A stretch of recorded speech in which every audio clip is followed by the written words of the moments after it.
In a previous life marked by mediocrity, I have now been reborn, seizing the opportunity to become the protagonist of an era.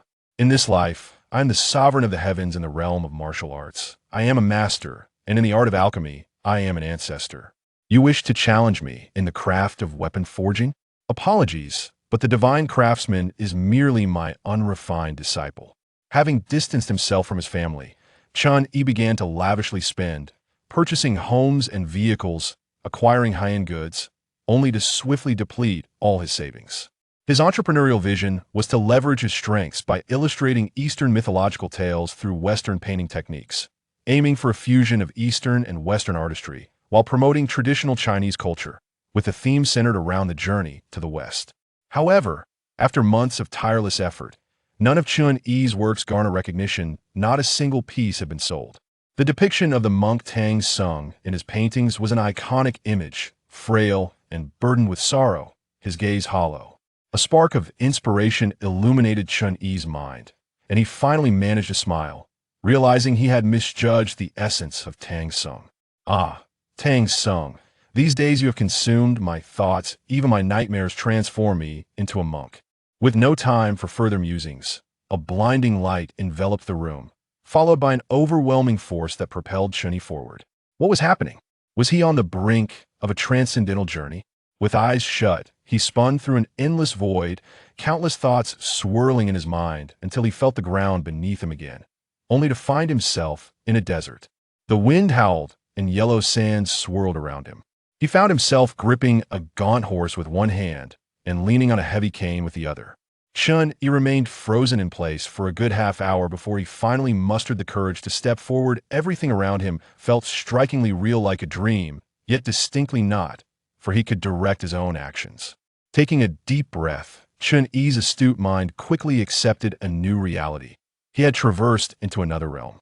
Unsure of his destination, a voice of disdain echoed through the void.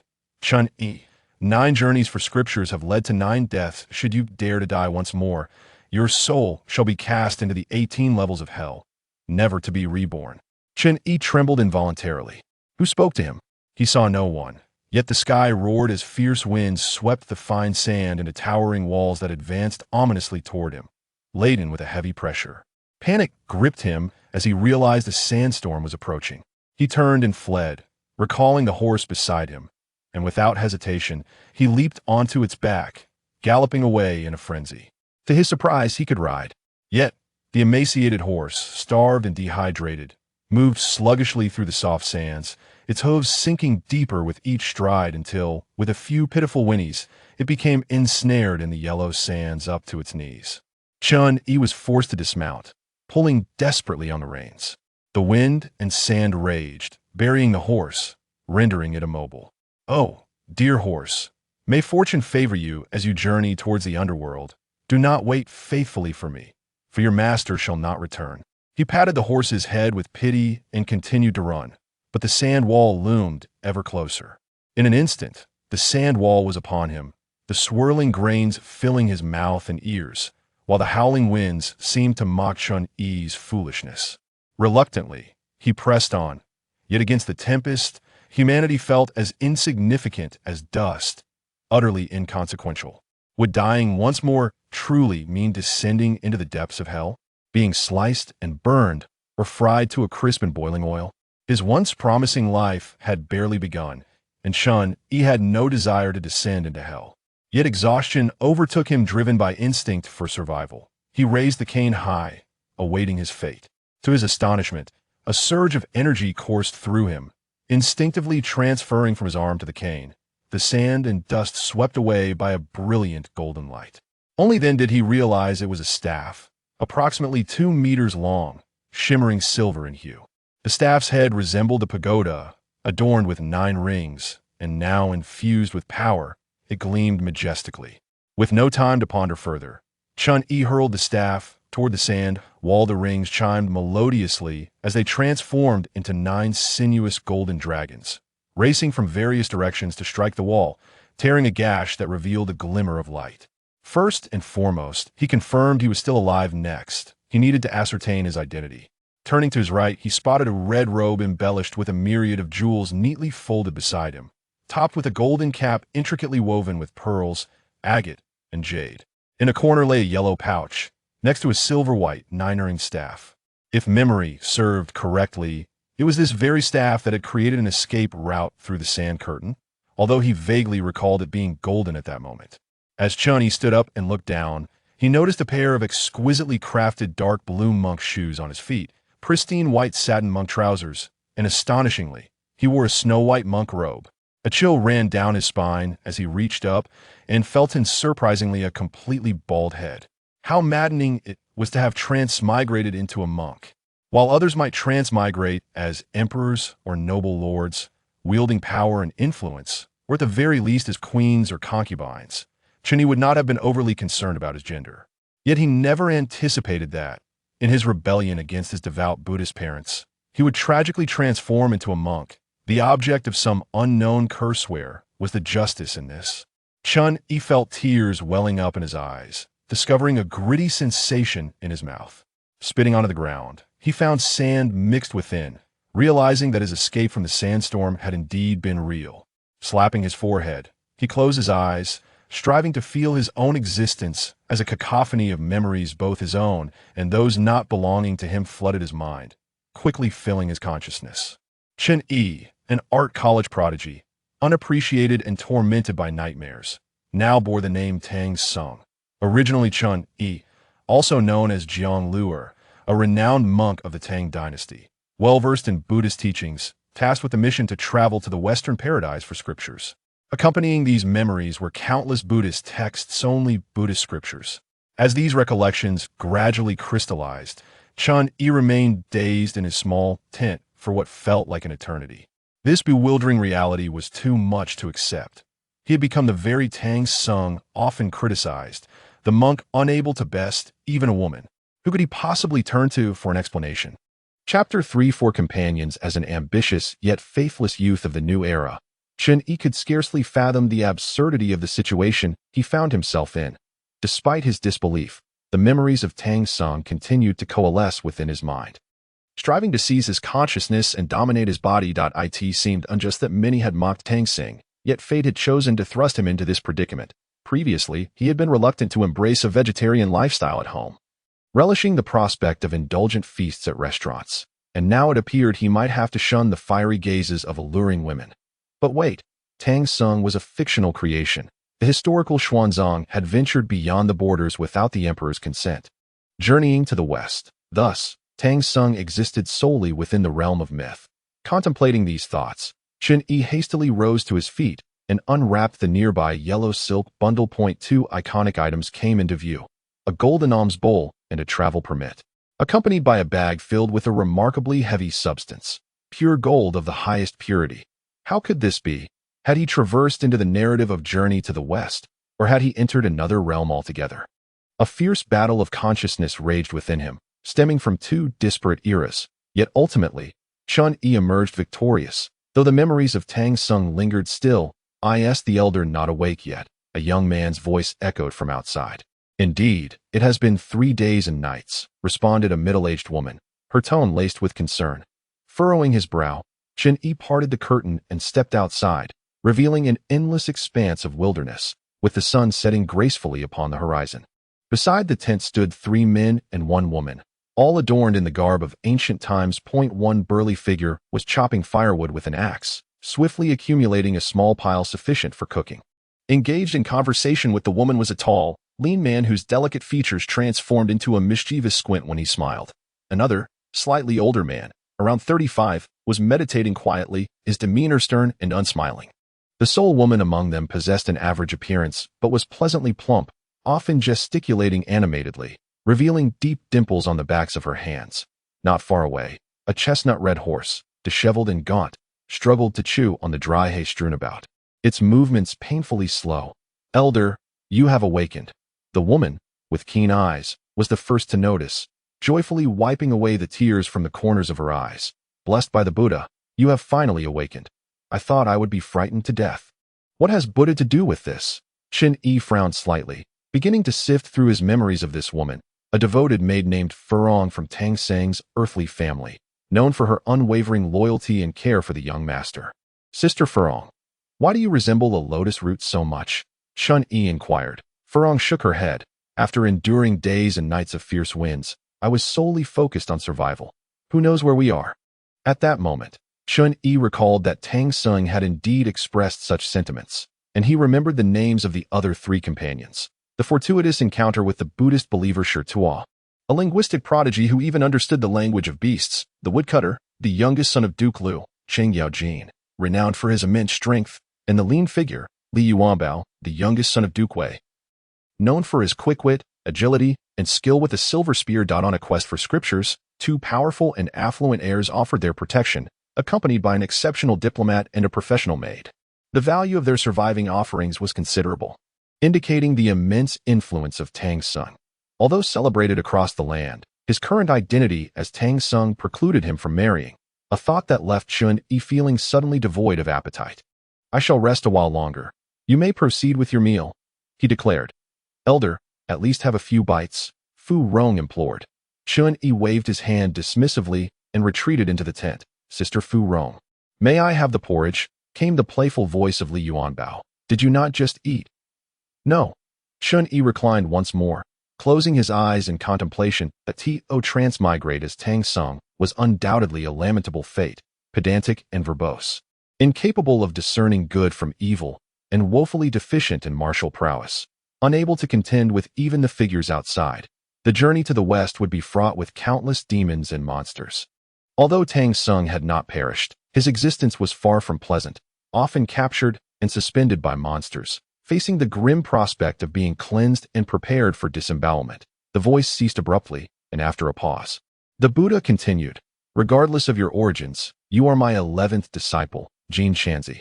Not only must you journey to Thundersound to procure the scriptures, but you must also propagate the Dharma along the way, transforming each nation you traverse into a land of Buddha. Upon the completion of your mission, I shall grant you one wish. Buddha, look at my frail physique. Even the slightest demon could easily devour me. What scriptures can I possibly seek? It would be akin to courting death. Chapter 4. Entangled across eternities, the cassock is a sacred artifact, and the nine-ringed staff is too. In Journey to the West, these two items are extolled in grandiloquent terms, once fetching a price of 7,000 taels of silver, yet they seemed altogether unutilized throughout the journey. Chun Yi was unaware of the true function of the exquisite cassock, but he had witnessed the formidable prowess of the nine-ringed staff. That he rummaged through Tang Seng's memories, but found no incantations or spells, nor did the staff exhibit any changes. Nevertheless, the remarkable performance of the nine-ringed staff in the desert was no illusion. The sensation of power circulating through him was vivid in memory. Whether the sacred artifact is activated by incantations or by spiritual might remains a matter for gradual exploration. The Buddha repeatedly cautioned him to heed the lessons of the past, making it evident that this pilgrimage could not be evaded, and he could only confront it courageously. Perhaps, with the Buddha as his backing, a fortuitous turn of events awaited him. When contemplating the prospect of taking Sun Wukong as a disciple, Chun Yi felt a renewed sense of joy. It was indeed a matter of great prestige. Diligently studying these mythological figures might enhance his artistic prowess in the future, for art is born of life.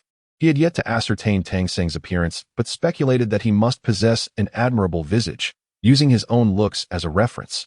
Most oil paintings of Tang Sung bore a resemblance to him. Sister Fu Rong, bring me a mirror, Chun Yi called out, and no sooner had he spoken than Fu Rong entered with a bronze mirror, her swiftness commendable. If only his father could have such an efficient secretary, life would surely be much easier. With a mix of trepidation, Chun Yi raised the mirror to his face, only to be taken aback, letting out a gasp and tossing the mirror aside. Elder, what is amiss? Fu Rong's face paled in alarm. I cannot believe it.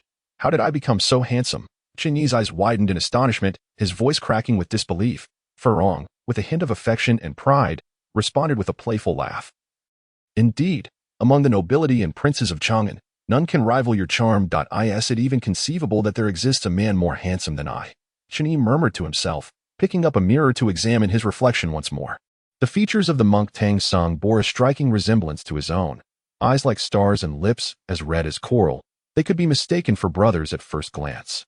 Yet, Tang Sung possessed a unique grace, a delicate yet dignified bearing. The contrast of strength and softness, yin and yang, harmoniously combined.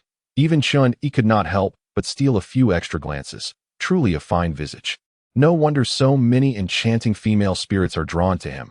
Chun-Yi mused aloud. Elder, what are you saying? Furong inquired with curiosity. Do, it's nothing. The night is drawing near. You should rest early, he replied. As the winds outside finally subsided, Chun-Yi enjoyed a rejuvenating slumber. Upon awakening, his eyes sparkled with vitality, and he donned a striking red brocade robe over his white monk's attire, adorned himself with a jeweled monk's hat, and grasped his nine-ring staff. No matter how he dressed, he exuded an undeniable handsomeness. Brimming with confidence, he straightened his back and exited the tent, ready to make an impression on his social circle. Unaware of how many hearts would flutter at his appearance. Yet, there was no one present to applaud him, for his 4 attendants had already retired to their separate tents, the starry sky twinkling above. Enveloped in serene silence, before him lay the vast wilderness, behind him the endless desert, a long and winding road stretching ahead, with only his tranquil heart akin to the bright moon. Just as Chun-Yi was lost in contemplation, a sudden chill swept through the air, accompanied by the sound of silver bell-like laughter. A slender and delicate woman appeared before him, shrouded in a gentle aura. Her lustrous black hair, casually gathered atop her head with a jade hairpin, cascaded down one side of her alabaster neck, swaying with the breeze, igniting a warmth in the beholder's heart. Her features were exquisitely flawless, her skin tender and delicate, particularly her enchanting eyes, shimmering like starlight, which remained fixed upon Chun-Yi's face for an extended moment, adorned with naught but a flowing, ethereal gown that trailed on the ground, one corner of which was embroidered with a pair of vividly entwined mandarin ducks. She was a vision of breathtaking beauty. Any man would be captivated by such a stunning woman.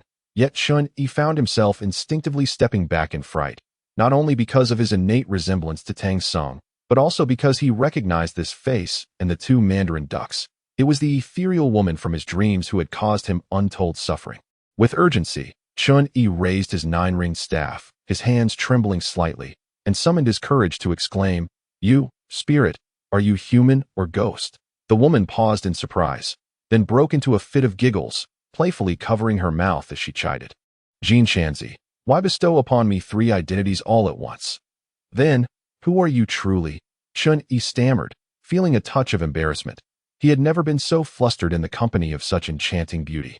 "Neither," she sighed softly, her laughter fading into a melancholic expression as tears welled in her bright eyes, rendering her even more pitiful. "Once again, I find myself in a state of confusion. Jean Shanzi, my affection for you remains unwavering." "How could you forget the love we shared yesterday?"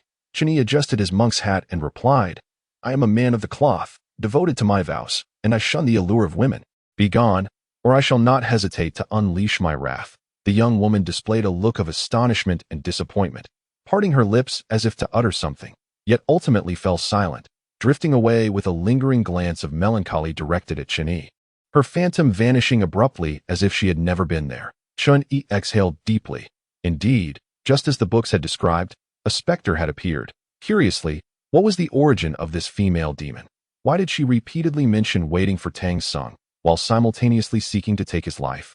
In the modern era, although Chun-Yi could not be deemed entirely virtuous, his nights spent immersed in the internet and painting had left his body considerably depleted. Now, his ability to remain seated was entirely attributed to Tang Sang's steadiness in this body, which had yet to exhaust its primal essence. As he meditated, time seemed to fly, and before he knew it, dawn had broken. Chun-Yi emerged from the tent, invigorated, as Furong reheated the rice porridge and brought it over, urging him to consume more. Chun-Yi, already famished, devoured a large bowl in one go, yet upon patting his belly, still felt unsatisfied. Furong was astonished. Usually, the elder could not eat so much. She then roasted a bun over the fire and handed it to him. One was insufficient, so she roasted another, her face beaming with joy. She was blissfully unaware of any Buddhist teachings. Her greatest delight came from watching the young master enjoy his meal. The vegetarian fare was quite palatable. Once Chun-Yi finished, Shirtu, tidying his disheveled beard, inquired, "Elder Chen, are we ready to depart?" Chapter 5. No longer aloof, where else could one go if not to the Western paradise in pursuit of scriptures? Once resistant to Buddhism, Chun-Yi now found himself retreating into its embrace, compelled to heed the Buddha's commands. a sentiment that stirred an indescribable feeling within him. Perhaps one cannot surpass destiny. Very well, let Shirtu take the lead. They would set out immediately. Elder, a gust of sand has led us astray, Shirtu remarked, relying solely on his experience traversing the desolate lands of the west to discern their direction. Fear not. Even if we have strayed from the path, we can always begin anew. Besides, in this regard, we are no match for you. Lead us confidently. Chun-Yi nodded in agreement. Chung Shaoxing brought forth the horses, assisting Chun-Yi in mounting one, while the others hurriedly packed away the tent and redistributed the disordered luggage upon their shoulders. Shirtu, wielding a great sword, marched ahead, followed by Chung Shaoxing, who held the reins of the horse and carried an axe. Yuanbao balanced a large bundle on his shoulder with a silver spear in hand. A jeweled dagger secured at his waist. Furong, exerting herself to the fullest, carried a pot upon her back. Though her figure was plump, her steps were remarkably sprightly. Her unwavering loyalty and good physical condition were key reasons why the Qin family had chosen her. Originally, the 5 of them had 4 fine steeds and a cart, but alas, all were lost in the swirling sands, along with most of their belongings, which included several valuable items. The red horse they now rode was a wild stallion, tamed by Shirtu using the language of beasts, and granted to Chun-Yi in his esteemed role as Tang Sung. In the vast wilderness, there were no paths, only protruding stones scattered across the ground, sparse vegetation, and mottled earth. Occasionally, a cold breeze swept through, stirring up fine grains of sand. Once upon a time, Chun-Yi had fantasized about embarking on an impromptu journey to experience the diverse landscapes of plateaus, deserts, grasslands, hills, and snow-capped mountains, to run freely and joyously. Now, as he traversed the boundless, desolate expanse, he was overwhelmed by an indescribable sense of desolation. The mind is awash with memories of Tang Sung, a venerable monk possessed of an unwavering devotion to Buddhism, who finds no trace of disrespect towards the Buddha. In stark contrast, Chun-Yi remains a stranger to the Buddha, harboring no fondness whatsoever. The collision of these two ideologies leads to an impasse, igniting fierce disputes. The torment of a dual personality is palpable. Ahead, Shirtuo meticulously scans the ground, as if in search of human footprints, occasionally ascending a large rock to gaze solemnly into the distance. Shaking his head slightly, "What is it that you see, Shirtuo?"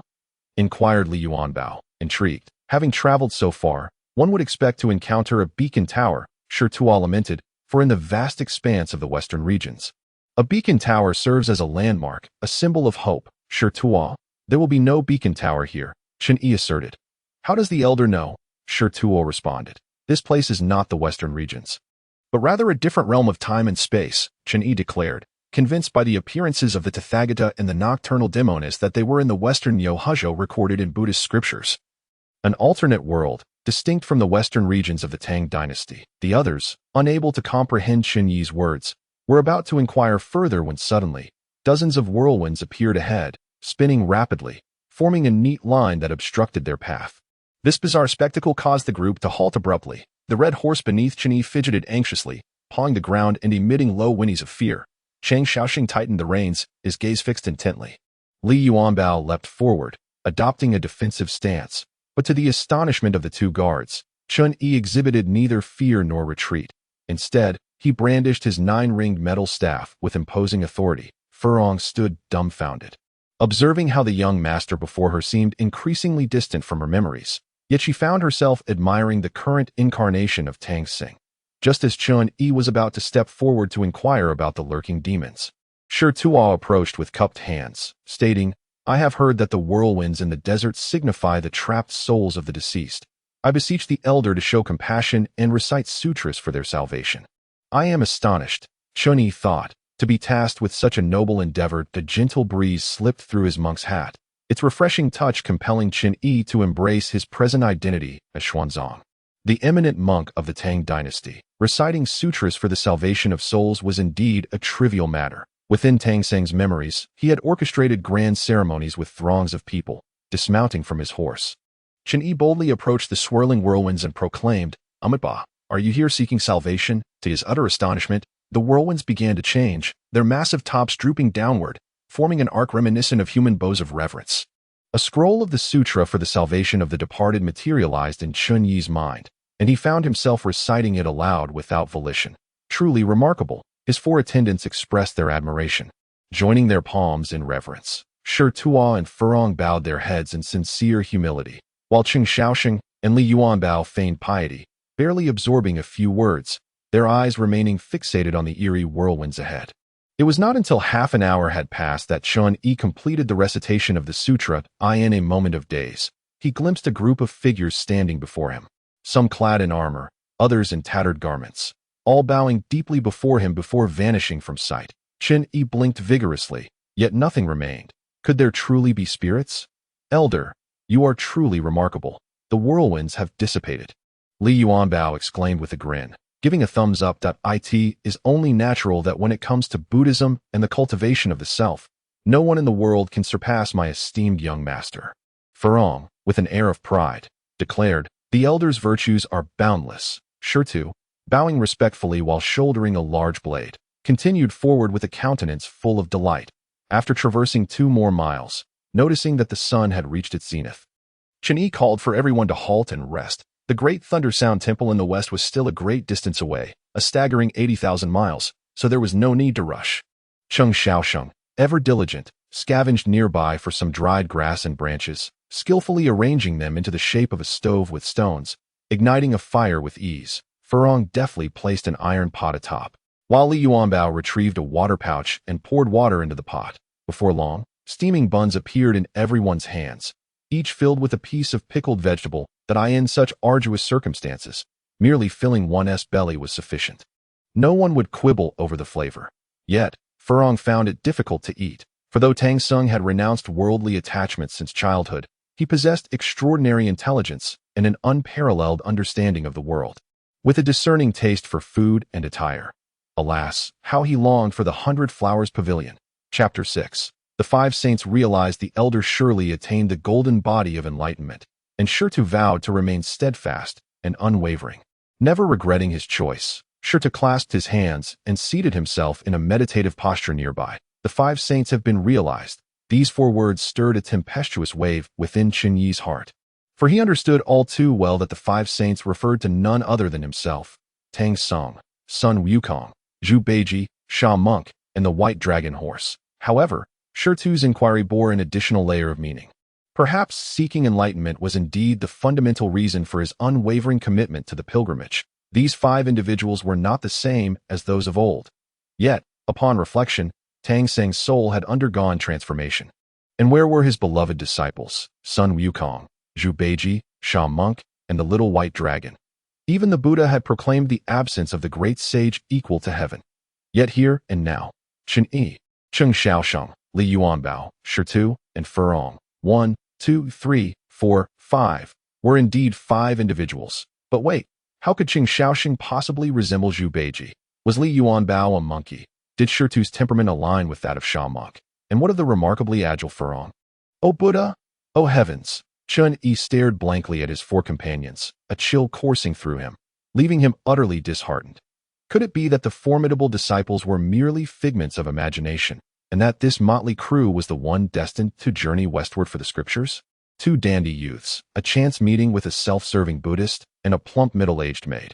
Chun Yi found himself on the verge of tears, realizing that the fabricated journey to the west was indeed a source of considerable distress. No longer inclined to jest, Chun Yi hung his head in lethargy. However, the 4 companions remained oblivious to his unusual demeanor, as the previous Tang Sung often appeared in a similar fashion, after a brief respite. Furong urged Chun Yi to remove his brocade cassock and don a half-cotton monk's robe for warmth, as the desolate plains were frigid and inadequate attire would not suffice. Chun Yi felt a swell of gratitude. In that moment, this maidservant seemed more akin to a beloved sister. Being an only child, he had never experienced the warmth of a sisterly bond, and this feeling was something he deeply cherished. As they prepared to set off again, Chun Yi, reluctant to mount a horse due to the discomfort, decided to walk instead. Feeling compassion for the arduous journey ahead, he instructed them to load their belongings onto the horse's back, while he took the opportunity to stretch his legs. Li Yuanbao enthusiastically applauded this decision and was the first to place his bundle upon the horse. However, Furong vehemently objected, exclaiming, "Elder, this simply cannot be. Your status is so esteemed. How can you walk?" The elder possesses a compassionate heart. And for us, accustomed as we are to hard labor, these belongings are of little consequence. Shito hastily clasped his hands in reverent gesture. Cheng Xiaoxing, known for his practicality, unceremoniously cast aside Li Yuanbao's luggage, forcefully assisting Chun Yi onto the horse. Elder, we may rest once darkness descends. Your flesh and blood are precious. How will you collect scriptures if your feet are worn and weary? The ancient hierarchy was rigid, and not all monastics were treated as equals. Chen Yi, unable to withstand their insistence, begrudgingly mounted the horse once more. Finding even a rickshaw more comfortable than this ordeal, Li Yuanbao's hopes were dashed.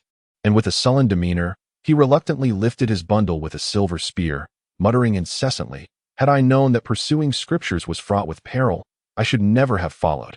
Yuanbao, why did you accompany us in the first place?" Chun Yi inquired. "Isn't it obvious?" Li Yuanbao replied. "Though Xiaoxing and I are descendants of nobles, we are mere illegitimate children, unable to inherit titles. Upon reaching adulthood, we must separate and establish our own households, severing ties with our finances. How then can we support a family? Naturally, I must seek my own path to success, achieving merit to secure a lifetime of wealth. So you believe that accompanying a monk on a quest for scriptures would be the easiest way, garnering merit without the need to engage in battle. You shall see. There will come a time for your regrets." Chun Yi remarked, turning to Xiaoxing. "Is this your perspective as well?" "Not at all," Xiaoxing replied. "Elder, in this prosperous and peaceful Tang dynasty, where no wars rage, it is indeed tedious for a man to remain idle at home. Accompanying you serves to broaden my horizons." Cheng Xiaoxing spoke candidly. "Such charming words. I find it hard to believe you would be content living off your elder brothers, perpetually reliant on others," Li Yuanbao retorted, openly mocking Xiaoxing's pretentiousness. "Now that I am away from home, I need not concern myself with anyone's opinion. It is truly liberating." Cheng Xiaoxing laughed heartily. "A hypocrite. You are the true rogue. Ha ha. Among us, only you bear the visage of a thief." Xiaoxing chuckled. "Little Sheng, return the silver from Baiwa Tower." Li Yuanbao glared. "Perhaps in a past life, you owe me even more," Xiaoxing countered, defending himself with conviction. "You scoundrel. Aren't you afraid of tarnishing your father's reputation? My father cares not for the mundane affairs of the world," Li Yuanbao declared, giving a thumbs up.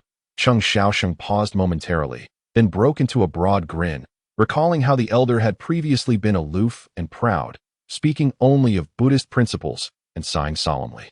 Today, however, he seemed more like a dear friend than a lofty monk. In truth, it was merely youthful exuberance. Chen Yi found camaraderie with them, and the few attendants laughed and chatted, rendering the journey far from arduous. Chapter 7. Extraordinary martial skills. The four companions failed to notice anything amiss, still engaged in relaxed banter, while Chun Yi briefly suspected it was merely his imagination. Indeed, he remained unfamiliar with the body of Tang Sung, having dedicated his youth to monastic life.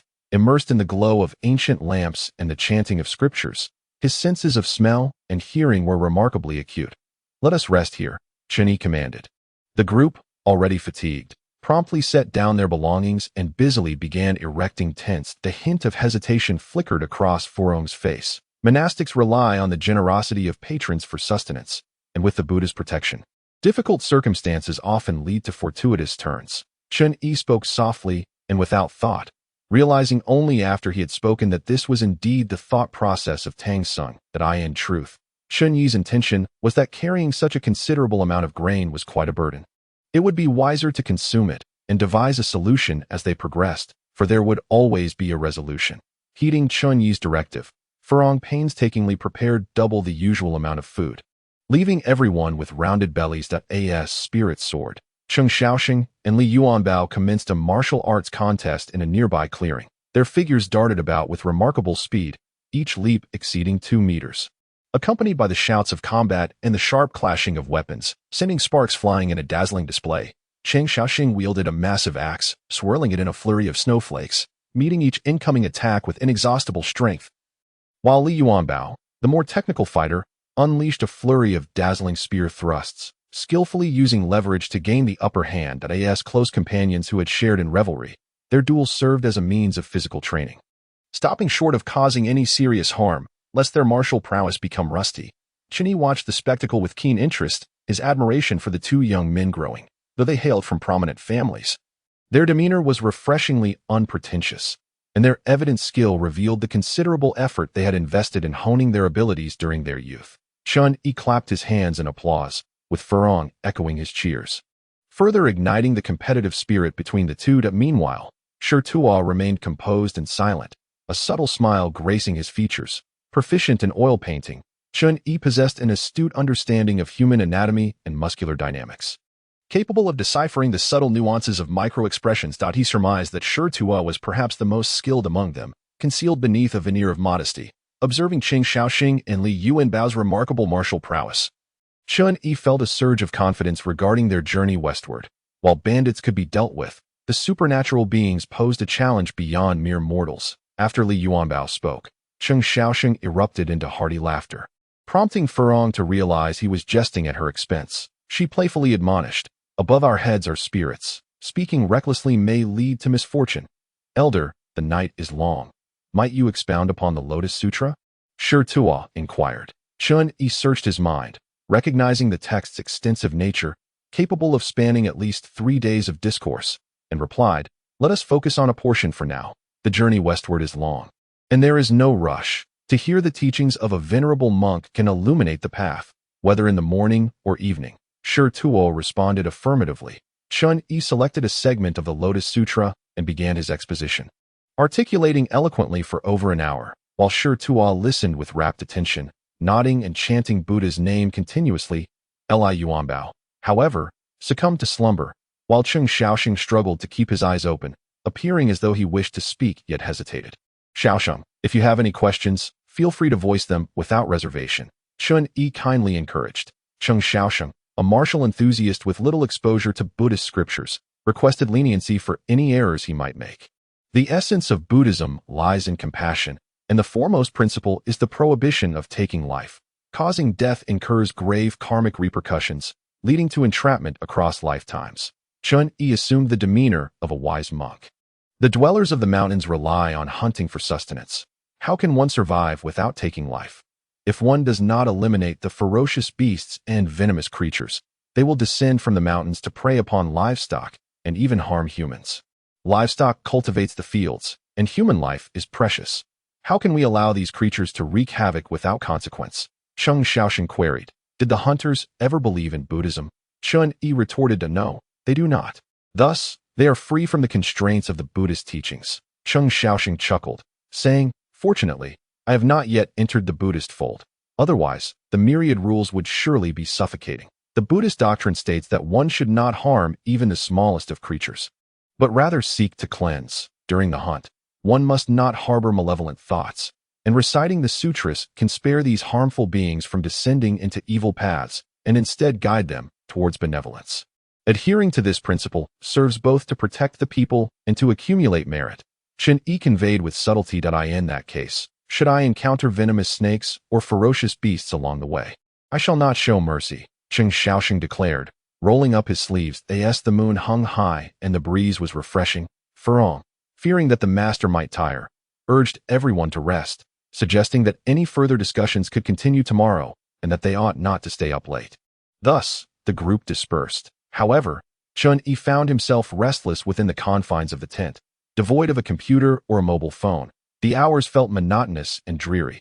Moreover, he harbored an inexplicable premonition that true danger had yet to arrive. The prophecy of the 5 saints becoming real, did it truly signify the 5 of them? In the dead of night, a faint sound reached his ears, accompanied by an odd, pungent stench permeating the air. Half asleep, Chun-Yi suddenly became alert, grasping his 9-ring staff as he stepped outside. Shi Tuo, Qing Shaoxing, and Li Yuanbao had already fled the tent, while Furong, drawn by the commotion, hastily donned her clothes and lit a torch. The sight that greeted them sent chills of terror down their spines. Chapter 8. The serpent assault. The 5 had found themselves encircled by a horde of snakes, both large and small, of various colors, numbering in the tens of thousands, writhing together, heads held high, all flicking their crimson tongues in unison, resembling flames licking at the ground, causing their hair to stand on end. The serpents formed a vast circle, not immediately launching an assault, but slowly constricting their encirclement. Each person understood that should this multitude of venomous snakes strike simultaneously, survival would be impossible. Where did so many snakes come from? Chun-Yi inquired. I am unaware, just as the elder mentioned. This place is not the Western regions, and I have never heard of snakes banding together to attack humans, Shirtuo replied, gripping his sword with utmost vigilance. Yuanbao, you and I shall forge a path, slaying these venomous creatures to carve a bloody route for the elder, Cheng Xiaosheng proclaimed, raising his axe with fervor, though you are my senior by mere months. I shall follow closely behind you, Li Yuanbao quavered in agreement, fear evident yet unwilling to retreat. Well said, Chen Yi thought, gazing at these spine-chilling beings, symbols of evil in both the east and west. As his stomach churned violently, threatening to expel its contents, charging through was certainly not an option. A single bite from a venomous snake could cost him his life. He then questioned Shirtuo. How can we disperse the snake horde? Snakes are nocturnal. They are sluggish during the day, and if we can endure until dawn, perhaps we shall emerge unscathed. Shirtuo replied uncertainly. Dawn? That is still several hours away. How can we hold out? Li Yuanbao lamented, and perhaps due to his loud voice, he startled the snakes, which began to converge even closer. Furong, being a woman, let out a terrified gasp and turned her head. Too frightened to look any longer.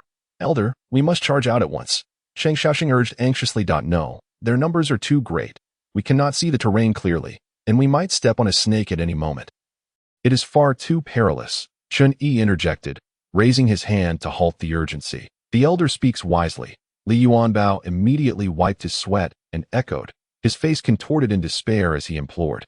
Elder, do we have a countermeasure? While contemplating, he pondered what snakes fear the most. Eagles, foxes, and humans. It was a given. A solitary snake fears everything.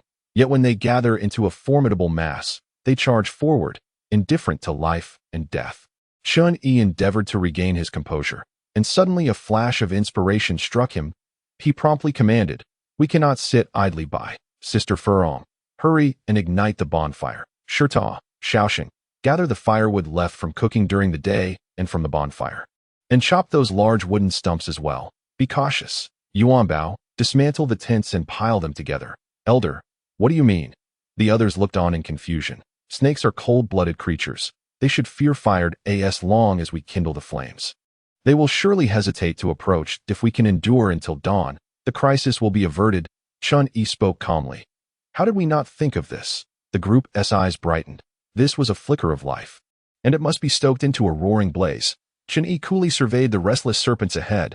Aside from the sandstorm, this was perhaps the first tribulation he would confront alone. He glanced at the 9-ring silver staff. Still a muted silver hue, yet he believed it harbored boundless potential within him, ready to be awakened in times of peril. The group dispersed to act. Fortunately, they gathered ample firewood that night for the bonfire. Moments later, following Chun Yi's instructions, they ignited a fire circle with a diameter of less than 5 meters, temporarily safeguarding the 5 of them within its luminous embrace. Cheng Xiaosheng, Li Yuanbao, and Shirtuo formed a triangular formation, each gripping their respective weapons, their eyes unwaveringly fixed ahead, while Furong tended to the fire, ensuring there were no blind spots. The serpent horde exhibited signs of agitation.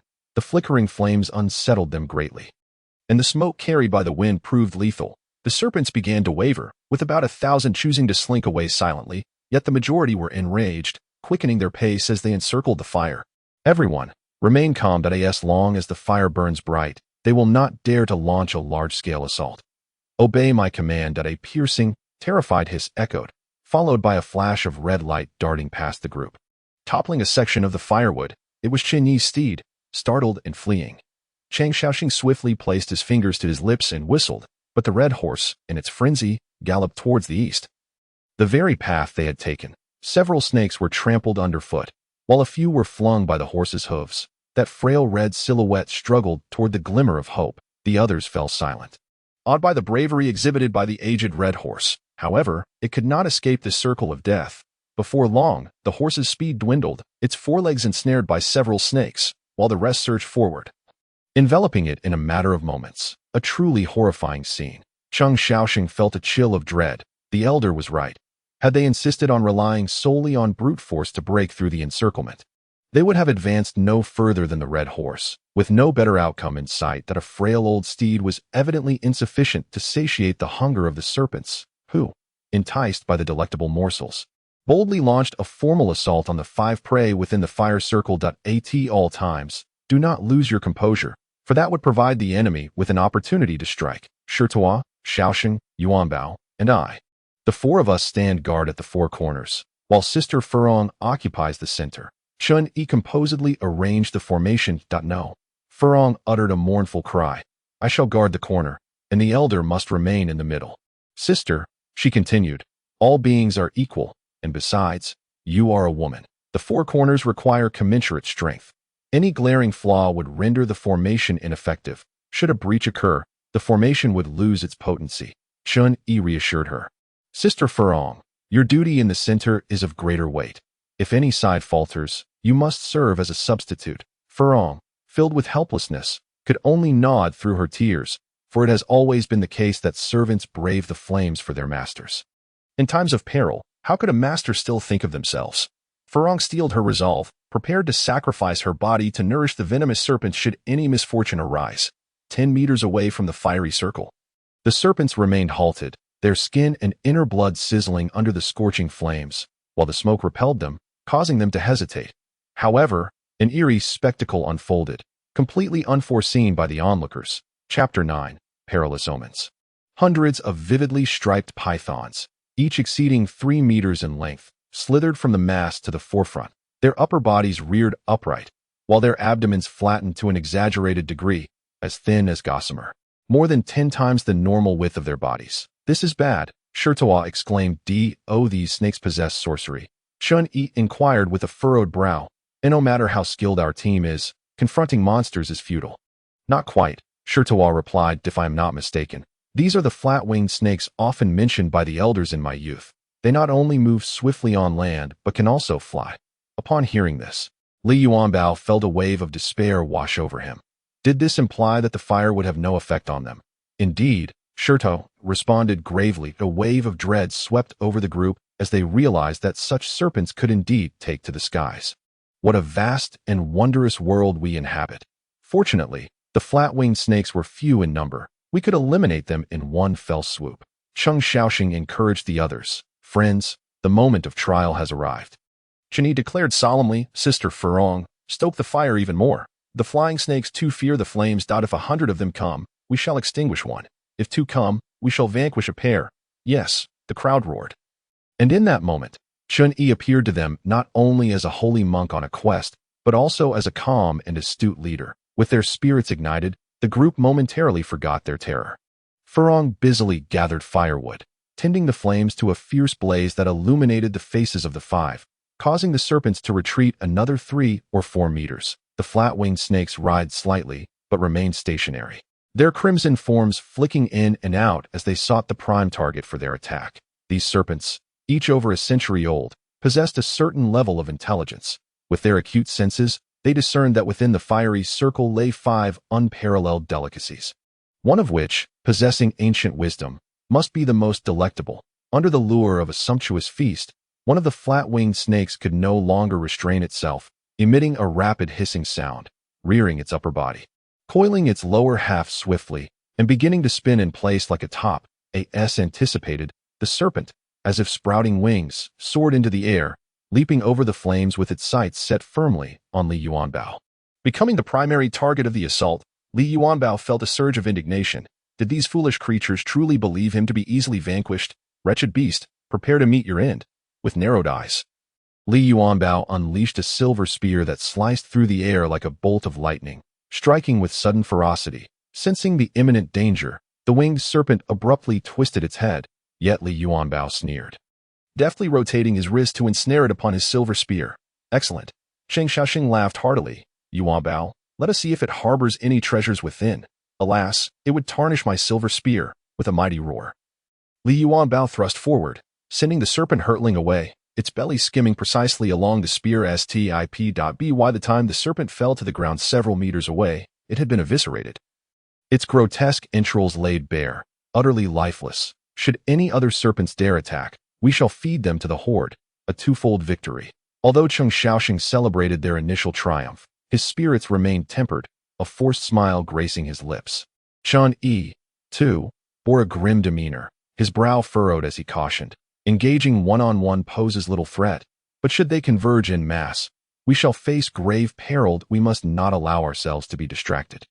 We must endure for 2 more hours. Moments later, the onslaught of the winged serpents intensified, with several launching themselves into the fray, some even coming in swarms, drawing from his prior experience. Li Yuanbao wielded his silver spear with the grace of a dragon emerging from its lair, effortlessly casting aside the venomous creatures that dared approach. Strangely, the flank held by Chen Yi appeared the weakest, yet the serpents refrained from attacking, analyzing the situation calmly. Chen Yi speculated that they might be intimidated by the might of the Jilan Kasaya or the Nine-Ring Staff, though these artifacts alone were insufficient to deter them. Once their primal instincts surged, a more frenzied assault would undoubtedly ensue. The battle ebbed and flowed. Over half of the winged serpents had been vanquished, and the pace of their attacks had slowed. Approximately an hour had elapsed, bringing them closer to safety. The overall number of serpents remained unchanged, their ferocity undiminished, while the 5 warriors exhibited signs of fatigue, having fought through the night without rest. Observing this, Furong hastily retrieved provisions from her pack, distributing them among Shi Tuo and the others. Concerned that Tang Xing would suffer from consuming cold food, she took 2 buns to the fire to toast. Furong remained steadfast, squatting beside the flames to warm the buns. Yet danger often strikes in an instant. A winged serpent turned its head towards Furong, stealthily slithering from the ranks. Its abdomen tightened suddenly. Jaws agape, it launched itself over the fire, aiming directly for her. Cold sweat cascaded down the brows of the 4 men, while Furong, oblivious to the threat, focused solely on the buns. Just as she stood up, still unsteady, the long, malevolent creature was upon her. Furong managed but a cry as the serpent swiftly coiled around her, exerting its strength, causing her to roll her eyes back, her complexion turning ashen, breath constricted.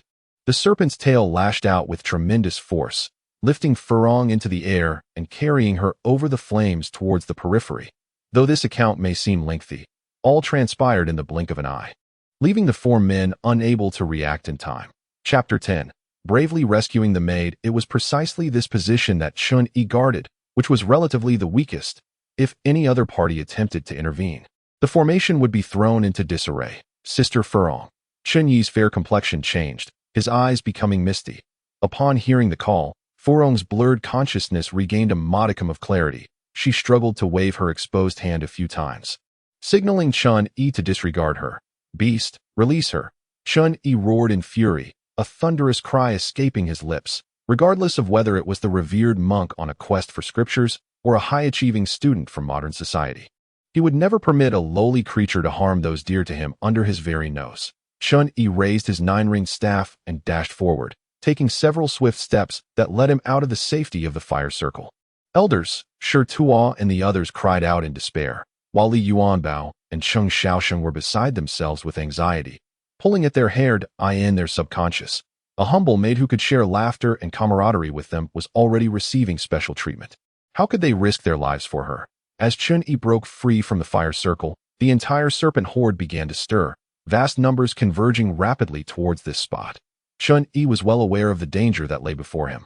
Yet, like Tang Xing, he possessed a kind and tender heart.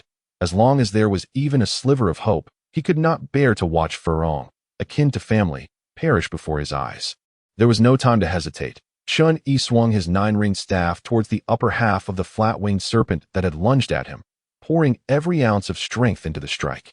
The staff rang like a bell, shooting forth like an arrow released from its bow. It was too late.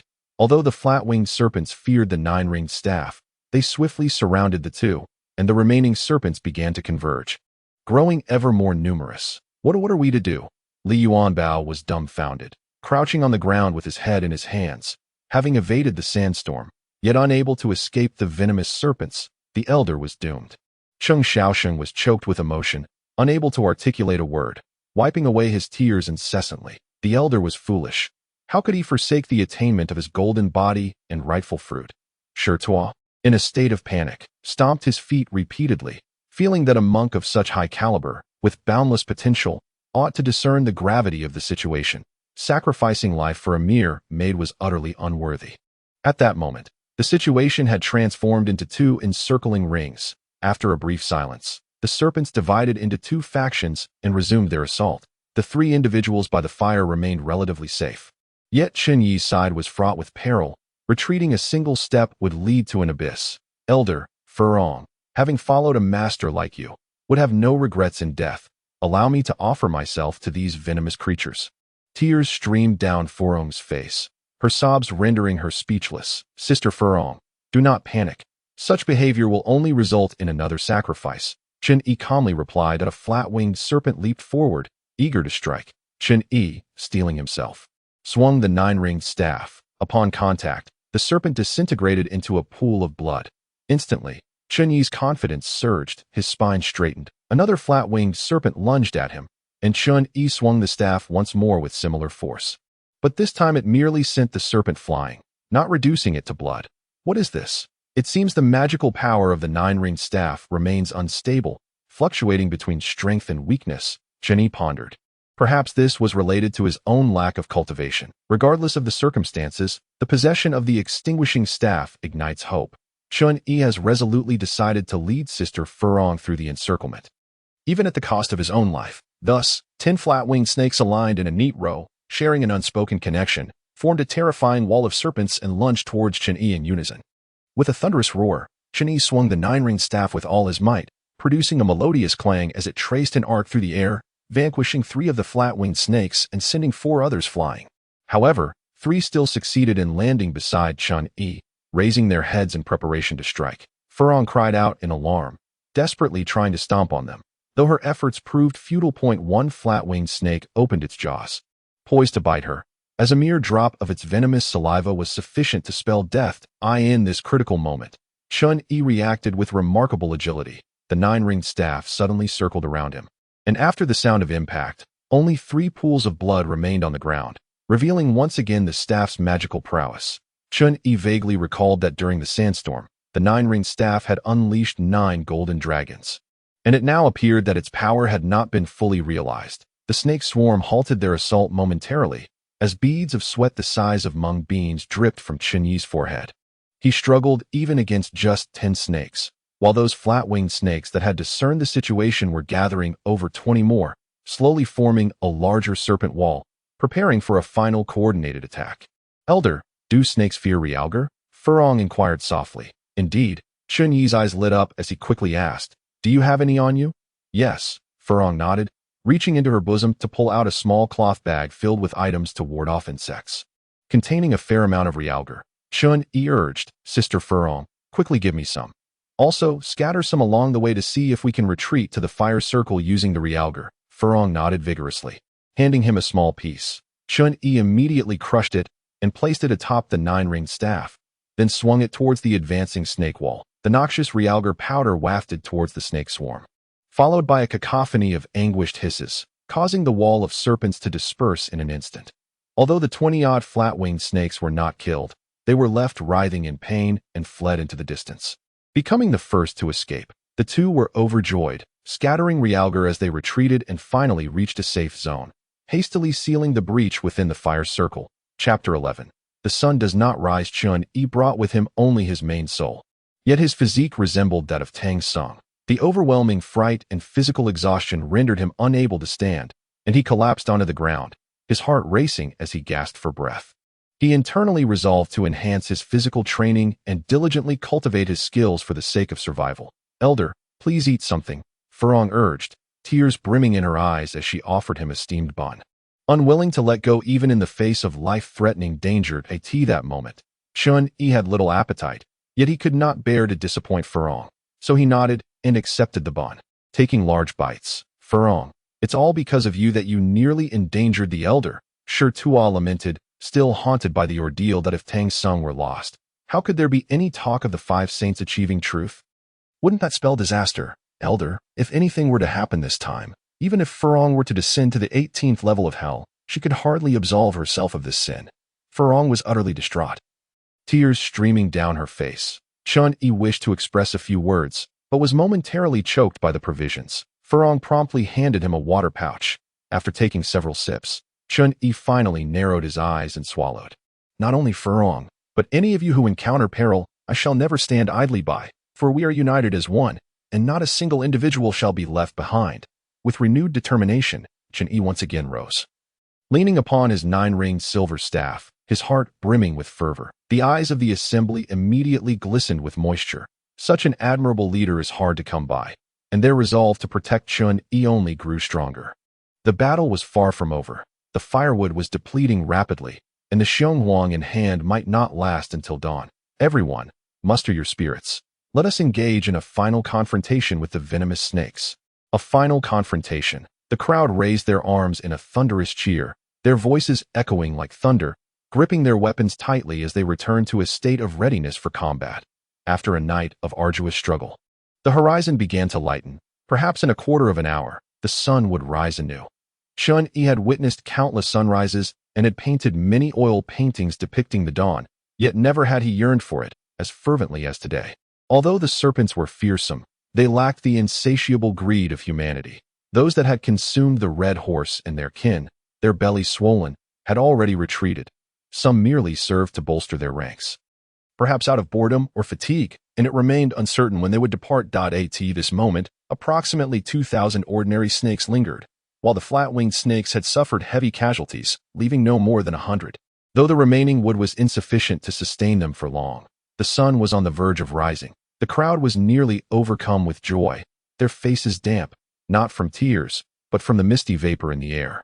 Gazing skyward, Chun-Yi sensed a storm brewing within him. Even those lacking any astronomical knowledge could discern a grave issue. The weather was ominous. Could it be that rain was imminent? Li Yuanbao grimaced. His mouth agape. Would there be no sunrise today? Cheng Xiaoxing felt a chill in his heart. The time had come. Regardless of whether the sun rose, the snake horde should retreat. Shi Tuo sought to reassure the crowd, citing the so-called biological clock. However, his words proved ineffective, for the dim light would extend the snake's lingering time, and when the fire dwindled, the snakes, having endured a night of restraint, would become even more frenzied and audacious. Far more terrifying than the previous night. Indeed, as some fires extinguished, the snakes became eerily still, perhaps waiting for all barriers to vanish, eager to feast on flesh and drink blood, transform all firewood into bonfires. Furong, when necessary, ignite the tents, spraying them with water to create thicker smoke, Chun-Yi ordered, resigned to the situation. With no alternative, the group complied, gathering the remaining wood and embers to kindle a flame. Without formations, the five stood with torches raised, encircling a small bonfire, their backs pressed together, yet their bodies fully exposed to the serpents before them. This was their last glimmer of hope for survival. A martial artist. Li Yuanbao's physique was robust, yet he was so fatigued that his eyelids drooped heavily, occasionally emitting snoring sounds even while standing. Yuanbao, you must not fall asleep. Dawn is approaching, Cheng Xiaoxing admonished, delivering a firm punch to Li Yuanbao. I fear that all this effort will amount to naught, and the muscles will be firmer, making it even more challenging for the venomous snakes to consume. Li Yuanbao felt a pang in his nose, causing tears to well up uncontrollably. He wiped his face with his sleeve and, with a grin, declared, I haven't lived enough to concede defeat. The flat-winged snakes sensed that the time for harvest had finally arrived. They communicated with each other through their breaths and suddenly launched another fierce assault. The circle of five shrank, yet they supported one another with impeccable coordination. Chun-Yi's 9-section silver staff wielded unstable magic, but when it activated, its power was astonishing, often resulting in several deaths. After persisting for another quarter of an hour, the flat-winged snakes had gained nothing. Instead, they lost dozens more, despite the overcast weather. The brightness began to increase, instilling hope among the group. Yet the snake horde remained unwilling to concede. Many ordinary snakes retreated, but the flat-winged snakes, being the battle-hardened warriors of the serpent ranks, showed no signs of weakness. They would not relent until their objectives were achieved. At that moment, the firewood had burned out, leaving only a few flickering embers, and 2 tents had already caught fire. Sister Furong, why haven't you burned the tent you're holding? Li Yuanbao grumbled in dissatisfaction. Women can be so stingy. Even when their lives are at stake, they cling to a tent. Without a tent, would the elders be forced to endure the elements? Furong, resolute and unwavering, clutched the tent tightly, declaring, this life was saved by the elders. I would rather sacrifice my life than part with this tent. The others did not press further, for even if one tent were to be lost, it would not hold out for long. That a low rumble echoed from the horizon as thunder rolled. Rain was imminent. It was time for a decisive battle, with both sides locked in a stalemate, neither willing to yield an inch as they vied for their last opportunity. Alas, had I known it would come to this, we should have hurried through the night, perhaps grasping a sliver of hope. Chapter 12. Breaking through the siege. Cheng Xiaoxing slapped his forehead, realizing that they had only been thinking defensively. Now that the flames had been extinguished, it was time for a desperate counterattack. He strode forward boldly, proclaiming, "Elders, I shall take the lead. My presence as the vanguard is indispensable." Li Yuanbao followed closely behind, asserting, "Elders, I will guard the rear." Shi Tuo took his place at the back. Chen Yi pulled Furong in front of him. Yet she stubbornly refused, insisting that the safest position should be reserved for Tang Song, all the while clutching the pot on her back and a bag of provisions at her chest. Faced with the group's helplessness, Furong stood her ground, stating, "Without these supplies, what will the elders eat?" The five formed a line, each tearing strips of cloth to cover their mouths and noses to prevent exposure to the venom. With a mighty shout from Cheng Xiaosheng, they charged swiftly towards the western side, where the snake horde was less concentrated. The simple-minded snakes were caught off guard by the humans' tactic, mistakenly believing that the five had willingly presented themselves as prey. It was only after Cheng Xiaosheng severed a dozen snakes with a single stroke that the western flank of the snake horde began to react, resulting in chaos as they frantically surrounded the five. Like a tumultuous wave of murky water, the snakes surged forth in dense, overlapping masses. The four men, driven by bloodlust, recognized that this was no time for discourse. Chen Yi, with his 9-section silver staff spinning and rolling, was fully focused, greatly enhancing the staff's magical potency, achieving a high success rate as countless venomous snakes perished beneath it. What brought immense joy was that the blood released from the snakes struck by the staff inflicted a lethal blow on their fellow serpents. The blood droplets landing on their scales resulted in excruciating pain, causing them to writhe in agony. The nearly lifeless serpents were deftly dispatched by Li Yuanbao, luring a few venomous snakes to gnaw at their remains. Furong took charge of scattering realgar along the path, causing the serpentine creatures to become utterly disoriented, unable to distinguish friend from foe, and they began to bite indiscriminately. In scarcely a quarter of an hour, the five companions felt as though they had endured an eternity. Yet, through their united efforts, they finally broke free from the throng of snakes. The scene was akin to thunder without rain, as a gentle breeze swept by. The sky cleared, and the resplendent sun began its ascent from the east. Amit Ba, sure to clasp his hands in prayer, fervently chanting, while Cheng Xiaosheng and Li Yuanbao embraced, tears of joy streaming down their faces before bursting into hearty laughter. Aside from a mere dozen of the flat-winged snakes, the rest seemed to have evaporated into thin air, scattering in all directions, leaving behind only pools of blood and white bones. At long last, they had escaped. Chun Yi exhaled deeply, only to be enveloped in darkness as his body swayed, on the brink of fainting. In that very moment, the remaining flat-winged snakes, realizing their futile attempt at devouring humans, were unwilling to let the five depart unscathed. They formed a massive ball of serpents, coiling tightly together, and with each breath, they rolled rapidly towards Chun Yi in a swirling frenzy. Amidst the prayers and celebrations, no one noticed the impending danger until the serpent ball was upon them. In a panic, Shi Tu hurled his large knife, managing to nick only one or two of the creatures. Cheng Xiaosheng and Li Yuanbao rushed to shield him, but in their haste, they collided, collapsing onto the ground from sheer exhaustion. Chun Yi felt his limbs weaken, lamenting the burdensome nature of the monk Tang Song, who had brought him such distress, unable to lift his 9-ringed staff. Just as time seemed to freeze, Furong, unwavering in her resolve, leaped into action, landing on Chun Yi. The serpent ball, poised to strike, found its fangs clamped onto the iron pot instead, propelling both Chun Yi and Furong several meters away. At that moment, Shi Tu and the others regained their composure, wielding axes and swords, fiercely attacking, while the remaining flat-winged snakes, sluggish under the sunlight, were ultimately vanquished. "Elder, we have triumphed," Furong exclaimed, helping the pallid Chun Yi to his feet. Tears of joy streaming down her cheeks. Chen Yi mustered a faint smile, but as his vision blurred, he succumbed to unconsciousness. When he finally opened his eyes again, he beheld a pot before him. But it was Cheng Xiaosheng who carried it. As he found himself draped over someone's back, upon closer inspection, it was none other than Furong. After Chun Yi had fainted, the remaining four, wary of lingering in that perilous place, resolved to depart swiftly. Shi Tu and the other two men, exhausted from the previous night's battle, could barely manage to walk with the aid of their staffs, let alone carry the monk. Furong, strong and resilient, had been a supporting character throughout the ordeal. Now, she took it upon herself to throw the pot to Cheng Xiaosheng, dividing the remaining supplies and provisions between Li Yuanbao and Shi Tu. "Oh dear," Furong exclaimed, gritting her silver teeth. With a delicate huff, as she effortlessly hoisted Chun-Yi onto her back, leaving the men feeling somewhat ashamed that moment. Farong, drenched in sweat and panting heavily, maintained a steady gait, each step firm and assured, while a myriad of emotions swirled within Chun. He felt deeply moved by the unwavering loyalty of this devoted sister, yet was plagued by concerns for their future. The text had mentioned that Tang Seng's horse had been devoured by a fierce tiger, only to later be subdued by the little white dragon, transforming into the white dragon horse to bear him forth. However, the current situation is such that, not to mention a complete dragon, not even a single flood dragon has been encountered in this dire moment. Not a single deity or bodhisattva has manifested to bellow, "Wretched beasts, retreat at once." Is it truly the case that during our westward journey, we must rely solely on the plump and fair Miss Farong to bear us? Chun-Yi felt a severe dizziness. The body of the Tang monk was in a state of great depletion. He had been either meditating while seated or riding on horseback, compounded by a lifelong diet of vegetarianism, which had left his physique weak.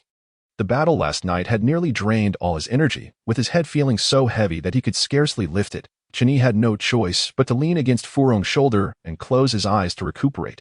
He vowed that once he regained his strength, he would diligently study martial arts, ensuring he would never again be cornered and threatened by a horde of beasts.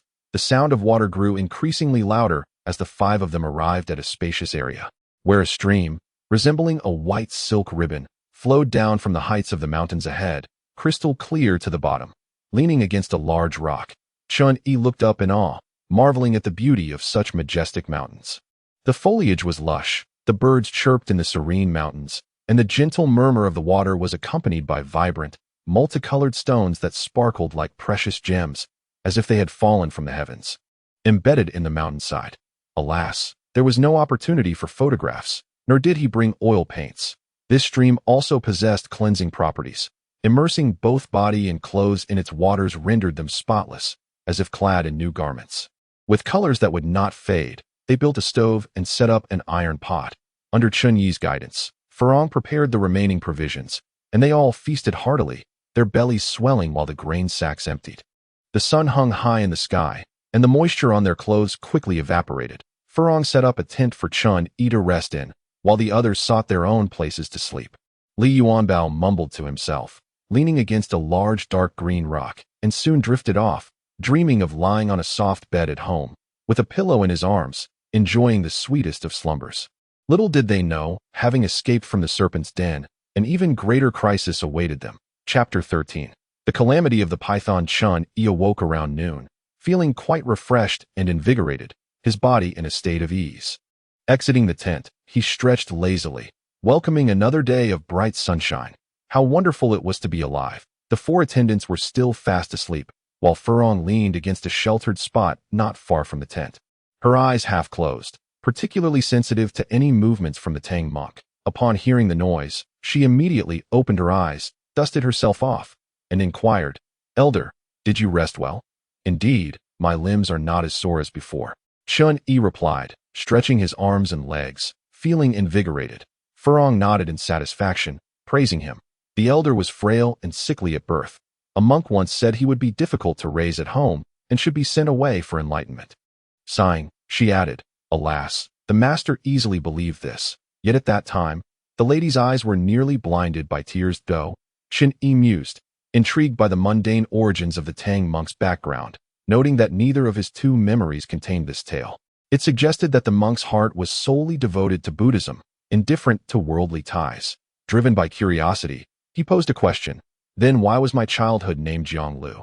The Chun family patriarch was well-versed in literature and surrounded himself with many literati, among whom one poet particularly caught the elder's admiration, especially for a poem he cherished dearly that I possess but a limited ability to recognize characters.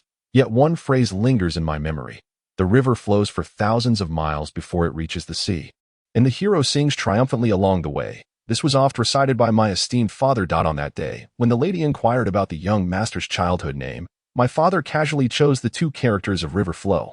Reflecting on the past, the delicate lotus flower chattered animatedly, her brows dancing with joy, lamenting her long absence from home, uncertain of my father's and the lady's well-being. The young master's childhood name, derived from an inspirational poem, prompted Chun-Yi to muse silently that henceforth, The reference should not be Journey to the West, for the events depicted therein might not transpire, while the unexpected is always a possibility. As the master and servant conversed, Cheng Xiaoxing and Shi Tuo awoke, greeting them. The remaining luggage primarily belonged to Tang Sung, neatly gathered in one spot, ready for their continued journey. Yuanbao still lay nestled upon a large stone of deep green hue, eliciting envy from Cheng Xiaoxing, who marveled at the fine resting place, a natural bed and pillow, unlike his own predicament of sleeping on hard, unyielding stones, leading to aches in his back and waist. "Hey, Xiaoxing, stop sleeping and get up quickly," Cheng Xiaoxing called out, raising his voice. "Just a little longer," Li Yuanbao replied, turning over lazily, reluctant to rise. "Why come down?" For at that moment, Li Yuanbao was perched nearly 2 meters above the ground, and it seemed the height was subtly increasing. Moreover, the cozy nest he occupied appeared to be sinking, his form already half obscured from the view of those nearby. What could this mean? Geological shifts? Mountainous ascension? Regardless of the cause, it was undoubtedly abnormal that a sense of foreboding surged within Chen Yi, prompting him to call out urgently, "Yuanbao, come down quickly." Upon hearing the elder's call, Li Yuanbao reluctantly opened his bleary eyes. Lazily sitting up, his eyelids drooping as he replied, "I'll be up shortly, Yuanbao.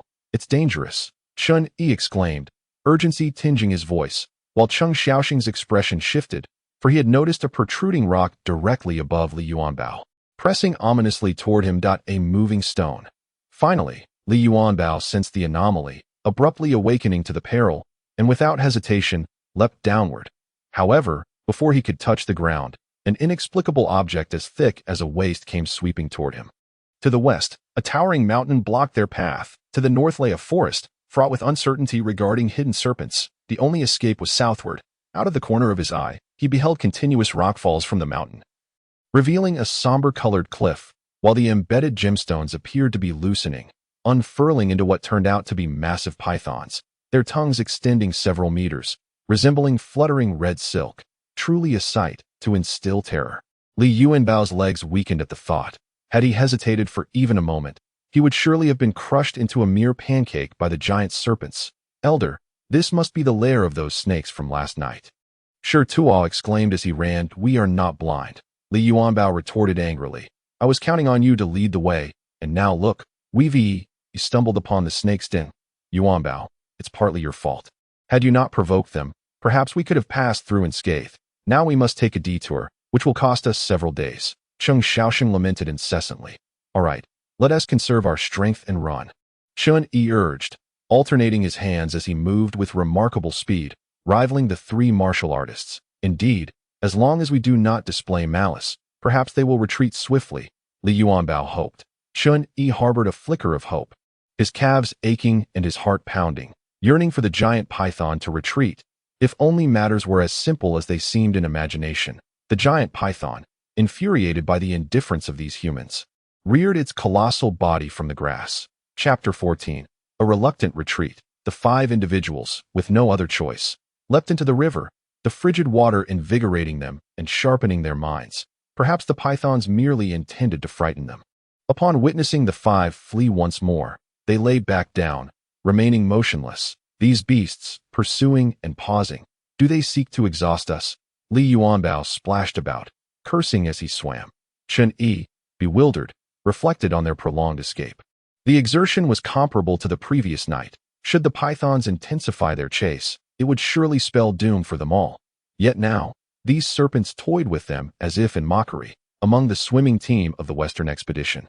Chen Yi's proficiency was deemed the lowest, for Tang Sung possessed no understanding of water. However, this Tang Sung was now under the dominion of Chen Yi's main soul, rendering him quite different from before. Upon reaching a third of the way, the water level approached their chests. The comparatively shorter Furong and Shirtu had the water around their necks. Both were competent swimmers. With a powerful dive, they plunged into the depths. Surfacing at the river's center, Furong wiped the droplets from her face, revealing a childlike smile, having long forsaken playing in the river, and called out, "Elder, hurry and swim over." Li Yuanbao and Cheng Xiaoxing, brimming with enthusiasm, stretched their limbs and glided through the water like arrows. Chen Yi, clad in a brocade robe, possessed some fundamental protection against drowning. However, in this future world, he had developed a passion for swimming, even earning a city gold medal and a provincial third place. During his kindergarten years, the tall and lanky Chun-Yi caught the eye of a national team coach seeking swimming talent, eliciting joy akin to discovering a treasure. As the coach praised him while holding his small hand, Chun-Yi was elated at the prospect of becoming a national swimming athlete, envisioning the pride of winning a world championship for his country. Upon hearing this delightful news, his parents rejoiced, particularly his exceedingly narcissistic mother, exclaiming, "Look at our remarkable son." Unfortunately, the coach never returned, leaving Chun-Yi deeply disheartened, even shedding secret tears, his confidence severely shaken. Years later, Chun-Yi's mother chanced upon the retired kindergarten principal and learned the truth. It turned out that the coach had approached the principal that very day, wishing to take the child for proper training. Yet the principal had unilaterally vetoed the decision, stressing that they were unaware of the child's background, a wealthy heir with family assets in the billions. As the sole offspring, his parents would surely object. The coach was left speechless, for it was indeed the case. Children from affluent families pursuing sports often departed with unfulfilled aspirations that in truth, they had overthought the matter. Chun-Yi's parents had grown so accommodating that they appeared ruthless. This illustrates the necessity of direct communication to prevent misunderstandings and regrets. Although nurturing talent later would be somewhat delayed, Chun-Yi could still dabble in competitive swimming, distinguishing himself among the ordinary populace. Chun-Yi slung the 9-ringed tin staff behind him, clasping his hands together, extending his arms straight, and exerting force from his waist, creating a graceful arc that plunged into the water. His arms moved in grand sweeps, harmonizing with the rhythmic up and down motion of his elongated legs, as he pursued with the most visually captivating butterfly stroke. Li Yuan Bao and the others applauded, appreciating the elegance of the butterfly's flight, paired with the speed of a dolphin's movement, a perfect amalgamation of strength and beauty. Let us have a race to see who reaches the opposite bank of the river first. Chun-Yi exclaimed as he broke the surface of the water. The other four, unwilling to be outdone, splashed playfully, laughing aloud, momentarily forgetting the lurking danger behind them, which remained unresolved. The rankings were inconsequential. The 5 of them, drenched, crawled ashore as dusk descended. A gentle breeze swept over them, eliciting a sneeze. To the west, several undulating hills beckoned, perhaps beyond which lay the homes of farmers. Chun-Yi wrung the water from the hem of his garment and remarked, "Friends, we shall traverse the mountains on empty stomachs tonight, that if fortune smiles upon us, we might discover some wild fruits within the woods." Elder Fu Rong's eyes reddened, and tears brimmed with heartache. What kind of days are these? Not a grain of food to be found, only a small bundle left, a pot, and a sodden tent. Chun-Yi had anticipated this, knowing the arduous journey westward would be fraught with dangers, and enduring hunger would be the norm. Many trials awaited them, far more terrifying than today's tribulations. The hills were desolate, with few trees of substantial size, mostly slender saplings scattered sparsely around. The anticipated sweet and delectable fruits were nowhere to be found. The leaves drooped lifelessly, devoid of moisture, and even fungi were scarce. Occasionally, a few unafraid little animals scurried about. As the sky darkened and their hunger grew, Cheng Xiaoxing, the one with the largest appetite, suffered from what one might term low blood sugar in modern parlance. Hunger made him feel faint and breathless. Fleeing was exhausting, and in a moment of distraction, he stumbled, rolling down the slope with a clatter. "Xiaoxing!" Li Yuanbao exclaimed in alarm, hastily leaping after him. When Chun-Yi and the others reached the bottom, Li Yuanbao was supporting Cheng Xiaoxing against the mountainside, who had torn his clothing on a tree trunk, sustaining a scrape on his face, with beads of sweat forming on his forehead, appearing quite disheveled. "How badly are you hurt?" Chun-Yi rushed to inspect, but Cheng Xiaoxing waved him off, struggling to rise. "It's just a superficial wound. I'm merely dizzy from hunger," and wasn't he paying attention? "Elder," Li Yuanbao suddenly called out, his voice heavy with concern, followed by a prolonged silence. Chun-Yi remained silent, understanding that Li Yuanbao had something weighing on his mind. At last, Li Yuanbao lifted his head, his eyes misty with emotion. "Elder, it is not that Yuanbao is cowardly, but who truly knows if the scriptures of the West are genuine?" Chapter 15. Permission to transgress. The only hope lies in encountering the Buddha, who might offer a solution. Chun-Yi replied. Sure Tuo's eyes sparkled with unusual excitement, for the bizarre encounters hinted that the prophecy of the 5 saints might indeed come to fruition, that if their experiences were mundane and ordinary, how could they attain the golden body and rightful fruit? The group fell silent for a moment. At this juncture, there seemed to be no better course of action than to journey westward in search of the Buddha, which would pave the way for their return. Problems must be addressed with proactive solutions, not through avoidance. Chen Yi added, Yuan Bao, I do not hold you accountable. You are swift and agile. See if you can procure some game for us to prepare a meal. What? The four individuals stood in stunned silence, with Li Yuanbao's eyes sparkling with curiosity as he pressed on. Elder, is what you say truly the case? You too, along with Sister Furong, have yet to take refuge in the Buddhist faith, and thus are not bound by the regulations of purity. For the sake of self-preservation, you may consume meat. Furong retorted with indignation. Since I have chosen to follow the elder, I shall adhere to a vegetarian diet. This resolve will not waver. With steadfast determination, Sister Furong proved herself no less resolute than any man. Shurtu raised his thumb in approval. Having maintained a vegetarian lifestyle for many years, he would not forsake his vow for such a trivial challenge. Cheng Xiaosheng remained speechless. While Li Yuanbao's reasoning was flawed, it echoed the sentiments of an ordinary person. If the elder claimed they need not abide by the precepts, why should others impose such demands? After a moment's contemplation, Chen Yi dismissed the notion, asserting that vegetarianism was an objective, not merely a formality. If one could not restrain their craving for meat internally, no amount of clean eating would suffice to cultivate true virtue. Cheng Xiaosheng chuckled awkwardly but could not resist the allure of delicacies. He pulled Li Yuanbao into a corner to begin preparing the rabbit that had met its demise. Li Yuanbao took charge of skinning and gutting, while Cheng Xiaosheng gathered some dry grass and twigs, striking a flint against the rocks to spark a fire. The two split the wild rabbit in half, roasting it over the flames, their eyes fixed intently upon it, ready to devour it as soon as it was cooked.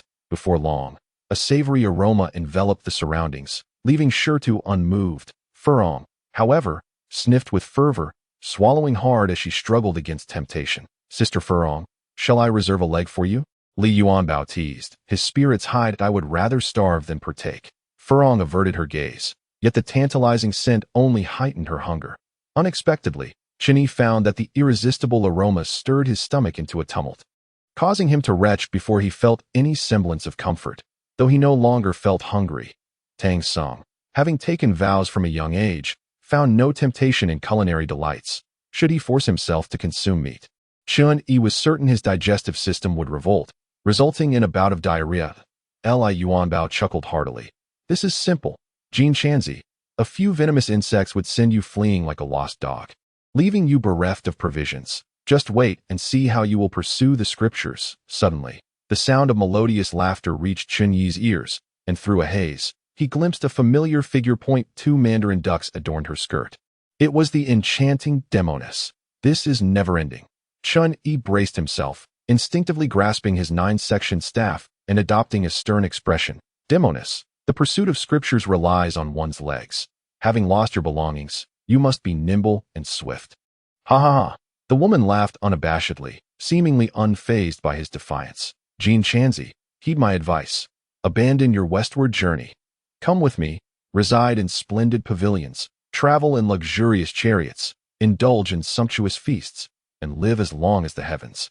We could be eternal celestial partners. How delightful. Faced with such an enticing proposition in dire circumstances, Chen Yi merely scoffed. Demoness, do not harbor such delusions that I could offer you the same, free from the burdensome and heartless precepts that deceive the masses. Even deities and Buddhas are devoid of compassion. Though a look of surprise crossed Chen Yi's face. Who exactly are you? You need only know that I am the one who loves you most in this world. The woman replied, her voice laced with affection, that if you possess such great power, why have you not taken Tang Sung away in the past 9 lifetimes? Chen Yi countered this. The woman faltered, her delicate brows furrowing, as if concealing a deeper secret. One does not receive a pie from the sky without effort. One must strive for everything. Depart now, for I no longer wish to see you.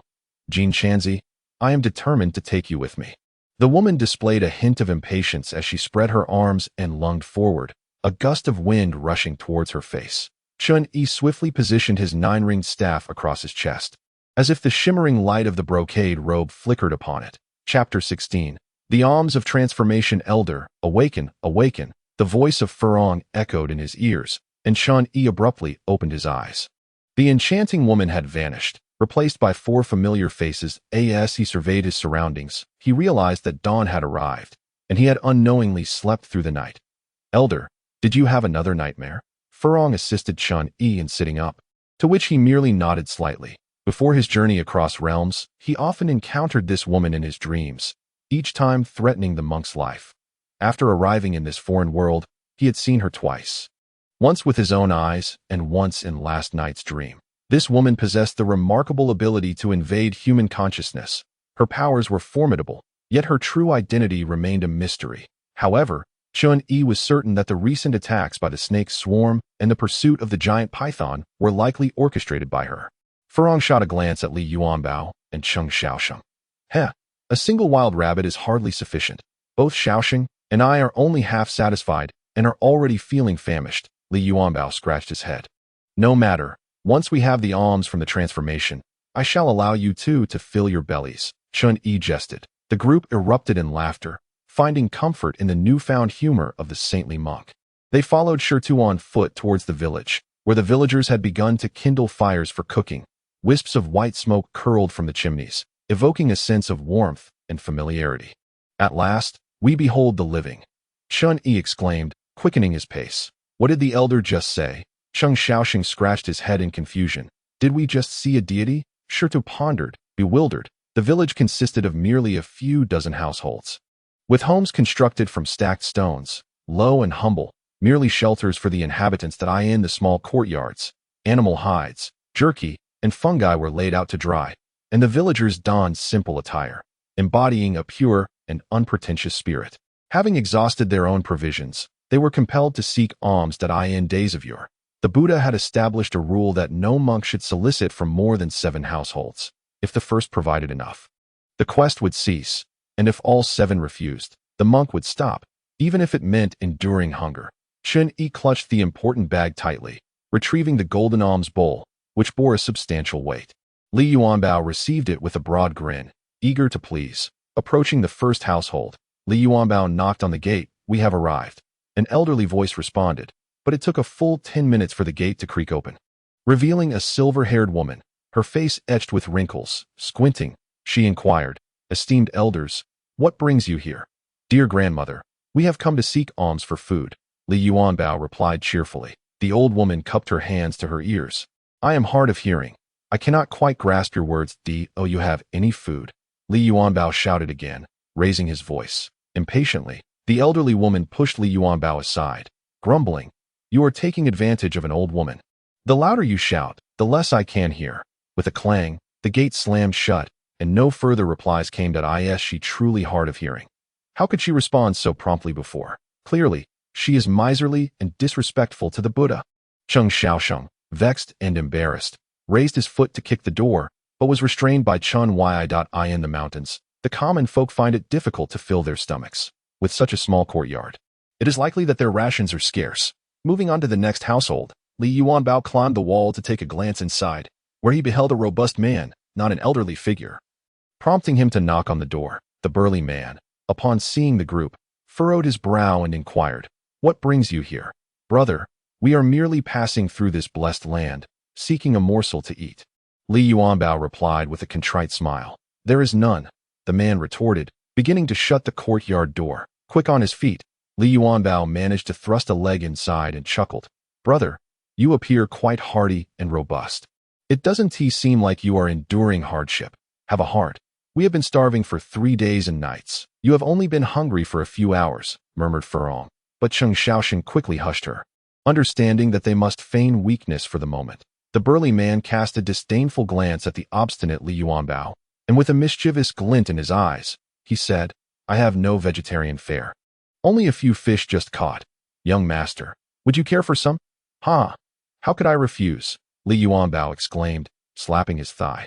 However, he was abruptly pushed out by the man, whose expression had soured, and the courtyard door was firmly shut once more. Hey, what do you mean by that? Li Yuanbao shouted angrily, jumping in frustration. Clearly a bunch of shameless monks, deceiving us for food and drink, retorted the burly man. You? Li Yuanbao rolled up his sleeves, ready to charge in. But Chun-Yi shook his head. Such matters cannot be forced. Let us move on to the next house. This time, to ensure a more favorable outcome, Furong approached to knock on the door. The woman's tone was amiable, making it difficult for the other party to refuse. The door was opened by a woman, roughly the same age as Furong, with dark, rough skin and hair coarser than a horse's tail, giving her an almost masculine appearance.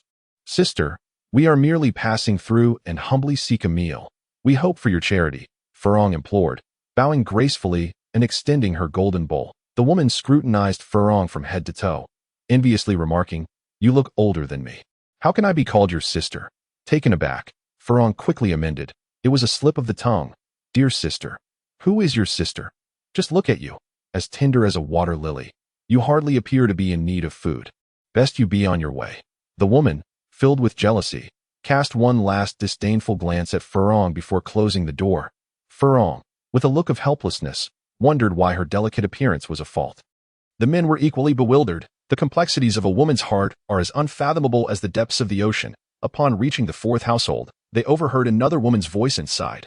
This time, Cheng Xiaoxing took the lead, hoping that his earnest demeanor would win her over.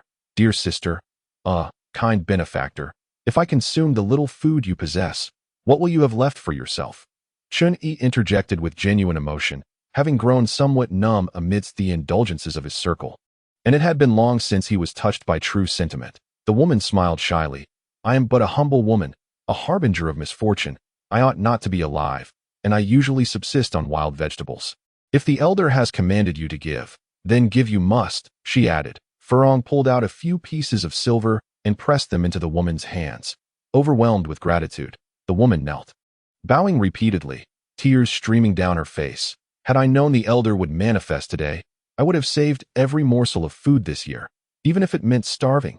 Zhulian, I have food at home." Suddenly, a muffled sound emanated from the fifth household, and shortly thereafter, a middle-aged man approached, bearing a tray laden with some provisions. Chun Yi could not suppress a chuckle. It seems that the two families, separated by a wall, are not faring well. "What does the elder mean?" Fu Rong inquired, puzzled. Chun Yi merely smiled in response, waved his hand, and led the group to the sixth household. To their astonishment, it was empty, an uninhabited courtyard. In these times, begging for food proved to be a daunting task indeed. The group turned their gaze towards the seventh household, their greatest hope resting upon its threshold, yearning for mere sustenance sufficient for the elder. No longer daring to aspire for more, with heavy steps and somber expressions, they approached the entrance, each reluctant to face disappointment. "You look at me. I'll nudge you." They hesitated, none willing to step forward. Ultimately, they could not forego the attempt. Tua cleared his throat a few times, stepped out of the line, took a deep breath, murmured a prayer, and knocked on the door. "Who is it?" came the voice of a child. "Little benefactor, we are wayfarers seeking wisdom, humbly asking for alms. Might you kindly open the door?" Tua quickly lowered his voice and spoke courteously. "What does alms mean?" "It means, if you have any food at home. Could you spare us some?" "Oh, are you beggars?" "No, we are monks." "What does monk mean?" "It means a person who has renounced the worldly life." The two continued their back and forth through the door for nearly half an hour, leaving Chun Yi feeling drowsy. It was a tangled conversation, and he regretted the countless morsels wasted at home, not to mention the exquisite vegetarian dishes his mother prepared and the cleverly crafted faux meat. At this moment, even 2 warm buns would feel like a taste of paradise. "Little benefactor, will you not share any food with us?" Tua, parched and weary, crouched down, finding it more exhausting to converse with a child than to battle monsters. "My elder is not home. My grandfather has said not to open the door to strangers." What a waste of breath. Tua, the most honest among them, was now seething with frustration, his fists clenched tightly. Thus, after visiting 7 households, they had returned empty-handed. They gathered beneath a grand tree, silently resting against its trunk, the sounds of their growling stomachs alternating in the air, leaving no room for embarrassment. "Elder, I shall venture up the mountain to see if I can find something to eat," Tua declared. "That would be futile. We saw it all on our way here, barren and desolate. Unless we resort to foraging for wild game." Li Yuanbao licked his lips, still feeling the discomfort from last night's feast. The elder had never endured such hardship. If his wife were to know, her heart would surely break. That Fu Rong raised her sleeve to wipe away her tears. "Sister Fu Rong, lamenting now is of no use. We must find food," Cheng Xiaoxing murmured, looking downcast. In this moment of desperation, an exception had to be made. "I will speak," Chinny finally announced, prompting the group to turn their attention to him, only to hear words that nearly caused them to faint. Let us proceed to the 8th household. Sure Tuo's face twitched with disbelief. As a revered monk, how could he contravene the sacred rules established by the Buddha? He earnestly urged, Elder, I assure you, I will resolve this matter. Please be patient. Sure Ta. Rules are rigid, but humanity is vibrant. Do not be so concerned with the minutiae, Chani countered. Let me ask you, what is the purpose of our journey? To obtain the true scriptures and enlighten sentient beings. If we all perish from hunger, who then is to blame? Nature is indeed governed by fate, but the error lies within ourselves. Chun-Yi rose and remarked, when faced with adversity, one should first address the principal contradiction at hand, postponing the lesser issues for the time being. Let us all rise. Observe, to the west there is a household with a spacious courtyard, likely the residence of the village chief or the party secretary. We shall visit this abode. Sure Tua, still perplexed by the notion of a principal contradiction, and even more so by the titles of village chief and party secretary, followed behind in a daze until they arrived at the entrance of the courtyard. The yard was indeed thrice the size of those belonging to other families, with a newly constructed entrance, indicative of relatively affluent conditions, certainly a dwelling of local wealth. The elders are wise. We should have come here to seek alms from the outset. Li Yuanbao whispered, giving a silent thumbs up, while Cheng Xiaoxing nodded in agreement. I shall take the lead in knocking, Chun-Yi declared, adjusting his monk's robe, brushing off the dust from his sandals, straightening his posture, and stepping forward to grasp the brass ring on the courtyard door, an adornment absent from other homes that he knocked thrice. And after a moment, footsteps could be heard approaching. The door was opened by a young man with a furrowed brow, whose expression brightened upon seeing the 5 of them, but he suddenly inquired, Monk, can you recite scriptures? Chun-Yi was momentarily taken aback. His prepared opening line rendered unnecessary that he nodded affirmatively, responding, Of course, this is my forte. You have come at an opportune moment. Tomorrow marks the 10th anniversary of my grandfather's passing, and my father intends to invite a monk for a memorial service. Should you agree to stay, you shall be well fed and generously rewarded. Otherwise, I apologize. The young man spoke with an air of indifference. The 4 companions exchanged glances, their expressions darkening. It was akin to a dragon stranded on the shore being toyed with by shrimp. The revered monk was to preside over a grand water and land ceremony in Chang'an, attended by throngs of officials and dignitaries, all of whom approached with sincere reverence. Yet this fellow had the audacity to request the saintly monk to perform a mundane ritual. Chapter 18. The stone-cloud demon monkey Furong tugged at Chun-Yi, wanting to leave, but he remained steadfast, nodding as he said, Meeting is a matter of fate.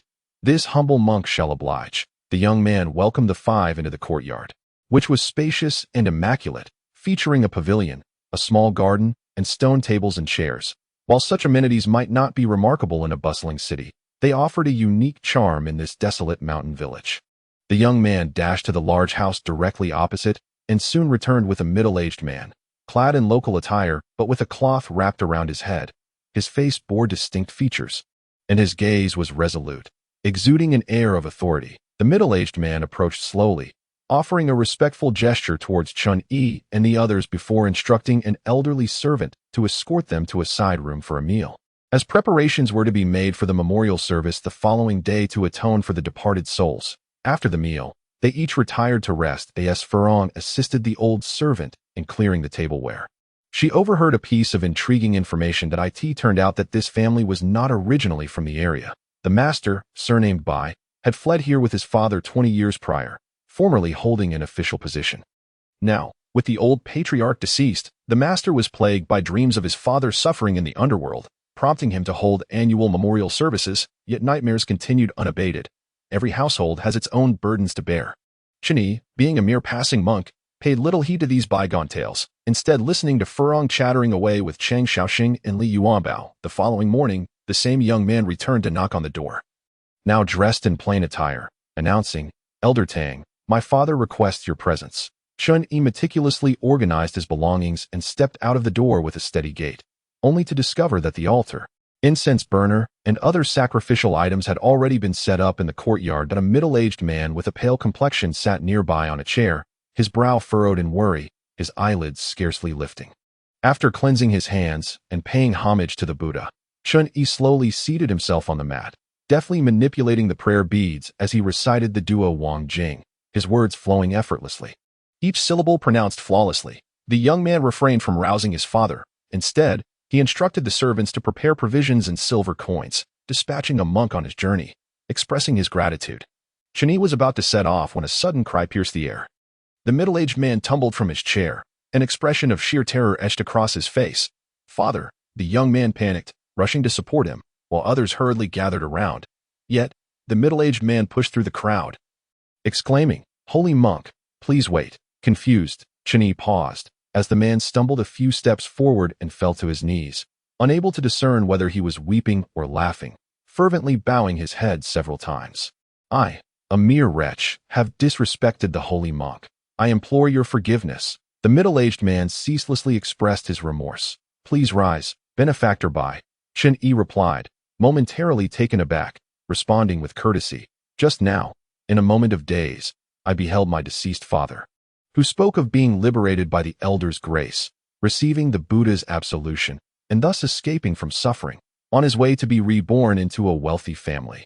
The middle-aged man invited Chen Yi into the main house, offering fruits and tea, before finally releasing a long sigh and revealing a long-buried secret that left Chen Yi profoundly astonished. It turned out that the middle-aged man hailed from the small western kingdom of Jingluo and was of noble descent. For reasons unknown, the king suddenly developed a hatred for monks and commanded the middle-aged man's father to exterminate all the monks in the city. Reluctant to defy the king's edict, the father begrudgingly killed dozens of monks, but ultimately spared the rest, leading his family eastward to escape, eventually assuming a new identity in this secluded place. The father, being a compassionate man, was tormented by dreams of the slain monks demanding retribution, ultimately succumbing to despair. With another heavy sigh, the middle-aged man lamented, "I am fully aware of the absurdity in seeking a monk to absolve my father's sins of slaying monks. Yet, I felt compelled to do so. Year after year, I sought a resolution, and only by encountering the elder did I find liberation." As the middle-aged man prepared to bow again, Chen Yi steadied him, advising, "Though your father committed grievous acts, he recognized his errors, relinquished wealth and status, and spared hundreds of lives, which is sufficient to benefit future generations. Remember to engage in good deeds henceforth, for only with a clear conscience can one rest without worry. Thank you for the elder's counsel. We are pressed for time and cannot linger. I hope Benefactor Bai can direct us to a quicker route westward," Chen Yi stated. "Further west, there are several mountain peaks. Thereafter, heading north will allow you to circumvent the Panshi Valley and access the main road westward." After a moment's contemplation, the middle-aged man added, "The most direct route, however, would be to proceed southwest from here. Crossing a single mountain will lead you to a major thoroughfare. Thank you for your guidance. I shall take my leave now. Until we meet again," Chen Yi said, not lingering any longer. The middle-aged man instructed his servants to prepare additional provisions and clean garments, cautioning, "Elder, it would be wiser to endure a bit more hardship than to take the second route, for that path is fraught with dangers." Upon arriving in a foreign realm, Chen Yi remained oblivious to the appearance of monsters. His curiosity piqued as he inquired about their nature and powers. The middle-aged man, bearing a visage of trepidation, lowered his voice as if the very monsters might overhear him, whispering, "That mountain is known as Shishia Mountain, a place of breathtaking beauty and boundless scenery. Yet it is home to a trapped creature of malevolence. If it is indeed confined, what is there to fear?" Chen Yi questioned. "This monster possesses formidable supernatural abilities, capable of sensing the movements of birds and insects within a 5-mile radius. Anyone who approaches is met with either death or injury. We often take prey and mountain goods to sell in the West, but no one dares traverse Shishia Mountain," the middle-aged man asserted earnestly. "Indeed," Chen Yi nodded, "it is prudent to exercise caution as long as our supplies are sufficient. The journey poses no issue." Just as he was about to take his leave, the young man interjected, muttering, "Father, I have heard that it is merely a monkey imprisoned there, standing no taller than 3 feet. What is there to fear, foolish child?" the middle-aged man exclaimed, raising his hand in exasperation. "It is said that this demon monkey can articulate human speech. It is certainly no harmless creature. I have warned you repeatedly to refrain from curiosity regarding Shishia Mountain, that if you disregard my words, I shall break your legs." The young man, indignant, ran off, while Chen Yi was left dazzled by a constellation of thoughts, exclaiming, "What did you say? A demon monkey? How long has it been confined, and what is its name?" A barrage of questions left the middle-aged man befuddled as he shook his head.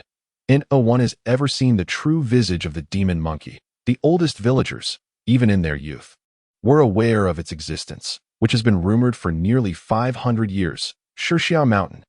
Demon monkey. 500 years. Chen Yi, exhilarated, pieced together this series of revelations, and a classic figure sprang to mind. Sun Wukong. Indeed, it must be the legendary Monkey King. Haha.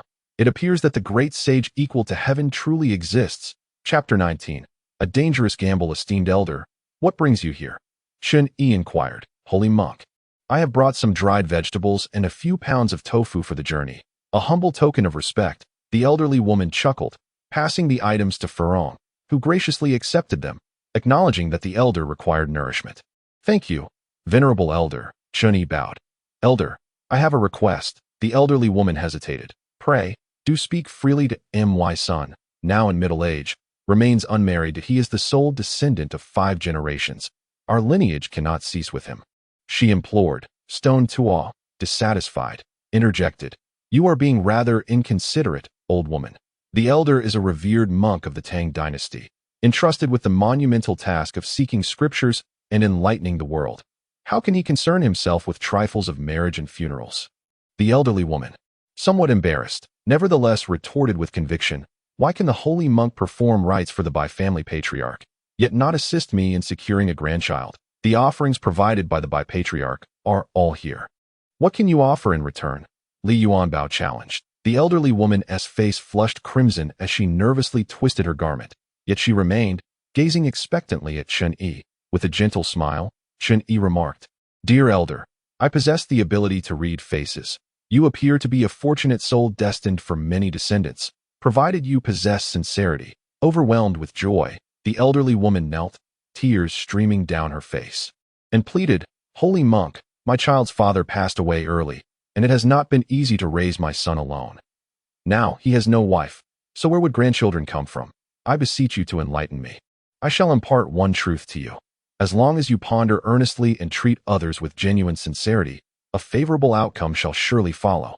Indeed, it is both distant and near. The holy monk possesses a truly discerning heart, capable of perceiving all. Perhaps this is simply fate. The elderly woman sighed, lost in thought for a prolonged moment, before finally mustering the courage to approach the widow's door.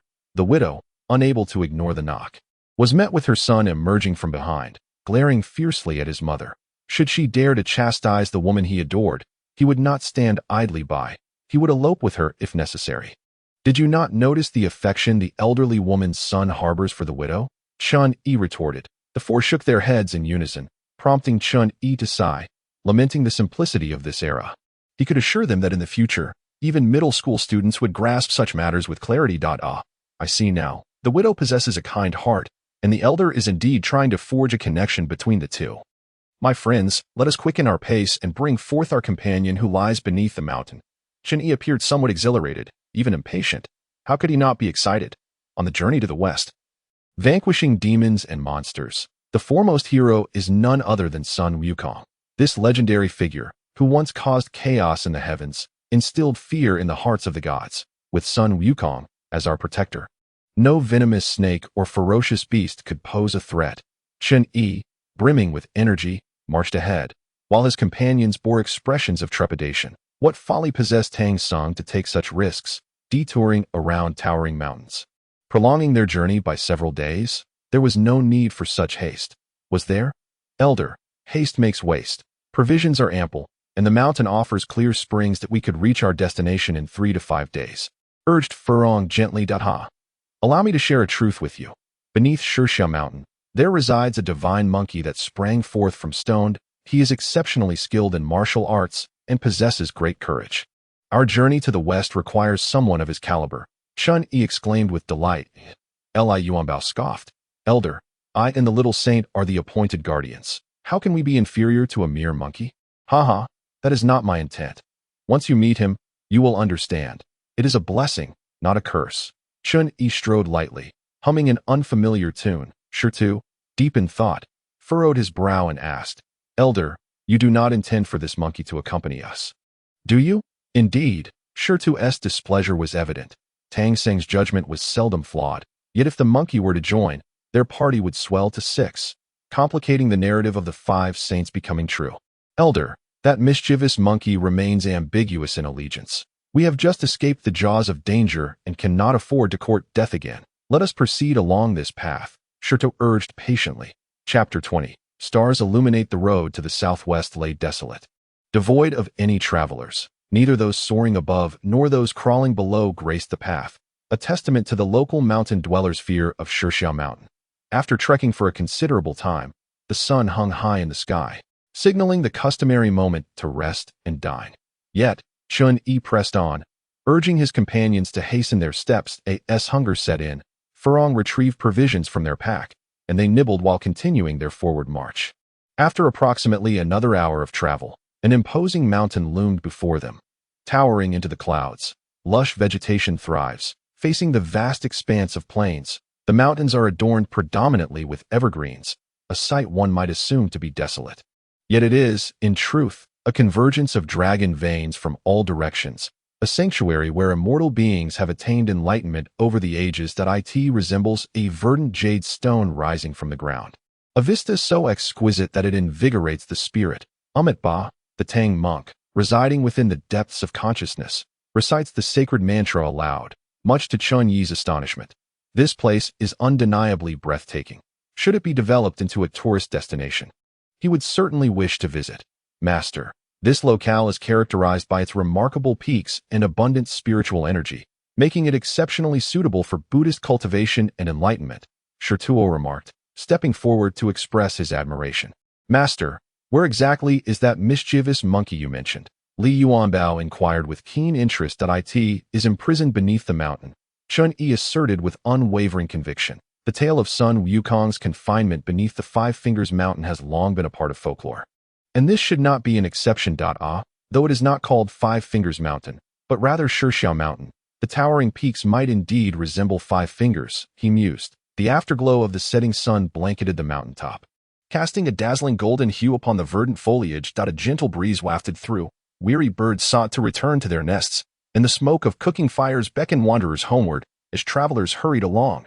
This was originally a scene of striking beauty. However, at that moment, Chun Yi felt profoundly dejected. The 5 companions had reunited, yet there was not a trace of the mischievous monkey. But we have scoured the area thoroughly, and not even a strand of monkey hair has been found, Cheng Xiaoxing mumbled. Heh, even if there were monkey hair, your keen eyes would not perceive it, Li Yuanbao chuckled, glancing up to see the frown etched upon Chun Yi's forehead. Promptly silencing his mirth. Perhaps it lies on the mountain's reverse side.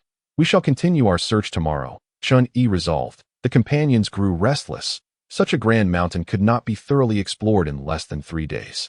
Setting aside the preciousness of time, the issue was that their provisions were limited and must suffice for the journey ahead. This was a concern foremost in Furong's mind, as she smiled tentatively and suggested, Master, Furong, with this assistant by your side in the quest for scriptures from the West, the effort shall be halved, and in due time, you will recognize the wisdom of my choice today, Chun Yi interjected, rising to pace nearby, his heart laden with unease that it was merely a rumor of a mischievous monkey. Whether it truly existed, and if it was indeed Sun Wukong remained uncertain, overwhelmed by his thoughts. Chun Yi gazed skyward. Although the moon shone brightly amidst sparse stars, the mountain's summit appeared even more pronounced, obscured by the night, rendering the day's breathtaking beauty veiled from view. Due to his entrenched mindset, Chun Yi had long believed that the monkey should be confined at the mountain's base, yet he should have realized that this was a realm beyond the boundaries of novels. Everyone, look up there at the mountaintop, Chun Yi exclaimed, his face alight with excitement. The group followed his gaze, mouths agape in astonishment. The light emitted at night was clearly no ordinary phenomenon, and indeed, a mischievous monkey was bound to this place. Let us prepare. We shall ascend the mountain tonight, Chun Yi commanded.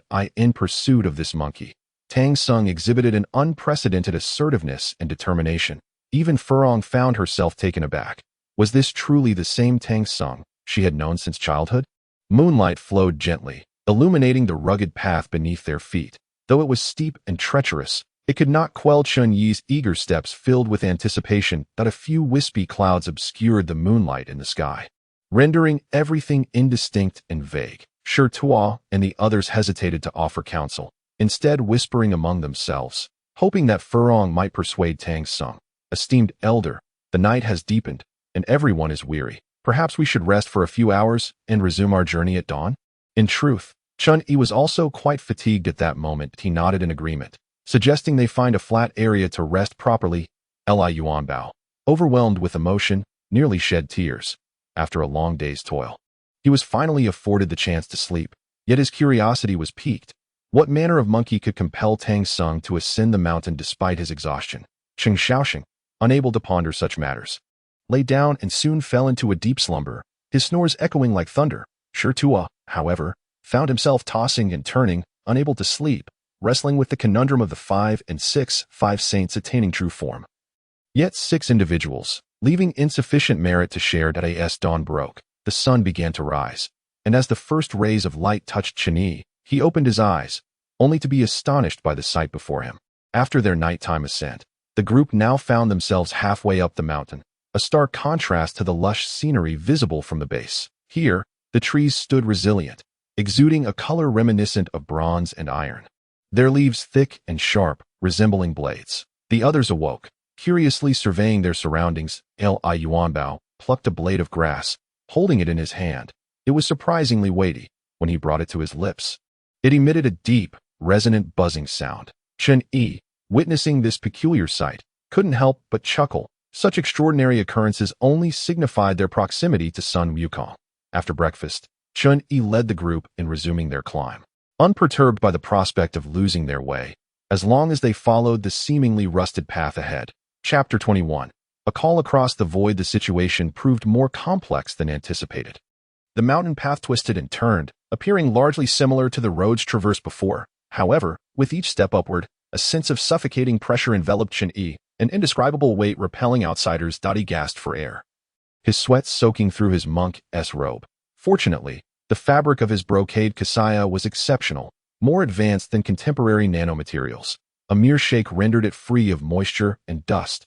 The 4 companions flanked him, their thoughts diverging from Tang Sung's. Regardless of the presence of any demon monkeys, they believed that enduring the hardship of climbing this mountain would lead them to smoother paths ahead, making the journey worthwhile.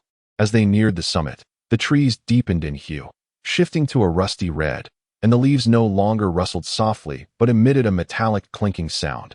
All birds and beasts had vanished, even the tiniest insects, as if they lacked the right to linger in this place. Hey, demon monkey, your grandpa Yuanbao has arrived. Li Yuanbao, feeling bored, cupped his hands around his mouth and shouted. The outburst was so sudden that Chun-Yi barely had time to intervene.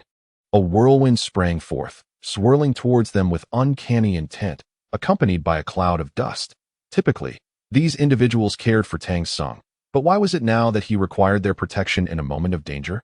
With a sense of confusion, the 4 hastened to follow Chun-Yi, not to hide, but to push or embrace him from behind, ensuring he was not swept away by the tempest. The whirlwind approached with alarming swiftness, splitting open in the middle like a gaping, sinister maw, sending chills down their spines. However, the thunder roared while the rain fell lightly. For reasons unknown, the force of the whirlwind rapidly diminished, and when it finally brushed against their faces, it felt as gentle as a spring breeze. The crowd let out a long sigh of relief, naturally assuming that the narrow mountain path was the cause of the whirlwind's accumulation. Yet, Chun-Yi had a different perspective. He believed they had approached the range where Sun Wukong could sense and control, estimating they were now less than 5 miles away. Adjusting his monk's robe and leaning on his 9-ringed staff, he summoned his courage and continued onward. Yuanbao, a monkey requires several hundred, even thousands, of years of cultivation to transform into a demon. Would you say this demon monkey resembles a human or a monkey? Cheng Xiaoxing inquired with a chuckle. Neither, I suppose. It must be exceedingly ugly, or perhaps it has long since turned into a pile of white bones. Li Yuanbao speculated whimsically. You are all mistaken. As I mentioned on our journey here, this divine monkey was born from a stone egg, meaning it grew within the stone, absorbing the essence of heaven and earth, and emerged in human form, capable of speech, with considerable power, akin to that of a celestial being. Chun-Yi explained. Born from a stone, that is truly unfathomable. But who are the parents of this demon monkey? Furong posed the most pressing question from a female perspective. Haha, I truly do not know. However, this divine monkey does have a name and a surname. It is called Sun Wukong. And no sooner had he spoken than the ground trembled violently, and loose stones began to tumble from above. The five of them hurriedly scattered to the sides, while Li Yuanbao and Cheng Xiaosheng wielded their weapons to deflect the falling debris. Elder, if you do not know the parents, why does it still have a surname? Furong asked, unable to contain her curiosity. The monkey sought immortality, traversing the seas for several decades before finally finding a master. Based on its appearance, it was given the surname Sun, and as a disciple of the Wu generation, it was bestowed with the Dharma name Kong. Hence it is called Sun Wukong. Chun Yi recounted slowly. Is that so? Furong nodded in understanding. However, Shurtua widened his eyes in astonishment and asked, Elder, how do you know this? Before Chun Yi could respond, a thunderous roar emanated from a nearby cave. Indeed, how does this monk know? My goodness, there really is a monster, Li Yuanbao exclaimed, leaping up and brandishing his silver spear across his chest. Trembling with apprehension, Who is it? Monkey brother. A name nearly escaped Chen Yi's lips as he stepped forward excitedly and called out, Wukong, is that truly you? I am indeed Sun Wukong. How does this powdered-faced monk know my past? Who told you? Sun Wukong inquired with a sharp tone. It's a long story and somewhat difficult to comprehend. Once you emerge, I shall provide you with the details, Chun Yi replied joyfully. How tedious, if I could come out. I wouldn't be shouting at you from afar, Sun Wukong muttered. Truly delightful. The others could not help but chuckle. Just as they shared a light laugh, several massive stones suddenly flew through the air, causing their faces to pale in collective fright. At that moment, they all understood that the various phenomena they had encountered along the way, the whirlwinds, the falling rocks, were all conjured by the demon monkey. Wukong, calm your wrath. I have come to rescue you, Chen Yi said, maintaining his composure and speaking patiently. Aside from my master, no one can save me. Sun Wukong's voice was filled with despair. Wukong, you must believe me. Today is a fortuitous day for you to dispel your calamities, Chen Yi encouraged. The cavern had grown remarkably silent, and after a considerable interval, a voice emerged. You monk, from whence do you come? And to where do you aspire to go? I hail from the eastern land of Great Tang, seeking to journey westward to venerate the Buddha and acquire sacred texts. The eastern land of Great Tang? Sun Wukong pondered for a moment, perplexed, and replied, I have indeed heard of it. The southern Jambudvipa is where mortals reside, recognized as the realm of the greatest rewards for the practice of Buddhist teachings. It is said that the people possess a deep inclination towards Buddhism, and the deities often bestow their protection. Thus one would expect Great Tang to experience favorable weather, abundant resources, a prosperous nation, and a contented populace, resembling a veritable paradise on earth. What need is there for scriptures? Unexpectedly, Sun Wukong chuckled. Such sweet words mask a desire for immortality. In my quest for mastery, my revered teacher had already imparted the essence of his teachings, which must be what you refer to as the Mahayana Buddhist doctrine. Your master indeed bestowed upon you certain spells for self-liberation, yet even he has never encountered the Mahayana teachings. How could you possibly be aware of them? Chun Yi persisted, his resolve unyielding, for the monkey's obstinacy proved difficult to sway. Nonsense, Sun Wukong retorted, clearly displeased. What does it matter, great or small? If I can attain immortality, this Shurxiao mountain shall inevitably be reduced to dust. And at that time, I shall emerge. How foolish you are, Wukong. Chen Yi shook his head, speaking with a tone of sympathy. If you would deign to take me as your master and accompany me to the west to procure the scriptures, within a few years you could transform into a golden body of true enlightenment, rather than enduring solitude for millennia here. Chapter 22. The great sage, equal to heaven, silence reigned, an enduring silence. Chun Yi patiently awaited, knowing that Sun Wukong had been touched. With just a little more encouragement, he could rekindle his fervor completely. Monk, you shall enter the cavern for a thorough discussion. No others may enter. At last, Sun Wukong spoke, yet he imposed an almost stringent condition. Elder, that cannot be. Indeed, how may we, the little sage, explain ourselves to the sovereign? Li Yuanbao lamented, a sorrowful expression adorning his face. Shurtua was the most dramatic, collapsing to his knees, weeping uncontrollably. How can the elder risk danger for a mere monkey? How shall I face the Buddha? Chun Yi shushed the distraught crowd, lowering his voice. That monkey possesses boundless powers. He has already detected our presence. Even if we were to flee now, calamities would surely befall us. Massive stones would descend, winds would rise, and none would escape. Likewise, a master must maintain an air of authority. Or how could he command respect? The interior of the cavern was dimly lit, and Chun-Yi struggled to adjust as he ventured deeper, never anticipating the passage would be so lengthy, with Sun Wukong's voice resonating as though it were right beside him. Chun-Yi had been inside for quite some time without a sound, and Shi Tuo and the others grew anxious, disregarding warnings as they approached the cave's entrance, ready to charge and dot. Oh dear. Shi Tuo, with a large bump on his head, squatted on the ground. An invisible barrier now guarded the cave's mouth, preventing common folk from passing through, for they lacked the golden robes of Tang's son. Surely the elder is not in danger. Forong's heart tightened with worry that we should never have provoked that monkey. Shi Tuo's face displayed regret as he rubbed his swollen head, groaning softly. Chun-Yi's spirits lifted. I've arrived. Wukong, are you there? Laughter echoed in his ears, and he discovered that the glimmer ahead was the soft radiance emitted by luminous pearls embedded within the passage. Nestled every few meters along the mountain's facade were luminous pearls, each the size of an egg, casting a gentle glow that left Chun-Yi utterly astounded by the scene before him. The mountain wall was remarkably smooth, capable of reflecting the vague outline of a person. One must acknowledge that these were indeed genuine stones, achieving such an effect through no human endeavor. Adorning the walls were numerous exquisite murals, all intricately linked to Buddhism, depicting lotus flowers, the birth of the Buddha, and various tales of spiritual practice. After an indeterminate distance traversed, Chun-Yi felt a profound fatigue in his legs, momentarily believing he had reached the very heart of the mountain, where a spacious and brightly lit area finally unfolded before him. Spanning over 10,000 square meters, it was vast and immaculate, with 5 chains of considerable girth cascading from above, each tethered to the limbs and neck of Sun Wukong. Wukong! Chun-Yi exclaimed with fervor. Hastily making his way forward, at that moment, Sun Wukong was languidly napping, standing approximately 1.60 meters tall, small and slender. Upon hearing the commotion, he lazily yawned and opened his eyes to scrutinize Chun-Yi. You do possess a fine appearance. Sun Wukong appeared far more endearing than Chun-Yi had anticipated, draped in tattered strips of cloth, barely clothed. Though his body was covered in fur, the tip shimmered with a golden hue, casting a faint glimmer reminiscent of gold. His large, round eyes bore the distinctive features of a monkey, complete with a pointed snout and sunken cheeks. While he could certainly be classified as a creature of the supernatural from a human perspective, among the monkey tribe, he was the most handsome monkey Chun-Yi had ever encountered. Indeed, the Monkey King is a sight to behold, full of pride and valor, Chun-Yi declared, raising his thumb in admiration. Sun Wukong chuckled heartily, casting a sidelong glance.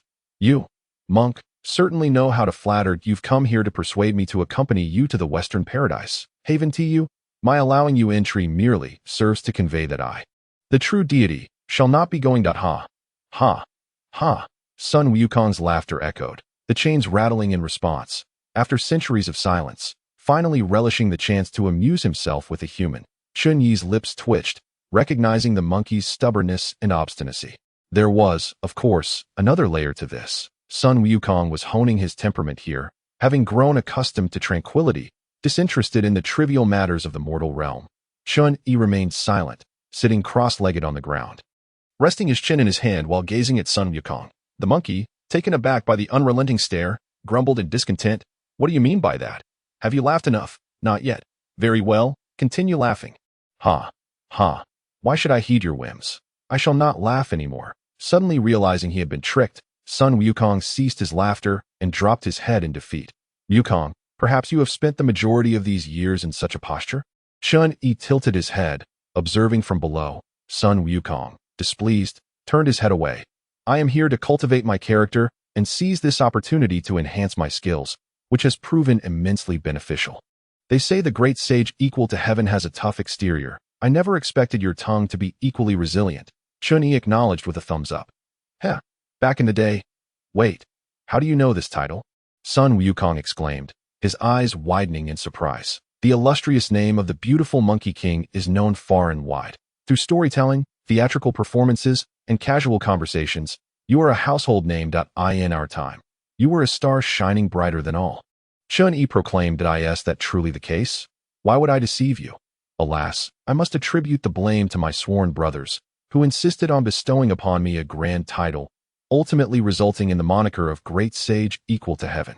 This inflated my ego to such an extent that I inadvertently ended the lives of several highway bandits, leading my master to confine me here. With a heavy heart, Sun Wukong revealed this truth, leaving Shen-Yi utterly astonished. No wonder the murals along the journey depicted Buddhist themes. Considering the profound caves deep within the mountains, they indeed resemble the style of Patriarch Bodhi. Shen-Yi endeavored to suppress his astonishment, striving to maintain an air of enigmatic foresight. Wukong, there is no need for lamentation. After all, we are not strangers. In terms of seniority, you ought to address me as Uncle 11. Chapter 23. Dual cultivation of Buddhism and Taoism. Sun Wukong, who prided himself on his intelligence, found himself momentarily perplexed, muttering, "Uncle 11? Shen-Yi responded with a chuckle, prompting Wukong to bristle with indignation. No one had ever dared to take advantage of him. His fur stood on end, and his eyes glowed a fiery red, baring his teeth as if to cast a spell. Wukong, your impatience is quite evident. It is no wonder that later generations liken you to a certain figure." Tarnishing the image of the great sage, Shen-Yi remarked with a sigh and a shake of his head. "What analogy?" Wukong inquired. "The monkeys in the park." Shen-Yi paused, casting a glance at Sun Wukong before continuing. "They leap at a mere poke." "Who leaped?" Wukong retorted, infuriated, as he perceived this as a mockery of his composure. He glared at Shen-Yi, momentarily silenced, feigning gravitas. "Indeed, you possess ambition. I am without parents. Where could I possibly find an uncle? You, monk, should depart swiftly, lest you provoke my wrath and meet a fate of utter annihilation." Wukong threatened. "There are no fetuses that exist devoid of parents. Wukong, I will assist you in locating your parents." Shen-Yi replied casually, adding, "In truth, I am not your blood-related uncle, but rather your master's uncle. Your master, Subhuti, is also a disciple of the Buddha. He practices both Buddhism and Taoism. As the 11th in line. By the rules of seniority, you must indeed call me Uncle 11." Wukong's eyes brimmed with astonishment. After all, his apprenticeship had been shrouded in secrecy, and he had vowed to his master to divulge not a word to outsiders. This monk before him spoke secrets that could only be known to someone of extraordinary rapport with his master. "How is my esteemed teacher?" Wukong asked, his demeanor suddenly somber, as if holding back tears. "He is most concerned for you," Shen-Yi hastily replied. "Alas, I once caused the loss of life and have been imprisoned here by my master for nearly 5 centuries, without resentment, merely seeking to assuage his anger." Wukong spoke softly. "What a dutiful disciple you are." Shen-Yi nearly wept at this revelation. "Wukong, you have misunderstood your master's intentions. His actions are, in fact, a means of safeguarding you. Enemies of the Buddhist community abound. And in this chaotic world, with the decline of both Buddhism and Taoism, demons and monsters run rampant. If you truly wish to please your master, accompany me to the west, vanquish evil, and clear the skies." Wukong's eyes blinked incessantly. He had not considered such matters. The turmoil outside was of no concern to him.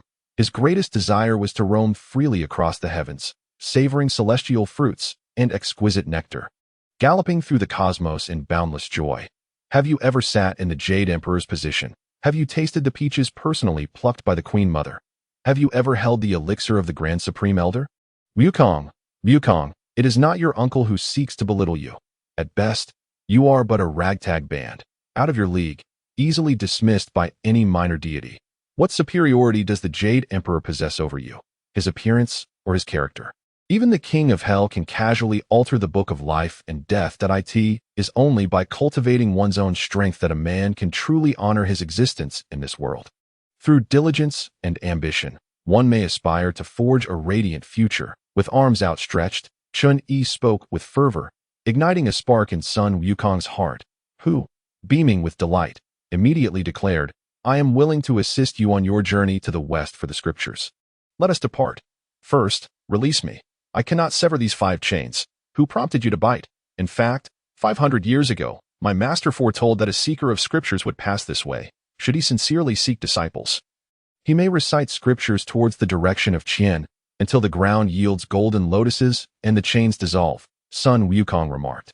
"This is the forte of Tang Sung." Upon hearing this, Chun-Yi was overjoyed. With the sage's prophecy preceding them and Tang Sung being one who grew up immersed in scriptures, it seemed a matter of course. Chun-Yi settled into a meditative posture, silently praying, "Tang Sung, I entrust my consciousness to you at this moment. Recite the scriptures diligently while I manage the journeying team. Come on. Tang Seng's consciousness swiftly gained the upper hand, reciting a series of obscure scriptures. Not only did the carefree Sun Wukong find it exasperating, but Chun Yi also felt a wave of despair. How on earth could one memorize such texts? A day passed, yet the ground remained barren stone, with no trace of golden lotuses. Indeed, not even a blade of grass. As the second day dawned, Chun Yi, parched and fatigued, feared that all would be in vain and gritted his teeth to persevere. By noon on the third day, Chun Yi's body could endure no more.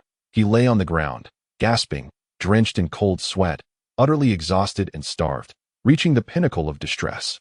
Wukong, why have we recited scriptures for 3 days without the appearance of golden lotuses? Chun Yi asked, deeply disheartened. What my master said may hold true. Perhaps you are not the seeker of scriptures he referred to, Sun Wukong concluded, observing that while Tang Sung appeared dignified, his peculiar actions and words did not quite align with those of a true monk. Your faith is wavering. I am indeed Tang Sung, and the world knows I shall be your new master. Chun Yi retorted with dissatisfaction. Why are there no golden lotuses? How should I know? This place is filled with stone. It lacks the environment for golden lotuses to flourish. I would even accept transforming into a golden lotus myself, Chun Yi exclaimed in frustration. Ha ha, ha ha ha. Sun Wukong laughed heartily. How could a grown man become a precious lotus? That is truly amusing. Do not underestimate me. I excel at depicting Eastern elements, and the lotus is a frequent subject of my practice. By the age of 10, I could create something indistinguishable from reality. Chun Yi boasted. I recall once plucking some lotus flowers from a pond and placing them on canvas, yet my mother could not discern the one I painted. At this moment, a flash of inspiration struck Chun Yi. The emergence of golden lotuses was merely a gimmick. Perhaps they were never meant to sprout from this place. Chun Yi sprang to his feet, searching for something to paint with. But alas, there was not even a small stone in sight. Even if there were, it would be challenging to leave a mark on the hard ground. Wukong, lend me a hair to fashion a brush. Without hesitation, Chun Yi approached and plucked a hair from Sun Wukong, presenting it to him. Quick, blow on it. You certainly know me well. Sun Wukong shivered slightly but complied, and in an instant, a fine brush was born from his hair. Yet where there is a brush, there must be paint? Chun Yi pondered for a moment, then lowered his gaze to his slender fingers. With a resolute heart, he bit down, and blood flowed forth abundantly, dipping his brush in his own blood.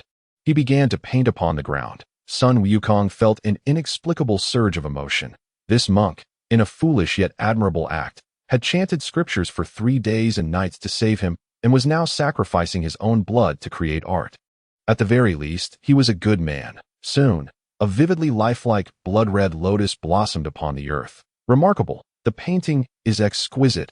As if it were real, Sun Wukong exclaimed in admiration. At this moment, the sun reached its zenith, casting a beam of light through the circular opening above, illuminating the lotus with a golden radiance. Chapter 24.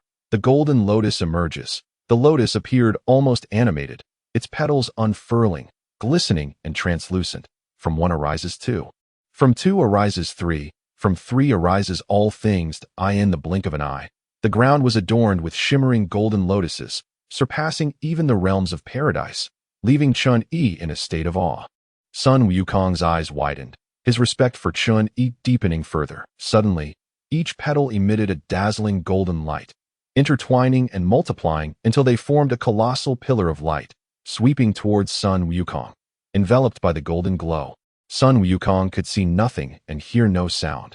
When the radiance finally receded, the iron chains had dissolved into nothingness, and a liberated Sun Wukong stood before him, tears of joy shimmering in his eyes as he bowed deeply, exclaiming, "Thank you, Master, for your saving grace. Quickly, Wukong, rise. This place is not suitable for lingering. We must hasten our departure," Chun Yi replied, exhaling a sigh of relief. His efforts had finally borne fruit. He had secured his first illustrious disciple, the renowned Sun Wukong. Chun Yi felt his limbs grow weak, while Sun Wukong attentively supported him, inquiring after his well-being with remarkable sensitivity. As they approached the cave's entrance, the sound of weeping and the presence of smoke reached them. Who dares to create such a disturbance, suffocating the cave with smoke? Sun Wukong roared in fury, brandishing his arms as he leaped outside, with Chun Yi closely following. It turned out that for attendance, having not seen Tang Sung for 3 days, feared the worst and had gathered to burn fallen leaves in mourning. Upon spotting Tang Sung safe and sound, the attendant Forong's tears transformed into laughter, and she hurried over, wiping her eyes. Blessed by the Buddha, blessed by the Buddha. Yuanbao, why haven't you cleared this mess? Chen Yi frowned, vexed by the unfortunate situation of being honored even while alive. Li Yuanbao chuckled as he extinguished the flames and scattered the ashes. Only then did the group scrutinize the additional figure before them, a diminutive and slender monkey, appearing rather ordinary, yet with a distinctively crooked posture. It was difficult to reconcile this little creature with the notion of a monstered. Li Yuanbao, still chuckling, reached out with his mischievous hands to pat Sun Wukong's head. Little monkey, jump a couple of times for me. A lethal glint flashed in Sun Wukong's eyes as his left hand shot out, gripping Li Yuanbao's neck with a violent force, the sound of cracking bones echoing ominously. Chun Yi gasped in alarm, shouting, Wukong, spare him. Humph. Sun Wukong relented, loosening his grip but exerting just enough strength to send Li Yuanbao hurtling away. A distant scream echoed as he transformed into a mere black dot in the sky. Vanishing entirely. Furong gasped in shock, covering her mouth, while Chun Yi's ire flared. Wukong, why have you resorted to killing once more? Heed not, master, for this lad shall not meet his demise. I merely intend to impart a lesson upon him. I shall seek him out shortly. Sun Wukong brushed off the dust from his hands with a nonchalant air. What remarkable skills! Oh holy monkey, I am most impressed, exclaimed Cheng Xiaosheng, beads of sweat dotting his forehead. As he hastily clasped his hands in a gesture of respect, Ashurtu's expression was grave as he offered a cursory salute. Call me simply Qi Tian Dasheng, Sun Wukong declared with an air of arrogance, pointing at his own nose. Let it be thus. Wukong, these individuals are my attendants, yet they have not renounced the world on our journey. Let us not adhere to rigid formalities. They may continue to address you as senior brother. Chun Yi acted as the mediator. You are fortunate to receive such leniency, Sun Wukong, of such advanced age that he could easily be addressed as grandfather by the others, found it amusing to be called senior brother, true to the impulsive nature of monkeys. Before Chun Yi could issue further instructions, Sun Wukong plucked a single hair from his body, transforming it into a cloud-like form, and whisked the group upward. In an instant, a gust of wind swept by, and they found themselves at the foot of the mountain. Wukong, you are mistaken. We ascended from this very spot, seeking to traverse to the opposite mountain. Before Chun Yi could finish, dizziness overcame them once more, and they were abruptly transported to the base of the mountain across the way. The experience was more thrilling than bungee jumping. Asa lady. Furong could hardly withstand such velocity, stumbling aside to retch uncontrollably. While Chen Yi suffered from a severe ringing in his ears, the sounds indistinct and buzzing. Cheng Xiaoxing and Shurtu were utterly flabbergasted. They had never encountered such a powerful monkey, nor experienced the sensation of soaring through the clouds like a deity. Finally, they were on the right path. Despite the numerous twists and turns, Chun Yi felt considerably more at ease. After consuming some provisions, they pressed onward. Furong found herself quite satisfied with this senior brother, for he hardly consumed any food, thus conserving their supplies. However, scarcely had they traveled 5 li when Sun Wukong abruptly halted and gazed back. Was it a reluctance to part from the Stone Summer Mountain, where he had dwelled for 5 centuries? With a resounding rumble, the scene before them was utterly awe-inspiring. The highest peak of Stone Summer Mountain collapsed instantaneously, boulders fracturing and cascading down like a torrential stone rain, shaking the earth beneath them. The once steadfast trees, as resilient as iron, were uprooted and swept away by the fierce winds. Sun Wukong brandished his golden staff, striking wildly, leveling the peaks until Stone Summer Mountain lay bisected. Yet his wrath remained unquenched. He transformed the golden staff into a hammer and fiercely pounded downward, wreaking havoc from south to north and east to west in the blink of an eye. The landscape was left in utter disarray, with not even a fist-sized stone to be found, all reduced to mere dust. Stone Summer Mountain, once desolate due to the confinement of the demon monkey, now appeared even more forlorn and silent. But the spectacle was not yet finished. Sun Wukong stirred the debris with his iron rod, and in an instant, a whirlwind formed, blowing outwards with a force that sent sand and stones flying, uprooting grass and trees in a magnificent display. The ground continued to tremble, the noise piercing through eardrums and resonating in the mind, while the sight of Stone Summer Mountain had vanished completely. Engulfed in an endless storm of flying sand and debris. Chapter 25. The untamable wildness. That figure looks familiar. Upon closer inspection, it is none other than Li Yuanbao. Here, of all places, Cheng Xiaosheng exclaimed. Astonished, he could easily fling a person 10 li away. This is still a display of restraint. Otherwise, one could easily traverse thousands of miles without a second thought. Chun Yi offered a brief clarification. Upon seeing his kin arrive, Li Yuanbao sat on the ground, pounding his thighs and weeping uncontrollably, his heart laden with an overwhelming sense of grievance. What had he done wrong? Was it merely a desire to play with monkeys?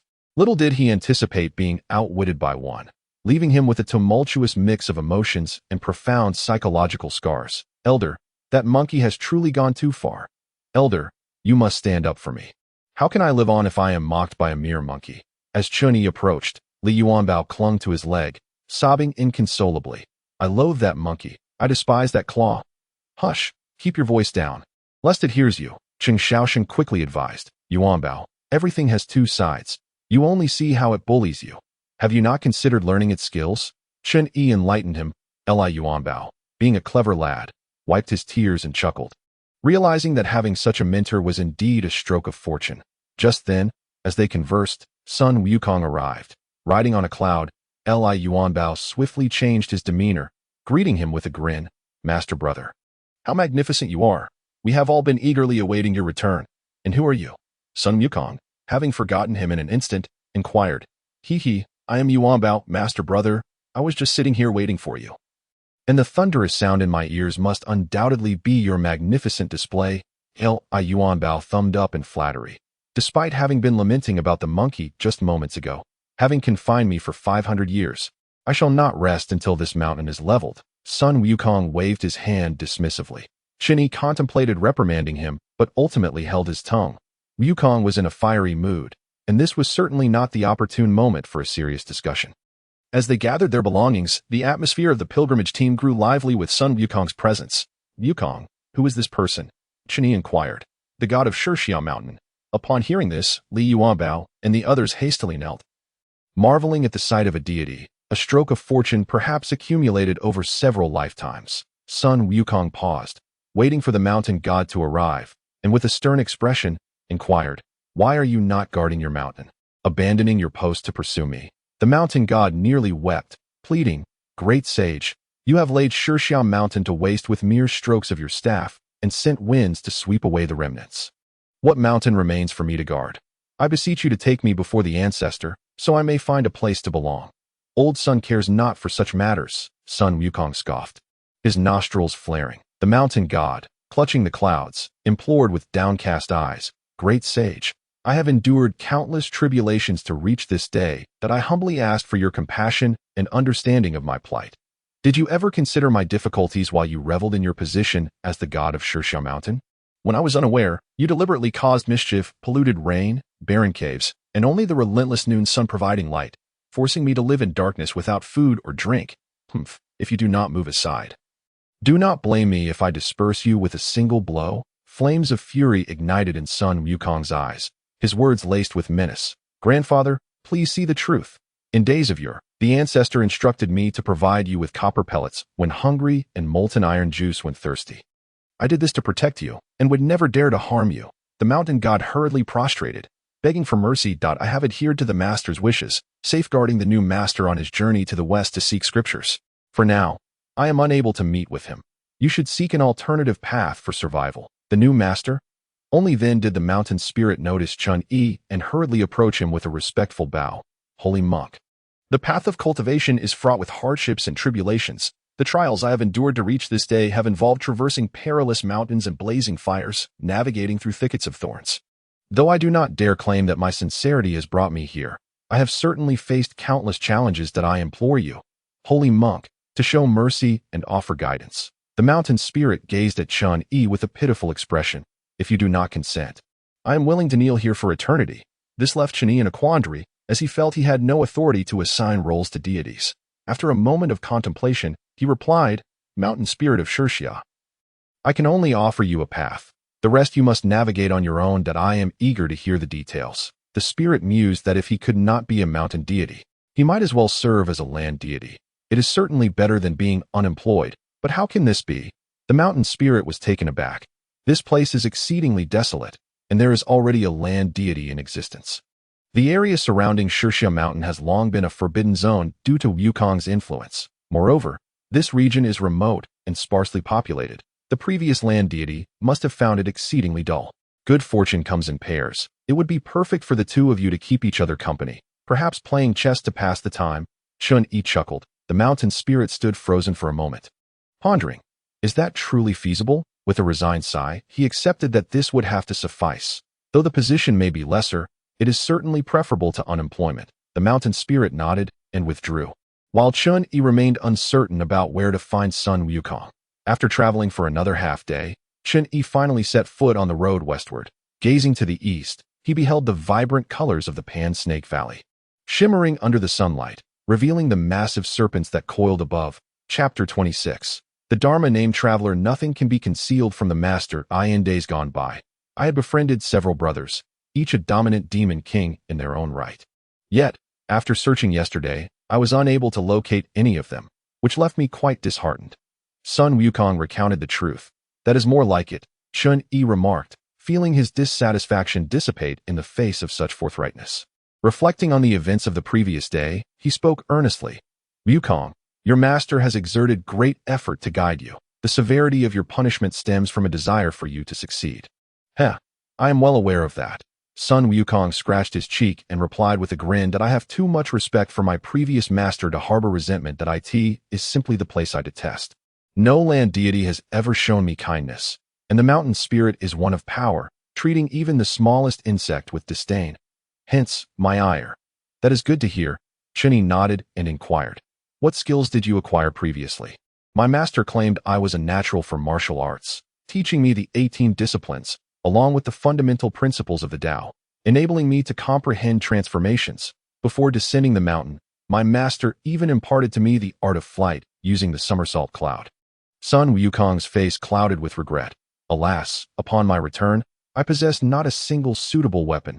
They are all far too light. Confused, Chun-Yi asked, Isn't the large staff you used to split mountains a weapon? That is merely a 1,000-year-old iron tree from the mountain, into which I infused my magical power. Chun-Yi was taken aback, realizing it was indeed a tree. So, are you saying the golden cudgel does not even exist? It is time to let go of the journey to the west. Since I have already accepted you as my disciple, I shall bestow upon you a Dharma name. Please, do as you wish. Let it be traveler.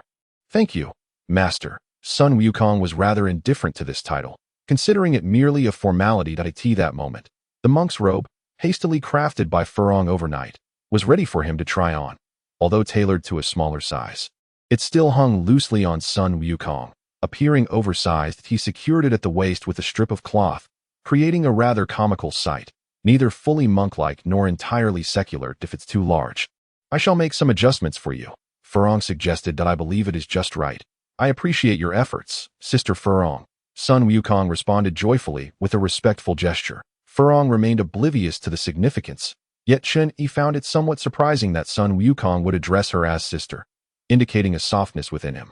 After breakfast, which included fresh fruits, everyone enjoyed themselves thoroughly before continuing their journey. Sun Wukong, invigorated, rambled on with much chatter, albeit all his words were quite reasonable. My friends, are you aware that the road to the west is currently infested with demons? Skinning and flaying, extracting hearts and lungs, drinking marrow and sucking blood, grinding bones to powder. Enough, Li Yuanbao said, beads of cold sweat forming on his forehead. Brother, please share your suggestions openly. Your meager skills are insufficient. Sun Wukong's remark darkened the expressions of Cheng Xiaoxing and Li Yuanbao. Although their martial prowess in the Tang dynasty could not be deemed top tier, they were certainly above average, yet Sun Wukong regarded them as a mere jest. Despite their grievances, they dared not express them, viewing Sun Wukong as akin to a celestial being, thus only managing awkward smiles. Sun Wukong implied that they could learn skills from him, seizing the opportunity. Chun-Yi remarked, Did I say that? Sun Wukong tilted his head in retort. Chun-Yi chuckled. Wukong, since you are their elder brother, you should impart some guidance. Everyone's abilities combined will fortify our team. Sun Wukong dismissed the notion, believing that no matter how much a mortal team was trained, they could never match even the lowest of demons. Li Yuanbao, sensing the tension, smiled and chimed in, "Brother, look at us. Our physique, tastes, and even weaponry are strikingly similar. I wish to learn from you. I too wish to." Cheng Xiaosheng immediately echoed. Finding a sense of accomplishment, Sun Wukong, without much thought, readily agreed. Li Yuanbao and Cheng Xiaosheng surrounded him, incessantly referring to him as elder brother. Shi Tuo maintained a smile without expressing an opinion. Chun Yi understood his stance. Practitioners of Buddhism value sudden enlightenment, achieving Buddhahood in an instant. When one harbors the Buddha within, laying down the butcher's knife leads to transformation. Furong smiled in response. Being a woman, her martial pursuits were secondary to her greatest wish of serving Tang Xing, which she regarded as her ultimate achievement. Cultivation follows a Taoist tradition, characterized by a strict hierarchy, where each level of advancement necessitates years, decades, or even centuries of accumulation. Thus, most individuals can only achieve physical wellness, with those attaining immortality being exceedingly rare. Whenever Sun Wukong grew restless, he would leap into the clouds, frolicking across the heavens, always returning with fresh fruits and vegetables, much to Furong's delight. Yet Chun Yi felt a lingering sense of insecurity, questioning whether Sun Wukong, whose focus seemed far from the journey for scriptures, could endure the trials of the arduous path ahead. Constantly urging Li Yuanbao and Cheng Xiaosheng to enhance their martial prowess, it ultimately stemmed from Chun Yi's own desire to cultivate his skills, lacking strength himself, while his disciples brimmed with vitality. He would inevitably find himself, like the monk Tang Sung from the tales, at the mercy of others in times of peril, resorting only to escape and seek help. Chun Yi mused that it would be best to have an expedited training program to swiftly activate the full power of the 9-section iron staff, thus enabling him to vanquish demons without being hampered. The journey predominantly traversed plains, and as darkness descended, they found no shelter from the wind, forcing them to camp in the wilderness. After partaking in their evening meal, the wind howled fiercely, and fearing that Tang Sung might be affected by the chill, Furong promptly erected a tent for him, urging him to rest early. After a second urging from Furong, Chun Yi glanced around and noticed a small hill nearby, which was more accurately described as a slightly larger mound of earth. An idea struck him, and he proposed, "Perhaps we need not sleep in the wind's path. We could dig several large pits on the sheltered side of the hill, covering them with branches to stave off the cold." While this seemed a reasonable plan, Furong hesitated to voice her concerns. Shirtu, aware of her thoughts, furrowed his brow and said, "Elder, you are a revered monk. How could you sleep in a hole in the ground?" "Indeed, it is far too inauspicious," Furong agreed. "The sky as a blanket and the earth as a bed would surely ensure a sound slumber." Chun Yi made a decisive resolution. After much deliberation, the group ultimately insisted that Tang Xing sleep in the tent while they would occupy the earthen pits. Shirtu and the others playfully dug the pits, while Sun Wukong disdainfully dismissed such trivial tasks. That in a flash, he transported some dry grass and branches. Once everything was arranged, the pit resembled a cozy little abode. Sun Wukong was the first to leap inside, his extraordinary abilities rendering the concept of sleep irrelevant, as he merely closed his eyes and feigned slumber. With a sense of joy, the others drifted into a deep sleep. Yet Chun Yi's ears were once again filled with the voice of the enchantress. "Jinshanzi, does the discomfort of sleeping rough not weigh upon you? Why not come with me?" Chapter 27. Mysterious disappearance. Unlike before, with Sun Wukong by his side, Chun Yi paid the enchantress no heed. Thus, regardless of her incessant calls, he resolutely ignored her, keeping his eyes shut to continue his slumber. "Jinshanzi, if you do not come out, then I shall enter."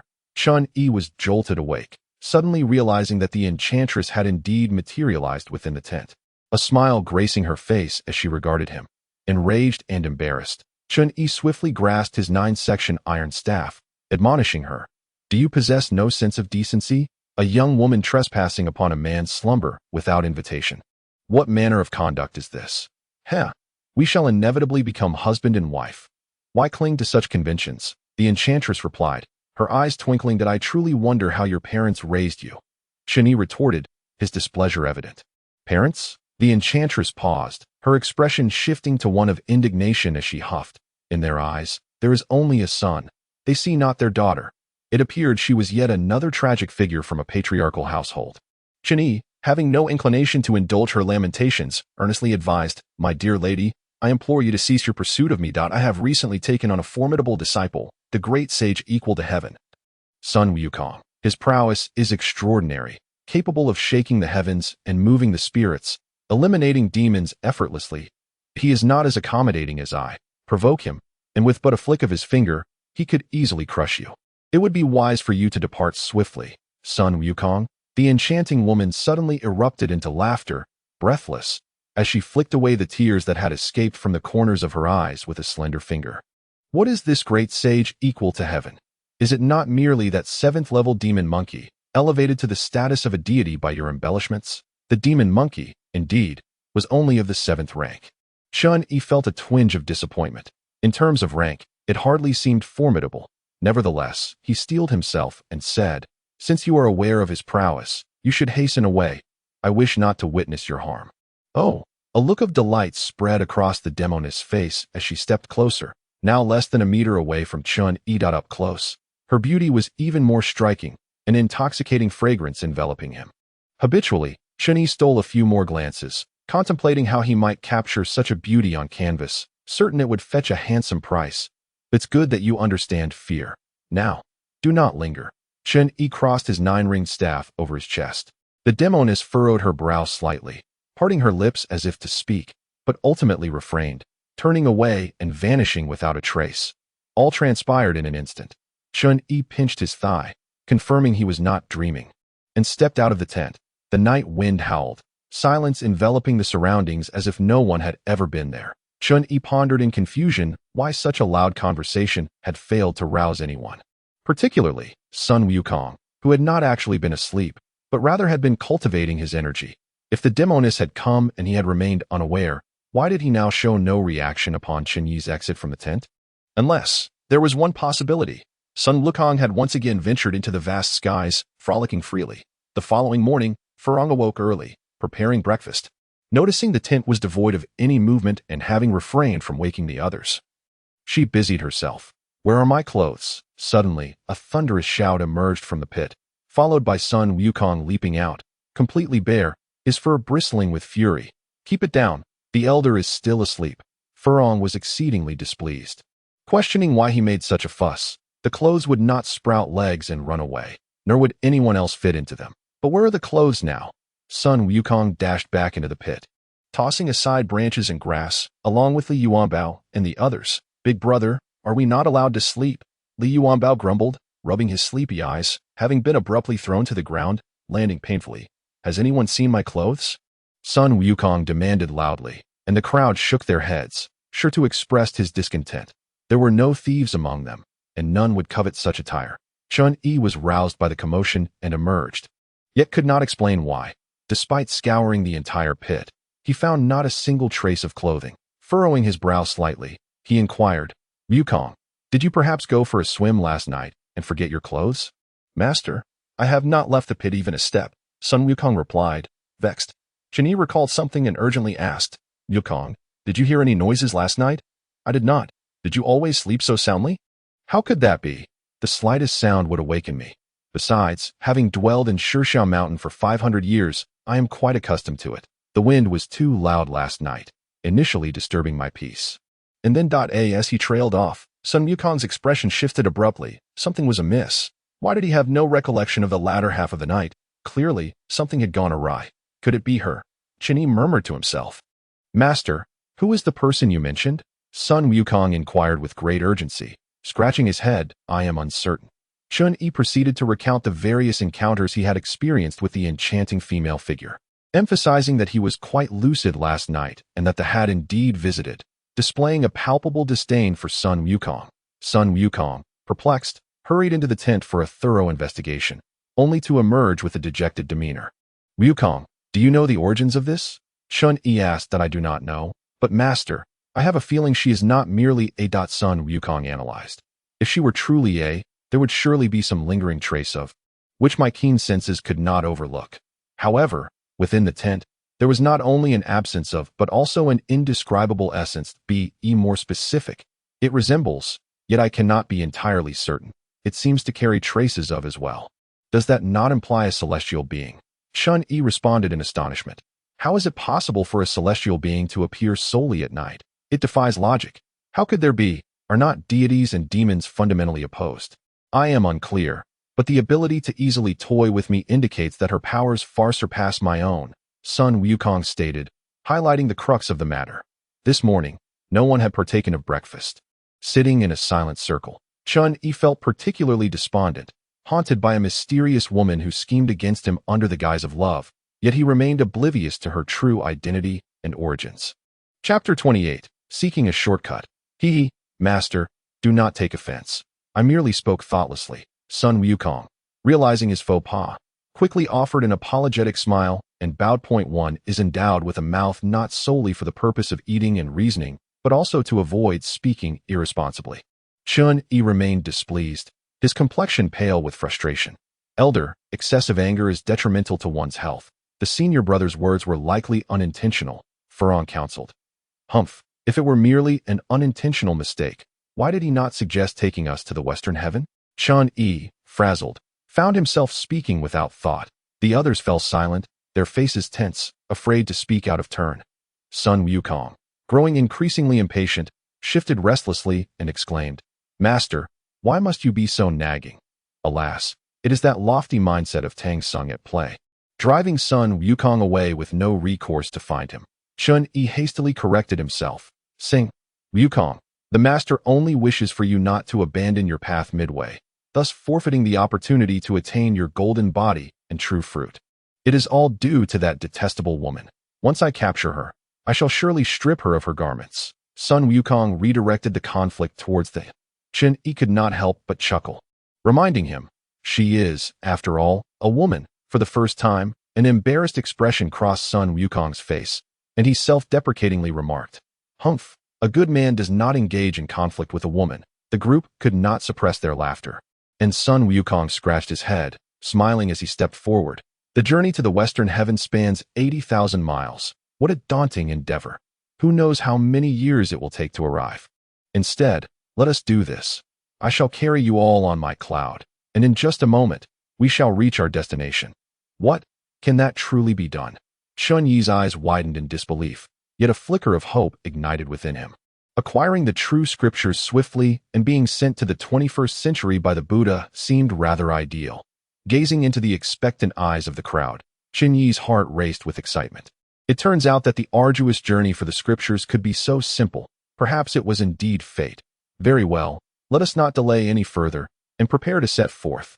Chun-Yi nodded in agreement, and the crowd erupted in joyous cheers, their faces beaming with delight, radiating a glow that surpassed even the happiness of the grandest festival. Golden paths laid before them, adorned with precious treasures, where deities and arhats congregated.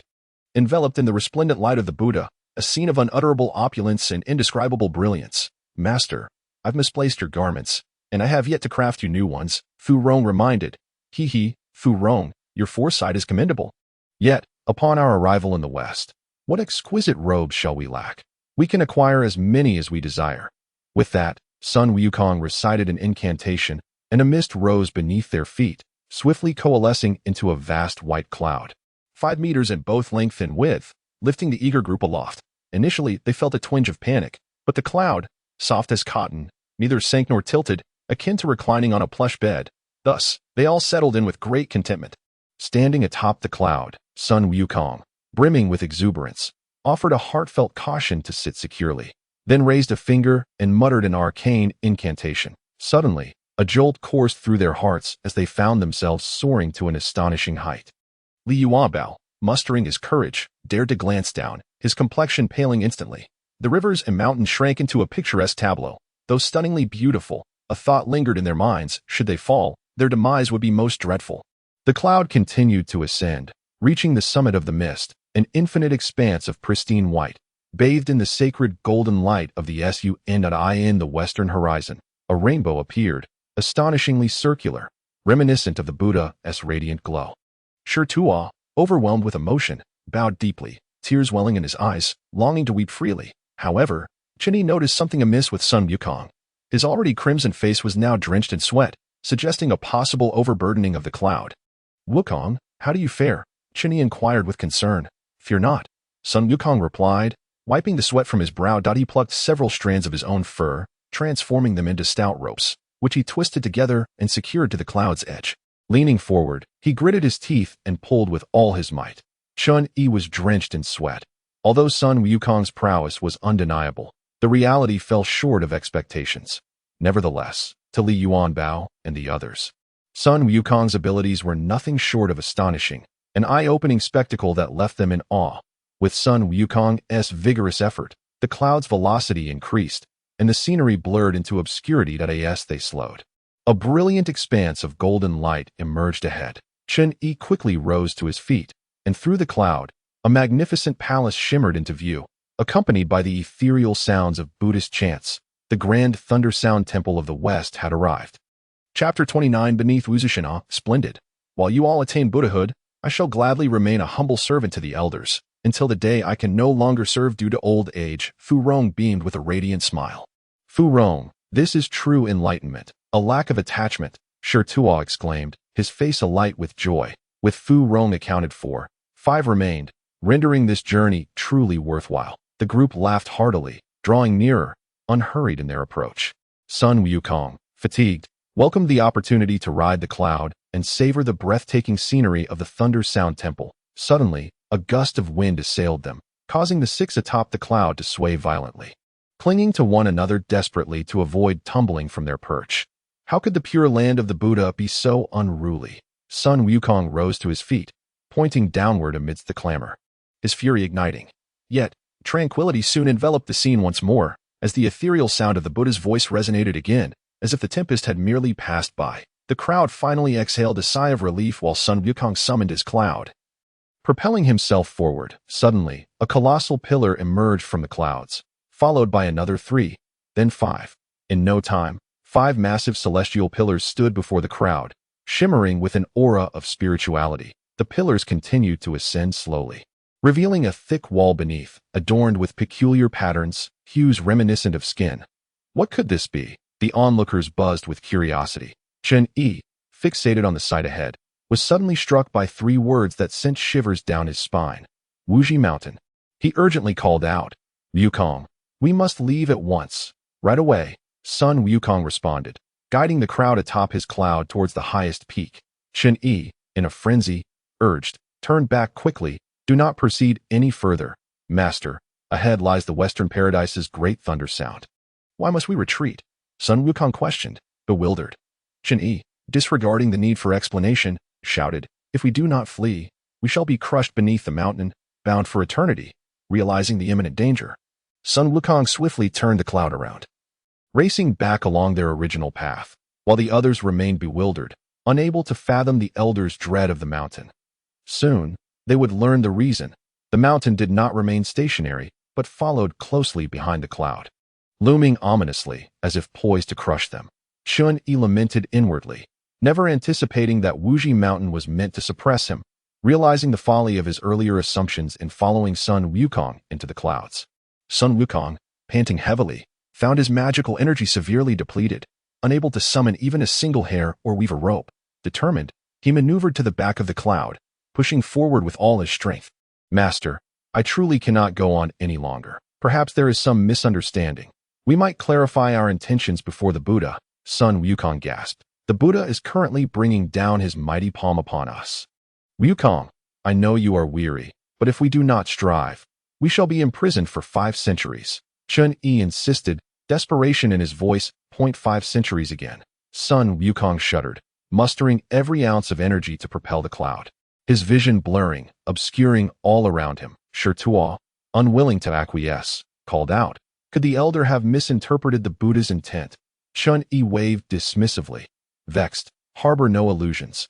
The Buddha is enraged by our attempts at cunning. As he spoke, the surrounding light dimmed, a colossal shadow enveloping the clouds above, as if night had arrived prematurely. The crowd gazed upward in terror, their hearts racing, as an immense hand descended upon them. None could withstand the dread, their veins bulging, eyes wide in horror as they screamed, facing imminent doom. Li Yuanbao, frantic, waved his hands, treating the cloud as a fragile vessel, while Sun Wukong, his powers entirely spent, found the cloud thinning and fading, ultimately vanishing. The group plummeted from the heights, akin to 6 heavy bombs cascading from above. 6 individuals were incessantly tumbling through the air, disoriented and unable to utter so much as a scream. Their bodies overwhelmed by an indescribable agony. The ground loomed ever closer, instilling a chilling dread within them, as if their very lives were on the brink of being extinguished. Chun-Yi was engulfed in despair.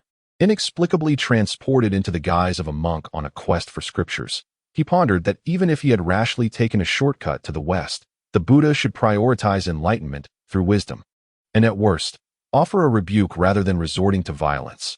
Buddha, if you have chosen me, why then must you seek to end my life? Where is the justice in this? Chun-Yi's heart echoed with a mournful cry. No sooner had this thought crossed his mind than a tempestuous wind surged forth, whisking the falling individuals back into the heights of the sky. Chun-Yi, utterly dejected, mused that it would have been far better to have met his end in that initial fall.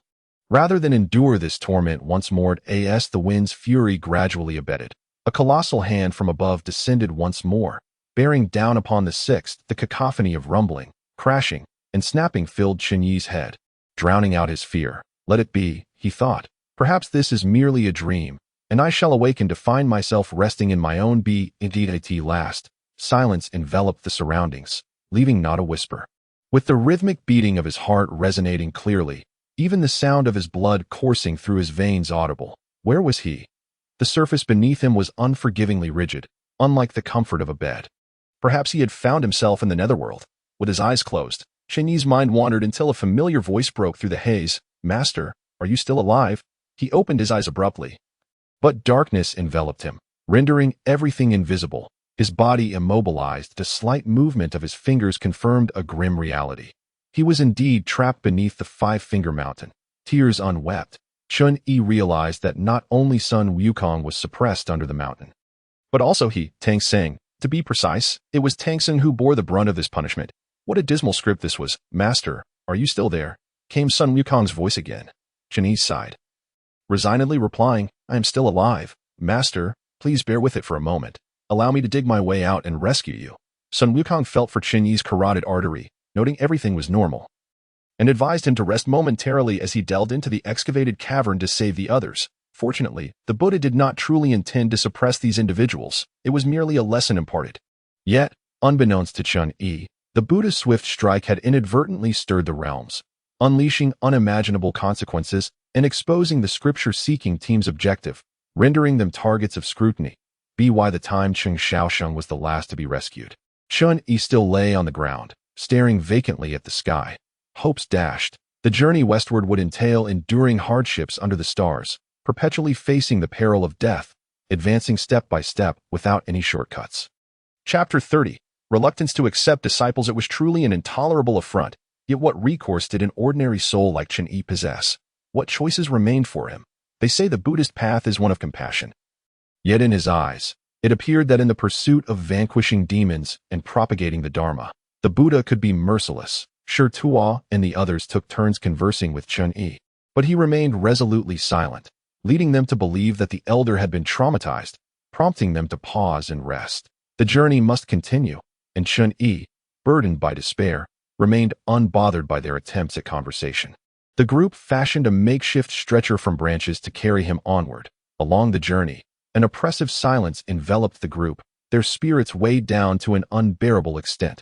Moments ago, they had been soaring in blissful freedom, but now they trudged heavily upon the earth, each heart brimming with profound disappointment. Master brother, do not speak ill of the Buddha, Shi Tu courageously warned. Sun Wukong seized Shi Tu by the front of his robe, baring his teeth as he retorted, you have no right to admonish me. Even in the presence of the Buddha, I dare to voice his shortcomings. You? Shi Tu's face flushed with anger as he struggled to break free, declaring, if the Buddha were to cast blame, it would be upon himself to reflect, repent, and amend his ways. With such servility, it is no wonder you are but a mortal, a schemer. As Sun Wukong hurled insults, he lifted Shi Tu off the ground. Master brother, show mercy. Li Yuanbao and Cheng Xiaoxing hastily rushed to restrain Sun Wukong. Although his powers had yet to be restored, slaying a mere mortal would still be as effortless as crushing an ant. While the two focused on restraining Sun Wukong, Chun-Yi tumbled from the stretcher, prompting Furong to rush over and assist him, expressing her displeasure. You are all so engrossed in your quarrel that you have forgotten the elder. Today I shall spare you, but should you dare to criticize me again, I will cast you directly to the Buddha and see if he can catch you, Sun Wukong declared, releasing Shirtu and swiftly moving to support Shinyi's arm.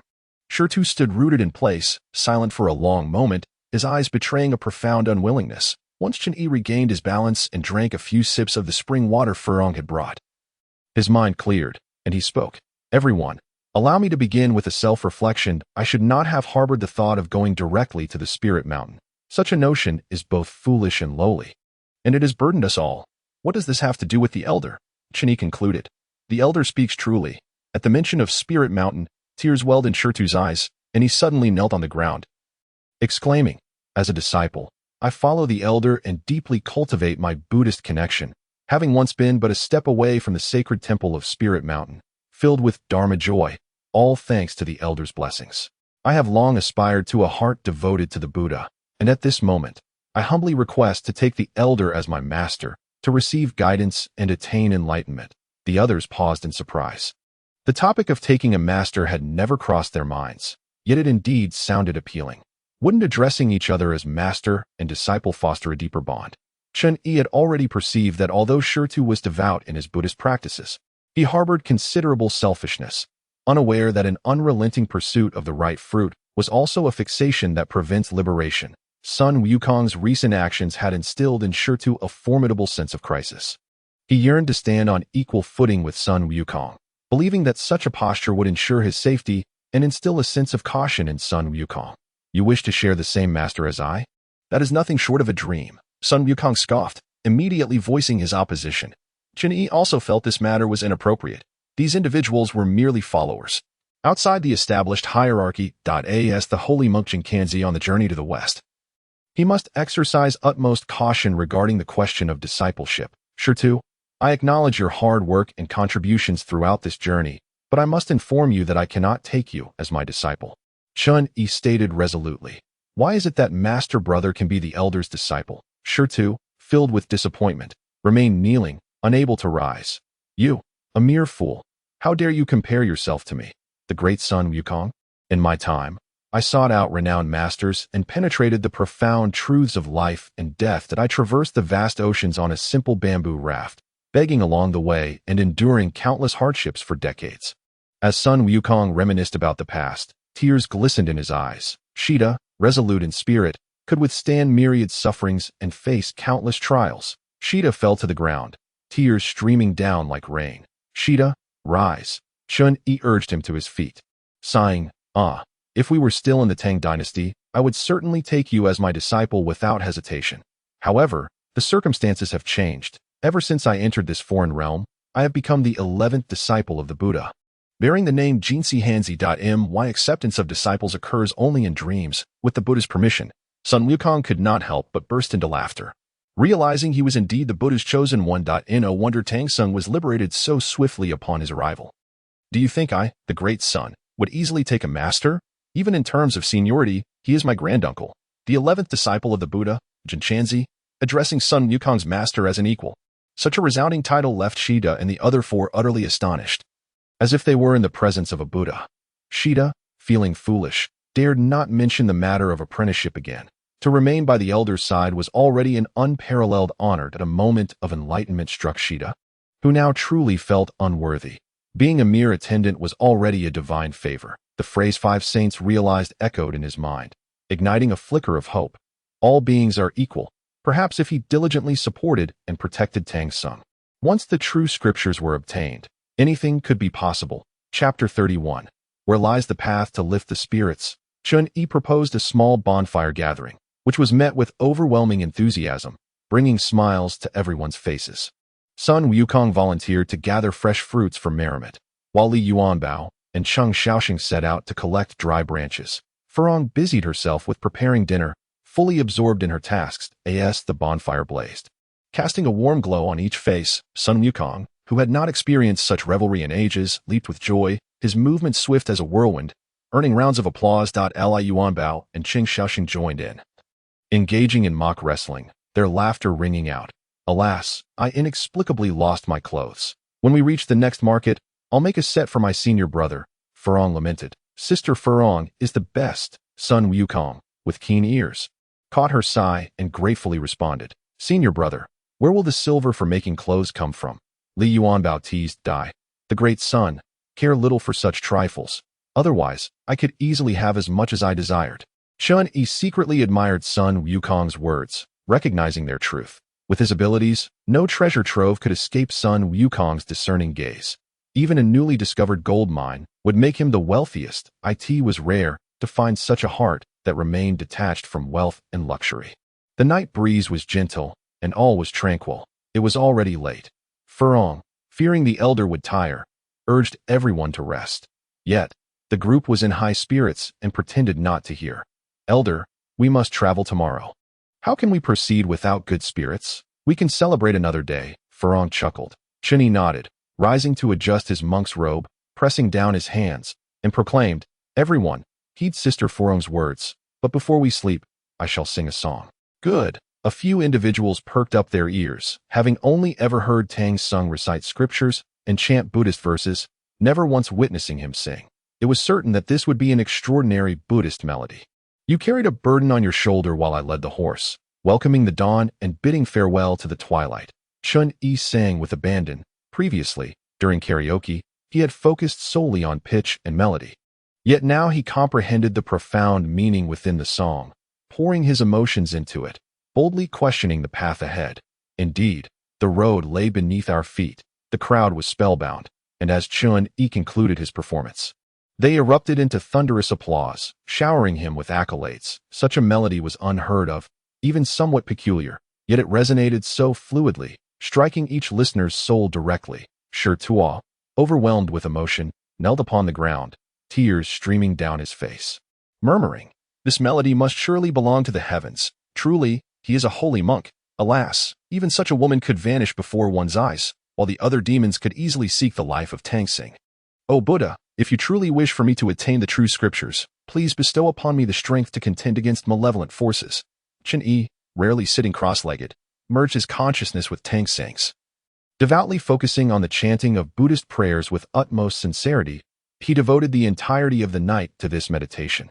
And at dawn, Chun-Yi opened his eyes, surveying his surroundings, finding no miraculous occurrences, such as any magical artifacts or martial arts tomes appearing beside him, nor any divine manifestations of Buddhas or Bodhisattvas upon stepping out of the tent. With a slight sigh, Chun-Yi chided himself for overthinking. Recalling that he had never heard of the Buddha teaching his disciples how to perform spells. Forgive me, O Buddha, for Jin Chanzi, after countless lifetimes of cultivation, inevitably grows impatient and hasty. It is likely that after this lesson, he shall refrain from reckless actions. Avalokiteshvara Bodhisattva interceded on Chun-Yi's behalf, hesitatingly stating, Yet, as a disciple of Buddhism, Jin Chanzi's heart has strayed toward Taoist practices. Such behavior may become a subject of ridicule for his sect, placing his disciples in a difficult position. Meanwhile, Chun-Yi and his companions faced a dilemma at a fork in the road. One path was narrow and uneven, having recently been muddied by rain. Both Chun-Yi and Tang Sing, being individuals of cleanliness, were inherently reluctant to traverse this route. The other path, though more straightforward, required a slight detour, and in the distance loomed a high mountain that would delay their journey. As for the main road, it was sparsely populated. The mountain ahead was known as Luoying Mountain, with the Qingfeng Temple situated halfway up, over 1,000 meters high. Certainly not worth the trouble of spending a night there. Weighing all factors, Chun-Yi ultimately decided to take the narrow path. As one foot stepped onto the road, the entire foot sank into the mud, emerging covered in filth, which was quite discomforting to behold. Sun Wukong floated effortlessly in the air, yet he pitted the mortals who struggled with each step, alternating between deep and shallow footing. Although the distance of several miles seemed short, this method of travel would still consume a full hour. Having learned from the lesson at Wuzhishan, Chun-Yi dared not allow Sun Wukong to carry them through with his magic. They had to rely on their own legs to continue. The group, drenched in sweat and fatigued, finally caught sight of a village ahead, with wisps of smoke curling into the air and the sounds of roosters and dogs echoing nearby, which brought a sense of relief. Victory was within reach. Once they traversed this narrow path, they would rest. Chun-Yi reassured the group, quickening his pace. But suddenly, as he took a few more steps, his footing slipped, and his body lurched forward uncontrollably. Not only was it a disgraceful situation, but he also found himself in peril. Beneath his feet, the ground remained untouched by solid earth. Perhaps this place was once a quaint pond, now transformed into a dreadful swamp. Chun-Yi thrashed about, watching in horror as he became ensnared up to his waist, his face turning ashen with fear. Chapter 32. Trapped in the quagmire, Elder Furong cried out, recklessly rushing over to grasp Chen-Yi, only to find herself ensnared in the mire as well, sinking further down. To make matters worse, Sun Wukong was nowhere to be found, having flown off to some distant sanctuary, his shadow lost in the air. Shi Tuo, in a fit of desperation, wished he could take Tang Xing's place in death, while Li Yuanbao, ever quick to react, leaned forward, extending his silver spear. Elder, quickly grab hold. The swamp was viscous, and Chen-Yi had no time to withdraw his hand. He was already submerged to his chest. Elder Furong uttered a mournful cry, and since Li Yuanbao could not reach Chen-Yi, he hastily offered the spear to her. Sister Furong, you must grasp it first. No, Furong declared resolutely, crying out as she pushed through the muck, inching closer and closer to Chen-Yi. Chen-Yi endeavored to maintain his balance, resisting the urge to struggle. As he slowly sank deeper, he managed to raise the 9-section staff above the surface, extending it towards Furong.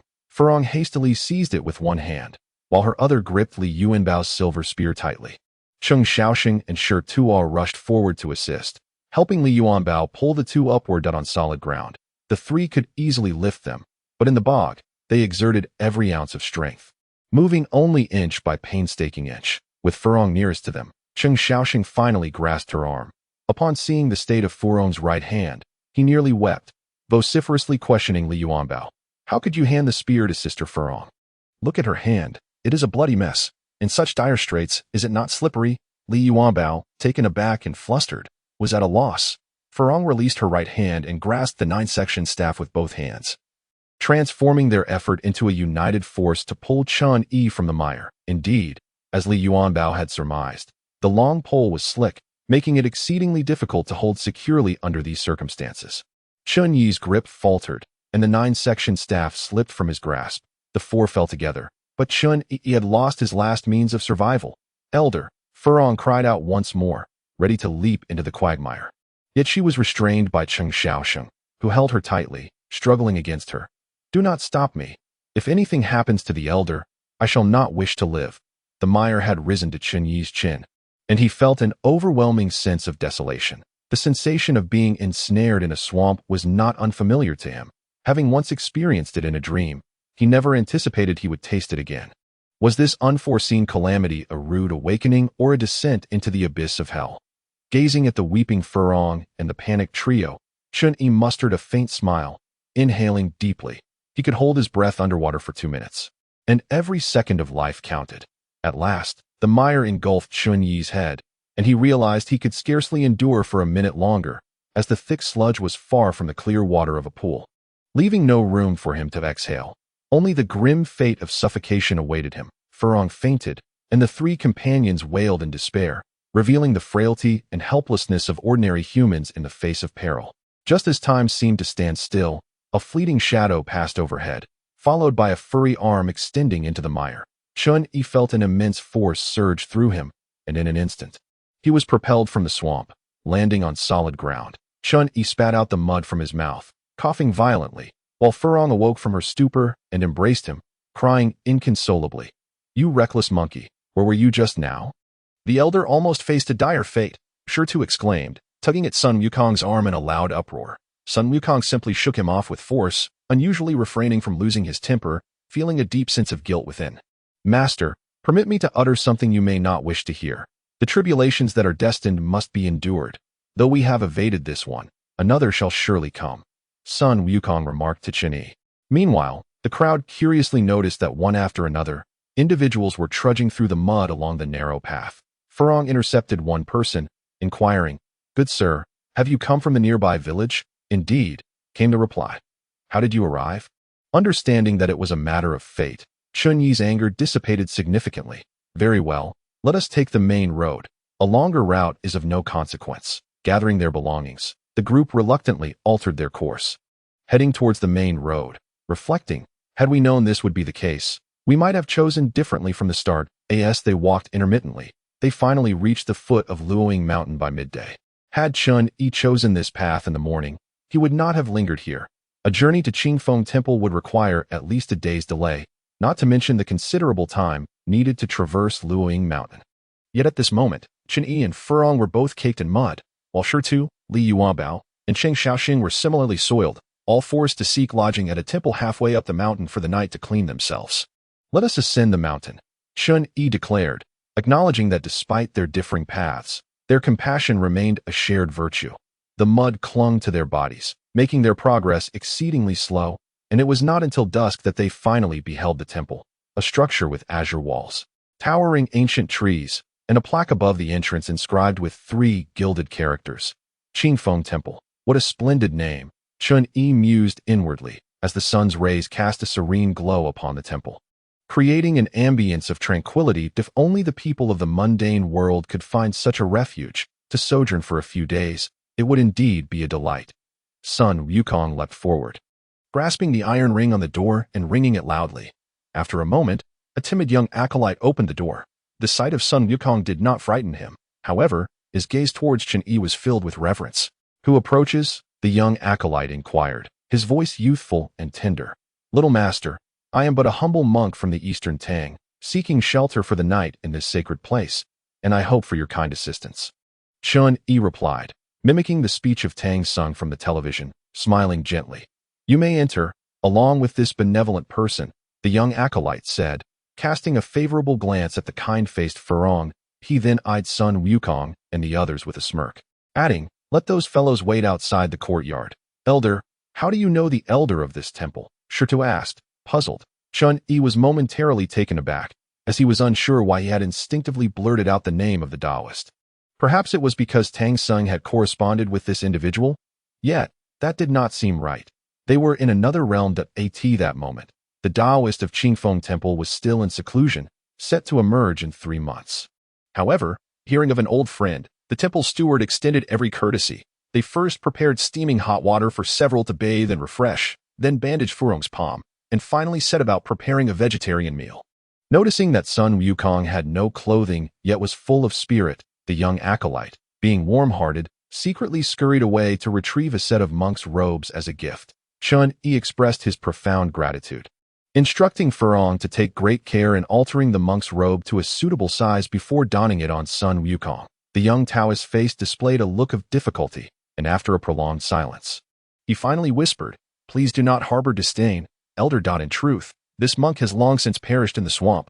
It was the Taoist who retrieved his body, and naturally, the garments remain. So, it is indeed the attire of a deceased person.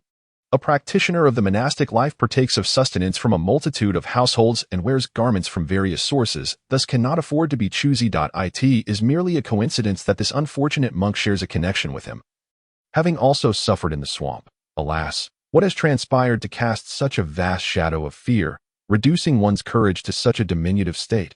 A knock at the door interrupted his thoughts. It was the young Taoist calling Chen Yi to breakfast. Feeling a twinge of shame, Chen Yi deceitfully claimed it was an old friend, hinting at the possibility of dishonestly feasting. Before even reaching the main hall, he was met with a cacophony of laughter and chatter. Upon entering, Chen Yi frowned and remarked, "We are already a disturbance by our presence. Why must there be such loud merriment to further irk others?" "Elder, everyone is discussing Wukong," Furong chimed in. "They say that once he dons this monk's robe, he truly resembles a practitioner of the faith." It was then that Chen Yi noticed Sun Wukong had indeed put on the deceased monk's robe, which had been tailored to fit him quite well, rendering him far more pleasing to the eye. Wukong, a naturally spirited monkey, exuded an extraordinary demeanor. Although the robe was rather plain, as he contemplated this, Chen Yi found himself momentarily at a loss for words. The robe was a simple blue and white garment, unremarkable in appearance, yet its distinctive features were striking. The cuffs and collar, being prone to wear and tear, had been reinforced, and the left shoulder, having borne the weight of a burden for an extended period, showed signs of thinning. Most importantly, this very robe had appeared in Chen Yi's dreams, adorning his own form. Fragments of memories from the dream began to crystallize, gradually forming a coherent whole. It was the 8th dream of Chen Yi, where he invariably assumed the identity of a monk, bearing the Dharma name Zhiju. Chen Yi could now ascertain that it was indeed the 8th demise of Tang Sung, yet the reason for its manifestation within his dreams remained a mystery. During the 8th pilgrimage for scriptures, he had passed through this very place, encountering a fork in the road. The main path led to Luoying Mountain, while the lesser path meandered into a small swamp. Reflecting on this, Chen Yi felt tears welling in his eyes and sighed deeply. Inquiring, "Little master, has Guishu Taoist reached the age of 100? In his memories, Guishu Taoist had appeared youthful and sprightly, possessing an ethereal presence and speaking with vigor, certainly not resembling a centenarian. Not at all. My Taoist master has now surpassed 200 years, the young Taoist declared proudly. 200 years. It had been a century since their last meeting. The swamp had since been filled, and nearby villages had emerged. Yet it had almost claimed Chun Yi's life once more. "I must see your master," Chun Yi exclaimed, rising abruptly. "Unthinkable." The young Taoist swiftly waved his hand. "The master is currently in seclusion. No one may disturb him." The young Taoist cried out for assistance, and chaos erupted in the temple as all the Taoists hurried towards the courtyard, forming a barricade at the entrance, their gazes sharp and vigilant. "Humph, my old son's hands are itching. You lot are insufficient opponents," Sun Wukong scoffed, a look of disdain etched on his face. "Wukong, do not harm anyone," Chen Yi interjected, raising his hand to halt him, and called towards the courtyard. "Elder Guishu, an old friend Jiju, has come to visit. Regretful for not heeding the elder's admonitions, I have come today to seek guidance, hoping that the Taoist master might offer some insights." The arrival of Shirtua and others left them astonished. Was not the elder known by the Dharma name Sanzang? How could he have transformed into Jiju? Their minds were muddled, lost in confusion. Chapter 34. Breaking through the mechanism. Do not be presumptuous. If you do not depart at once, beware of the merciless rod. A middle-aged Taoist, his face contorted with fury, rushed to the forefront. Meanwhile, the group surrounding Sun Wukong also assumed a defensive stance. Chen Yi advocated against the use of force, yet showed no inclination to retreat, resulting in a deadlock between the two sides. "Let him enter." A voice, aged and ethereal, resonated from within the courtyard, instilling a sense of reverence. Indeed, it was Taoist Guishu. "Taoist, these individuals are exceedingly rude," the middle-aged Taoist protested bitterly. "Refrain from further words. Permit passage," commanded Taoist Guishu. The middle-aged Taoist stepped aside, and Chen Yi strode forward, pushing open the courtyard door. Sun Wukong attempted to follow for protection but was impeded by other Taoists. Displaying a vexed expression, Sun Wukong thought these Taoists were no match for even a single finger of his. Chen Yi gestured for him to remain calm, assuring him there was no danger.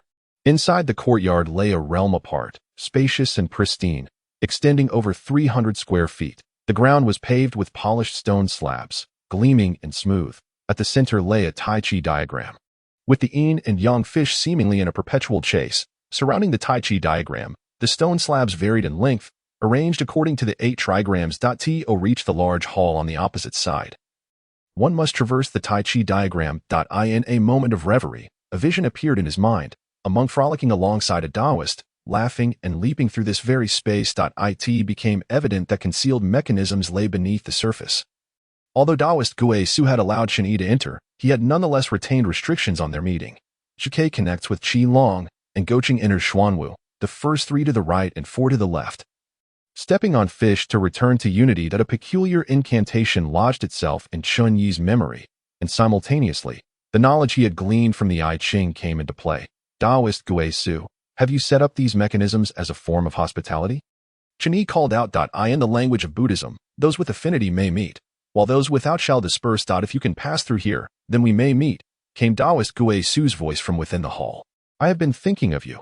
Yet have you forgotten Jiju?" the old Taoist insisted, neither foolish nor deaf, capable of discerning truth from falsehood. Taoist Guishu did not recognize Chun Yi's voice. Tinged with disdain, Chun Yi fell silent. Following the incantation, he leaped forward to land on 2 more stone slabs, finding himself positioned at Zhuke. Next, he jumped 4 steps to the right, landing at Qinglong's position. Now standing on the eastern side of the Tai Chi diagram, Chun Yi contemplated briefly before making a powerful leap, landing on the central yin-yang fish, which was indeed where Goqing resided. Goqing connects with Xuanwu. Stepping on fish to return to unity. How simple. Chen Yi decisively leaped onto the northern stone slab, observing no change, finally exhaling a sigh of relief. Beyond this point, there should be no further mechanisms.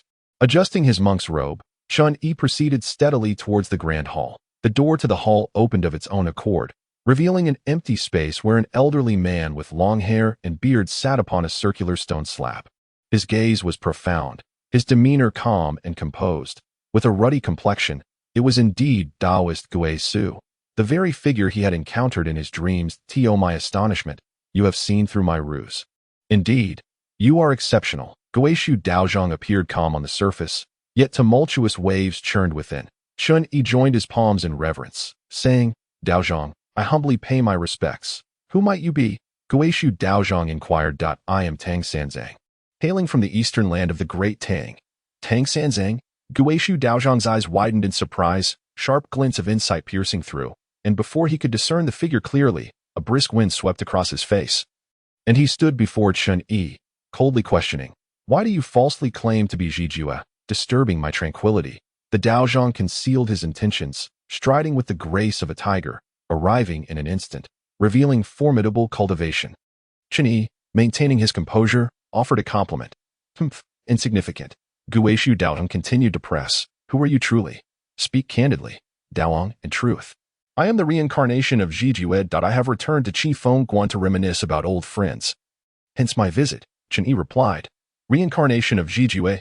Guishu displayed a look of astonishment, scrutinizing Chun Yi from head to toe. The monk before him bore no resemblance to Zhijue, yet his gaze was equally clear, and his tone quite similar to in days of yore. Zhijue, clad in simple robes, wielded a wooden staff, accompanied by naught but a bottle and a bowl, exuding an unpretentious demeanor. Yet you, surrounded by attendants, wear attire of considerable value. In that lifetime, I was merely an ordinary monk. This time is different. I am the imperial brother of the great Tang emperor, dressed well and shielded by guards, all for the sake of the nation's image. Chun Yi stated casually. Empty words bear no weight.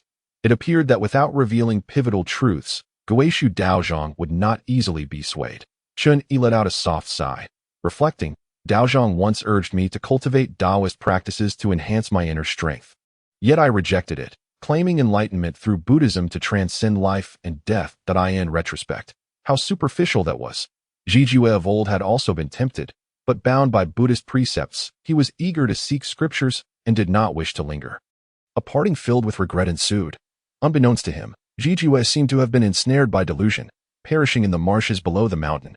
Upon hearing this, Guishu, accompanied by others, went to retrieve the body. Experiencing profound sorrow and endless lamentation, Guishu Daozhong remained silent, though his expression softened considerably. If the visitor knew that he had once been friends with Zhijue, perhaps such words could be spun from truth. The Daozhong, heartbroken over the loss of a cherished companion, was now motivated to pursue the true scriptures relentlessly. In the past, when the Daozhong's health had waned, I, consumed by misguided thoughts, ultimately met a futile demise. Chun Yi continued. Guishu Daozhong's body trembled slightly. Every word spoken by this monk was steeped in the secrets of yesteryear. He slowly raised a hand, gently resting it upon Chun Yi's shoulder, tears welling in his eyes as he choked out, You truly are Zhijue. I apologize for disturbing your seclusion. It was my folly. I merely wished for one last encounter with an old friend before my departure. I hope for your understanding. Chun Yi expressed courteously. Guishu Daozhong waved his hand, wiping away his tears, and smiled, in the blink of an eye. A century has passed. To reunite with an old friend is indeed a stroke of fortune for this old Taoist. Back then, I was past my prime, frail and aging, like a crumbling edifice, a flickering lamp nearing extinguishment. It is thanks to the elder's guidance that I stand here today. Chapter 35. The convergence of Kan and Li. Chun Yi, though not recalling the matter at hand, followed Guishu Daozhong's lead. Smiling, as we are dear friends, it is only fitting that we speak without reservation, sharing all that lies within. A true monk indeed. The venerable Guishu praised with a sigh. More than a month ago, I found myself burdened with sorrow, my cultivation stagnating, often plagued by a sense of world weariness. Aware that this is but a tribulation destined in my fate, I could not muster the fortitude to rise above it. Hence I secluded myself. Little did I anticipate meeting the elder again, rekindling our prior connection. Surely this is divine will. A hearty laugh echoed within the room, and those outside finally exhaled in relief. The courtyard gate swung open, revealing a monk and a Taoist, both smiling broadly as they supported each other in their exit, while the others hurriedly retreated to the sides, standing with cupped hands in respect. Elder Guishu led the way, guiding the two to the Yuntai of Qifeng Temple, the highest point within the temple grounds, offering an unobstructed view of the landscape below. After all, this Taoist temple boasts a history of over 1,000 years. Sprawling across more than 100 acres, the halls are built against the mountains, adorned with blue bricks and green tiles. Towering and majestic, surrounded by verdant trees casting shadows, with clear waters as embellishments. Melodious birdsong filling the air, and floral fragrances wafting throughout, a breathtaking panorama, simply exquisite. A young acolyte presented fragrant tea and delicacies, including dried tofu and bamboo shoots, placing them on the stone table with a beaming smile. While the others accompanying Chun-Yi were ushered into a room, warmly entertained with the finest culinary offerings the temple had to offer, Guishu Daoist laughed heartily, clasping his hands in greeting. Such great talent resides in the elder. I am far from your equal.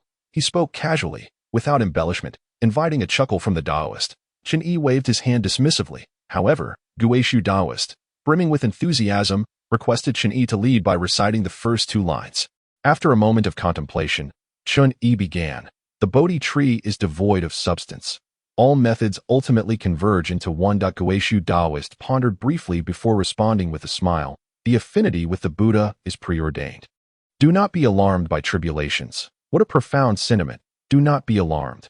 It is said that there exists a cosmic order, and thus, the 3 treasures raise a toast to the Taoist. Chun-Yi joyfully lifted his teacup, and the 2 drank heartily, bursting into laughter once more. In the mountains, one loses track of time. It has been ages since I felt such unrestrained joy, Guishu Daoist remarked with a sigh, then continued earnestly. This elder possesses an extraordinary physique and remarkable insight, making him an exceptional candidate for cultivating Taoist practices. The road westward stretches long and fraught with danger. I observe that your entourage consists of mere mortals. Do not underestimate them. Sun Wukong, the great sage equal to heaven, is referred to as the 7th-level demon monkey by the enchantress. His breath alone could obliterate Qifeng Temple. To label him a mere mortal would be an egregious misjudgment. From this, it can be inferred that Sun Wukong must have concealed his true abilities, eluding Guishu Daoist's keen perception. Chun-Yi had ample reason to believe that Guishu Daoist's cultivation was leagues behind that of his formidable disciple. Undeniably, Chun-Yi had contemplated learning Taoist mental techniques from his great disciple, but had refrained from voicing it, not due to the hierarchy of master and student, but rather because Sun Wukong, as a naturally gifted spirit monkey, must have been taught a unique method by Bodhi, one that mere mortals could not grasp. With a grave expression, Chun-Yi sat upright, clasping his hands in respect. What you say is entirely correct. I humbly request your guidance. What guidance can I offer? I simply wish for us to advance together, Guishu Daoist replied, producing from his robe a weathered stone slab imbued with the essence of ages. Presenting it to Chun-Yi, the surface was densely inscribed with tiny characters resembling sesame seeds. Regrettably, a magnifying glass was unavailable, and Chun-Yi accepted it with a hint of disappointment, only to be astonished to discover his vision was remarkably keen. He could read the minuscule script with clarity, and after merely a glance, every word was etched into his memory, flawlessly retained. What an impressive monk, possessing the remarkable ability of photographic memory.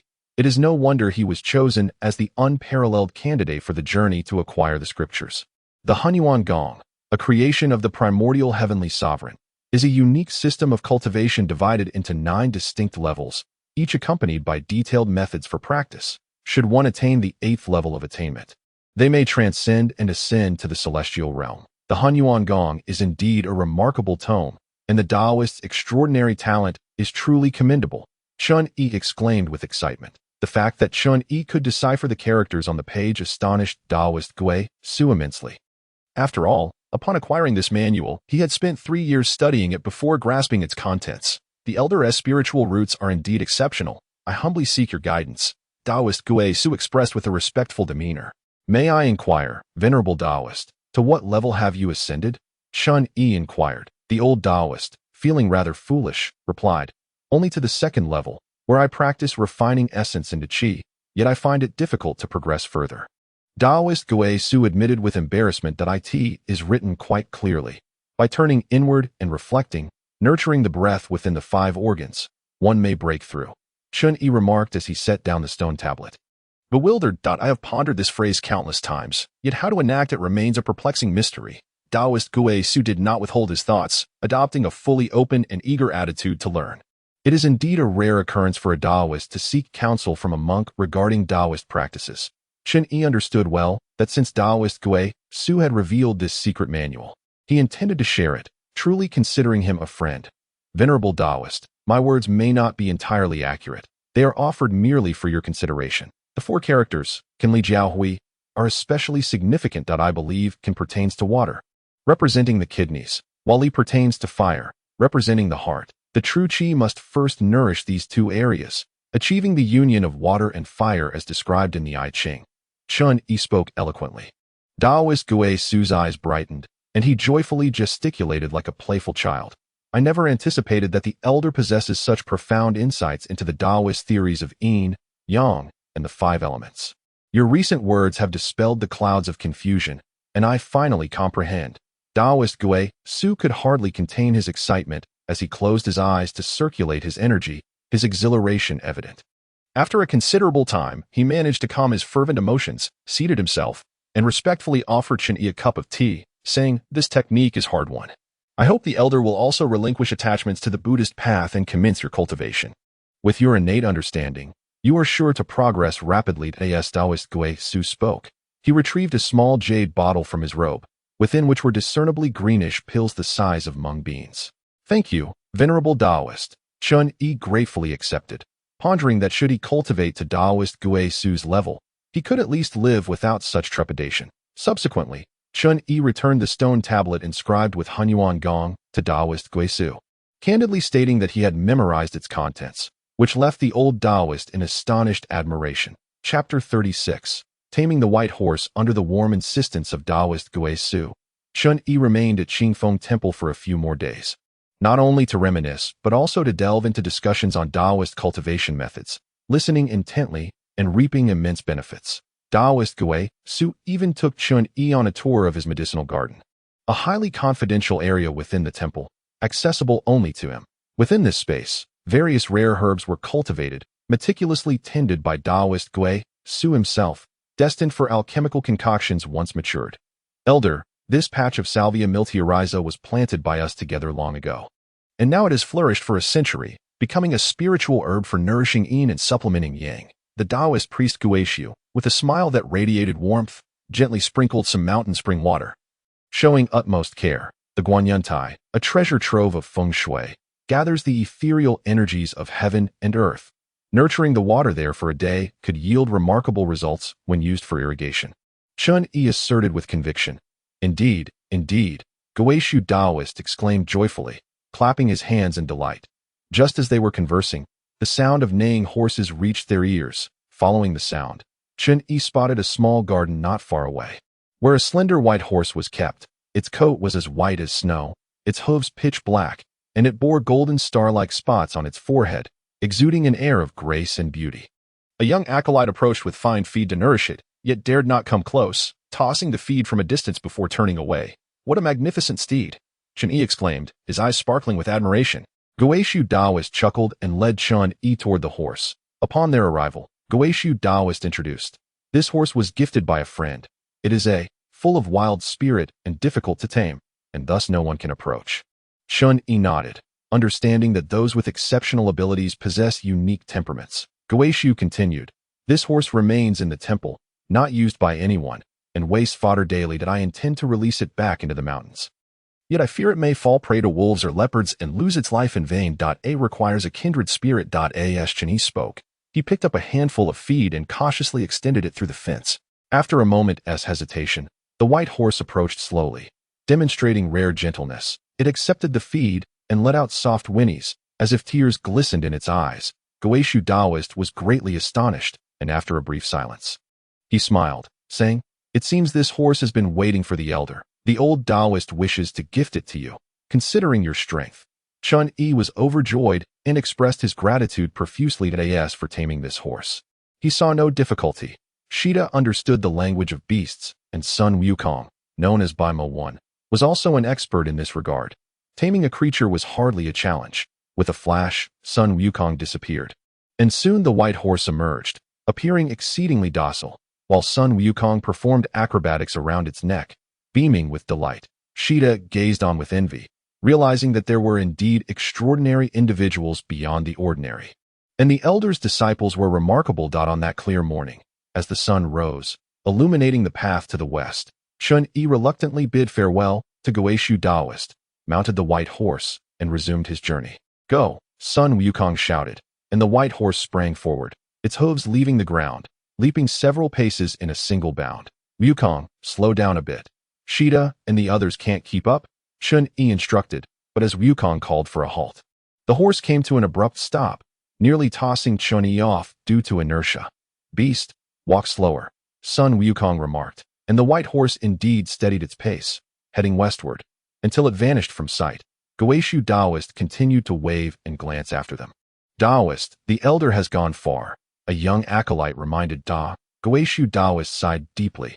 A holy monk, truly a holy monk. He returned to the temple and immediately entered a state of seclusion, believing that under the guidance of Tang Sung, he would soon break through to the second layer of the Hunyuan Gong. Sitting atop the horse, he would occasionally doze off, nearly falling, while Furong assumed Chun-Yi was simply lacking rest, urging him to retire early after dinner each night. Yet to no avail. Subsequently, while Furong was changing Chun-Yi's clothes, she stumbled upon a small jade vial containing pills the size of yellow beans, which aroused her suspicion. The continuous decrease in the number of pills indicated that Tang Sung had been consuming them daily. In Taoist alchemy, it is common to incorporate metallic substances. There have been reports of numerous poisoning cases. Could it be that these substances are to blame? The more Furong pondered, the more uneasy she became, prompting her to conceal the jade vial that on a day of rest, as was customary, Chun-Yi sought to take one of the pills, but despite his thorough search, it eluded him. He inquired, Sister Furong, have you seen a small jade vial? No, I haven't. Furong replied, never one to lie, yet her words faltered and her gaze shifted, betraying her discomfort. Chun-Yi furrowed his brow slightly. I always keep it in my sleeve. You just washed my clothes today. How could you not have seen it? This, Furong's face flushed crimson, her toes nervously scuffing the earth as she mumbled. Perhaps it fell into the river. Lost? Chun-Yi's expression changed abruptly as he pressed. Where did you wash the clothes? Furong gestured vaguely, and despite his doubts, Chun-Yi hurried towards the location. If he were not cultivating, such items would hold little significance for him, but now it was different. This was indeed his treasure. Elder, Furong rushed after him, while the others, unaware of the unfolding situation, followed in curiosity. The area was a shallow part of a small river where Furong had washed the clothes. Making it seemingly easy to search, without hesitation, Chun-Yi removed his shoes and rolled up his monk's robe, stepping into the water. Elder, do not catch cold, Furong exclaimed anxiously, stamping her feet. Chun-Yi's hands searched through the water. But despite scouring every nearby nook, he found nothing. Sister Furong, could you have mistaken the location? No, Furong shook her head. Elder, it may have been swept away by the current. That cannot be. This is a dead angle. Items would merely sink, not drift away. I'll search again. Chun-Yi persisted, continuing to sift through the MUD.by this time. The sun had set, and Cheng Xiaoxing had lit a torch, yet he remained uncertain of how to assist. Chapter 37. Qi gathering in the Dantian. Elder, stop searching. The jade vial is with me. Furong trembled as she produced a vial from her bosom, collapsing to the ground in tears. Chun-Yi was taken aback, shaking off the water as he stepped ashore, displeased. Sister Furong, are you jesting with me? Seeing the elder in such a haggard state, I suspected you had taken the wrong pill and feared you would not listen. So I hid it away, Furong confessed earnestly. Chun-Yi burst into incredulous laughter. Regardless of the circumstances, Furong's intentions were indeed sincere. However, observing her tightly clasping the jade vial, he found it difficult to articulate his thoughts. So he simply smiled and helped her to her feet. Furong gazed at Chun-Yi's mud-streaked legs, her face filled with guilt, yet she still refused to release her grip. Chun-Yi chuckled, if you're still concerned, let Wukong examine it first. Big brother, is this medicine safe? Furong asked. Furong, you worry too much. While this medicine may not be a miraculous elixir, it possesses its own benefits, aiding in circulation and enhancing one's physique. Oh, Furong nodded, half comprehending, yet still puzzled. She questioned, if it is beneficial, why does the elder appear so unwell? I nearly jeopardized the elder's good fortune, Furong admitted, feeling somewhat out of sorts. Indeed, it is as follows. Goeishu Daozhong, perceiving my frail constitution, imparted to me some techniques for breath control and energy absorption. However, my eagerness for rapid progress led me to practice tirelessly through the night, resulting in my incessant drowsiness during the day. Such was the case. Nevertheless, the rumor that Chun-Yi had begun his training spread, intriguing many as practitioners of martial arts. They understood, particularly Sun Wukong, the arduous nature of cultivation. Thus, attaining a robust physique is indeed a stroke of fortune. How foolish of me to misjudge the elder, Furong chuckled awkwardly. Elder, strengthening the body is not merely a matter of fleeting efforts. One must also heed their health, Sure Tuo remarked with concern. Chen nodded, offering no further explanation. Although the journey westward stretched over a decade, the presence of monsters was ever looming. Hence, Chen resolved to cultivate at night and travel by day, ensuring neither pursuit was neglected. After half a month, this regimen yielded significant improvement. Chen Yi's daytime drowsiness gradually diminished, and another fortnight later, he engaged in laughter and conversation, his complexion vibrant, as if his vitality had notably increased. One anticipated such remarkable progress from Chen Yi. Many assumed he had grown weary of practice and given up that in truth, Chen Yi was reaping substantial benefits, not only during training, but even in his everyday life. It felt as though a flame burned within his dantian. This was not a mere fire of mundane origin. The warmth it provided was indescribably comforting, maintaining a stable body temperature, impervious to the harshness of winter or the swelter of summer, evoking a sense of perpetual spring. Chen Yi understood that his initial advancements were largely attributable to Guishu Daozhong's heartfelt guidance, as well as the miraculous effects of the Piyuan Dan. Thus, after a serene month of travel, the group arrived at yet another fork in the road. Resembling the previous one near Luoying Mountain, one path was narrow, while the other was broad. The narrow path was a shortcut, while the wide road led to distant mountains. Remembering their previous entrapment in the swamp on the narrow route, Chen Yi was loath to revisit the brink of death, and he reconsidered. This path seems rather ominous. Let us take the main road instead. As they ventured forth, no one voiced any objections. Just as they set foot on the broad path, Chen Yi heard the sound of a woman's laughter nearby. Yet when he strained to listen, silence enveloped him. That a flicker of understanding crossed Chen Yi's mind. Perhaps it was the mischievousness of that. Though her identity and intentions remained a mystery point, one thing could be assured. She bore no intent to harm him, at least not directly. The journey proceeded more smoothly than anticipated, the road becoming increasingly level and adorned with picturesque scenery. They even stumbled upon an orchard, where they paused to feast by the roadside. Master, this place possesses a hint of spiritual energy, Sun Wukong observed, his nose twitching with earnestness. That is splendid, Chen Yi replied, elated.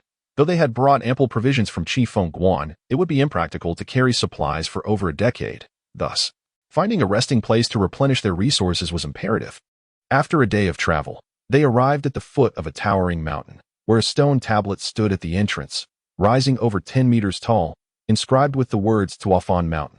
The name Tuafan Mountain was extraordinary, immediately pleasing to the eye. The area was lush with trees, vibrant flowers bloomed profusely, and colorful birds soared through the sky, while small animals frolicked in a bustling manner, weaving through the woods incessantly.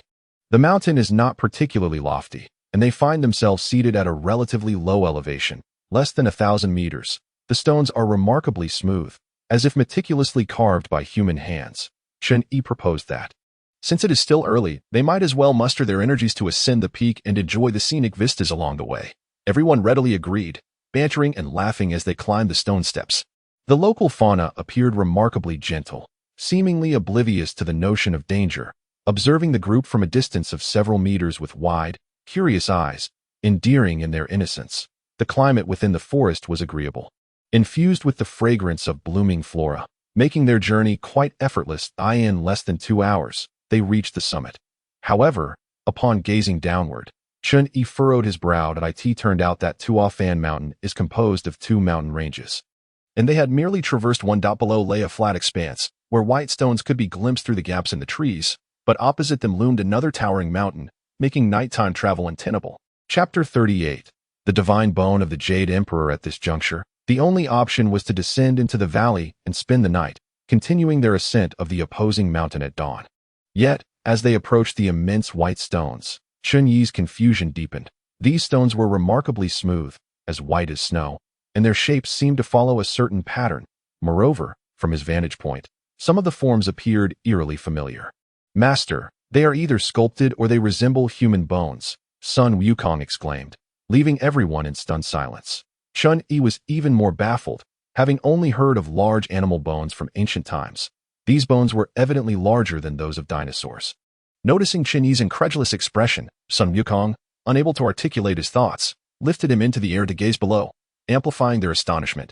With their heads facing north and feet south, an enormous human skeleton lay arranged neatly across the valley floor. Stretching nearly 10 miles, Just a single-toe bone was as large as a basketball, and the dark sockets of the skull appeared bottomless. "Master, look, there are inscriptions on that stone slab," Sun Wukong pointed out. "Xian xiong gao di hua gu sheng xian," Chun Yi recited softly, pondering the identity of this deity. Sun Wukong, already aware, chuckled. "It seems we are indeed fated to encounter the place where the Jade Emperor underwent his transformation." The Jade Emperor's transformation site. Chun Yi was utterly astonished. This was a phenomenon that belonged in mythological tales, typically associated with Taoist practitioners who, upon reaching a certain level of enlightenment, would consume celestial elixirs and pills to shed their mortal bones and be reborn as immortals. The Jade Emperor, as the sovereign of all deities, had not only managed to preserve the bones he shed, but they were of such grand proportions. Was it possible, despite the undeniable evidence before him? Chun Yi's mind remained unsettled, struggling to accept the reality. The Jade Emperor truly possesses an imposing presence.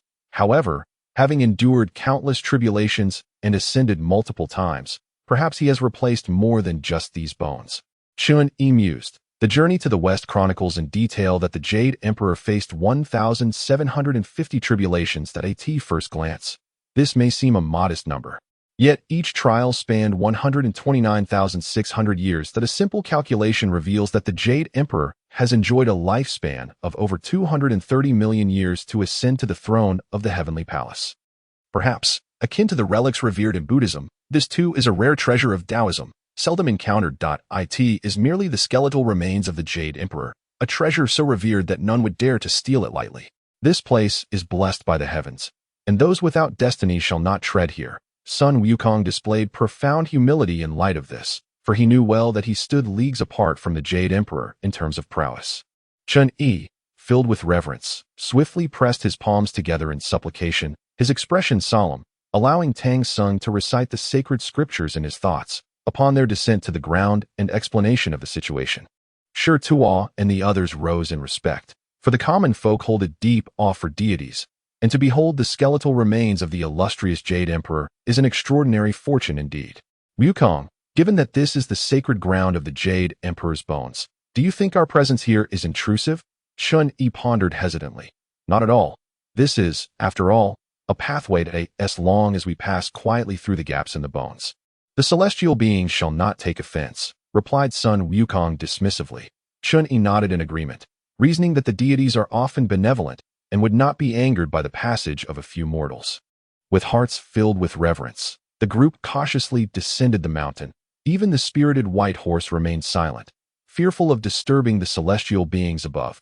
Chun Yi intended to pass through the ribcage and resume his ascent of the opposite mountain, preferring to rest atop rather than disturb the divine remains below. As they approached the monumental bones, all were awestruck. Despite their colossal size, they bore not a speck of dust, gleaming with a pristine whiteness, exuding a luster akin to that of jade. The mountain breeze whispered softly, producing a melodious sound that evoked not fear but a sense of delight, a testament to the greatness of the divine. While the sky was still dimly lit, the group cautiously traversed beneath the left rib, the expansive skeletal structure providing ample space for 6 men and a horse to pass side by side without concern of contact. In merely a few li, Chun Yi reached the spinal column, estimating his position to be between the lumbar and sacral vertebrae. Just as he was about to pass through, the sky suddenly darkened. Upon looking up, he was met with a gathering of ominous clouds swiftly obscuring the heavens. His vision blurred. The white horse grew restless, stamping its feet and emitting low whinnies. Li Yuanbao strained to hold the reins, but the horse refused to move forward, even showing signs of retreat. "Elder, have we angered the deities?" he asked, cold sweat pouring down his face as he anxiously surveyed their surroundings. Before his words could fully escape, darkness enveloped them, rendering their surroundings indistinguishable, save for the faint glow of the bones, insufficient to illuminate their path. "This situation appears dire. We must pass swiftly and without delay," Chun Yi urged, striking the horse's flank. The white horse suddenly surged forward, finally resuming its journey. With the oppressive clouds closing in and chilling winds rising, eerie wails echoed through the night, as if countless tormented souls lamented. "Wukong, this must also be a sacred Taoist ground. What could account for such strange phenomena?" Chun Yi inquired uneasily. "Perhaps it is not the deities," Sun Wukong speculated, attempting to ascend for a clearer view, only to find himself unable to take flight under the immense pressure. "This is not good. There is a malevolent presence," he exclaimed, and without a moment's hesitation, a massive monkey paw grew large, lifting both Chun-Yi and his horse into its grasp, racing swiftly towards the opposite side. Yet, from amidst the dark clouds, a colossal hand suddenly emerged, as pure and white as jade, unmistakably feminine, abruptly blocking the path ahead. Sun Wukong immediately halted, stepping upon the massive bones, seeking to find another escape route. Chapter 39, The White Tiger Lady. The woman was clad in a snow-white robe, flowing gracefully down to her ankles, while her delicate feet, akin to tender lotus roots, peeked out shyly. In her hand, she held a blooming white peony, her elongated fingers resembling the petals of an exquisite orchid, radiating unparalleled beauty. Who could this be? Li Yuanbao gazed up in a daze, exclaiming, "What a beautiful sister!" "Ah, perhaps she is a celestial being," remarked Cheng Shaoxing. "Look, it's Guanyin Bodhisattva." Shi Tuo suddenly gasped, then, filled with excitement, began to dance and kneel, repeatedly bowing. Disciple Shi Tuo, sincerely devoted to the Buddha, humbly greets the great compassionate Guanyin Bodhisattva, beseeching for blessings and early liberation. How could a bodhisattva appear here? Jealousies among women sometimes lead to clarity of thought, as Furong expressed a differing opinion. Chun-Yi nodded, pulling Shi Tuo up from the ground, calmly stating, "Sister Furong is right. A bodhisattva would not manifest amidst dark clouds, especially not in a place of Taoist bone transformation." Shi Tuo, filled with regret, asked in frustration, "Elder, who then is she?" "The white bone spirit," Chun-Yi blurted out, confident in his assertion. Given the circumstances of their location and her all-white appearance, such a captivating being could only be the white-boned spirit, the demon. The attendants bristled with fear, instinctively drawing closer to Chun-Yi, gripping their weapons tightly. Having endured treacherous mountains, desert survival, snake attacks, and the taming of demon monkeys, they sensed that the newcomer bore ill intent. They were truly confronting a formidable demon. Ha ha ha. A boisterous laughter echoed from above as the woman in white gracefully descended a few meters above the rib bones, declaring, "Jinshanzi, I initially deemed you a dim-witted monk, but it appears you possess some wit. White Bone Lady, I advise you to depart swiftly. You are no match for my esteemed disciple, Sun Wukong," Chun-Yi proclaimed confidently.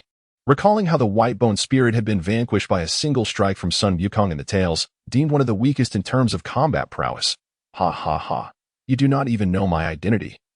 Yet you speak so boldly." The woman laughed heartily, casually waving the white peony in her hand, releasing ripples of white energy that encircled, effectively barring Sun Wukong's advance. "Are you not the White Bone Lady?" Chun-Yi asked in astonishment, still stumbling over words. "I am the White Tiger Lady," the woman replied with a smile. "The White Tiger Lady? So, you are a white tiger spirit?" Chun-Yi pondered. The white bone spirit represented a corpse demon, while the white tiger spirit surely belonged to a different category of demons. From his conversations with Sun Wukong during their journey, Chun-Yi had surmised that a demon capable of fully assuming human form must possess at least a level 7 cultivation, comparable to Sun Wukong. That a mere mortal stood no chance against such a formidable demon. "White Tiger Lady, we have had no grievances in the past, nor enmities in the present. May I inquire as to the purpose of your sudden visit?" Chun-Yi steadied himself, his tone remaining courteous. "That day, while I was cultivating on the mountain, a massive hand suddenly appeared in the sky, pushing eastward. I sent my subordinates to investigate, and they finally discovered it was the reincarnation of Jinshanzi in his 10th life." At this juncture, Lady White Tiger exhibited a measure of excitement, exclaiming, "Indeed, fortune favors me. I have been ensnared at the 7th level for over a century, unable to break through.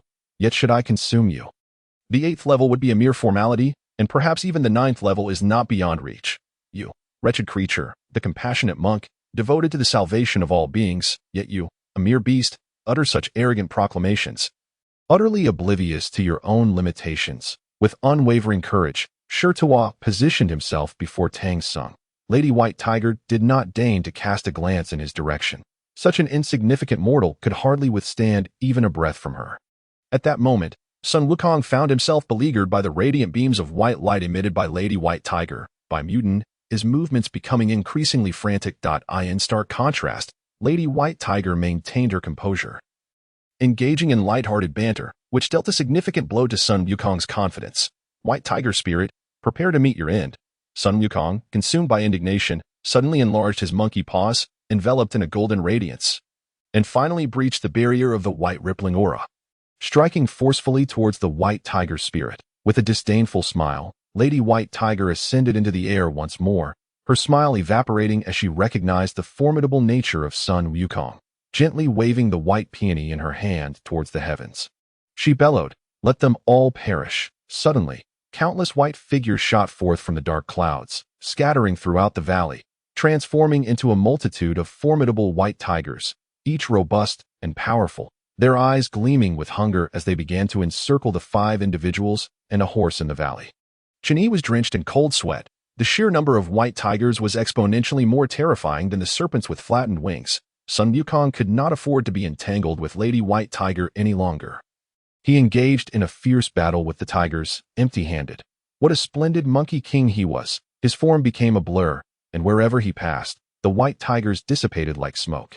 Yet, a few tigers managed to lunging towards Chun Yi and the others. For the 9-section staff, they presented no challenge, vanishing upon contact. However, for Li Yuanbao and the others, it was a grueling ordeal, akin to grappling with true tigers, even more daunting still.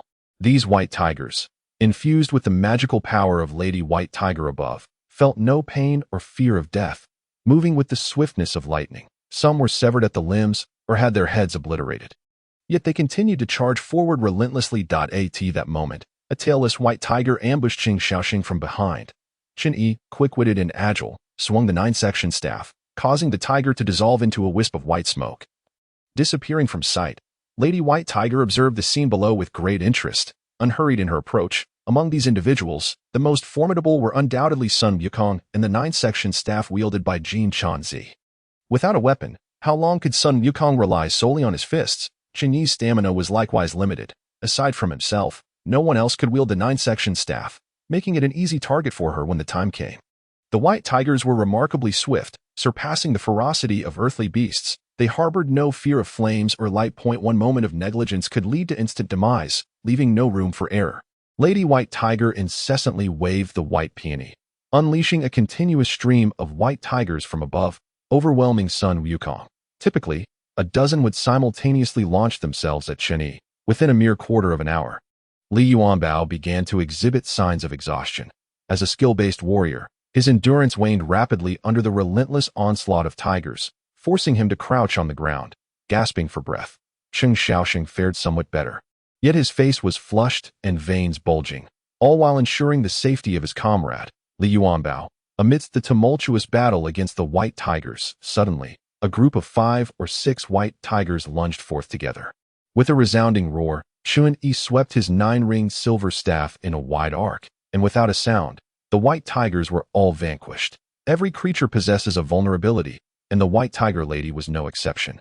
As Chun Yi held his ground, his mind raced, searching for weaknesses, and he eventually discerned some peculiarities. In Chapter 40, stirring the celestial court, the powers of the 9-ringed silver staff had yet to be unleashed. Yet the white tigers, undeterred by the specter of death, repeatedly charged with fierce attacks. However, these tigers shared a common trait.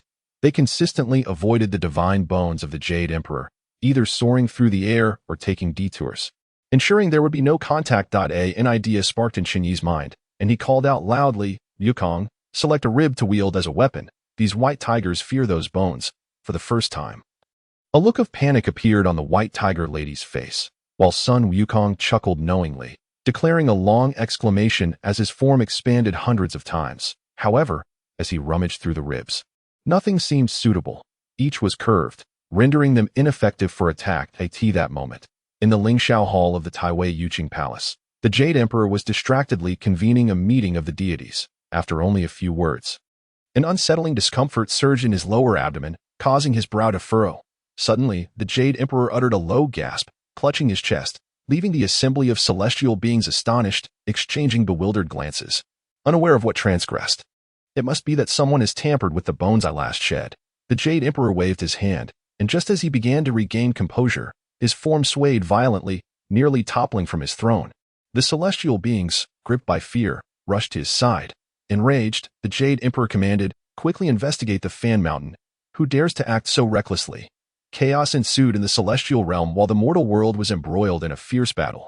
At last, Sun Wukong selected his weapon, seizing a thigh bone and unleashing streaks of white light as he engaged in combat with the white tiger lady. Meanwhile, Chun-Yi led the others to the narrow area of the pelvic bone. Bravely positioning himself at the forefront, the nine-ringed silver staff radiated its divine might, continuously swinging, vanquishing countless white tigers formed from demonic energy. The relentless transformation of the white tigers depleted much of the white tiger lady's magical power. And she had not anticipated that a demon monkey and a monk would prove so formidable. Growing increasingly impatient, the white tiger lady emitted a deep, furious roar, gathering the petals of the white peony. As the white tigers below transformed into streams of white vapor, shooting towards the peony. Yukong, that white peony is crucial. Destroy it. Chun-Yi urged loudly. Jinchanzi, the white tiger lady hissed menacingly. Do not waste your efforts. None of you shall escape. A thick beam of white light erupted from the peony, hurtling toward Chun-Yi with such speed that it could not be countered by the nine-ringed silver staff without risking damage to the artifact. Chun-Yi hastily sidestepped, attempting to evade, but the white light approached with lightning speed. Seeing this, Sun Wukong darted in, swinging the thigh bone with great force, dispersing the white light. Enraged, the white tiger lady snorted coldly. Jinchanzi, do not think that merely relying on a raucous monkey wielding a thigh bone will suffice to defeat me. White tiger spirit, do not boast. First, you must defeat your grandfather Tang. Chun-Yi retorted loudly. Grandfather Tang. Everyone was momentarily taken aback, but Sun Wukong burst into hearty laughter. Having never encountered such an open-hearted elder, he joined in the ruckus. White tiger spirit, your grandfather is also present. Chun-Yi exchanged a knowing smile with Sun Wukong. While the white tiger spirit found herself perplexed. Weren't they master and disciple? How had they suddenly become in-laws? They were hardly enough for me to handle. The white tiger lady's white peony suddenly slipped from her grasp. Suspended in midair, spinning rapidly as countless beams of white light shot forth. Sun Wukong and Chun-Yi, one in the sky and the other on the ground, were both in a frenzy of activity. If the white peony was the key to the white tiger lady's power, then Sun Wukong represented Tang Seng's Achilles heel. If the monkey could be subdued first, a mere mortal monk would pose no threat. The white tiger lady ceased her assault on Chun-Yi, directing her full attention to Sun Wukong. Both hands unleashed a torrent of magical energy into the white peony, which blossomed fully, each petal quivering and emitting powerful sound waves that resonated deep within the heart. Bang, bang, bang. With no choice, Chun-Yi and the others covered their ears and stuffed cloth into their ears. Sun Wukong soared up and down, his thigh bones transforming into a shield, clanging against the white light. Impudent monkey, let us see how long you can endure. The white tiger lady let out a cold laugh, pushing her palms forward, causing the white peony to soar directly towards Sun Wukong as he retreated and defended himself. The power of the peony was overwhelming, causing pain in his hands and nearly dislodging his thigh bone. Although the white tiger lady and Sun Wukong were evenly matched in terms of magical prowess, her possession of the magical artifact gave her a slight edge. With a delicate cry, she commanded the dispersal of the dark clouds, and the white light from the peony enveloped Sun Wukong entirely, obscuring him from view. Wukong, Chun-Yi shouted in concern. Master, I'm perfectly fine, came Sun Wukong's voice from within. Just as Chun-Yi began to feel relieved, a thunderous crash echoed as countless stones rained down from above. It was evident that the thigh bone had been shattered by the white tiger lady. Quick, take cover. Chun-Yi and the others swiftly pressed against the bone wall as the falling shards accumulated on the ground, burying them up to their knees, making movement increasingly arduous. Li Yuanbao, already exhausted, was struck by a small bone shard in a moment of daze, blood seeping from his forehead, causing him to wince in pain. Once the bone rain subsided, Furong hurriedly tended to his wounds. Sun Wukong, having damaged his weapon, sought another thigh bone, but the white tiger lady would not grant him that opportunity, ignoring the potential wrath of the Jade Emperor. She relentlessly urged the white peony, emitting beams of white light that not only thwarted Sun Wukong, but also struck the ground, fracturing many bones below, rendering them unusable as weapons. Chapter 41. Sudden night reigned. Sun Wukong vanished, leaving only two golden fists soaring in the sky, a magnificent sight to behold. Li Yuanbao, clutching his head, could not contain his excitement, calling out, Senior brother is magnificent. Senior brother is invincible. Defeat the monster. Senior brother is truly incredible, unstoppable. Cheng Xiaoxing also cheered loudly, affirming, truly, the elder's foremost disciple, the divine monkey has descended, nothing ordinary. Shi Tuo could not help but express admiration. Yet the envy in his words regarding Sun Wukong's identity was unmistakable. Chun-Yi closely monitored the situation in the sky, his brow furrowed, unable to muster even a semblance of a smile. the golden fist that struck Lady White Tiger could barely be deemed a match in strength. Sun Wukong split into two, embodying both the genuine and the illusory. Lady White Tiger, unable to effectively wield her magical artifacts and lacking the requisite strength due to her femininity, found herself in a stalemate. However, that golden fist, which was meant to contend with the white peony artifact, did not fare as well. Its movements became sluggish, and after a brief moment, its luster began to fade, while the white peony grew increasingly radiant and ethereal, brimming with spiritual energy and boundless power. "Elder, do you see that light? Is dawn approaching?" asked Furong, her voice laced with tension as she pointed to the sky. Chenyi managed a wry smile, noting that it should still be the dead of night, far from daybreak. Following her finger's direction, he was astonished to discover that, directly above the dense clouds, a white, cotton-like vapor was seeping through, almost imperceptibly. It was undoubtedly an abnormal phenomenon. Squinting, Chenyi discerned a pattern.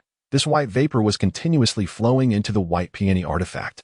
No wonder it could unleash such ceaseless might, he mused, utterly astonished. What level of artifact could possibly absorb the essence of the heavens? With a thunderous boom, everyone was startled, realizing that the white peony had shattered the golden fist.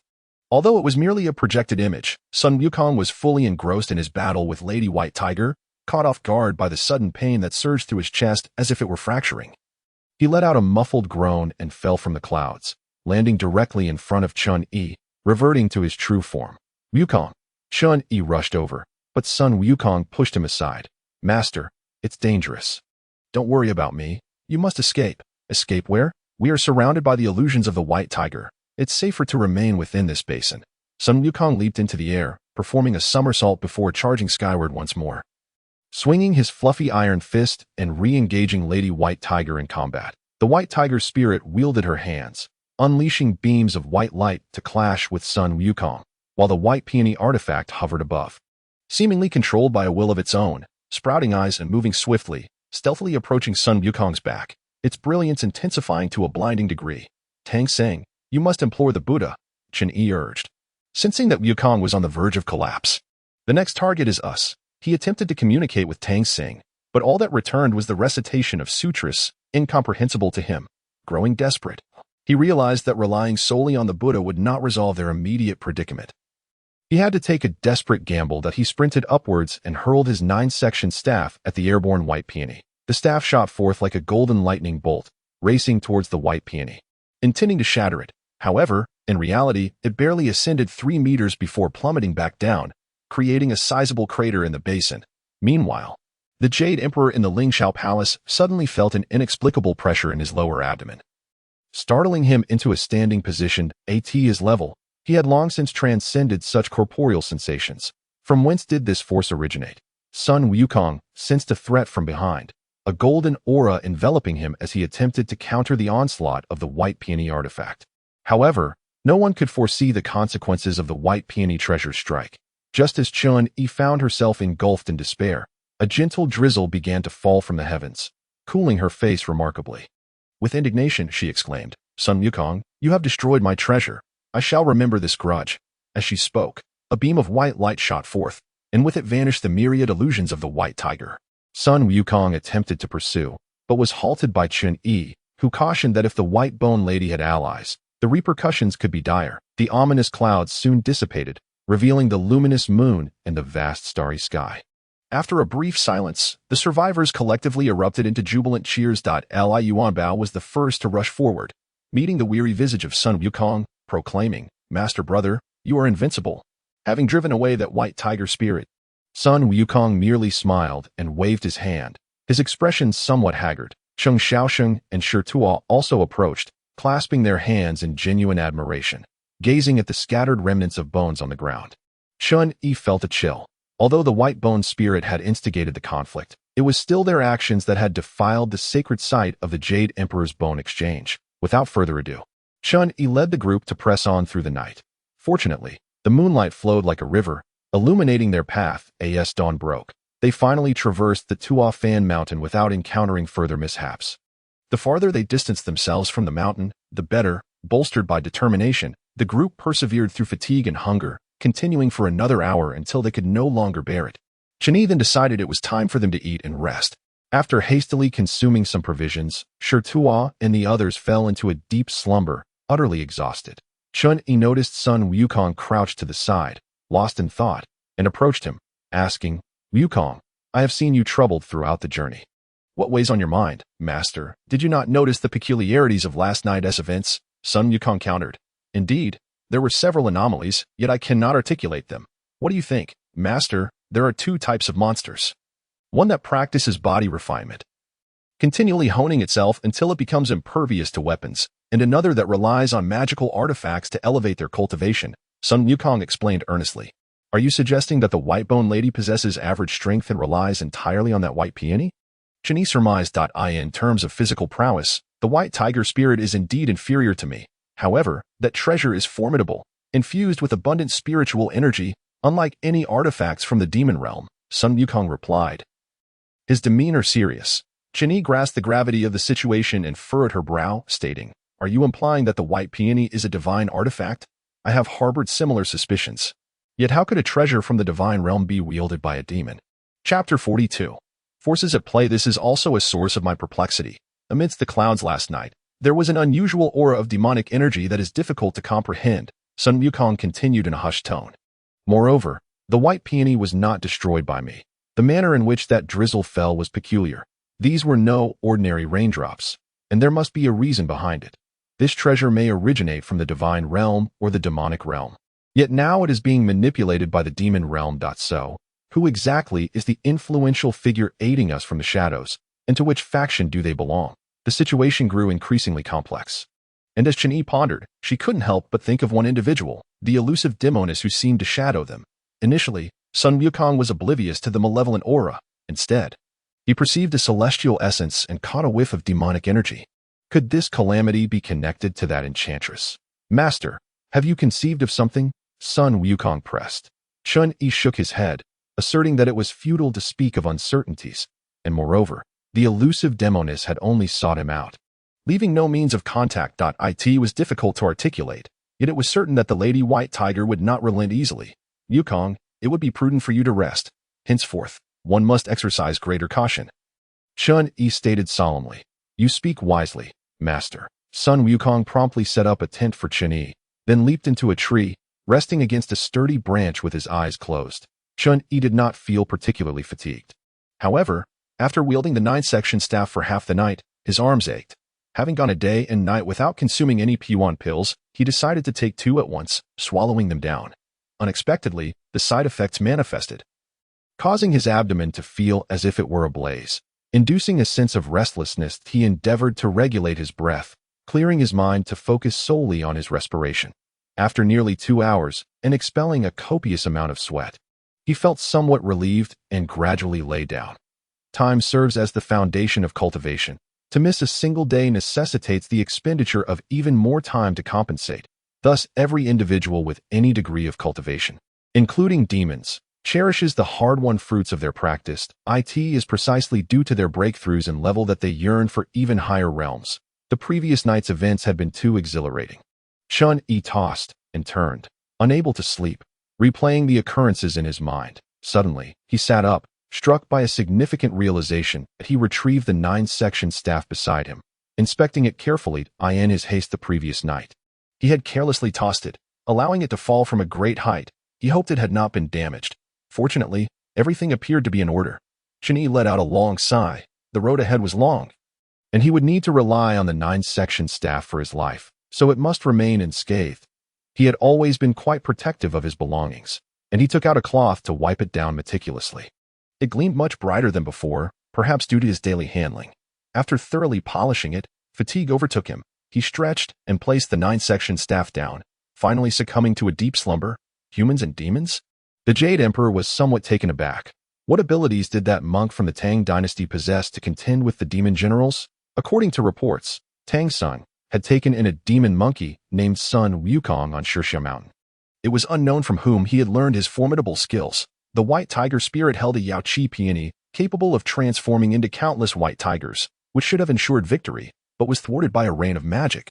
Forcing a hasty retreat that a capable demon monkey did not concern the Jade Emperor, who even welcomed discord within the demon realm. However, The white tiger spirit possessed the Yaoqi peony, a celestial artifact warranting serious attention.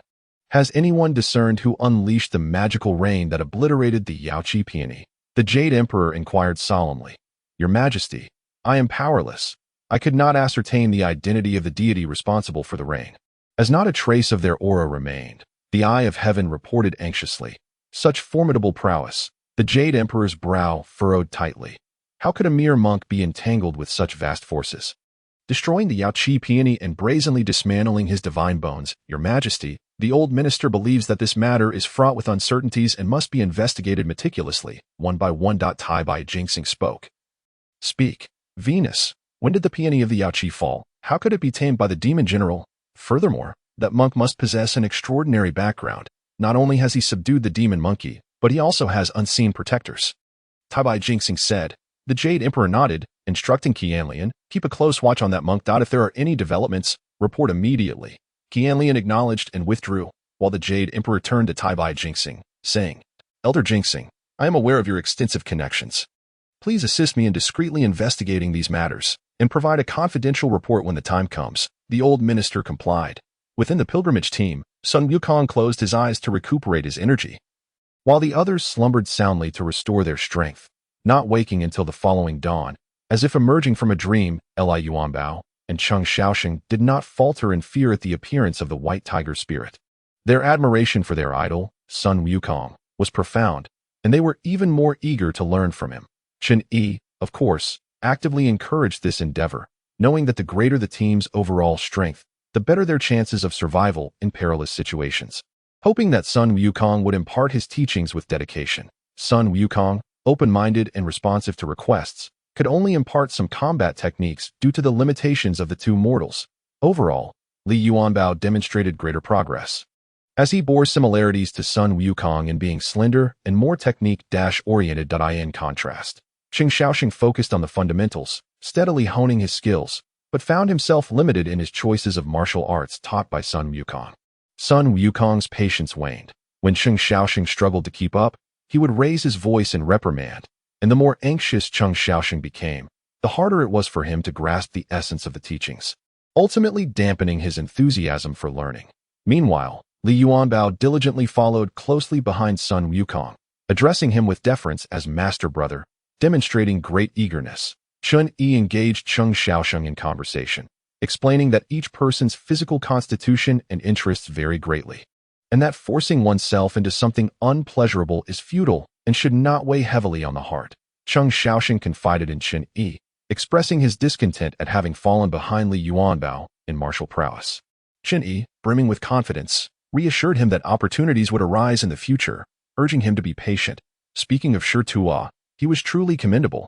He was not overly fixated on any one thing and had a composed nature, though he placed excessive importance on the Buddhist position, especially upon learning that Tang Sung was the reincarnation of the golden cicada. Shi Tuo dedicated himself wholeheartedly, tirelessly engaging in discussions about Buddhist teachings. Eager to grasp all the essence of Buddhism in a single night and attain Buddhahood, Chen Yi was not in a hurry to change him, as it was Tang Sing who expounded on the scriptures. During this time, Chen Yi focused on strengthening his own cultivation, embodying the principle of dual focus. Chapter 43. The small nation of Jingluo. Chen Yi's current physical condition was so remarkable that even Sun Wukong praised his rapid progress, which could only be described as miraculous. Aside from the effects of the Peiyuan Dan, Chen Yi's innate physical attributes were commendable, coupled with the unparalleled wisdom of Tang Seng's consciousness within him.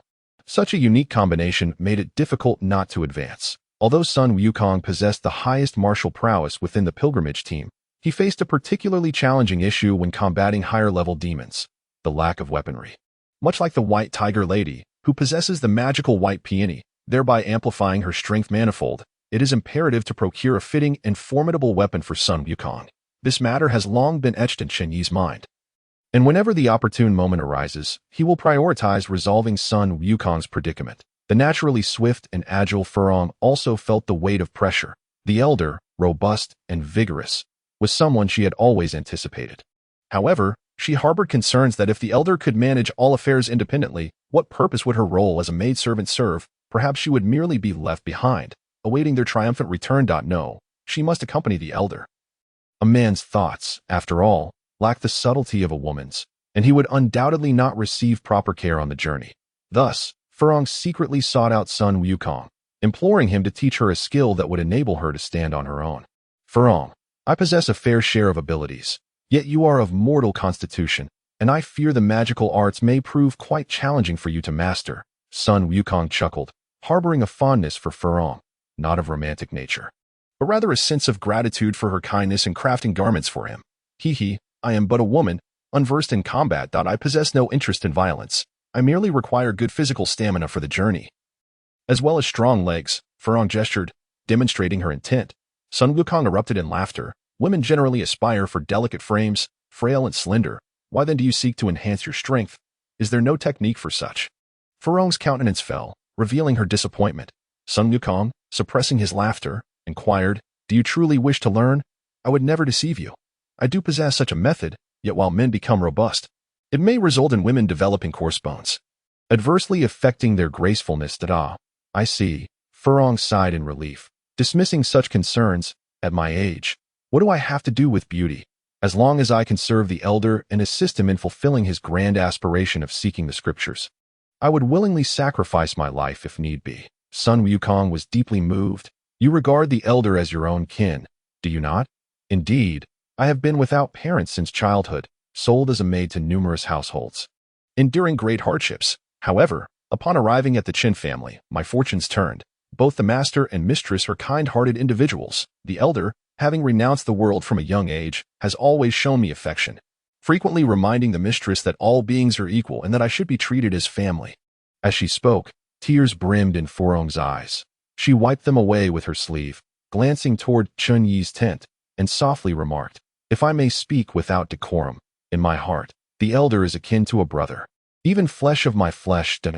Sun Wukong nodded in understanding. He imparted to Furong a mantra to strengthen her arms and legs, encouraging her to grasp it intuitively, while cautioning her that the first month would be particularly arduous, her limbs feeling as though laden with lead, growing increasingly heavy, with daily increments in weight. Yet, this sensation would gradually diminish, and after 2 months, she would begin to experience the benefits. Furong expressed her heartfelt gratitude, joyfully reciting the mantra repeatedly in her mind, fearing she might forget it, while diligently internalizing its essence. 2 months may not seem extensive, yet on the journey westward, Furong was tasked not only with traversing great distances each day, but also with carrying provisions and a large pot. While others rested, she busied herself with cooking and washing until Chun Yi retired for the night. Only then could she find respite, rising before dawn to prepare breakfast anew. Thus, it can be said that if no calamities befall them along the way, Furong is indeed the one who suffers the most. In the days that followed, Chun Yi observed that Furong had changed somewhat. She appeared drenched in sweat each day, walking with labored breaths, seemingly exhausted. Despite everyone taking turns to carry all of Furong's belongings, she still looked utterly fatigued. Moreover, Furong's appetite was remarkably large. No one could out-eat her, and she always seemed to crave more, although she consumed copious amounts of food. Furong's physique had grown alarmingly slender. Her once fair and rosy face had turned gaunt and dark, causing great concern. Chun Yi momentarily suspected that Furong might be ill, but she dismissed his worries, smiling cheerfully every day, as if celebrating the new year. Chun Yi personally felt her pulse, which was steady and strong. Thus he was somewhat reassured. Let us go. We shall pay a visit to the king. Chun Yi nodded. It is just as well. Our provisions are running low, and we can procure some more. Furong replied with a smile. As the group officially entered the domain of this small nation, it was evident that it could not compare to the opulence of the Tang dynasty. Along the way, they encountered mostly earthen cottages, with sparse stalls selling basic commodities such as grain, animal hides, and timber. Most transactions involved bartering with surplus goods, with little circulation of gold or silver, indicating the area's lack of wealth. Above the city gate, 3 grand characters loomed, elegantly inscribed, yet Chun Yi could not decipher them. However, the erudite Tang Sung recognized them. Jingluo Kingdom? Chun Yi read aloud, furrowing his brow in contemplation, as if the name rang a bell. Master, let us hurry into the city, Sun Wukong urged, just as Chun Yi was about to take a step forward.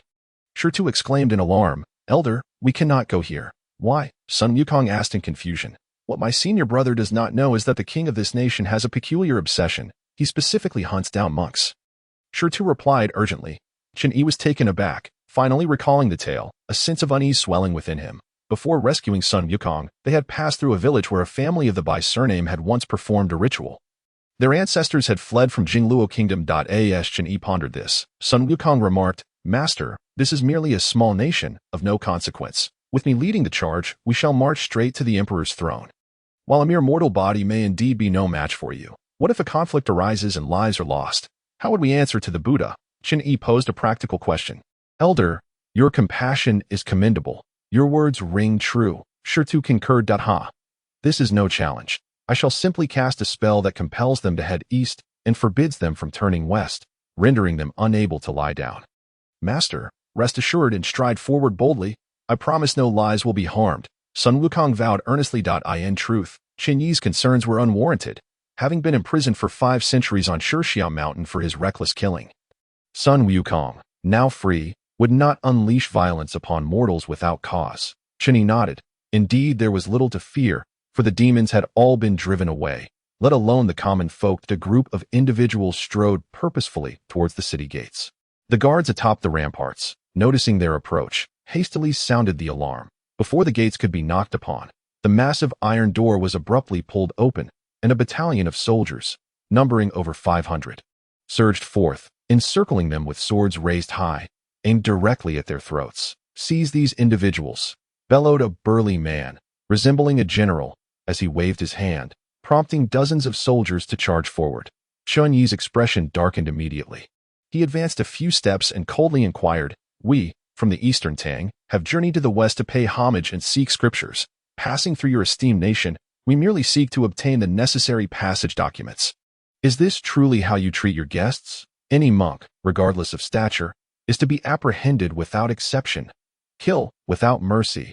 The leading general scoffed, though his face betrayed a glimmer of delight, likely contemplating the substantial rewards he would receive upon capturing Chen Yi and his companions.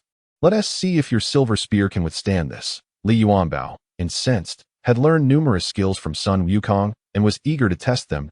He brandished his silver spear and charged forth first. The opposing soldiers, unimpressed, wielded their heavy, sharp swords and simultaneously shouted as they swung their blades towards him. The leading general stood with arms crossed, amused, having never encountered such foolish monks, while others typically begged for mercy or fled. These individuals were charging headlong into danger. It was no wonder the Buddhist teachings had waned. Their disciples were of such a caliber. As the multitude of blades descended upon him, Li Yuanbao smirked, his steps unwavering. When the distance between them shrank to less than 5 meters, he suddenly unleashed his silver spear, creating dazzling silver bursts that struck true against the soldiers' swords. The tremendous force reverberated through the blades, inflicting excruciating pain upon the soldiers, causing their swords to fly from their grasp and some to shatter into pieces upon impact. The soldiers stood dumbfounded, and Li Yuanbao subsequently planted his silver spear into the ground, using it as a prop to launch himself into the air, his feet spinning like a whirlwind. A cacophony of screams erupted as he sent the first wave of soldiers flying. Who could have anticipated such rapid advancement in Yuanbao's martial prowess in such a brief span? Cheng Xiaoxing watched with envy. With the soldiers converging upon him, Li Yuanbao wore a disdainful expression, taunting. "The kingdom of Jingluo conducts itself without decorum, pitting hundreds against one. Yuanbao, avoid causing fatalities." Chen Yi admonished loudly. Li Yuanbao raised his silver spear above his head, swinging it like a shield, its sharp edges slicing through the air as he charged into the enemy ranks like a tempest, with cries of despair echoing around him. With the sounds of clashing metal resounding, more swords fell to the ground, a glistening carpet of steel, as numerous soldiers were pierced by the silver spear, their garments stained crimson. Enraged, the leading general drew his jewel-encrusted sword and lunged at Li Yuanbao with a fierce wind at his back. In this day and age, such a general was no longer a match for Li Yuanbao. Yet respecting the elders' counsel, he focused on defense. His silver spear danced through the air, producing explosive sounds as the two clashed, engaged in a fierce duel. The defeated soldiers, unwilling to relent, regrouped for another assault. Li Yuanbao, while slender in stature, was naturally limited in stamina. After a brief display of bravado, he began to show signs of fatigue, his movements growing increasingly frantic. "Little Sheng, go assist Yuanbao," Chen Yi hastily commanded. "Ah!" Cheng Xiaoxin shouted, raising his axe, ready to charge forward, only to feel a seemingly accidental push from Sun Wukong on his back. a surge of formidable energy coursing through him, propelling him forward with reckless abandon. Once Qing Shaoxing adapted to the force, his feet were lifted off the ground, soaring several meters high, akin to a celestial being descending from the heavens, exuding tremendous might. As the general looked up, he caught sight of Qing Shaoxing in the air, axe held aloft, causing his hair to stand on end and his heart to tremble with fear. What manner of individuals were these? Concealed dragons and crouching tigers. Masters surrounding him. No wonder they dared to be so audacious. In his moment of stupor, a flash of silver suddenly hurtled towards him, swift as a meteor. The general was taken aback and hurriedly raised his sword to defend himself. Yet the silver light abruptly altered its course, striking with an unstoppable force towards his right shoulder. The sound of bones fracturing echoed, and the general let out a piercing scream, his right arm rendered powerless. Unable to lift, causing his long sword to clatter to the ground, Qing Shaoxing, treading upon the soldiers' heads, charged into their ranks, his great axe whirling like a wheel, the clanging sound mingling with the soldiers' cries, reaching Li Yuanbao in an instant. The formation was thrown into chaos, and Li Yuanbao and Qing Shaoxing joined forces, back to back, launching assaults from both sides, rendering the soldiers defenseless as they retreated rapidly, quickly closed the city gates. Under the fierce protection of his subordinates, the injured general frantically fled towards the gates, dozens of soldiers straining to push the gates, creaking ominously. How bold! How audacious! The general stammered in fear, yet the speed of these assailants was simply too swift. In his desperation, he shouted while pursuing, "Hurry, close the gates, close the gates." The soldiers guarding the gates were rendered dazed with terror, and in that moment of distraction, a divine figure resembling a monkey soared from above. Its iron fist crashing against the gates, forged from fine iron, were hurled several dozen feet away, landing with a thunderous roar, sending dust soaring into the air.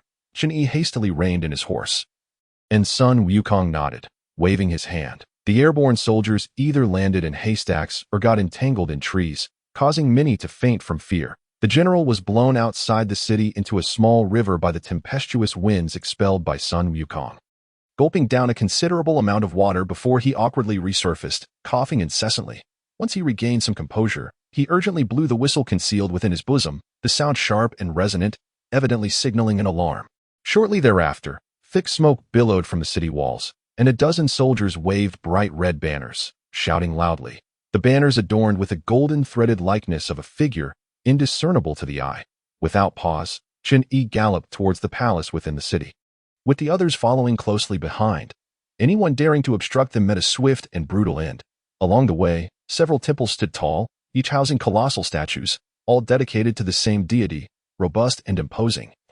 With a stern visage, standing atop a massive dragon in his right palm, he upheld a blazing inferno, and upon closer inspection, flames flickered within his eyes. He bore a grudge against the fire god for garnering allegiance and inciting war, ultimately facing defeat and crashing into the unyielding mountain, leading to the well-known myth of Nuwa mending the heavens. Thus, the god of fire acquired the illustrious title of the god of water and fire, enjoying immense prestige among mortals, with a considerable number of devotees, among whom the kingdom of Jingluo appears to be included. Chen Yi increasingly admired Tang Sang, whose vast knowledge rendered him akin to a miniature museum.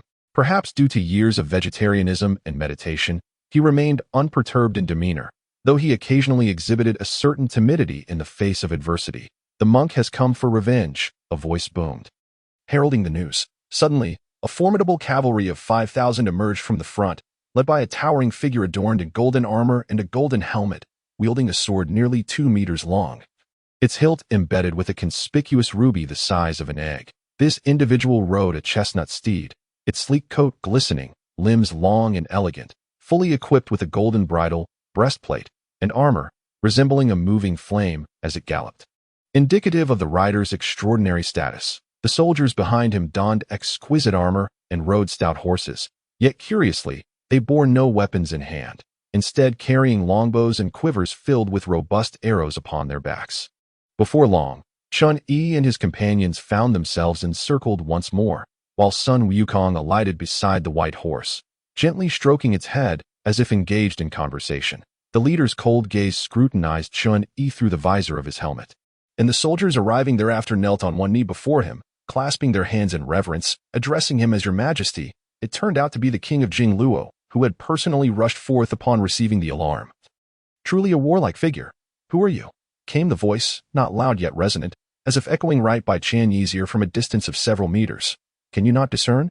I am but a monk.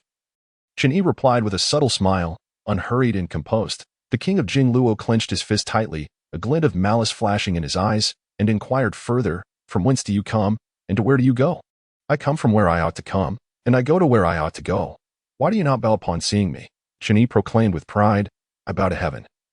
Earth, and the Buddha, how could I bow to you, a mere mortal? What an arrogant monk! The king of Jingluo, maintaining a stoic expression, waved his hand, and thousands of soldiers immediately raised their bows. As the king's hand descended, a rain of arrows descended like locusts, densely raining down upon Chen Yi.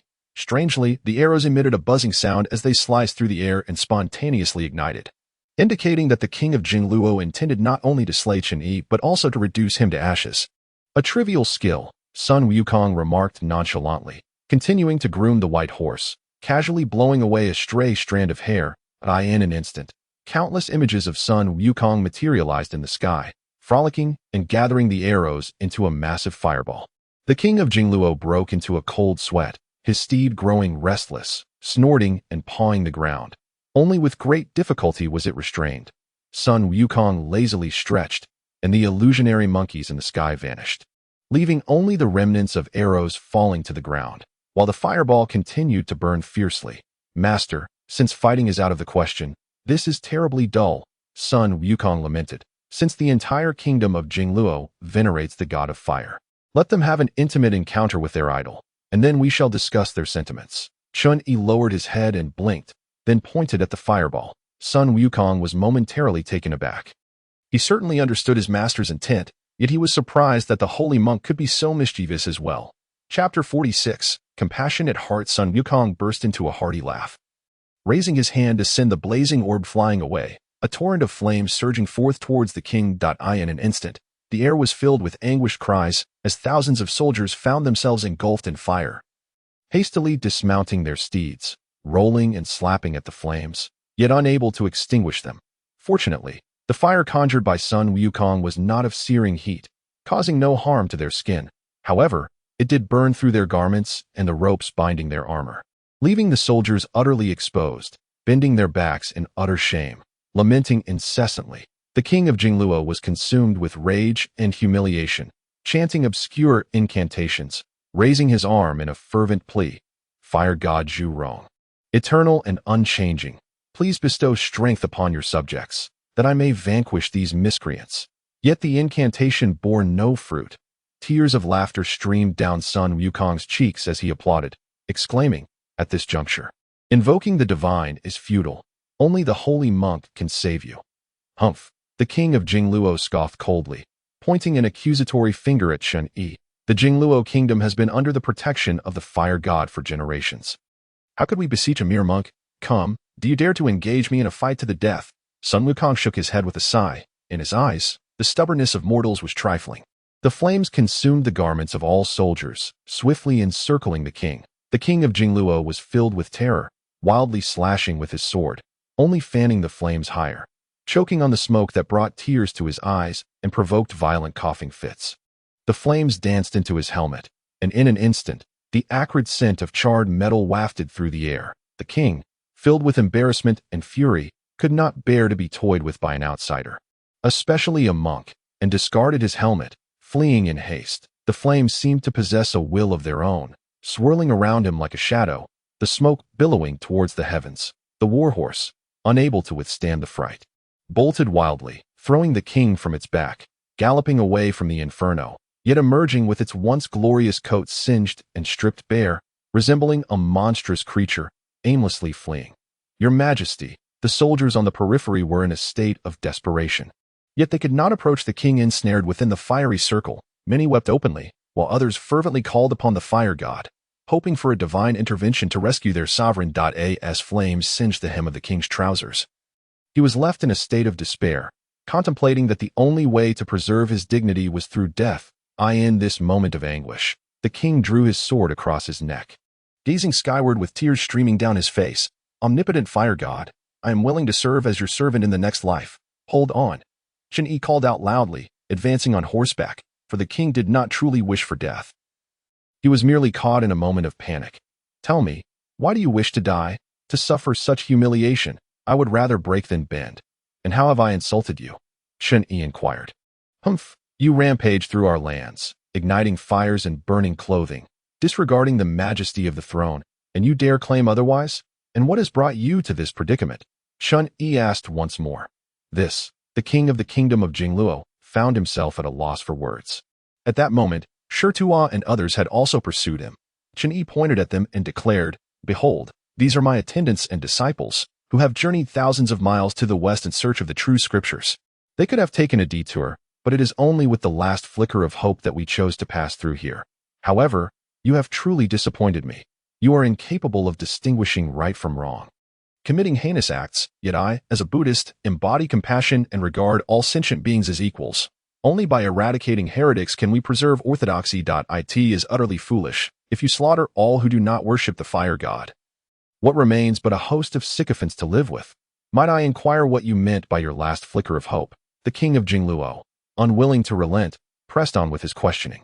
That is to wager on the goodness that still resides within your heart. Chen Yi's voice floated from a distance, striking the king like a bombshell, stirring turbulent waves within him. A warmth, long forgotten, enveloped him, contrasting sharply with his previous heart of stone that expelled dissenters and wrought countless slaughters. The sound of hoofbeats echoed behind him once more, and Li Yuanbao, dissatisfied, exclaimed, Elder, show some leniency.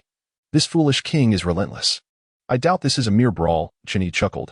Indeed, the king of Jingluo arrived with a contingent of soldiers, whose garments barely concealed their forms, dismounting from their horses 100 meters away.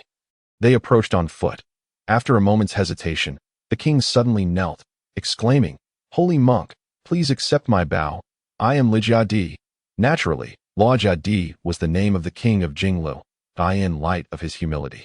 Chen Yi did not presume to act grandly. He dismounted and assisted Li Jiadi to his feet, smiling, Your Majesty, there is no need for such formalities. Overjoyed, Luo Jiadi hastily aided Chen Yi back onto his horse, personally taking the reins and leading the way. The townsfolk along the route were astonished to see their king guiding a monk's horse. Though perplexed, they recognized the extraordinary nature of this figure and knelt in reverence.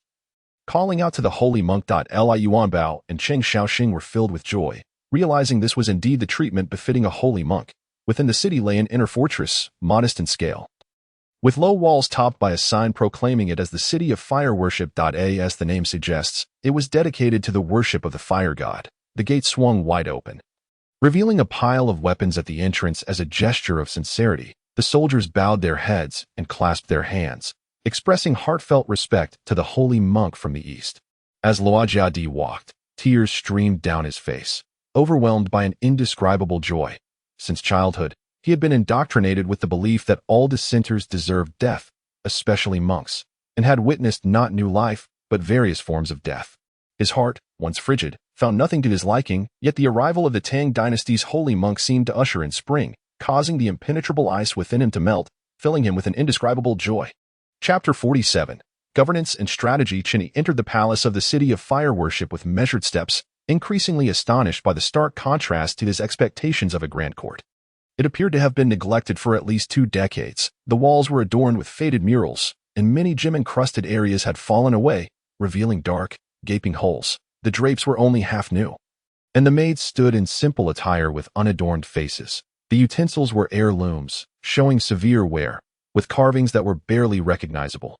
Were it not for the somewhat expansive confines of the palace, it would be difficult to associate it with a royal residence. It resembles more a dilapidated family estate. After a moment of modesty, Luo Jiadi took a few steps back and cautiously seated himself upon the dragon throne, which emitted an awkward creak, suggesting it had seen better days. Luo Jiadi, your city walls and temples exude a remarkable grandeur. Yet why does the royal palace appear so meager? Sun Wukong inquired with a smile. I have never held much affection for such ornamental embellishments, and to add, our national treasury is depleted, leaving me rather financially constrained, Luo Jiadi replied, a hint of embarrassment coloring his expression. As a sovereign, you ought not to be so destitute. Have you not squandered excessively? Sun Wukong remained unconvinced, noting that the armor and weaponry of Luo Jiadi's soldiers were of superior quality and not inexpensive. This, Luo Jiadi faltered, his countenance betraying his discomfort, before he finally stammered. Some of our reserves have been allocated to construct temples, erect statues, and indulge in lavish decorations, which has indeed consumed a considerable amount of silver. Ha ha, ha ha ha. Sun Wukong laughed heartily.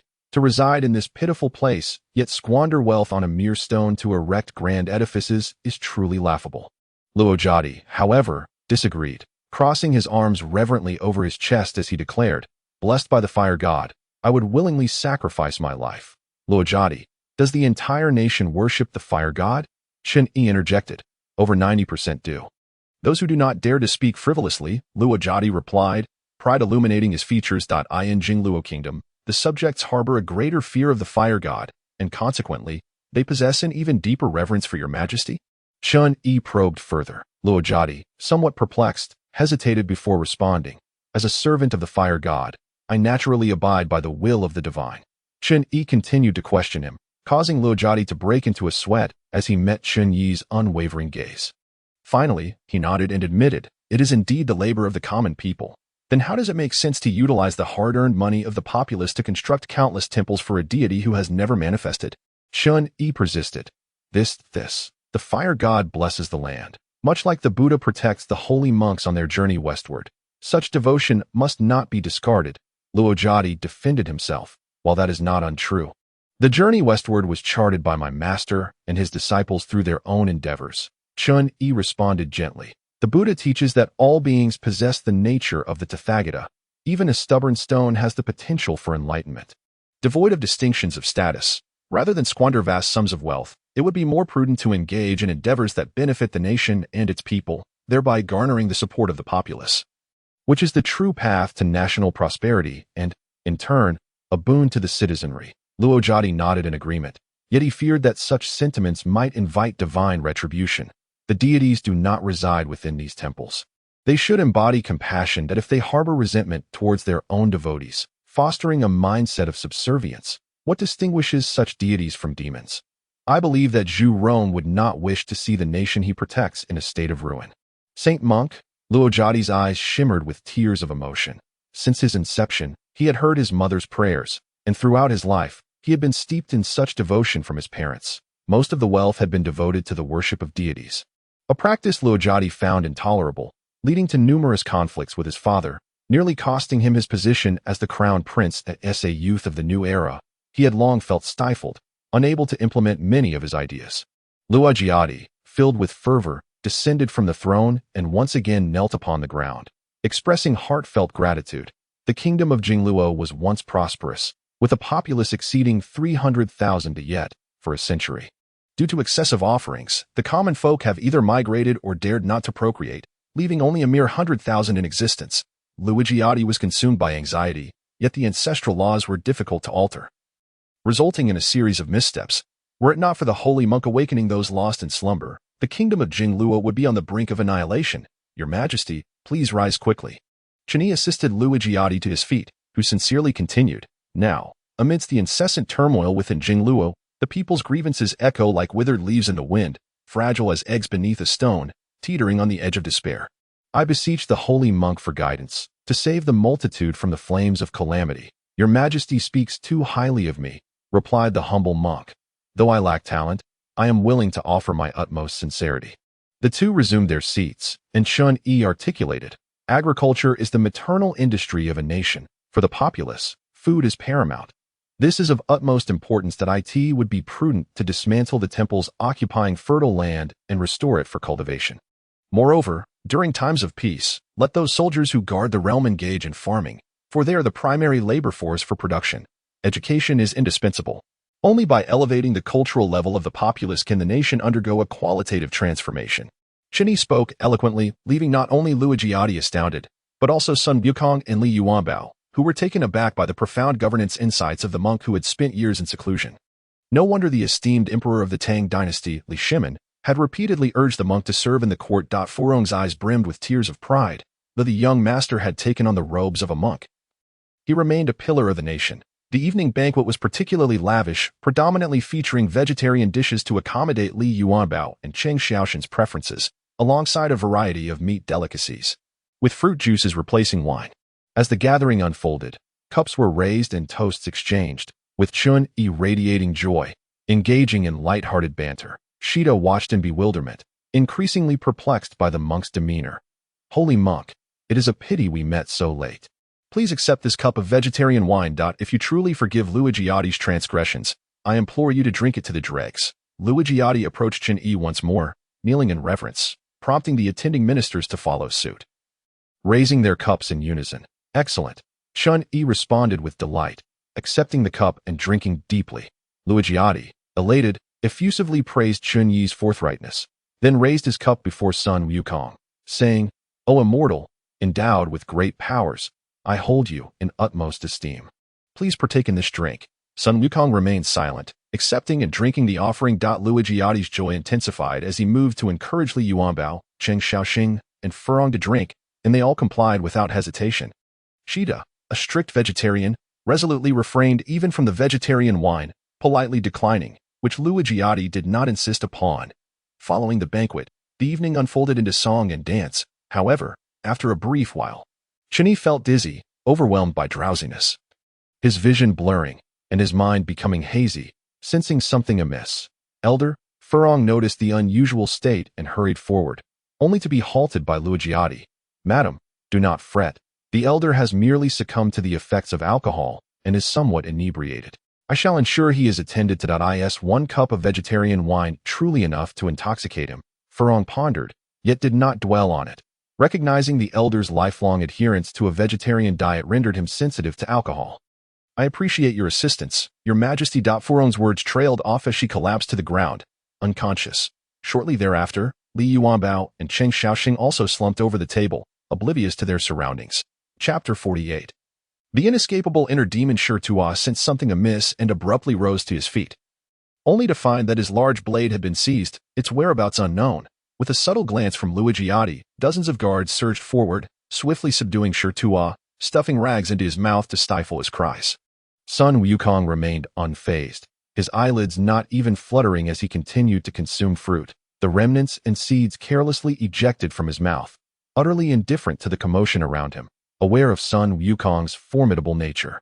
Luigiotti believed that the demon monkey, having ingested poisoned wine, would soon lose his powers and succumb, cautiously approaching with his sword raised. "Demon monkey, do not resist," Luigiotti thundered. Sun Wukong let out a derisive chuckle, suddenly lifting his hand, startling Luigiotti and his men, who retreated several meters, only to realize he merely scratched his head, intensifying their humiliation. "Kill him, eliminate this demon monkey, and I shall reward you with 10 taels of gold."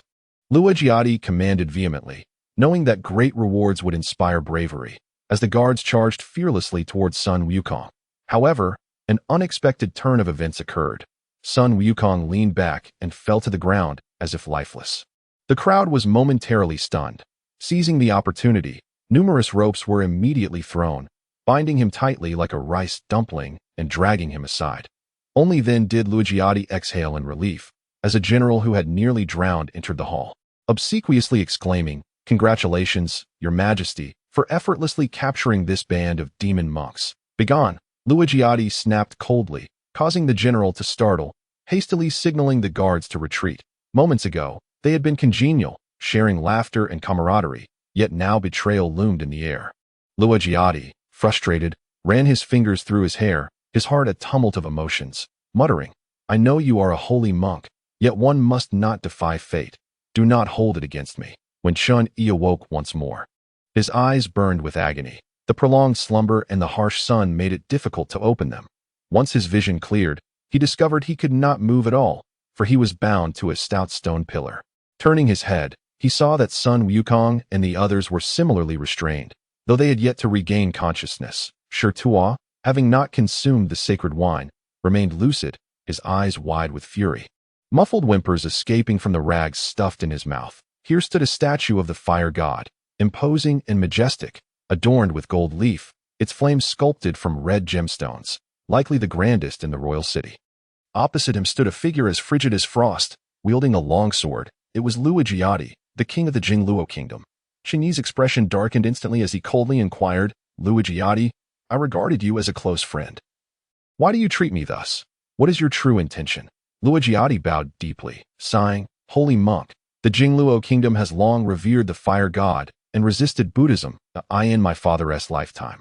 a divine spirit appeared in his dreams, proclaiming that 800 monks must be slain to ascend to the heavenly realm. 798 heads have already been severed and are stored in the grand hall behind you. You and that demon monkey conveniently complete the count of 800. This is the will of heaven. Holy monk, my actions serve to fulfill divine command and fulfill my father's dying wish. Preposterous, your father must be mad. Chun-Yi retorted furiously, voicing his outrage. Luo Jiadi was taken aback, his expression darkening. He had not anticipated a monk would utter such words, and he bristled. No one may defame my father. Clearly, he is nothing more than a tyrant, yet he harbors the ambition to mold his son into a tyrant as well. The father you speak of is, in truth, consumed by madness and plagued by delusions. Which deity would issue such nonsensical decrees? It is merely a ruse to conceal your heinous crimes. Chun-Yi remained unfazed, employing insincere flattery and betraying familial bonds. This is a grievous act of filial piety. Luo Jiadi, I implore you to reconsider and halt your reckless path before you commit further errors. Do not utter another word. Enraged, Luo Jiadi's forehead and neck pulsed with veins, and trembling, he pressed his long sword against Chun-Yi's throat. His eyes ablaze with fury as he declared, I vow that once you are deceased, I shall erect a temple in your honor and, guided by the teachings of the holy monk, I shall govern the nation with wisdom. From this moment forth, I shall take no more lives, cherishing my people as my own children, striving to be a benevolent king. This scene has haunted Luo Jiadi's dreams time and again. More terrifying than any nightmare, for the massacre of monks has led to the condemnation of officials who renounce their wealth and flee to distant lands. There are also commoners who view him as a brutal tyrant, uprooting their families and journeying great distances to seek refuge in foreign lands. Without the guidance of monks, the state of Jingluo has deteriorated, with violence and cruelty on the rise, and the so-called fire god has yet to manifest. Not even a single supernatural occurrence. Luo Jiadi, what is love, and what is hatred? Amidst the ebb and flow of blossoms, what have you truly gained? Chun-Yi's voice drifted gently into Luo Jiadi's ears. Within every heart lies a seed of the lotus flower. Only through sincere nurturing can it bloom magnificently. We must not become mere instruments of slaughter for demons. When the time of no return arrives, even the gods will not come to your aid. All is but a consequence of your own making. Chapter 49. Unpredictable weather. Do not speak of just one matter. Even if it were 10, I would consent to them all. Luo Jiadi appeared to be nobly resolute as he nodded earnestly. Very well. Allow me to chant sutras for the unjustly deceased 798 fellow practitioners, so their tormented souls may find release. Chun-Yi spoke with solemnity. Luo Jiadi scoffed, a derisive smile crossing his lips. This is a trait of monks, prone to theatrics, yet incapable of saving themselves. Sun Wukong immediately opened his eyes, grinning as the ropes binding him suddenly loosened and fell to the ground. He skipped merrily behind Chun-Yi, seemingly elated. Luo Jiadi and the others were taken aback, instinctively taking a step back, for they had underestimated the demon monkey, rejoicing far too soon. Truly, you are a fine disciple. When the master is in peril, you merely stand by and watch the spectacle unfold. As they walked, Chun-Yi chuckled, amused. Hee, how could I allow my master to suffer? I simply wished for you to see the reality. I, Sun Wukong, have always been protecting everyone. Sun Wukong defended himself. What do you mean by that, master? In matters of scripture and doctrine, I cannot match you. But in discerning people and their true nature, I am quite adept. We could have escaped this place. But you placed your faith in Luo Jiadi's purported benevolence, and what was the outcome? You ensnared yourself, and he turned to threaten your life. Sun Wukong spoke earnestly. Chun-Yi chuckled heartily, realizing that Sun Wukong aimed to seize this opportunity to impart a lesson on the nature of humanity. To discern beauty from ugliness, and loyalty from treachery. You. Chun-Yi could hardly contain his laughter, gently poking Sun Wukong's forehead and whispering, Are you here to lecture me again? Yet with you by my side. Turning the tide of this situation should pose no difficulty. Master, simply give your commands. Sun Wukong eagerly scratched his head in excitement. We must create a considerable stir soon to deflate their arrogance. Ha, wise master, you have keen insight. Luo Jiadi's nose is about to crumple in anger. The master and disciple banter jovially, showing not a trace of fear or trepidation, clearly regarding him with disdain. Your Majesty, that bristly-faced monk harbors sorcery. It would be prudent to prepare accordingly. The general guarding the city gate whispered. Luo Jiadi nodded. The high platform concealed a secret mechanism, hollow within, lined with sharp blades.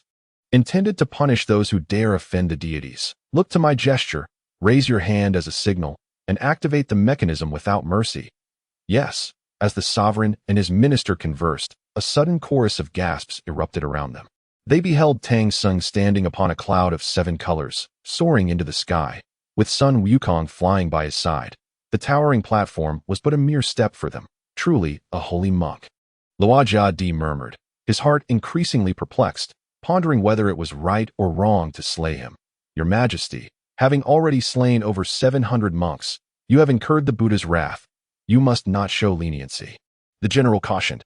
Chinyi seated himself cross-legged upon the high platform, unwavering and solemn, gradually closing his eyes. Entrusting the forthcoming moments to the consciousness of Tang Sung, a scroll of the Sutra of Deliverance soon emanated from his lips. Its volume low, yet each word resonated clearly in the ears of all present, enveloping the surroundings in silence. Sun Wukong silently recited an incantation, transforming the previously overcast sky into a bright expanse. With large white clouds gathering overhead, sunlight enveloped Chun-Yi upon the platform, casting a divine golden glow upon him, as though he were a statue of gold. The sky has cleared. The sky has cleared. The soldiers whispered among themselves, speculating about this celestial phenomenon. Sun Wukong chuckled to himself, thinking, what is this? Just then, during a pause in Chun-Yi's recitation, he quietly inquired, Wukong, could you conjure a bit of wind and rain? Rain falls under the dominion of the Dragon King. I truly cannot summon it. Sun Wukong scratched his head in response. No need for rain. Merely divert some water from the nearby river here. Chun-Yi suggested with a smile. Sun Wukong suddenly understood, conjuring a false version of himself, while his true form flew beyond the city gates, transforming into a massive ladle, scooping up half of the river's water in one swift motion. The unsuspecting crowd, basking in the warm sunlight, were taken by surprise as a fierce wind swept through, swirling yellow sand and small stones, striking their faces and bodies, causing them to grimace in pain. Luo Jiadi, exasperated, twisted the water from his garments and indignantly remarked, it must be the monk playing tricks, creating such disturbances to unsettle the hearts of men. Why does this rain only drench you while the elders remain untouched? Not far off, Shirtua had already expelled the tattered cloth from his mouth. Luo Jiadi looked up and indeed noticed that Chun-Yi and his companions were unscathed by the rain, his expression darkening instantly. Has that monk completed his lengthy recitation yet? The general impatiently shouted. Luo Jiadi, while the scripture is not lengthy, it does not require much time to recite, yet what truly cannot be forgiven are the pangs of one's own guilt. Now, the souls of 800 monks stand before you. Are you willing to confront us? Chun-Yi rose and called out loudly. A chill swept through the air behind him, and cold sweat beaded on Luo Jiadi's forehead. You, do not utter such ominous words. Those monks have long since turned to dust, leaving only their skulls behind. Where are their souls? The skull is here, and you do not believe they possess souls. Yet, why are you willing to commit unspeakable sins to protect the god of fire, a deity you have never encountered? Where, then, are the monks? I am unafraid, Luo Jiadi shouted hoarsely. Yes, I too am unafraid. The general's eyes were bloodshot. All the monks Luo Jiadi commanded had perished by his hand. Excellent. Chun-Yi raised his arms. Fellow practitioners, I understand your deaths were unjust. Now, your enemies stand before you. Whether you seek vengeance or wish to resolve grievances is entirely up to you. A mere fade of bravado. The general's legs threatened to buckle, as he merely strove to maintain composure. Chapter 50. Utterly ashamed, accompanied by a thunderous roar, boundless, dark clouds surged menacingly from the horizon. And within mere breaths, the city of Baohua was enveloped in profound darkness. Visibility was reduced to nothing. Luo Jiadi hastily ordered torches to be lit, yet the chilling winds extinguished them all, as the soldiers emitted continuous cries of terror. Luo Jiadi's heart raced, almost lodged in his throat, while the obstinate general remarked, Your Majesty, do not fear. That monk is skilled in sorcery, and this must be an illusion conjured by him, under the protection of the god of fire. As long as we remain steadfast, nothing can harm you. Luo Jiadi nodded, crossing his arms over his chest, trembling lips murmuring incessantly. Sun Wukong's face was etched with astonishment. He had never anticipated that reciting scriptures could wield such immense power. The phantasmal monks gradually encircled Luo Jiadi, an overwhelming pressure bearing down upon him. The general, who had been shouting moments ago, found his knees weaken, collapsing to the ground, pallid and trembling like a leaf in the wind. Although Luo Jiadi brandished his long sword and stood firm, The shock within him was indescribable. As the spectral monks drew closer, their features became increasingly distinct. Each one was unmistakably a monk he had previously wronged. Leading them was the elderly monk Yuanwu, who had once treated Luojadi's ailments and was now over 70. Looking at Luojadi with a smile, "Luojadi, we monks regard the body as the foundation of our practice. Seeing your poor complexion, you ought to take care of yourself," Yuanwu remarked with a smile. "You are not Yuanwu," Luojadi roared, yet tears streamed uncontrollably down his face. If there was one monk whose forgiveness he could not seek, it was Yuanwu. "Luojadi," Yuanwu floated closer with a smile, causing Luojadi to retreat in fright, raising his sword high. "What do you intend to do?" "I am not afraid of you. I am not afraid." "Ha ha." Yuanwu smiled silently, approaching him. No matter how Luojadi swung his sword, it passed harmlessly through the monk's ethereal form. "I was but an old, frail body, with no hope of enlightenment, yet thanks to you, I encountered a holy monk. Thus, it is I who should express gratitude." As the spectral monks vanished, Sun Wukong hurriedly dispersed the dark clouds, only to discover a magnificent rainbow arching across the sky above Baohua City. Resplendent in its colorful brilliance, beyond description, Luojadi knelt, weeping uncontrollably, having cast aside his sword.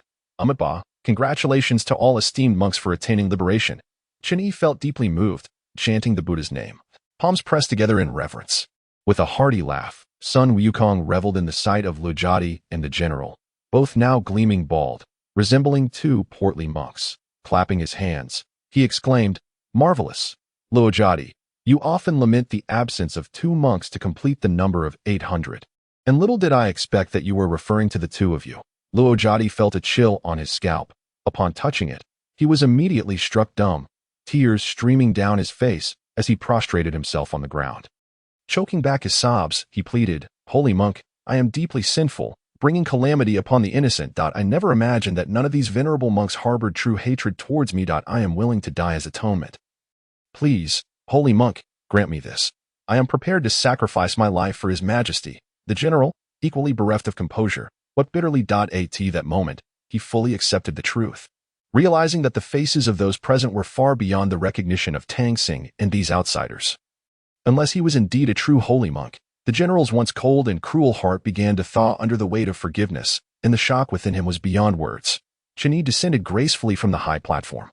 Enveloped in auspicious clouds, Luojadi crawled forward, his voice choked with tears. "Holy monk, I am guilty, guilty indeed. Please bind me to the pillar, and let me be subjected to 1,000 cuts to cleanse my sins. The evil has already been wrought.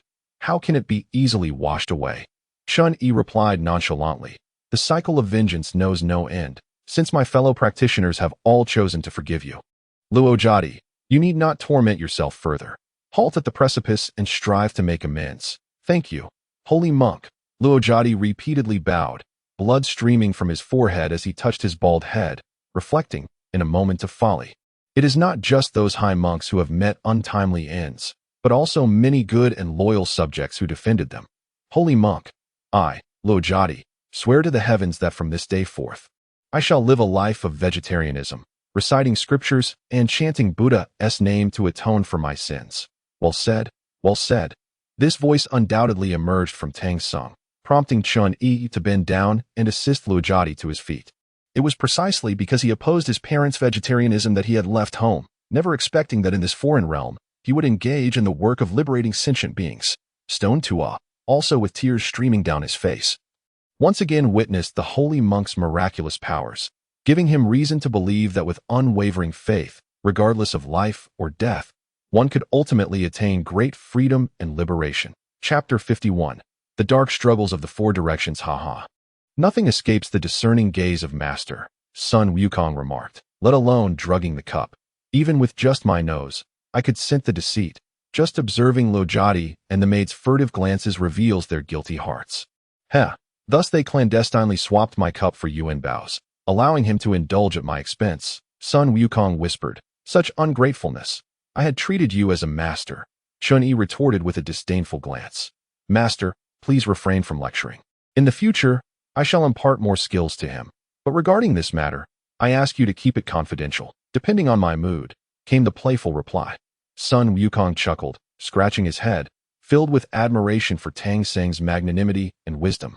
as well as for his own abilities. Truly, he felt fortunate to have chosen such a master. Luojia, now entirely bald, chose to forego even his crown. Considering the dignity of a sovereign, the ministers fashioned a golden circlet, reminiscent of the one Sun Wukong wore in Journey to the West. In an expression of heartfelt repentance and a desire for reform, Luojia issued a series of edicts, ceasing the persecution of monks, solemnly interring the skulls of these esteemed practitioners, erecting a 7-tiered pagoda, demolishing all statues and temples dedicated to the fire god, opening granaries to distribute grain, and redistributing land, among other measures. These sweeping initiatives emanated from the royal palace, igniting fervent excitement among the populace, who rushed to share the joyous news, their hearts brimming with elation. Thus, not only were the monks liberated, but also their families, friends, and all those benevolent souls who stood for justice. Streets and alleys were adorned with vibrant decorations. Laughter and cheer reverberated through the air, as people emerged from their homes to extol their wise and compassionate sovereign with the most fervent of melodies. Luojia, who had long perceived the imperial city as a realm of gloom, was taken aback by the current jubilant spectacle, tears of emotion welling in his eyes. "I am but a sinner. How can I bear to accept the people's homage? You shall no longer be a servant to any deity, but rather a servant to the entire citizenry of the nation." Luojia, a monarch of immense influence, devoted his thoughts to the advancement of the state, deserving of the people's support. Chun-Yi remarked with a smile, "Might I request the holy monk to deliver a sermon for us?" Luojia knelt in supplication, and those around him followed suit, their eyes alight with anticipation. "This may be difficult. We must continue our journey." Chun-Yi mused internally, yet could not suppress his delight as he replied, "Excellent, excellent. To harbor such intentions is to accrue immeasurable merit. I suspect this is yet another ploy by Tang Seng. This fellow cannot resist seizing any opportunity to emerge. Alas, let him handle the sermon. It has been quite some time since he has had a chance to speak." Luojia, overwhelmed with joy, immediately commanded the construction of a high platform and declared a citywide holiday, urging all citizens to gather for the teachings. Chun-Yi, having bathed and donned fresh garments, ascended the elevated platform with measured steps, settling into a cross-legged position, and promptly began to recite scrolls of scripture. Little did Chun-Yi anticipate that Tang Seng was akin to a Buddhist scripture repeater, methodically expounding for a full 7 days and nights. His eloquence resplendent and tireless. Apart from a brief moment to sip water, he did not consume a single morsel of food. Chun-Yi dared not disrupt Tang Seng's flow of thought, lest he falter in his recitation, and thus he gritted his teeth in perseverance, only allowing himself the briefest of breaths to sustain his endurance through those trying days. Unbeknownst to him, this week of meditation and discourse laid a robust foundation for his own cultivation. An unexpected boon, thanks in no small part to Tang Seng's efforts. Below the platform, a throng of people surged forth, eager and relentless. The citizens of the city, enchanted by the melodious teachings, rejoiced, with some even creating portraits of Chun-Yi to venerate in their homes. Luojia, too, was among the listeners, resolutely staving off fatigue from the commencement to the conclusion of the sermon. Subsequently, he declared in a resounding voice, "From this day forth, Fire City shall be renamed Reverence for the Dharma City. We shall no longer worship the fire god, but shall dedicate ourselves to the veneration of the Buddha for generations to come. I am the great Thunder Sound Temple of the West, the Buddha." Upon hearing Avalokiteshvara's report, beamed with delight, proudly affirming the merit of his disciple. However, atop the celestial palace, the Jade Emperor wore a furrowed brow, sighing deeply, for the kingdom of Jingluo fell under his dominion of Taoism.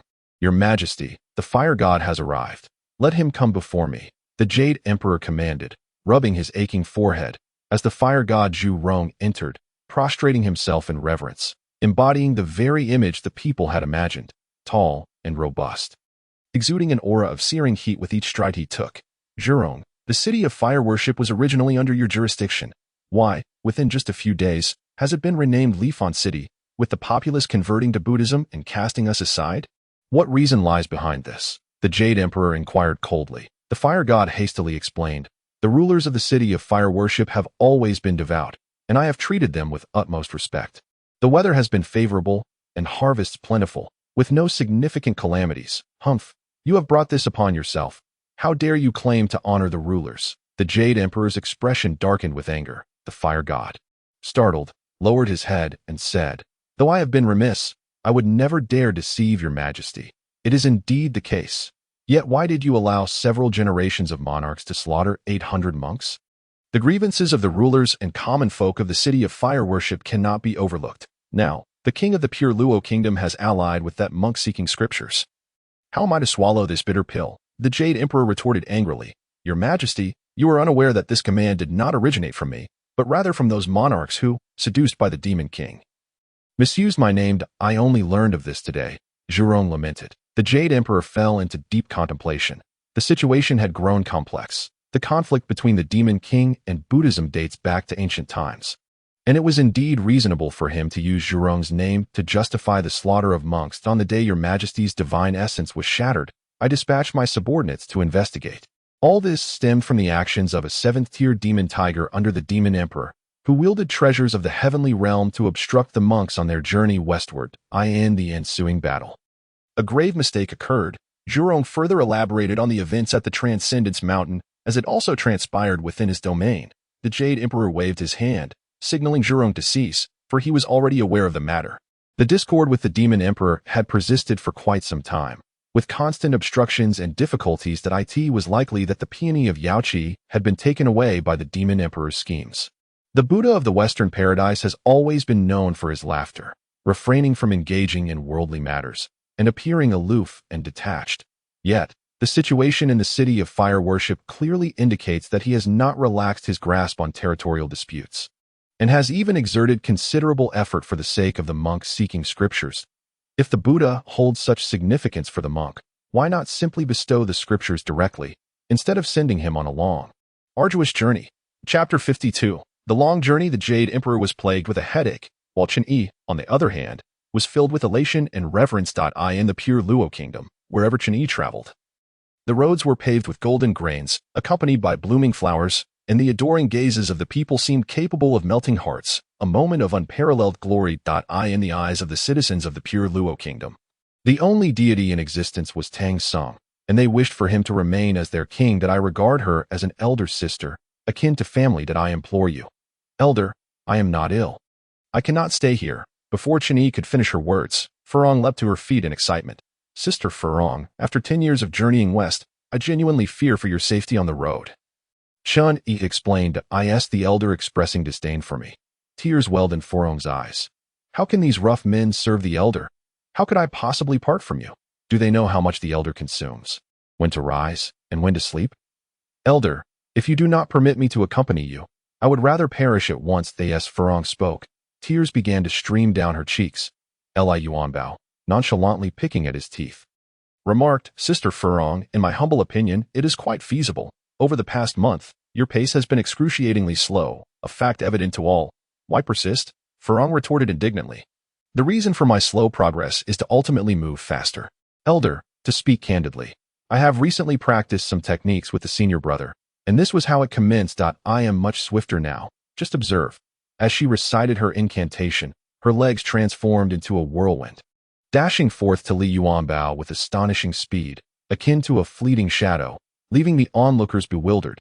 She had been practicing constantly, hence her previous sluggishness. Approaching Chen Yi, she implored, Elder, I assure you I shall not be a burden.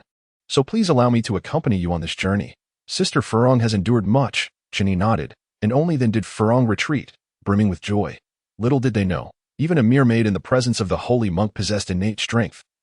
Earning admiration, Luo Jiajie was left in a daze, fortunate to have not offended Chen Yi in the past, lest he be consigned to endure another layer of torment in the depths of the 18 hells. Although the kingdom of pure Luo was a haven of comfort, devoid of worries for food and clothing, with plenty of leisure and enjoyment, Chen Yi was still eager to press onward. This Tang monk was excessively verbose, perhaps possessing the entirety of Buddhist scriptures inscribed within his mind, capable of reciting for 7 days and nights without pause. The group set forth once more, journeying westward. Sister Furong, now that we have steeds to carry our burdens, surely your training will be in vain. Li Yuanbao teased with a sense of schadenfreude. After all we've experienced, do you still not comprehend the perils along the way, be it fierce beasts or malevolent spirits? These horses may very well run off or meet misfortune at any moment. Yet, Furong seemed unfazed. Indeed, should we encounter desolate wastelands, we could still hunt for sustenance. Li Yuanbao licked his lips. You only think of food. Do you not fear the Buddha's wrath? It would be better to remain in the kingdom of pure Luo. Unbeknownst to Chen Yi and his companions, their ostensibly ordinary pilgrimage to the west was gradually transforming into a grand battlefield of competing factions. With the horses, their pace quickened significantly, covering the distance of 3 days in a single day. According to Chen Yi's calculations, it was akin to taking one step less as night fell. Chen Yi continued to meditate, with the consciousness of the Tang monk invariably participating, proving beneficial as it fostered a harmonious integration of understanding. One of the rings on his 9-ringed iron staff had transitioned from a pale yellow to a deeper hue. Chen Yi noticed this anomaly and felt a surge of joy, certain it was related to his cultivation. He boldly speculated that when this ring truly illuminated, it would signify his breakthrough into the first level of the Hunyuan technique. What Chen Yi yearned for most was to strengthen himself, as past experiences incessantly reminded him that one must not rely solely on disciples. Chapter 53. Watermoon Monastery. Unable to endure Li Yuanbao's relentless mockery, which suggested her swift legs were of no use, Furong took the initiative to challenge him, proposing a race on horseback to test their speed. Li Yuanbao laughed heartily, his sides aching, for Furong truly had the audacity to boast. How could she possibly compete with a steed relying solely on her own legs? He suggested they forego the contest. However, Furong glared at him, provoking him until he had no choice but to accept the challenge. Li Yuanbao readily agreed, eagerly anticipating Furong's eventual concession. The signal from Cheng Shaoxing. The two figures surged forth, with Furong initially taking the lead, but due to her still developing skills and her nascent understanding of the techniques, it wasn't long before Li Yuanbao overtook her. Sister Furong, should you lose, you must prepare a roasted hare for me. Li Yuanbao chuckled heartily. Humph. Furong ignored him, determinedly pursuing with all her might. The two of them chased back and forth, and after half an hour, both the horses and riders grew weary, with Furong's exhaustion being more apparent, sweat streaming down her brow, breath coming in quick gasps. Ha ha, Sister Furong, why must you force yourself? If need be, I shall forego the hare, Li Yuanbao said with reluctant sympathy. As long as it does not kill me, I shall compete with you to determine who the elders truly need more, me or you. Furong, fueled by determination, summoned all her strength, gritting her teeth and sprinting with fervor. Sun Wukong could no longer bear to watch, secretly employing a spell to lend Furong a helping hand, not only restoring her stamina swiftly but also allowing her to surpass the speed of Li Yuanbao's steed with ease. The unwavering loyalty Furong displayed towards her master was truly touching. Sun Wukong stated frankly, "Indeed, the strength of unity is formidable. Wukong, you all have sacrificed so much for me. I shall not be idle. In the future, we shall march side by side as master and disciples, fighting together against demons and monsters until we reach the Western Paradise." Chen Yi declared with great ambition, lifting the 9-section iron staff high. At that moment, she was concocting an even grander scheme, intending to disrupt the cosmos and, while capturing Tang Sung, achieve her own nefarious personal objectives. The swift steed, oblivious to the distance ahead, traveled on, and before they knew it, night had fallen. The group dismounted and led their horses forward, spotting a small hill in the distance, intending to seek a secluded and wind-sheltered spot at its foot to rest for the night and continue their journey at dawn. Master, there's a glimmer of light beside that small hill, just a short distance away. We might find lodging there. Sun Wukong soared into the air and descended, announcing, "Is there any demonic presence?" Chen Yi inquired cautiously. Sun Wukong chuckled. "Master, you worry too much. If there were any demonic aura, I would certainly sense it from this distance." "Very well. It would be splendid to have a bed to sleep on." Chen Yi yawned, nodded, and beckoned the group to proceed. Indeed, after walking about 5 miles, they came upon a courtyard nestled among dense trees, radiating a warm orange glow that appeared particularly inviting in the night. Everyone's eyes sparkled. After such a long journey, they could finally rest. However, upon approaching, Chen Yi couldn't help but frown slightly, for it was a nunnery, with the characters Shui Wen adorning the gate, and a clear warning beside the entrance stating that male visitors should refrain from disturbing. Disturbing them at such a late hour would certainly bring about inconveniences, and Chen Yi worried that her disciples and attendants might frighten the nuns, thus deciding to knock personally. Knock, knock, knock. After 3 resounding knocks, Chen Yi stepped back 2 paces, slightly bowing, patiently and politely awaiting a response, hoping to avoid alarming the sisters within with her presence. The door creaked open, and Chen Yi was taken aback by the scene before her. Goosebumps prickled her skin, nearly causing her to exclaim. Before her stood a blurred figure, with eyes unusually bright, flickering in and out of focus. "What? Did I see a ghost?" The little nun, displeased, glared at Chun-Yi and shouted. Chun-Yi, clutching her racing heart, quickly shook her head, saying, "No, I simply have never seen such pearly white teeth, as beautiful as snow." The little nun burst into laughter, surprised that this monk could be so charming with words. Her hostility considerably diminished. Originally, this nun possessed particularly dark skin, and emerging in the twilight, one could only discern her white eyeballs and teeth. Truly, it echoed that saying, one could scarcely find a person even if they fell into a coal heap. "Little master, we, the humble monks, have traveled from afar and seek to rest for a night. We implore you to grant us this favor."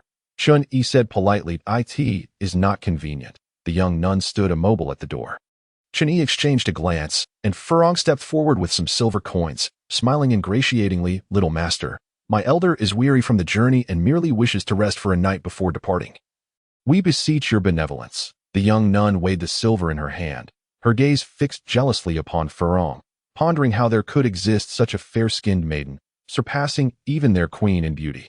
Observing their attire and the 5 splendid steeds, they resembled affluent monks, since they were all followers of the Buddha, and seeing Chun-Yi was so courteous, the young nun hesitated to release her grip on the silver. Ultimately deciding to open the door, frowning as she said, "Speak softly as you enter. I shall take you to a side room to rest. Water is available from the well. You must leave at dawn, and no meals will be provided." Chapter 54. The interconnected pathways. This is a nunnery, and at such an hour, loud commotion would be mistaken for thievery. Chun-Yi, with an empty stomach, helplessly climbed a tall artificial hill, hoping to catch a glimpse of familiar faces or the path he had taken. However, as he surveyed the surroundings, the layout of the buildings appeared remarkably similar, with a few larger structures at the center. Likely the abode of the supervising NUNAT. This hour, everyone was sound asleep, and Furong was nowhere in sight. A few on-duty nuns at the corner were also slumbering, drooling slightly, while the surroundings were eerily quiet, devoid of any sound. Chun-Yi silently regretted his decision. Had he known it would be like this, he would not have ventured out at such an hour. The thought of being caught for causing a ruckus was utterly embarrassing, a disgrace to the noble monk's name. With this in mind, Chun-Yi descended the artificial hill cautiously, akin to a thief, making his way carefully towards the east. The deeper he ventured, the quieter it became, indicating fewer inhabitants nearby, which reassured him that at last, he arrived at the edge of a tranquil pool, aptly named Wutian, as inscribed on the nearby stone tablet. Upon closer inspection, the beauty of Wutian revealed itself. It was a perfect circle, the water calm and undisturbed, only a few meters deep, crystal clear, allowing visibility of the aquatic plants beneath.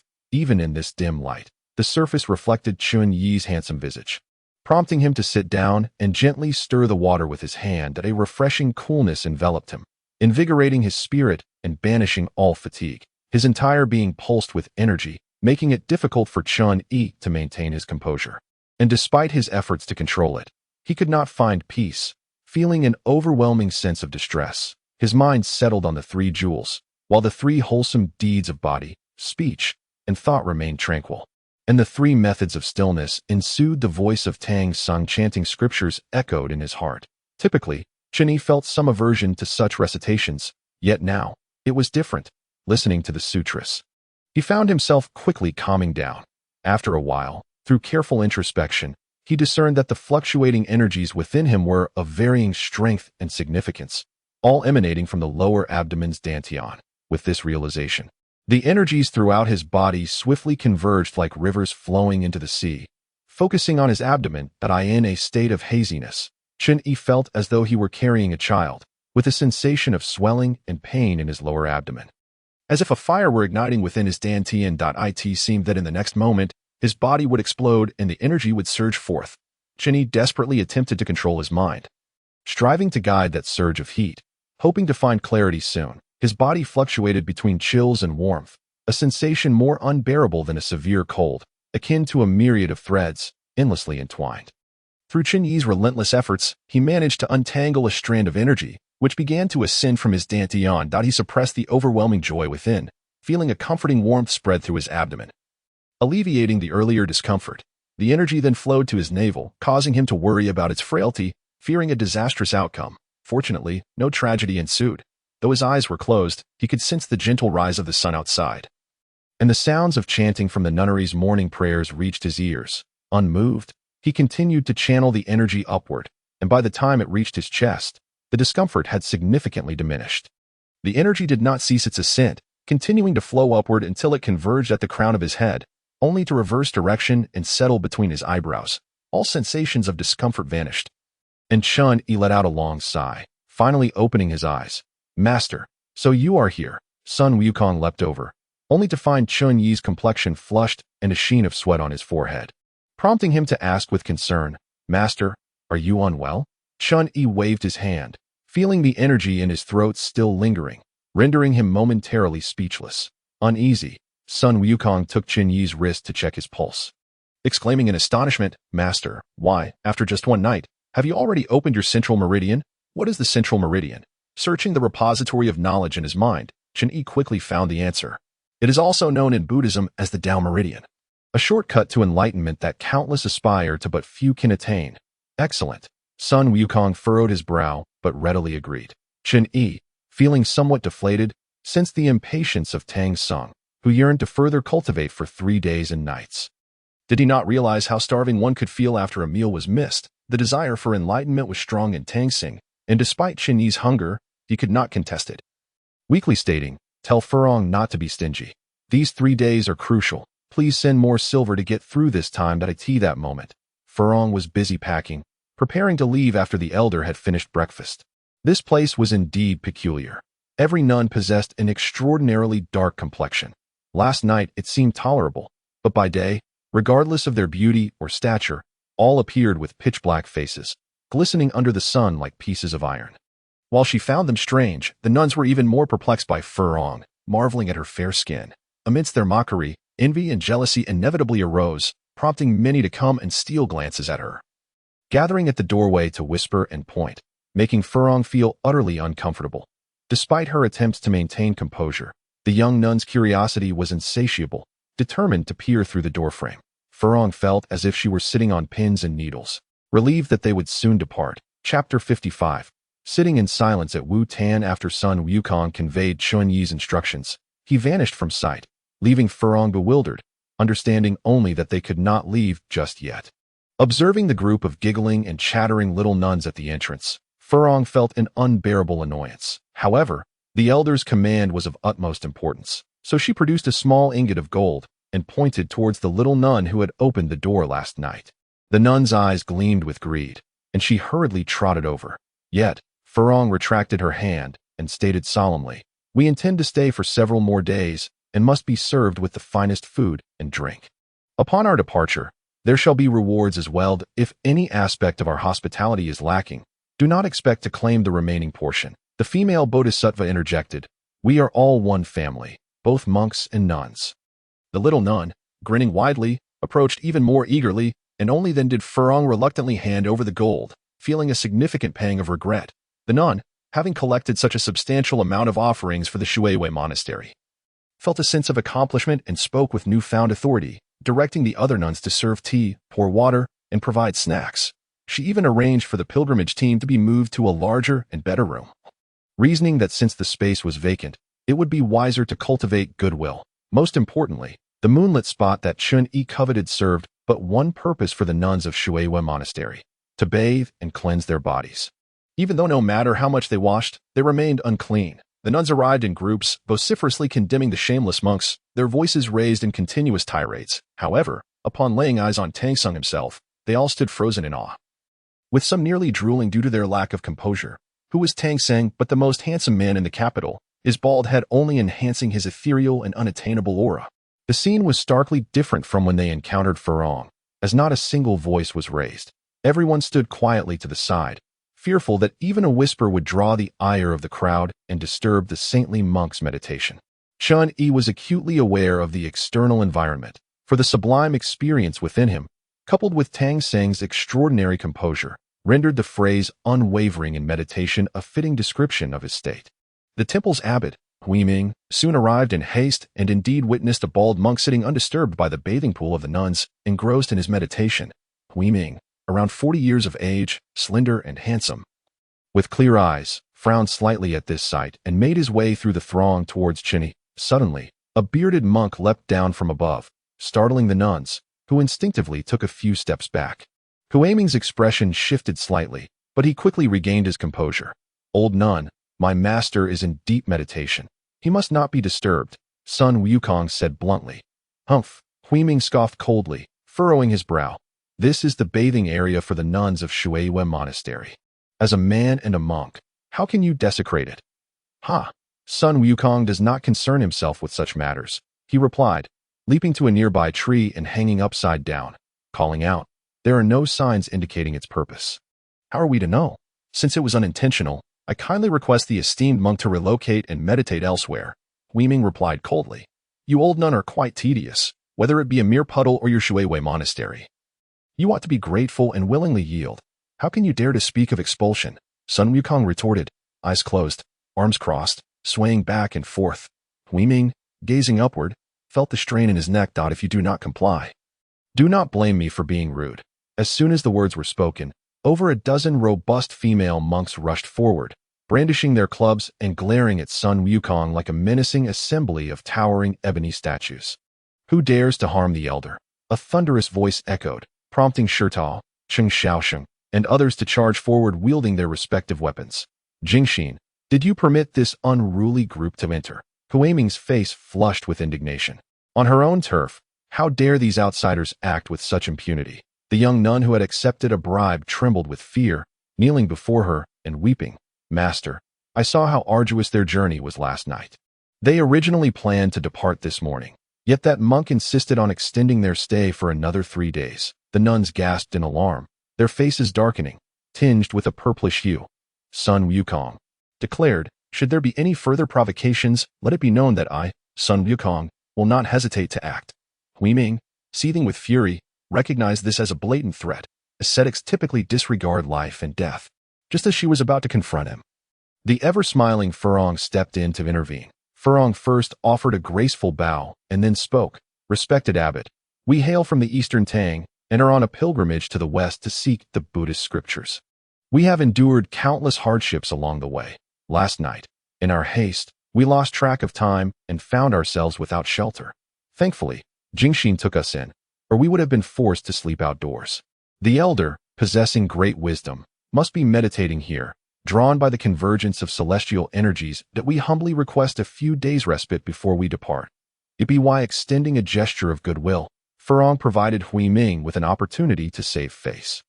Glancing at Sun Wukong, who had leaped to another tree, Huiming finally acquiesced, nodding and uttering a terse command before turning to leave. "Keep a vigilant eye on these monks. Do not wander aimlessly and tarnish the sanctity of this holy ground." Once Huiming departed, the female monks erupted into a clamorous dispute, each vying to remain and guard the area, resolutely refusing to leave. Chapter 56. Unmoved, adhering to the principle of inhaling and exhaling with purpose. It was indeed true that 2 relatively weaker streams of heat began to rise along either side of the spine, generating an unprecedented sense of accomplishment and comfort. Not only was Tang Seng, who actively sought shortcuts to enlightenment, attentive, but Chen Yi also remained vigilant. For the first time, 2 consciousnesses reached an extraordinary consensus, intertwining their thoughts in a collective endeavor, rendering the singular body as stable as a mountain. Utterly immovable, thanks to Tang Seng's remarkable memory, he recited the Hunyuan Gong flawlessly. This was a matter of appropriation, allowing for the correct guidance of the vital energies flow in accordance with the teachings of the technique. By the time the 3rd night descended, Chun Yi's auxiliary meridians remained clear, connecting at the nostrils and resonating with the central meridian at the brow. Chun Yi presumed this was sufficient, yet Tang Seng's consciousness remained firmly seated. Perhaps believing his foundation was insufficiently solid. Upon further reflection, Chun Yi recognized this issue. While the central meridian had stabilized considerably, the auxiliary pathways were too weak to provide genuine support, even being overshadowed by the robust central flow.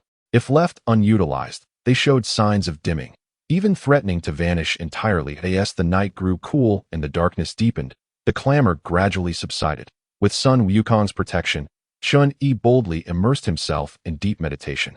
Losing all sense of self, ding dong, a sudden splash of water unexpectedly hit Chun Yi's face, causing him to stagger slightly, nearly tumbling into the water. The enchantress reappeared, and he knew he must not falter.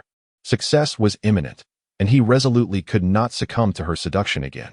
Taking a deep breath, Chun Yi reflected on the steadfast righteous thoughts instilled by Tang Sung, refusing to be swayed by external influences or circumstances. The enchantress cast countless small stones into the water, yet the golden cicada remained unmoved, his demeanor unchanged, lazily drooping his eyes, and chuckled. I had intended to ignore you for a while, yet you have begun to cultivate Taoist practices. This is indeed beyond my expectations. Chun Yi stood firm, allowing her words to flow through him, leaving no trace. Such a man of willpower. It is precisely because of this that if I can capture your heart, you shall be devoted to me for a lifetime. Golden cicada, let us set dawn as our boundary. I wager that you will inevitably open your eyes. What say you? The enchantress inquired playfully. Only a fool would fall for your trick. Chun Yi relaxed, allowing himself to drift into slumber, for Tang Sung had mastered the cultivation method. It would be wiser to entrust everything to him. Chun Yi also noted a peculiar phenomenon. Sun Wukong remained oblivious to the enchantress's presence, indicating her cultivation was leagues beyond his own. Golden cicada, your silence I shall take as agreement then. The enchantress giggled again. I have heard that this pond is reserved for the bathing of bald women. Shall I allow them to reveal themselves before you? How wicked, truly too swift. Chun Yi could not help but curse, yet he sensed Tang Sung's awareness was as tranquil as still water. Perhaps the entanglements of 9 lifetimes had rendered him accustomed, endowing him with formidable immunity. Ha ha. I am aware of your capabilities, yet you must also recognize my own prowess. The talents and beauty of these women may not captivate you, but that is not what I seek. The enchantress lowered her voice, a wicked grin spreading across her face. I aim to incite the ire of all the nuns at Shuiwa Monastery, compelling them to beat you to death with their fists and drown you with their spittle. How ruthless, indeed too cruel. Chun Yi muttered under his breath, yet deep within, the resonant voice of Tang Sung chanting echoed, not out of fear of the enchantress, but out of annoyance at Chun Yi's incessant murmuring, which was futile since she could not hear him.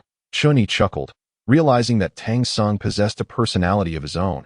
At least he was not a mere lump of clay. Thus he ceased his complaints. A faint, alluring fragrance wafted through the air, intoxicating and enchanting, and Chun Yi sensed the enchantress was about to unleash her ultimate tactic. He quickly held his breath, focusing on the sensation within his central channel. I know your heart is tender. Do not worry. This potion only affects those women who harbor feelings for you. Let us see just how many nuns at Shuiwa Monastery are swayed by your charm. The enchantress's sinister voice echoed once more. Chun Yi felt a surge of anger, wishing he could deliver her a sound thrashing. Yet Tang Sung continued his recitation, unmoved, even if all the women stood before him. As long as he did not open his eyes to look, what harm could befall him? Where was Sun Wukong, still perched in a tree, gazing up at the stars? Under the enchantress's spell, he was frozen in place. And when he awoke, he would merely perceive it as a fleeting moment. As the fragrance dissipated, the tranquil nuns fell into a deeper slumber, yet a few restless souls, barefoot, ventured out of their rooms, making their way towards the Wu Pond. Upon hearing the footsteps, Chun Yi indeed felt a surge of panic, for he knew that at this moment, any disturbance could lead to a reversal of his meridians, potentially resulting in a catastrophic rupture of his blood vessels.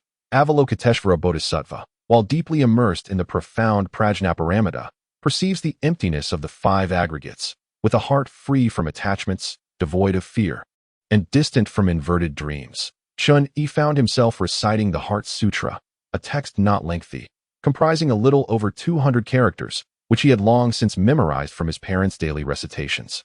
Meanwhile, Tang Sung stood still, attentively listening, enveloped in boundless joy, as the two once again achieved a harmonious union, steadfast as a rock. 6 female monks approached, observing Chun Yi's foolish grin. One, in a moment of folly, bent down to caress his face but was inexplicably struck down by a slap, undoubtedly the doing of a demoness. Quickly, into the water. Chapter 57, a scene of chaos. Chun Yi remained unmoved, allowing the demoness to incessantly murmur to herself, whether in threats or sweet words. The demoness, filled with vexation and embarrassment, commanded the remaining nuns to continue their bathing, and furthermore, emitted seductive sounds in an attempt to lure Jin Shanzi to open his eyes. As the fleeing nuns' cries echoed, several nuns began to awaken, peering curiously while feeling shame for their sister's actions. Despite their writhing movements, the monk meditating by the water remained utterly indifferent, exuding the demeanor of a true eminent monk. The failure of their attempts caused the demoness to furrow her brow. Upon glancing upward, she noticed Sun Wukong gazing blankly at the sky, and with a delicate gesture, she flicked her fingers at him from afar.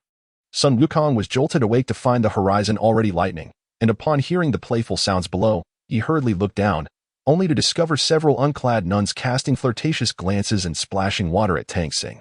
With a massive tree slung over his shoulder, Sun Wukong proclaimed fiercely, "Demon, my master is a revered monk on a sacred pilgrimage. How dare you behave so wantonly here? Depart at once, and perhaps your life may be spared. Otherwise, prepare for consequences." With no one around, the demoness finally revealed herself, her garments billowing as she hovered in midair, regarding Sun Wukong with a look of disdain that as she appraised him from head to toe. Sun Wukong was taken aback, for he could not discern her cultivation level, nor could he determine her moral alignment. Unable to prevail in strength, yet unwilling to concede in spirit, Sun Wukong roared in fury, relentlessly pursuing and attacking, until the tree was shattered, leaving wood shavings and leaves strewn across the ground and water. The demoness did not retaliate. Rather, she toyed with Sun Wukong like a cat with a mouse. As one tree after another was uprooted by him, leaving chaos in their wake, suddenly, with a thud, an object fell to the ground. It was a female disciple, her body bare and drenched, adorned only with a few leaves. Her mind in disarray, murmuring about the holy monk. Hui Ming's expression shifted dramatically as she inwardly cursed her misfortune, hastily instructing others to carry the disciple aside and dress her properly. "Master, this is dire. Truly dire." Jing Exine rushed over, her small face etched with terror. "What is the cause of this panic?" Hui Ming interrogated, displeased. "It is the fault of the disciples. They should never have left such unruly individuals behind. That monk from the Tang dynasty has been harassing our fellow sisters. Utterly despicable." Jing Exine squeaked in accusation, no longer daring to defend Chun Yi's group. "Where is that monk from the Tang dynasty now?" Hui Ming asked in a grave tone. "Still by the water's edge. His simian disciple is also present. He is rampantly uprooting trees, reducing them to mere dust." "Oh." Hui Ming raised an eyebrow and strode purposefully towards the direction of Wu Tan. Trailed by a group of nuns, who were drenched in cold sweat from fear. Do not be afraid, for evil cannot triumph over righteousness. I refuse to believe that the monkey dares to harm me." The Tang dynasty monk remained seated, while the hairy-faced monk was in a frenzy, wielding a tree trunk and smashing it about as if he had encountered a ghost. "Stop, stop." Hui Ming trembled with rage, raising his voice to admonish. Except for Sun Wukong, no one could see the enchantress. Thus, in the eyes of the crowd, Sun Wukong was undoubtedly wreaking havoc, and his actions could be deemed utterly reckless. As the sun rose higher, the enchantress, feeling bored, stretched languidly above the pool, taunting, "Impudent monkey, I shall grant you another chance to see if you can harm even a single hair on my head." "Beware, enchantress." Sun Wukong, in a fit of desperation, summoned all his strength to strike at the center of the pool. "No." Hui Ming and the others cried out in unison. This was their small amusement park where they bathed and rejuvenated daily. How could it be so carelessly destroyed? With a thunderous roar, a colossal splash erupted from Wu Tan, sending water soaring dozens of meters high, along with countless tiny stones. When tranquility was finally restored, all that remained in the once resplendent pool was a deep, dark pit, with the scant water trickling through a peculiar hole at the bottom, disappearing into the earth. Come, people." Hui Ming was nearly beside herself with rage, issuing a furious command. "Seize these two monks, and take them to the authorities." Yes, the sturdy nuns grasped their implements, yet none dared to be the first to charge forward, fully aware of the futility of facing Sun Wukong. "If you have the courage, come forth. Today, I shall unleash a massacre to ensure my master's peace." Chapter 58. The departure of the monster abbot. "My master and I mean no offense and are willing to offer compensation for the damages," Chun Yi immediately declared.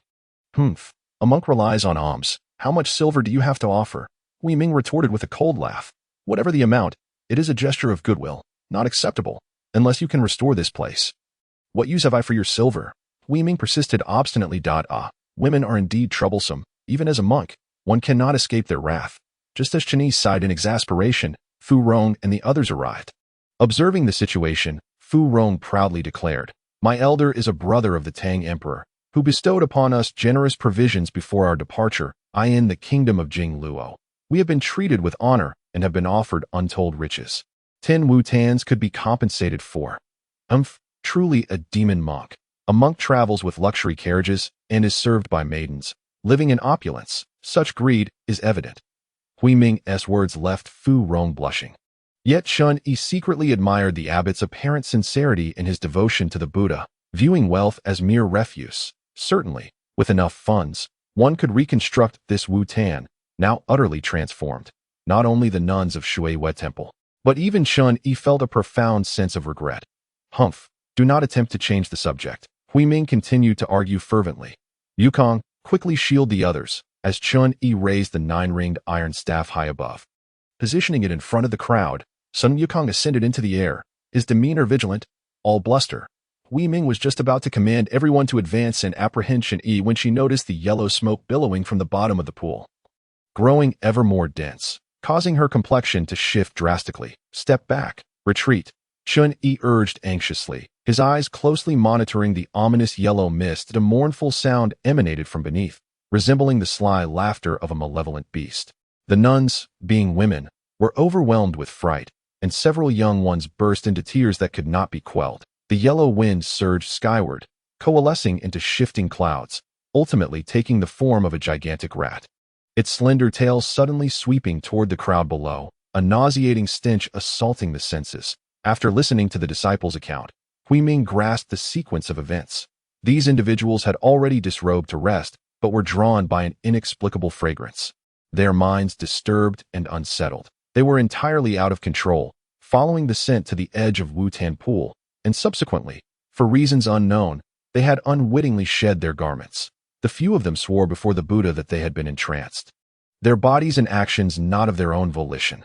This person had remained beside Wu Tan for 3 days and nights without moving. When he opened his eyes, they shone with extraordinary brilliance. In times of peril, with his abilities, he could have easily escaped, yet the monk from the Tang dynasty stepped forth to protect the others, wielding his staff to confront the monster, displaying remarkable courage. Though your transgressions were unintentional, you have nonetheless been negligent towards the Buddha, engaging in idle meditation and fanciful thoughts. If you wish to remain here, you shall go to the confinement room and reflect upon your actions. If you find the path of cultivation too burdensome, you may leave today, and our master-disciple bond shall end here, Hui Ming stated coldly. Master, we acknowledge our mistakes and are willing to go to the confinement room. The disciples fervently bowed, filled with profound shame as they withdrew. Subsequently, Hui Ming made a decision that was starkly contrary. She sent word to Chun Yi and the others, expressing her desire to personally host a banquet for the scripture-seeking team. Elder, we have damaged their pool. Surely this banquet cannot be with good intentions? Hu Rong asked with concern. Master, this is all my fault. I couldn't restrain myself and shouldn't have provoked those nuns. Sun Wukong lamented, scratching his head in regret. Under the provocation of the demoness, his fury had not only erupted, but had also turned perilous, nearly resulting in loss of life. A grave error that he had narrowly avoided.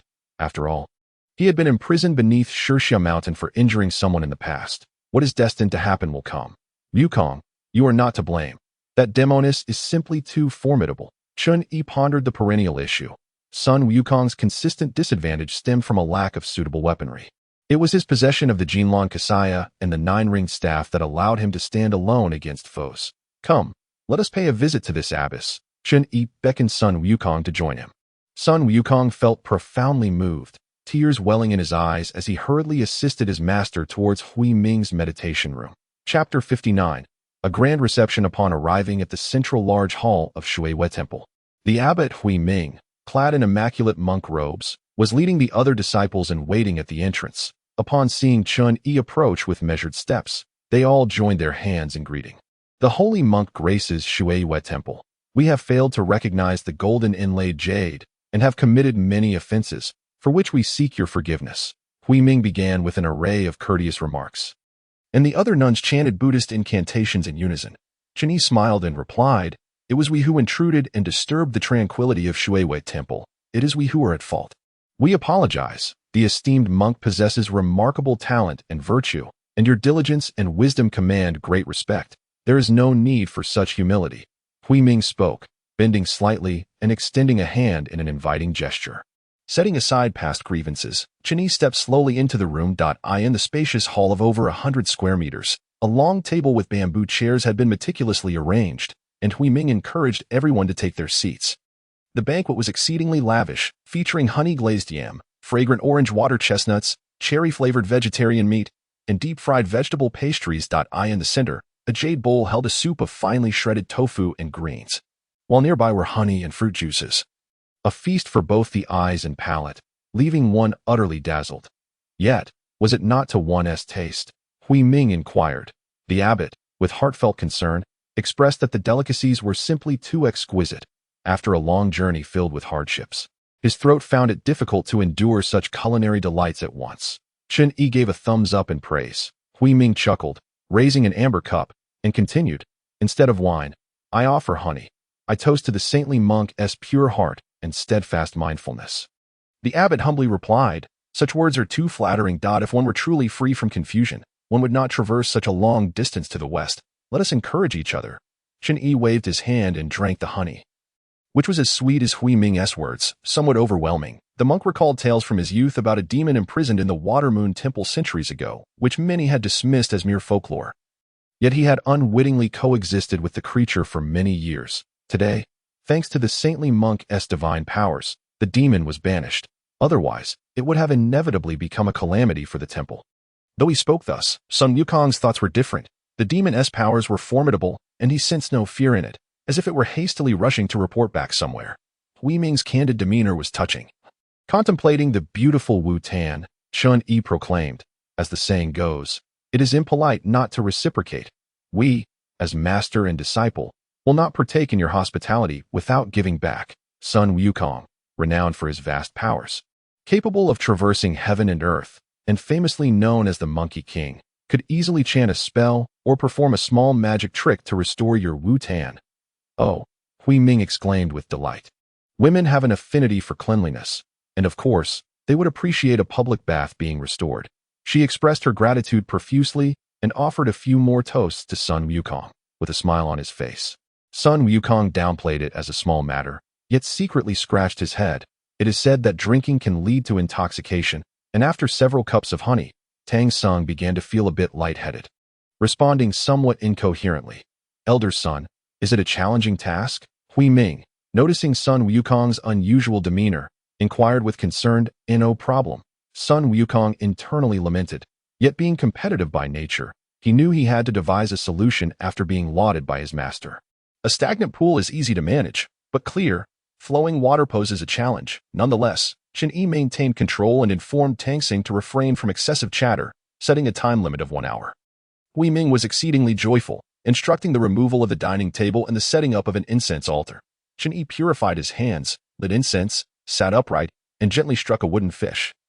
Announcing the commencement of the sermon, Hui Ming took the lead, seated below, and specifically requested that a few enchanted female disciples sit in the front row behind her. Form is emptiness. Emptiness is form.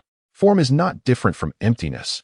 Emptiness is not different from form. Sensations, perceptions, actions, and consciousness are likewise. Chen Yi, drawing upon Tang Sing's consciousness, began to expound upon the Heart Sutra, his eloquence flowing like a torrent. Apart from Chen Yi's resonant voice, there was no other sound in the room. All the female monks were captivated by the scripture, as if they were hearing celestial music. The enchanted female disciples wore expressions of shame, and Hui Ming, the abbot of the Water Moon Temple, had tears glistening in her eyes. Even the usually unflappable Sun Wukong sat quietly to one side, his monkey paws pressed together in reverence, silently exclaiming the profundity of the Heart Sutra, which can be regarded as the essence of the Mahayana teachings. He wished to use this merit to adorn the Pure Land of Buddha, to repay the fourfold kindness above, and to alleviate the suffering of the 3 realms below. May all who hear this be inspired to cultivate the Bodhi mind, dedicating this life to be reborn in the land of ultimate bliss. Upon concluding his sermon, Chen Yi proclaimed loudly, "May all cultivate the Bodhi mind, and be reborn in the land of ultimate bliss." The nun's voice rang out with clarity. After finishing the discourse, Chen Yi rose slowly, his aura dignified, clad in a pristine monk's robe, resembling a celestial being descended from the heavens, impervious to infringement. The onlookers were left in awe. Hui Ming led the way as all the nuns knelt in unison, calling out to the holy monk. With tears streaming down her face, Hui Ming spoke with utmost sincerity. Hearing a single volume of scripture surpasses 10 years of enlightenment. "Holy monk, we wish to be your disciples." The notion of accepting female disciples had never crossed Chunyi's mind, yet the resolute stance of Hui Ming and the other nuns, refusing to rise until acknowledged, compelled him to nod in acquiescence. Naturally, there were distinctions among disciples. These individuals could at most be considered as admirers. The table was reset, and the evening banquet continued, with laughter and lights illuminating Shuiwe Monastery until 9 o'clock at night. Chapter 60. The 8th level rat demon. The master and disciple arrived at the edge of Wutan. The efficiency of Shuiwe Monastery was commendable. The chaos had been tidied, and the tree pits filled.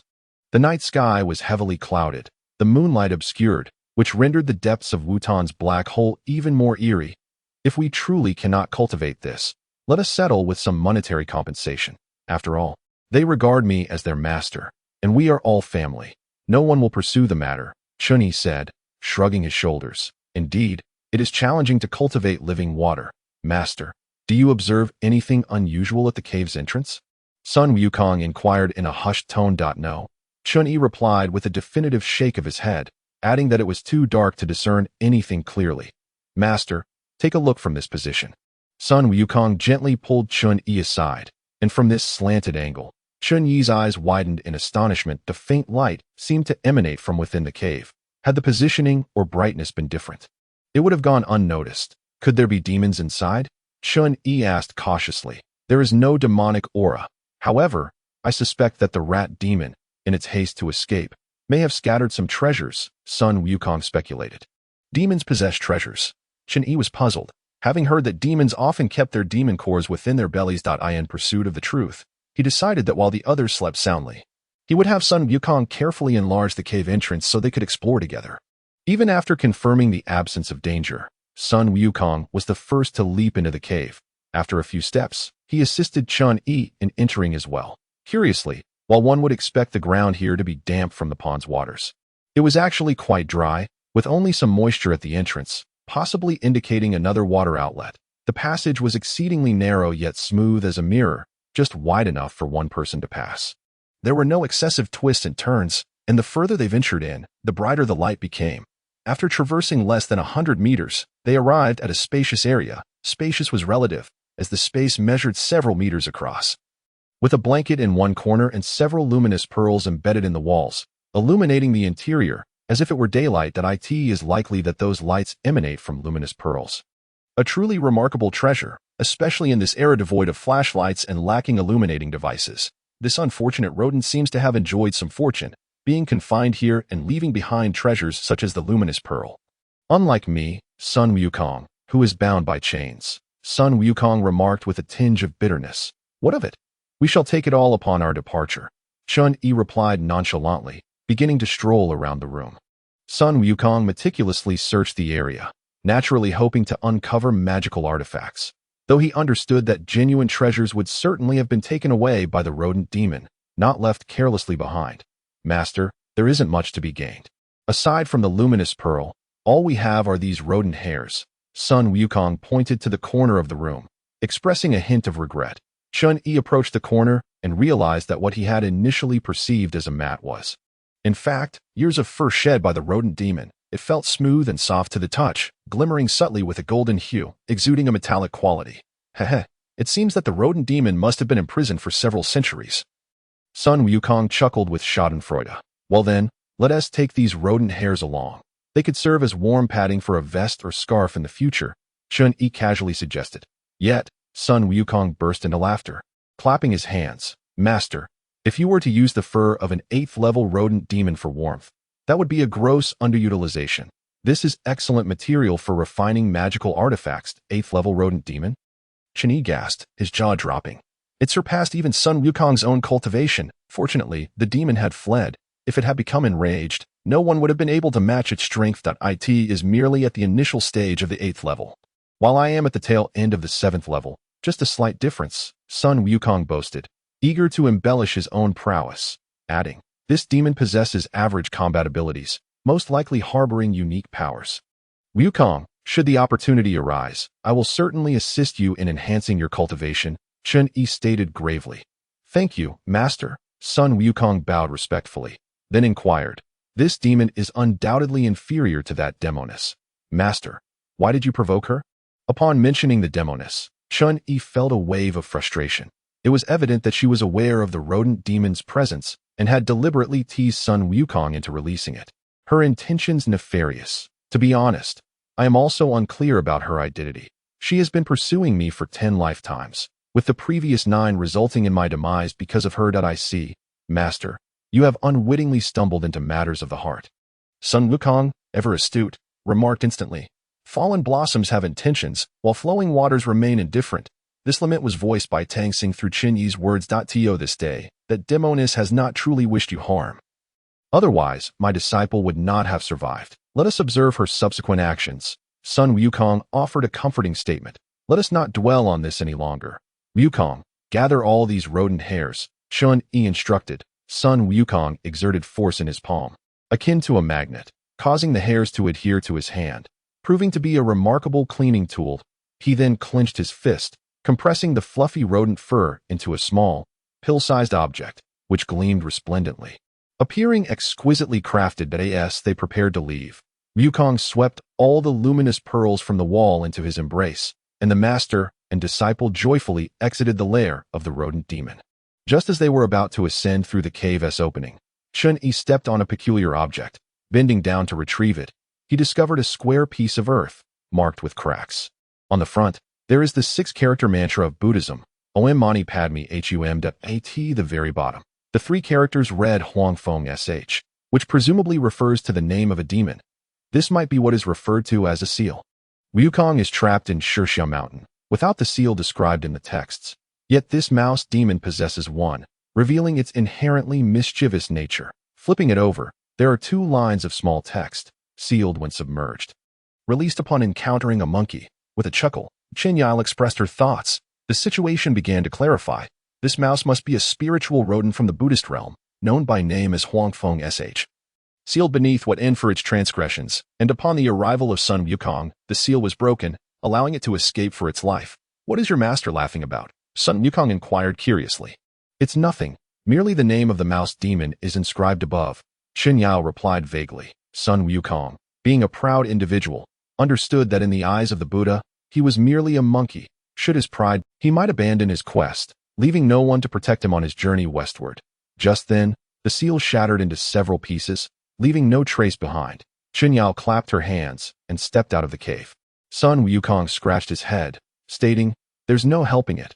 We shall endeavor to make it more aesthetically pleasing." Chen-Yao nodded in agreement. Sun Wukong was a man of action, while Chen-Yao was an oil painter from the future world. One repaired the pond, and the other designed and directed, keeping them busy well into the night until they finally retired just before dawn. The next morning, Huiming was once again roused by a cacophony. Hastily rising and thinking to herself, "What now?" Chapter 61. The divine wind of Samadhi is indeed a good omen. Jingxin excitedly reported, "What inn has been magnificently rebuilt, truly a sight to behold that I in just one night." What more could be accomplished with the Wat inn? Huiming chastised Jingxin for making a fuss, yet the other disciples who had arrived were equally cheerful, bustling with curiosity as they rushed to witness it. Goodness, what a Wat inn! Though it has transformed completely from its former self, it is imbued with a fresh essence. The sigh escaped Huiming's lips, her cheeks flushing inexplicably. However, her dark complexion concealed it well. She quickly recited dozens of Buddhist chants to regain her composure. After partaking in lunch, Chen-Yao took her leave from Huiming and the nuns, and after exchanging heartfelt farewells, they set off under the bright sun. Engaged in light-hearted banter, Sister Furong, keep this pill safe. It will undoubtedly prove useful in the future. Chen-Yao solemnly entrusted the compressed mouse demon fur ball to Furong. Furong held it delicately in her hands. Feeling as light as a feather, yet its golden hue indicated it was a treasure, which she promptly tucked away into her bosom. Chen-Yao then produced several translucent, coarse beads, saying, "Keep these as well. They will aid us during our night travels." Each bead was more than 3 times the size of the one from Chen's household, and their illumination at night was beyond compare. Truly a remarkable find. "Sister Furong, what treasures are you hiding? Let me have a look." Li Yuanbao, with keen eyesight, rode closer. "There are no treasures here," Furong exclaimed, shielding her precious items. "Such valuable possessions could not be entrusted to this group of young rascals. I clearly saw something." "Ha ha, Sister Furong. Why not share one with each person? That way, it will be convenient for everyone, Qinyao suggested. Furong was deeply distressed. The elder was indeed quite generous, bestowing upon each person a rare treasure with merely a word. However, during their journey for scriptures, such treasures should be utilized to their fullest potential. She nodded in agreement, yet could not help but mutter, "When we stop to rest, I shall sew the luminous pearl onto your clothing." Lest it be lost. It turned out to be a luminous pearl. Cheng Xiaoxing was dismissive, thinking to himself that, having seen many treasures at the Qing residence, a luminous pearl was hardly a rarity. Furong was making a mountain out of a molehill, but have you ever seen one of this size? Furong couldn't resist showcasing one. Wow! Li Yuanbao and Cheng Xiaoxing exclaimed in unison, extending their greedy hands to snatch it. Furong, startled, clutched it tightly and urged her horse onward, while the two pursued her relentlessly. Unable to outrun them, Furong leaped from her steed and, with her nimble feet, vanished in the blink of an eye. Furong's agility is truly remarkable now. Li Yuanbao and Cheng Xiaoxing stared in astonishment. Just then, another whirlwind approached, and as it drew nearer, it was none other than the smiling Furong. Yet, alongside her was a more formidable gust. A foul wind sweeping in. The sky was shrouded in rolling yellow clouds, surging like ocean waves, vast and boundless, instantly obscuring half the heavens. The scent carried by the wind was familiar to Chen Yi, reminiscent of the odor from the escape of the yellow wind rat at the Water Moon Monastery. The others ceased their playful banter, quickly encircling Chen Yi, their faces paling in fear. The yellow wind rat indeed intends to pursue us, and shows no interest in the nuns of the Water Moon Monastery. Chen Yi remarked coldly. Master, you all find a place to hide first. I shall confront it, Sun Wukong declared bravely, positioning himself before the group. Chen Yi did not acquiesce. A demon of a higher rank would surely overpower a monkey. Engaging in a head-on confrontation was not the most prudent strategy. Flight was preferable if possible. In mere moments, the swiftly moving yellow clouds had fully enveloped the sky, tinting every face in yellow. Simultaneously, the wind grew more ferocious, sending stones on the ground tumbling. Chen Yi and his companions could hardly hold on to their horses. Sun Wukong swung his iron fist, leaping into the air, ready to charge into the clouds and battle the yellow wind rat. Wukong, come down quickly. We cannot confront it directly, Chen Yi shouted urgently. Hearing the command, Sun Wukong descended, scratching his head in frustration. Chen Yi continued, with such a commotion. It seems the yellow wind rat is not solely targeting us. Master, what should we do? Sun Wukong asked, clenching his fists, imitate it and burrow into the ground. Chen Yi's suggestion nearly caused Sun Wukong's jaw to drop. It was a clever thought from his master. As the wind howled louder and the situation grew dire, there was no time for further contemplation. Sun Wukong immediately transformed his palm into a giant shovel, thrusting it into the earth with vigor. In the blink of an eye, a hole over 100 meters deep appeared. Chen Yi hastily signaled the others and led their horses into the cavity. At that moment, the world was awash in yellow, devoid of any other color, and visibility was reduced to nothing. A large stone was lifted by the raging wind, crashing down with a thunderous sound, sealing the entrance of the hole completely. Chen Yi finally exhaled in relief. Furong produced a luminous pearl, illuminating the faces of the group. That wretched rat, once I get my hands on it, I will surely skin it alive and strip it of its tendons, Sun Wukong grumbled, rubbing the dirt from his hands in indignation. The prowess of this demon is truly formidable, Li Yuanbao remarked with a lingering sense of trepidation. This gust of wind is particularly peculiar, as if it were. Sun Wukong, with a finger pressed against his forehead, suddenly wore a grim expression and declared, Indeed, it is the Samadhi divine wind. While I have heard of the Samadhi true fire, it is my first encounter with the Samadhi divine wind. And Chen Yi was quite astounded. The extraordinary abilities of the yellow wind mouse are nothing short of celestial. Master brother, may I inquire what is so special about the Samadhi divine wind? Cheng Xiaoxing asked. During my training years, I heard my master speak of the Samadhi divine wind. It is all-pervasive, capable of sweeping across the 3 realms and 6 paths. Sun Wukong explained. Is there any danger associated with it? Chen Yi inquired. Regardless of gods, Buddhas, demons, or monsters, it is difficult to exert supernatural powers in the wind, and it does not inflict genuine harm. That alone is quite extraordinary. If an attack were launched amid such winds, no one could contend with the yellow wind mouse. Yet, Chen Yi pondered, if one cannot move, then the notion of attack is moot. Ooh. Even buried 100 meters underground, the howling of the wind was still audible. However, Chen Yi's brow furrowed. sensing that the sound of the wind resembled a unique melody, akin to some form of calling. Chapter 62. The Summoning Order. Master Brother, have you lost your mind? Furong shouted in fury at Sun Wukong. Ignoring her, Sun Wukong continued his march towards the cave's exit. Chen Yi, having made breakthroughs in his training and protected by a brocade kasaya, took a few deep breaths, unharmed, and called out loudly. Wukong, where are you going? Sun Wukong appeared oblivious to the question, accelerating his pace. With a forceful push of his palms, the massive stone sealing the cave's entrance vanished, and soon after, Sun Wukong himself disappeared. Wukong!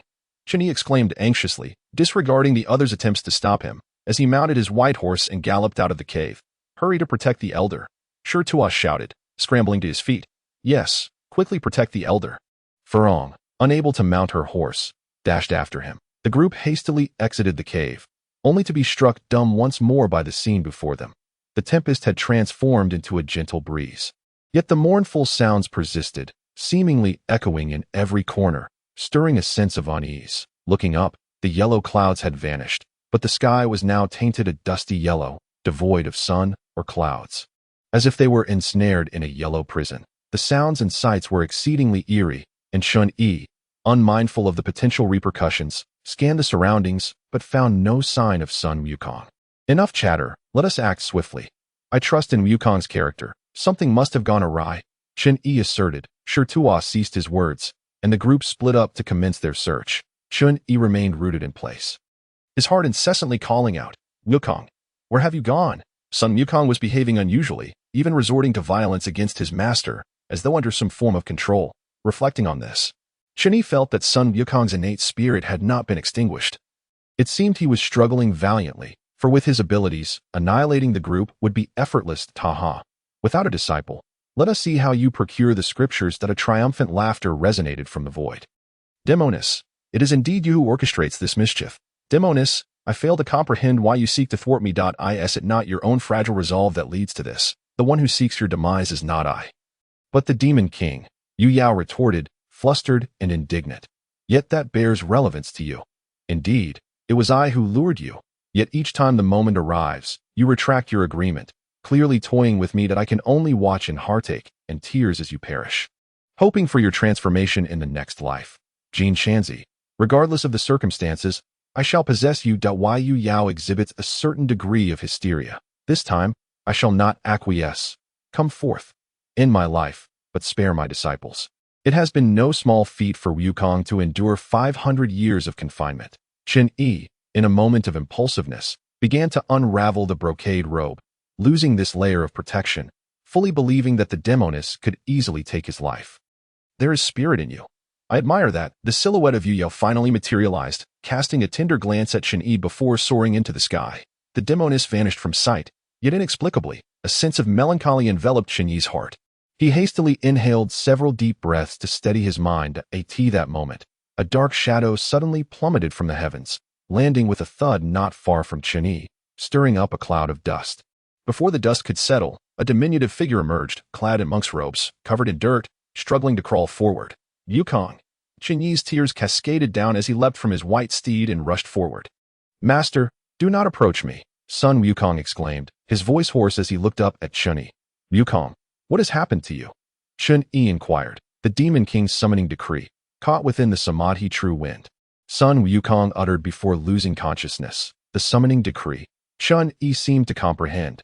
Sun Wukong was also a demon, hence the influence. Chen Yi's mind raced, and he glanced down at the brocade robe he had yet to secure, swiftly tearing it off and wrapping Sun Wukong within it. After a moment, the muffled cries ceased, and the dusty sky transformed into a clear blue. Sun Wukong finally awakened, gazing at the brocade robe enveloping him. Tears of gratitude welling in his eyes as he said, Master, why did you remove the Buddhist treasure? This is perilous. I believe this brocade robe may shield you from the Demon King's interference. The Demon King, everyone has gone to seek you. Let us discuss this later. Chen Yi remarked. The sky was darkening, and it remained unclear where the companions had wandered off to. The absence of communication devices was exceedingly troublesome. As no spell could rival high technology, Sun Wukong chanted an incantation, soaring into the sky with Chen Yi, scanning each direction for Shi Tuo and the others. Fortunately, Furong had distributed a luminous pearl to each person in advance, making them particularly conspicuous in the night. Sun Wukong utilized his powers to swiftly gather everyone together, deeming the situation a narrow escape. Chapter 63. United as one eldest brother, what transpired just now? It was truly perilous, Li Yuanbao asked with concern. Alas, for the first time, Sun Wukong displayed a look of regret. The Demon King, for reasons unknown, summoned numerous demons to converge. My cultivation is insufficient. Had it not been for Master S' unwavering support, I would have surely been summoned away. The Demon King is indeed formidable. A mere gust of wind suffices to convey orders, leaving eldest brother in a daze. Master, are you injured? Sun Wukong, disregarding Shirtao, inquired anxiously. It is nothing serious. I have recovered. Chun Yi waved his hand dismissively. It would be prudent for me to examine you nonetheless. Without a moment's hesitation, Sun Wukong seized Chun Yi's arm, intently feeling his pulse. And his face lit up with surprise. Master possesses an extraordinary constitution. The true energy within him surges like a miracle. As the elder is the reincarnation of a disciple of the Buddha. It is only natural that he bears remarkable qualities. Should anyone dare to harm the elder without due consideration, even a body forged from iron would struggle to withstand such adversity. Shirtao, relentless in his demeanor, provoked Sun Wukong, who was aware of his shortcomings and chose silence. Shirtao, fueled by anger, retorted, originally, the elder rescued you with the intention of having a companion on the journey westward. Yet you have proven to be a burden. Who are you calling a burden? Sun Wukong could no longer contain himself. His eyes instantly reddened, and his fists clenched with a crackling sound. You, since I have followed my master. Though I cannot claim to have exerted myself fully, I have certainly not neglected my duties. The Demon Emperor's powers are celestial, and even the Jade Emperor yields to him. What can I possibly do against such might? It is your own demonic nature that remains unpurged. Why should we mere mortals be swayed? Shirtao, do not slander me with baseless accusations. You are clearly a demon monkey, yet dare to call yourself human. In a fit of rage, Sun Wukong leapt up and smashed a century-old tree by the roadside into splinters. Shirtao, equally incensed, gripped his great blade tightly, breathing heavily with fury. Enough, let us all temper our words. Chun Yi interjected sternly, displeased. Having just endured a catastrophic trial of life and death, do you not find this discord sufficient? Elder, you have suffered greatly. Surely, great accomplishments await you in the future. Shirtao expressed with heartfelt emotion. Your merits shall be acknowledged as mine. Once we reach the west, I shall reward you all accordingly, ensuring satisfaction for everyone. Chun Yi's words finally brought a smile to Shirtao's face, wiping away the traces of tears. Shirtao, I recognize your concern for me, yet one must also understand Wukong's predicaments. Today, Wukong's push was not severe. Rather, it serves to affirm his loyalty to me. Otherwise, we would not be here at all. Senior brother, your words are offensive. Sun Wukong impatiently interrupted Shirtao. You have offended me multiple times. I, old son, am long accustomed to it. Ha ha. Li Yuanbao could not suppress his laughter, and soon everyone joined in. Diffusing the internal conflict once more. As night deepened, the group rested in place. Although Chun Yi had yet to fully grasp the origins of the Demon Emperor, a pressing issue demanded attention: how to balance the relationship between the mortal followers and disciples. The journey westward could not do without a skilled disciple like Sun Wukong. Otherwise, progress would be arduous. However, the emotions of the followers also required consideration. Their unwavering loyalty, as mere mortals, is equally precious. Thus, Chun Yi reasoned that to foster internal unity, they must cultivate shared interests and pursue continual self-improvement, preventing boredom from leading to incessant quarrels. The greatest benefit of having aligned the central meridian at the Water Moon Temple by the stream was that his body became unimpeded. No longer fearing extremes of heat and cold, his breath flowed through the meridian with intention, stabilizing his body temperature, allowing him to run without breaking into a sweat. This, of course, was not Chun Yi's ultimate goal. He aspired to awaken even greater inner potential, enabling him to stand alone against demons in the future. Exhausted, everyone slipped into their tents and soon fell into deep slumber. The following morning, Chun Yi did not rouse them. Instead, he sat alone within the tent, continuing to solidify his hard-won cultivation. The group remained in slumber until the midday hour, only awakening when their strength had been somewhat restored, before partaking in a meal and subsequently journeying westward. On the road, Sun Wukong exercised great caution, no longer darting about erratically as he had in the past, but steadfastly guarding Chun Yi's side. ever vigilant against a potential assault from the Demon Emperor. "Master, should I encounter peril once more, do not come to my aid," Sun Wukong cautioned. "Wukong, regardless of the circumstances, I shall never forsake you. This is beyond doubt," Chun Yi replied resolutely. Deeply moved, Sun Wukong sighed. "Alas, my demonic nature is difficult to shed, and I have yet to repay the great kindness of my master's rescue. Instead, I have caused him harm, which weighs heavily on my heart. Let us not dwell on the past." Chun Yi waved his hand dismissively before inquiring. "By the way, Wukong, what is the origin of the Demon Emperor?" He is of the same lineage as the Jade Emperor. Then he should also be considered a deity. One could say so, yet it is not entirely accurate. The Demon Emperor's true name is Tai Y. As he spoke these words, Sun Wukong lowered his voice, for as the supreme leader of the demon race, he felt trepidation in uttering his full name. The Demon Emperor is the elder brother of the Jade Emperor, having once ruled over heaven and earth for a considerable time, being the singular, supreme existence, eventually with the rise of the human race.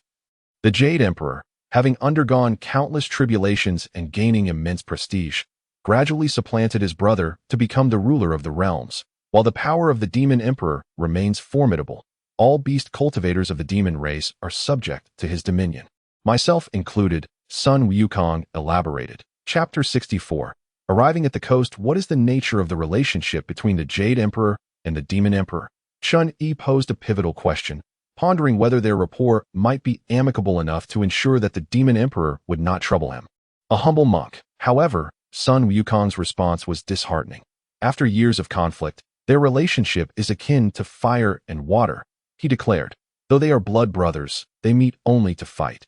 The Jade Emperor seeks to punish the Demon Emperor for his misconduct, while the Demon Emperor accuses the Jade Emperor of usurping his territory, rendering reconciliation impossible. But I have also heard that deities enjoy taming demon beasts as mounts, while the Demon Emperor captures celestial maidens to serve as his attendants.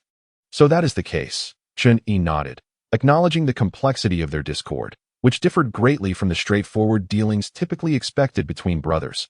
Regardless, the Demon Emperor's utilization of the three mystical winds to summon the demon beasts of the realms signifies that a grand scheme is afoot.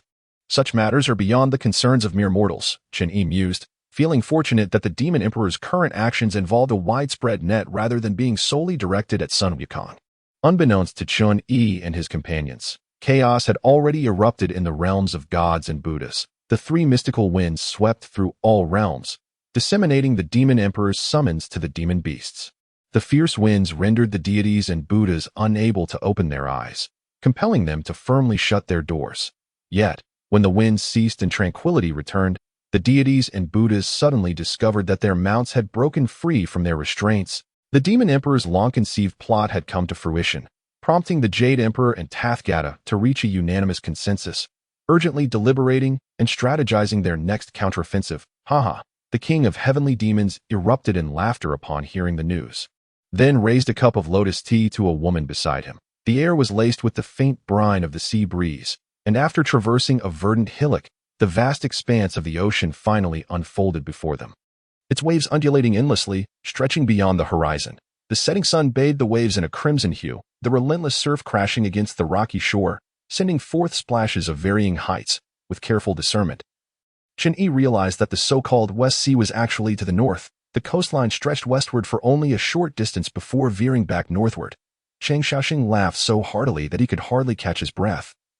And Chun Yi, stifling his amusement, urged, "Xiaoxing, quickly retrieve Yuanbao from the sand." Yuanbao, pulled from the sand by Cheng Xiaoxing, was covered in fine grains, his mouth and face bespeckled as he spat out water.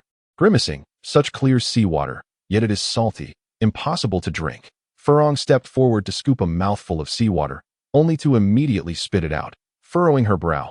"Elder, our water pouches are empty. How can we cook without water?" Taking charge, Chun Yi first kindled a fire, placing a large pot filled with seawater atop it, and secured a curved stone slab over the pot. With bowls positioned at the edges, the flames blazed, causing the seawater to boil rapidly, steam rising continuously and condensing into droplets that flowed down the curvature, falling into the bowls. Moments later, the bottom of the bowls held clear water, which Chun Yi cheerfully lifted to sip, smacking his lips in appreciation of its pleasing taste. "Elder, are you not drinking seawater as well?" Li Yuanbao inquired, scratching his head. Ha. Not quite, Chen Yi replied. The pot contains seawater, but the bowl holds distilled water, fresh water. If you don't believe me, do taste it for yourselves. He invited everyone to sample it.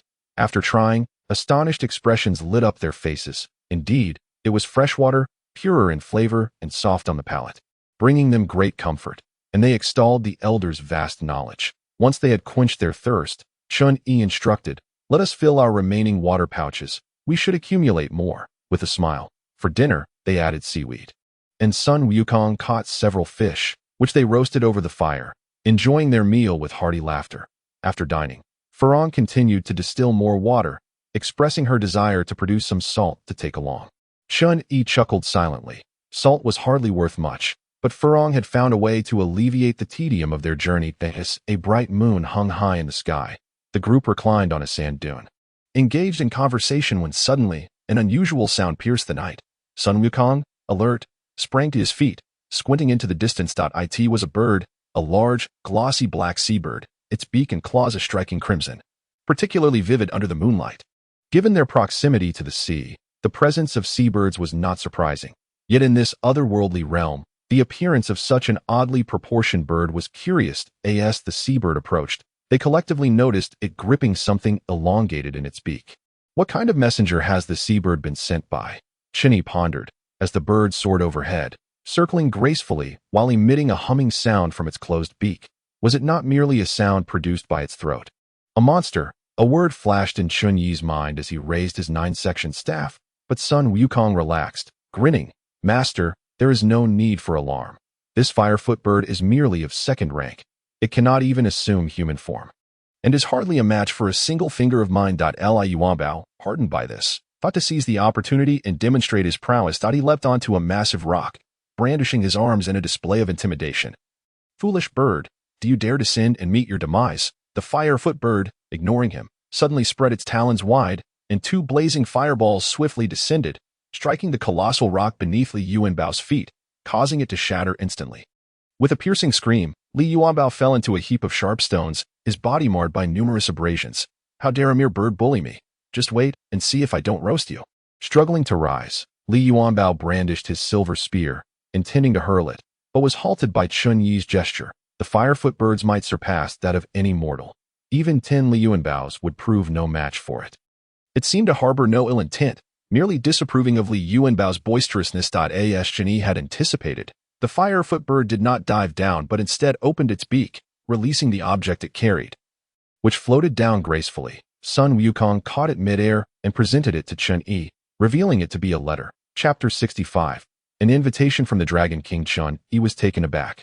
What formidable being possessed a second-tier firefoot bird as a messenger? Just then, another cry echoed as the firefoot bird, having completed its task, turned back and vanished into the night sky. Chen Yi slowly unfolded the white silk, upon which a simple line was inscribed. Delighted to hear that the saint monk of the great Tang passes through this place. I, the young dragon Alwyn, am sincerely eager to forge a connection with the saint. I have prepared a humble offering of wine, and I earnestly invite you to the Crystal Palace for a discussion. Young dragon? Crystal Palace? Alwyn? Chen Yi pondered. This must be an invitation from the Dragon King of the West Sea.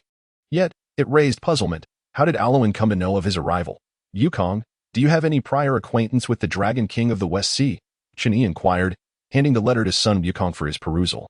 Despite both being of the same 7th tier, the Dragon King belonged to the divine lineage, making any comparison inappropriate. Li Yuanbao boasted, truly a commoner. The elder is a venerable monk. How could he possibly acquiesce for mere gain? Furong protested loudly. Sister Furong, you stray from the path. It is said that the Crystal Palace is constructed entirely of crystal.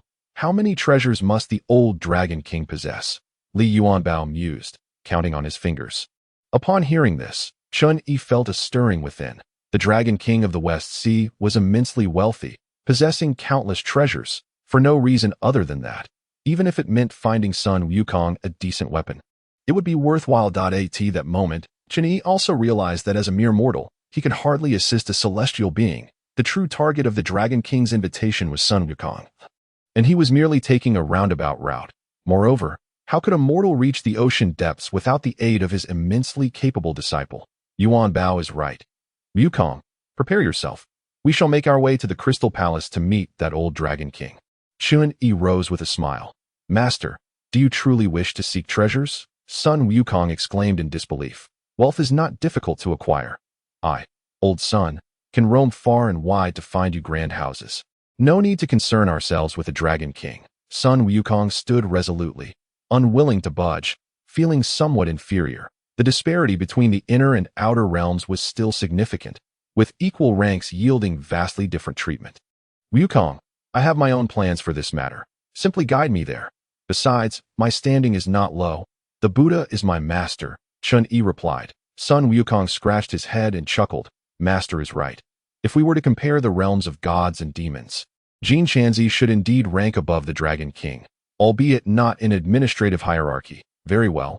Old son shall join you for a few cups of fine nectar. Sun Wukong, now intrigued, assisted Chun-Yi up to the clouds. And in the blink of an eye, they found themselves soaring above the vast ocean.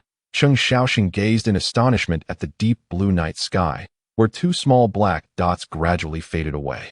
Touching his forehead and gaping in disbelief, he exclaimed, Is this truly a high monk from our Chang'an city? Heh, how much he has changed. Yet, I find myself preferring the current elder, majestic and imposing. Li Yuanbao chuckled heartily. Meanwhile, Chen-Yi arrived above the center of the West Sea, where the night enveloped the surroundings in darkness. The stillness was palpable, with 3-foot waves undulating across the boundless sea surface, which erupted into layers of frothy white crests, forming a colossal chain of white as they collided, producing a thunderous roar. The splashes reached heights of several dozen meters, a truly magnificent sight that in modern times. People are fond of gazing at the sea and listening to its whispers, seeking to experience the grandeur of its surging waves and the vastness of its expanse. However, the ocean at this moment appeared pitch black, unfathomably deep, concealing endless perils that sent shivers down one's spine. Should one be submerged here, not a trace would remain. Sun Wukong meticulously surveyed the area before pulling Chun-Yi to several different spots. Finally, he raised 2 fingers and chanted incantations, performing the water avoidance technique that a beam of golden light shot forth, striking the ocean's surface, though it did not produce a resounding thunder. The moment the golden light descended, the surrounding waves surged dramatically, revealing a dark passageway. Wukong, what remarkable skill you possess. Chen-Yi praised. To be sure, this is all imparted by Master Bodhi. It is not an advanced spell. Were he here, the old Dragon King would undoubtedly come forth to greet him. Sun Wukong replied. Unintentionally spoken, yet keenly received. Chun-Yi felt a twinge of displeasure. The old Dragon King held a high position and tended to act with a degree of arrogance toward him. Master, given your current physique, you are unable to swim freely in the sea. You must remain within 100 meters of me, Sun Wukong cautioned. With that, the master and disciple slowly descended into the watery passage. On either side of them and above, the turbulent sea surged as they sank toward the depths of 1,000 meters. The water above began to converge, creating the sensation of traversing within a colossal air-filled sphere. There was no discomfort. On the contrary, their hearing was remarkably acute, allowing them to discern a myriad of distinct sounds, a phenomenon absent on land. Time seemed to stretch infinitely, though it may have been but a fleeting moment. Until they reached the seabed, expecting an abyss of darkness and silence, they were instead greeted by a radiant brightness, akin to daylight. Upon closer inspection, they discovered that the illumination emanated from countless luminescent sea fish darting above. Resembling a cascade of shooting stars, other unknown fish glided gracefully alongside them, resplendent in a riot of colors, a breathtaking sight to behold.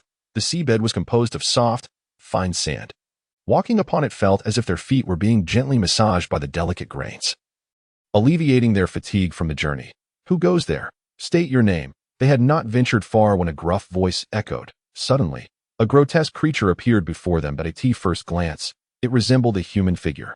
Yet its countenance was exceedingly ugly, with one eye protruding from the top of its head and the other situated on its elongated nose. Its entire body was a translucent grayish white, and in its duck-like palm, it wielded a 3-pronged steel fork. Have you lost your wits? You don't even know who we are, Sun Wukong bellowed in fury, raising his fist, unable to tolerate such a lowly creature's pretentiousness.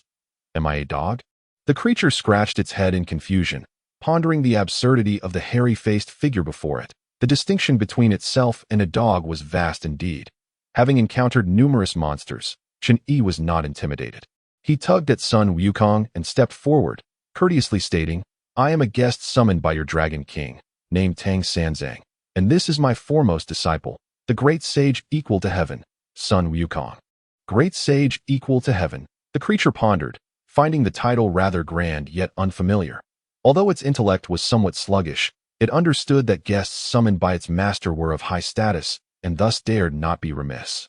A smile, albeit a grotesque one, formed on its face as it replied, "Ah, it is indeed an honor to have two esteemed immortals in our presence. I am but a humble sea-patrolling Yiksha, and I shall promptly relay your arrival." In an instant, the Yiksha vanished, exhibiting astonishing speed. Chen Yi followed Sun Wukong as they strolled nearby, and indeed, the underwater realm was abundant with treasures. They soon spotted a coral, which, while precious, was not exceedingly rare. However, this particular specimen was exceptional. Its entire structure radiated a rare gemstone blue, shimmering brilliantly under the light, and it stood an impressive 2 meters tall that if brought to an auction house, it would surely fetch an unprecedented price, or, if one were to be more ambitious, grinding it into powder and mixing it into paint would surely enhance any artwork significantly. Reminded of his former occupation, Chen Yi felt a twinge of longing, for it had been quite some time since he had painted since arriving in this alternate realm. Meanwhile, the sea-patrolling Yiksha had swiftly reached the Crystal Palace, where the West Sea Dragon King Ao Run sat brooding over his tea, lightly tapping his fingers against the jade tabletop, lost in contemplation. "My king, your esteemed guests have arrived," the Yiksha announced, kneeling in deference. "Oh, who are they?" The Dragon King's eyelids did not lift. The Crystal Palace served as an office, frequently welcoming visitors. "What are their names? What was it?"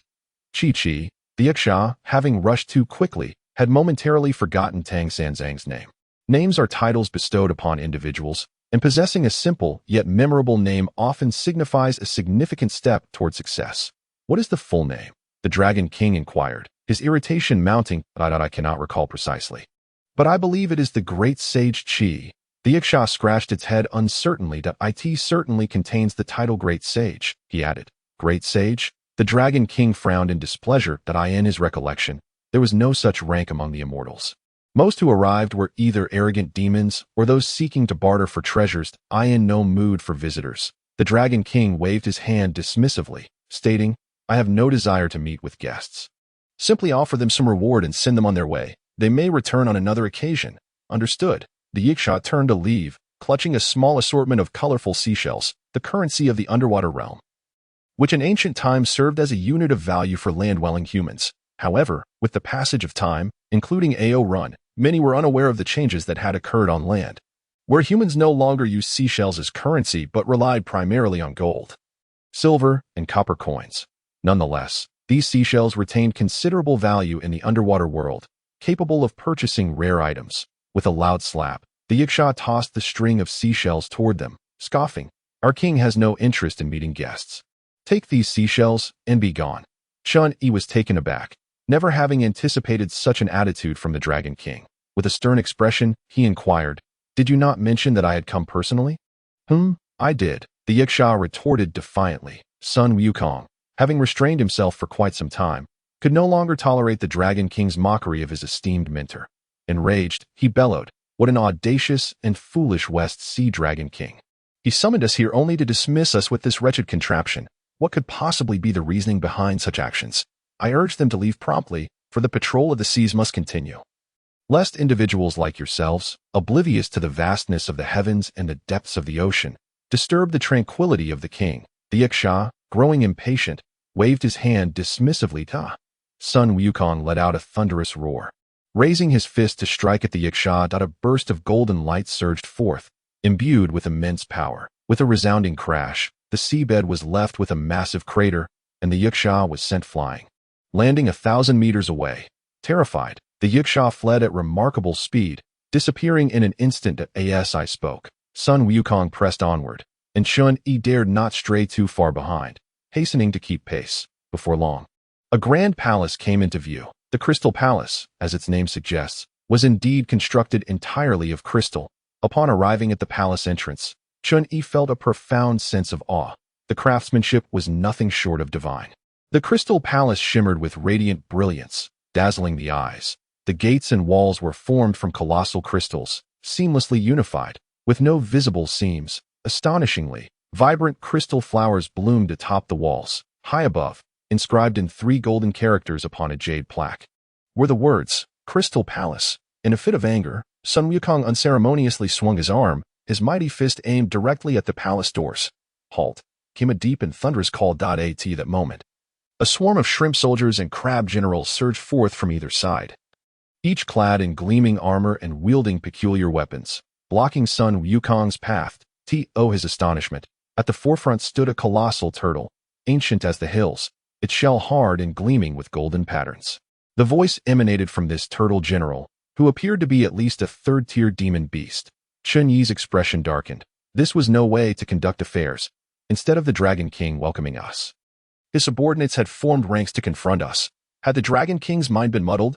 What exactly did he intend to achieve? Sun Wukong pointed furiously at the turtle general, unleashing a torrent of invective. You grotesque creature, nourished on dead fish and rotten shrimp, dare to obstruct my path. Step aside at once, and let the horned reptile come forth to face me. The turtle general was momentarily taken aback. The insult was unmistakable. Yet who was this horned reptile? General, he's insulting our Dragon King, a clever octopus interjected. Enraged, the turtle general could not tolerate such affront to his king. Without hesitation, a dark aura enveloped him, causing the surrounding waters to turn a deep, ominous black. Master, keep your distance. Wukong, I cannot stray too far from you. Then let us take up our silver staff and charge into the Dragon Palace. The turtle before them was not an insurmountable foe, yet its shell was formidable, and numerous armed subordinates would make any entanglement a challenge. Chun Yi's greatest concern was that amidst the chaos, should Sun Wukong leap hundreds of meters away, he would be exposed to the crushing pressure of the sea and perish on the spot. At that moment, the turtle general, consumed with rage, charged forward, shaking its head. Sun Wukong, with a swift turn of his eyes, leaped into the air, altering his trajectory and aimed directly at the plaque of the Crystal Palace. Below, a collective gasp rose, even the turtle general momentarily forgetting to attack. After all, this was the face of the Dragon Palace. How could this rebellious monkey strike without warning? A multitude of dark, shimmering beams erupted from the turtle shell, attempting to intercept Sun Wukong.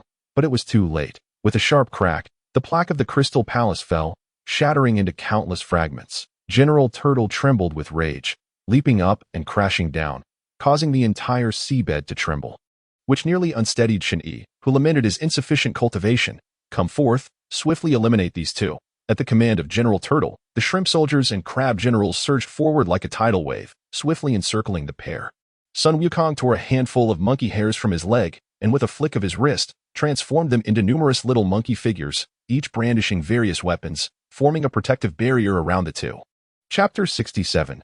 Pushing the boat with the currents. Such a commotion, of course, attracted the attention of the Dragon King of the West Sea, Ron. Unable to wait for his subordinate's report, he immediately stepped out to sea for himself.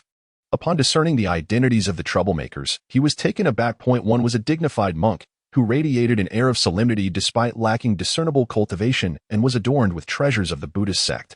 The other, a monkey clad in monk's robes, though devoid of magical artifacts, exuded a terrifying level of power, seemingly surpassing his own. Chun Yi was equally astonished. Ron appeared as an elderly man, tall and imposing, with a broad nose and wide mouth, dressed in a blue robe adorned with pearls, not resembling the monstrous dragon-headed figure often depicted in dramas. Of course, for a being of his cultivation level, transforming into human form was a trivial feat. Cease at once. All of you, stand down. Ron commanded, and the aquatic soldiers promptly took a few steps back, glancing at Chun Yi with a stern expression. He inquired, "Who are you, and why have you vandalized my crystal palace?" "I am Tang Xinzong, the pilgrim from the Tang dynasty, here in response to your invitation," Chun Yi replied, maintaining his composure. "Old Dragon King, you have invited my master here, yet barred entry to me and my disciple. This is a grave breach of etiquette. What is the meaning of this?" Sun Wukong exclaimed loudly. A hint of astonishment crossed Ron's face as he muttered, "May I request the esteemed monk to present the invitation? What does this imply?" Chun Yi produced a piece of white silk from his robe and tossed it over. Ron extended his hand, and the invitation landed in his grasp. Upon unfolding it, Ron's brows furrowed deeply. The silk was made from the silk of sea worms, a treasure of the Dragon Palace, and the handwriting was indeed his. Yet it was not penned by him. Who had the audacity to impersonate him and bring these two here? Ao Run's teeth ground in anger, but with no immediate insight, he observed Sun Wukong's relentless demeanor and decided to go along with the current to prevent chaos in the Dragon Palace. I apologize for my oversight. I am overwhelmed with trivial matters that I hope the esteemed monk can forgive me, Ao Run said with a slight BOWTO. Invite someone personally and forget so quickly felt rather amiss. As if a trap had been laid. Ao Run suddenly comprehended. The foolish sea-patrolling Yiksha, even incapable of properly articulating, had failed to remember names and instead reported an irrelevant one to Qitian Desheng. I have long heard of your illustrious name. Like thunder ringing in my ears, Dai is indeed a fortuitous occasion to see you today. Ao Run bowed slightly, feigning politeness, though in truth, he had no idea what kind of creature Qitian Desheng was. Humph, a man of false pretenses, Sun Wukong scoffed, nostrils flaring. Wukong, hold your tongue for a moment, Chun Yi advised. Esteemed monk, great sage, please, come inside. Ao Run gestured courteously, inviting them in. Only a single stop from Gongmen Station, one is led to believe that there exists no place more opulent than the Crystal Palace. Yet upon entering, one discovers an interior even more resplendent, a veritable spectacle of gold and brilliance, breathtaking to behold. Within the garden, an array of colossal corals is displayed, while pavilions and terraces abound, creating a harmonious scene. Though no birds flit about, the vividly colored fish swim gracefully in the waters, a sight not easily encountered elsewhere at AS for the Grand Hall. Words scarcely suffice. The foundation of gemstones, adorned with pearls, draped in gold and jade, exudes a majestic splendor.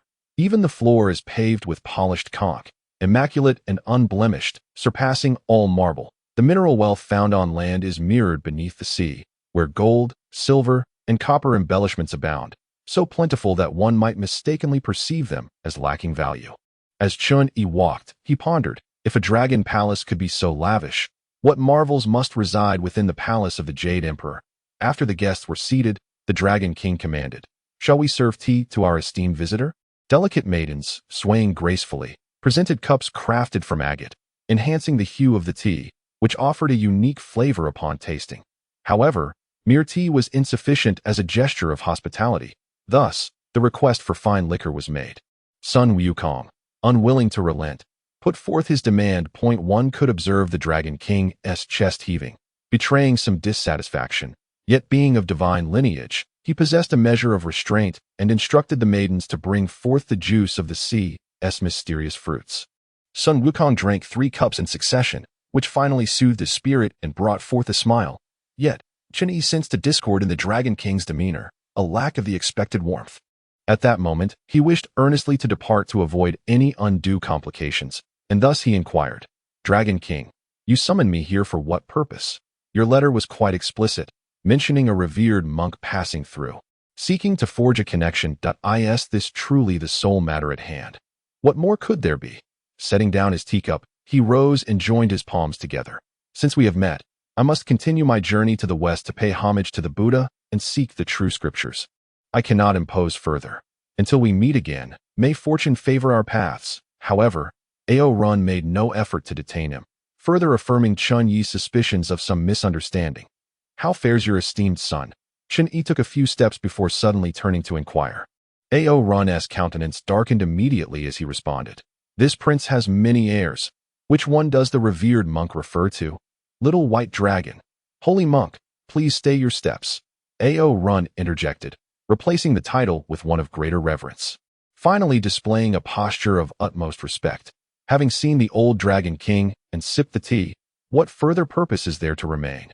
Sun Wukong remarked, his impression of the Dragon King less than favorable. Gesturing dismissively, "Great sage, forgive the previous lack of etiquette. It is imperative that the old dragon has matters to discuss with you both," Ao Run implored.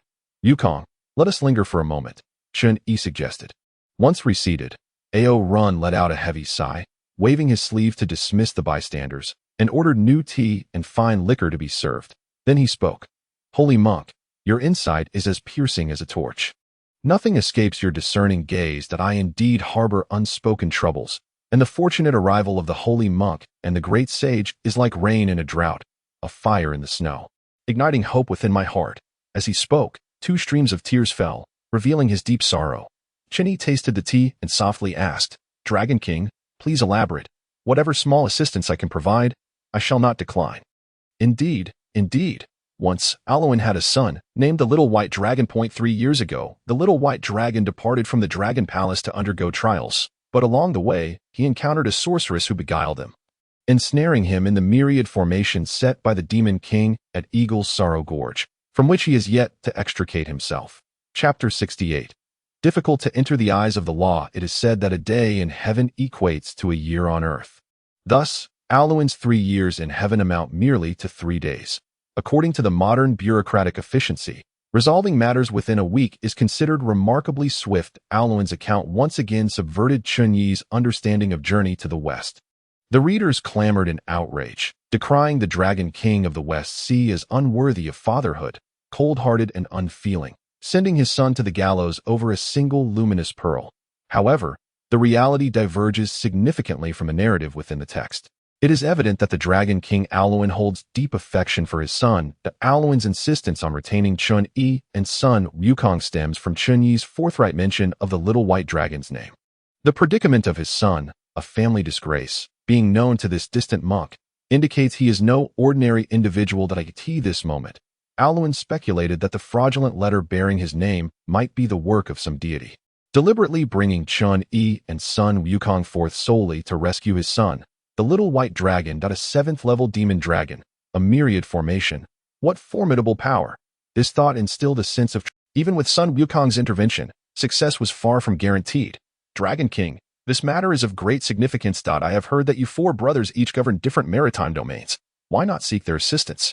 Chun Yi inquired, furrowing his brow. The holy monk is unaware. The celestial realm has long established regulations. Deities who act without permission and overstep their boundaries commit grave offenses. My brothers are powerless to assist. Alwyn replied, "What can we possibly do to aid you?"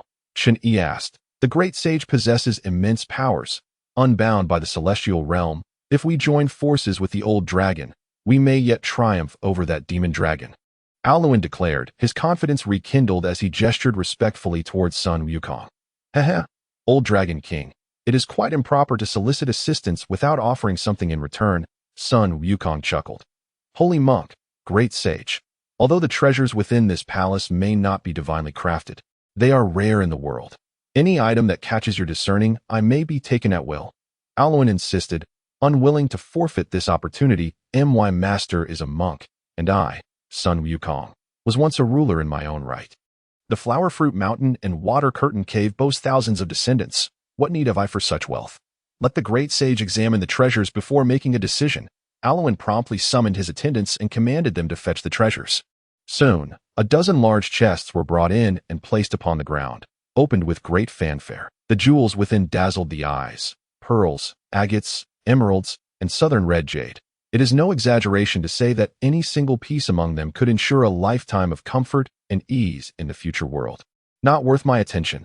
Take them all away. Such mundane items. I could easily procure hundreds of chests myself," son Wukong boasted. Chun Yi remained silent, knowing full well that risking life for no reward was not the way to go. Allowing son Wukong and the Dragon King to engage in their spirited debate, Alwyn suddenly understood. This was clearly a desire for magical artifacts. Realizing his son was suffering greatly, he gritted his teeth and retrieved a jade box from his bosom, pushing it toward Chun Yi. "Holy monk, this is the treasure of the West Sea, the water avoidance pearl. Wearing this item, one remains impervious to water, enjoying warmth in winter and coolness in summer. Truly extraordinary. Perfect for your travels.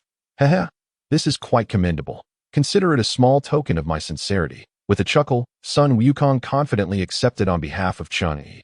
Observing son Wukong's demeanor, it was evident he possessed considerable assurance. Chun Yi felt a slight relaxation and nodded, stating, "In that case, let us strive together to rescue the White Dragon." The old dragon expressed his profound gratitude, and Ao Run bowed deeply. "Dragon King, there remains one matter I do not comprehend," he inquired. "Please, speak, holy monk." Chun Yi continued, "What piques the Demon King's interest in the White Dragon?"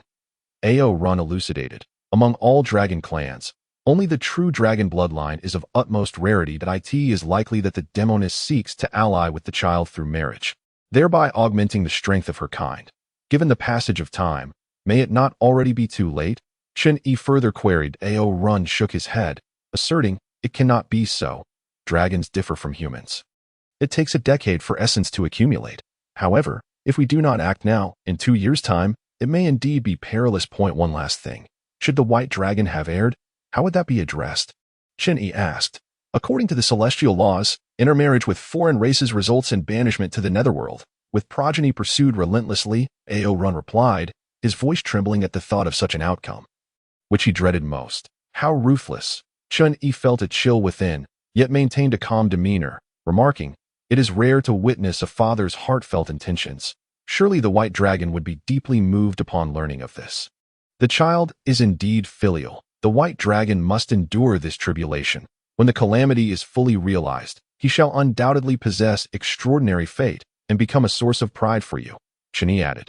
Precisely, precisely, Ao Run exclaimed, his words stammering with excitement. When my son was young, I once transformed him into human form and roamed about, where we encountered a sage who proclaimed my son's exceptional talents. Foreseeing great fortune in his future, echoing your sentiments, holy monk, that sage must be Yuan Shouqing, correct? Chen Yi ventured. Ao Run's mouth fell agape in astonishment, while it was conceivable for his son's nickname to be inadvertently revealed. The notion that the sage Yuan Shouqing, who had never divulged such insights to anyone, was indeed remarkable. In the journey to the west, there exists only one great fortune-teller, that being Yuan Shouqing. Chen Yi's casual guess turned out to be accurate. While many may be unfamiliar with Yuan Shouqing, the name Yuan Tiangang would surely resonate, for he is the very uncle of Yuan Tiangang.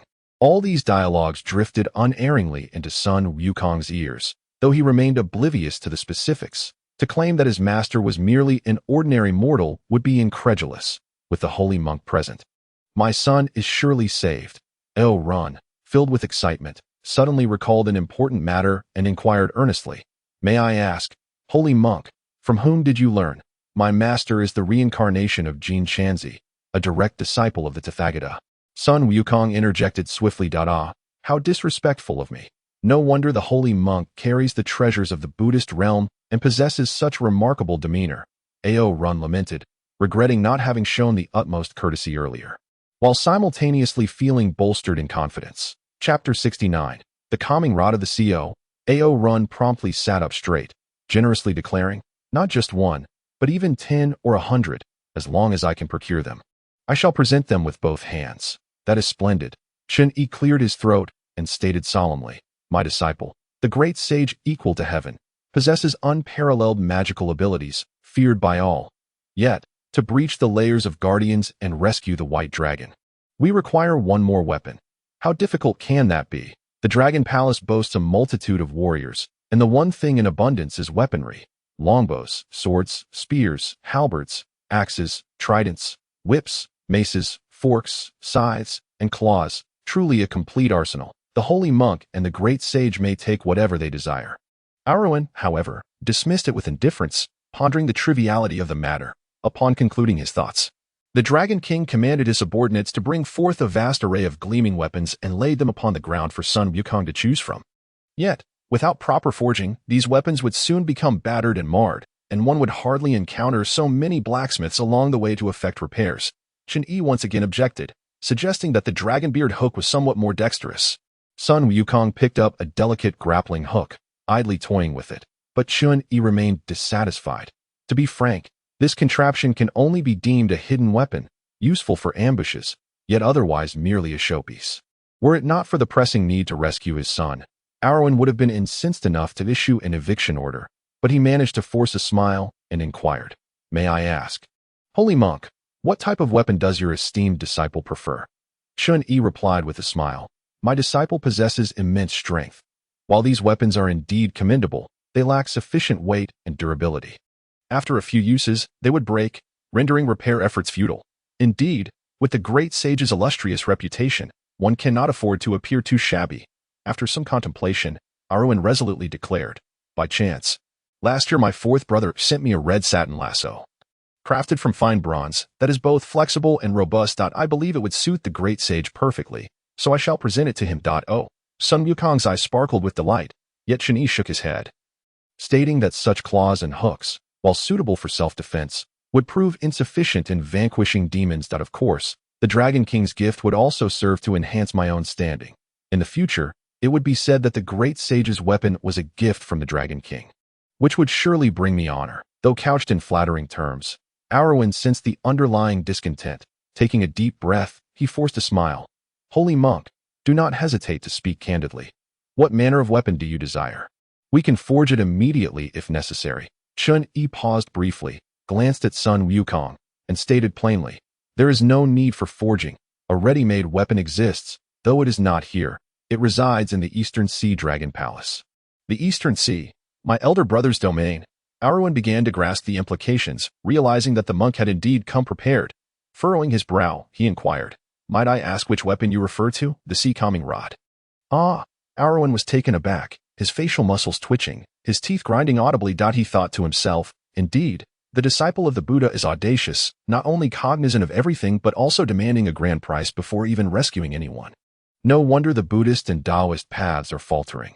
It is these individuals who disrupt the natural order. Clearing his throat to suppress his rising ire, Arwen forced a smile, albeit one devoid of warmth.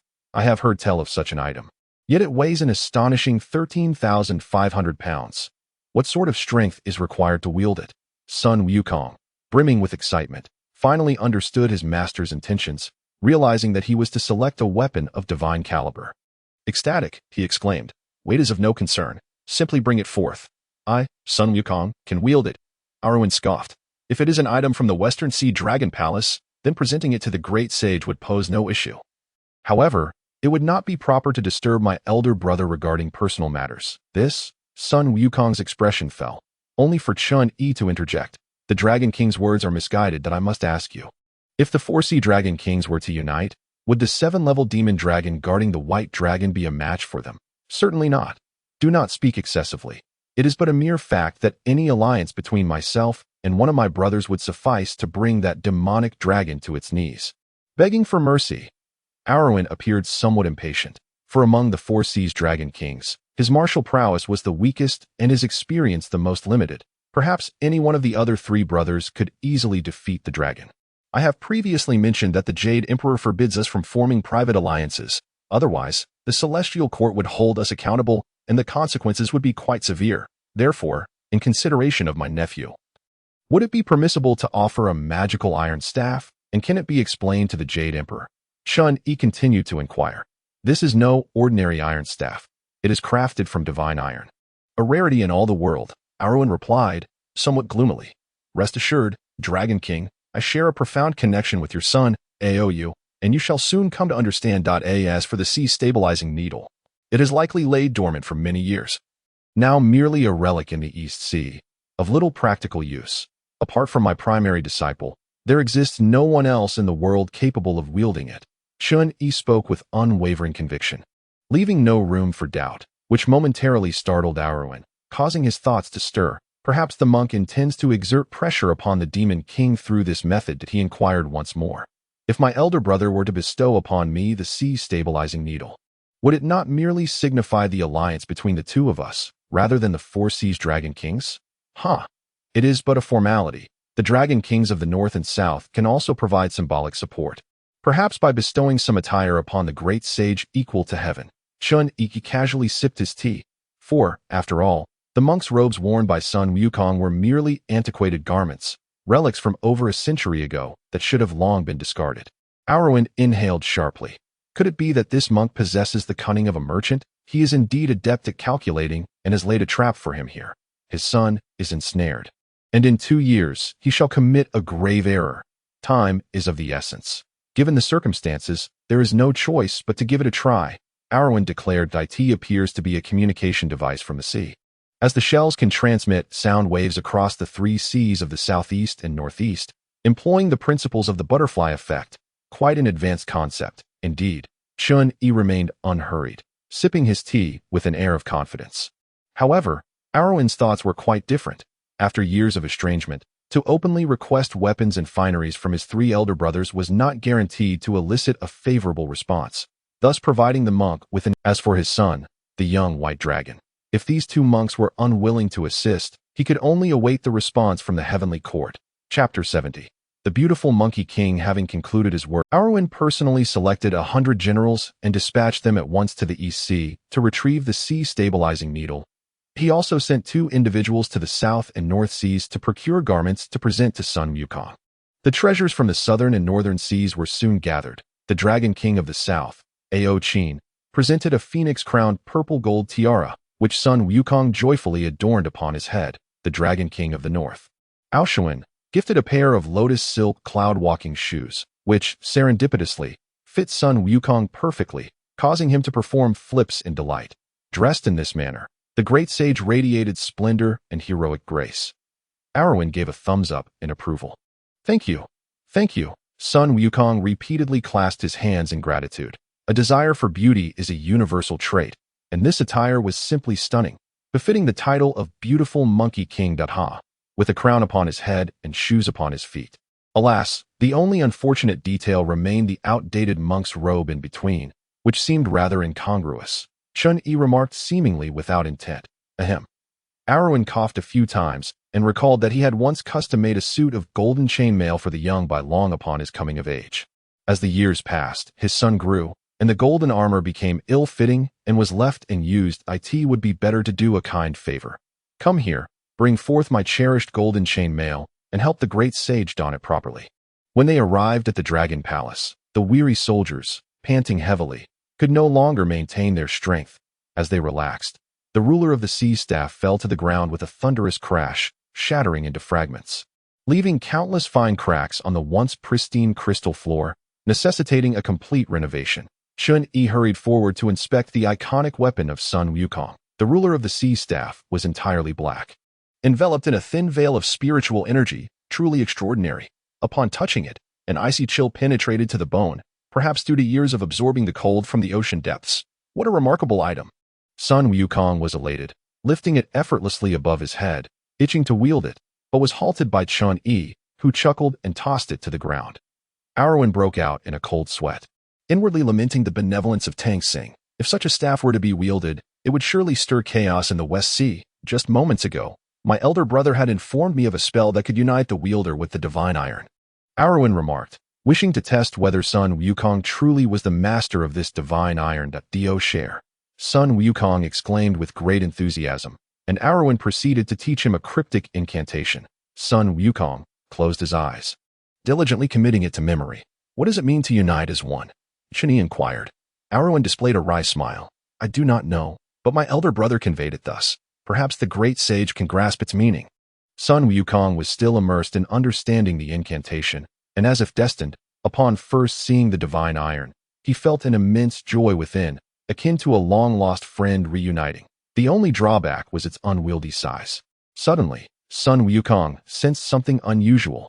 As he silently recited the incantation, a certain aura emanating from the divine iron began to merge with him. If only it were smaller. Sun Wukong tenderly caressed it, and in a flash of inspiration, the divine iron shrank by at least half.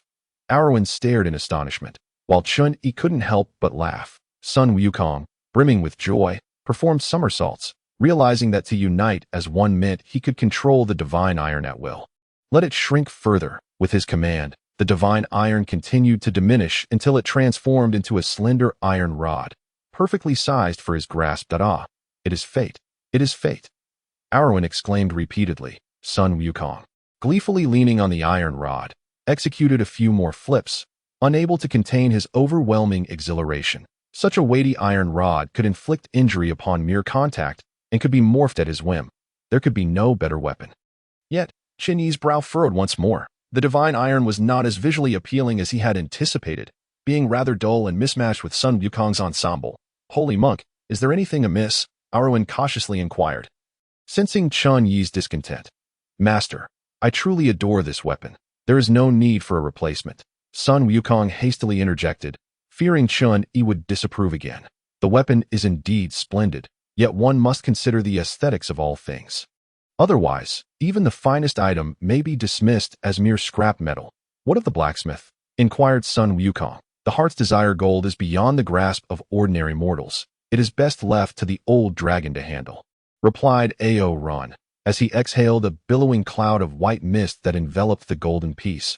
curling it around the ends of the divine iron, and then caressed its midsection for a time. As the mist dissipated, the ruler of the sea's needle gleamed even more brilliantly, with golden hoops appearing at both ends, radiating a dazzling light. "What a treasure!" exclaimed Sun Wukong, seizing it with delight and bursting into laughter. Ao Run, too, was invigorated by the moment.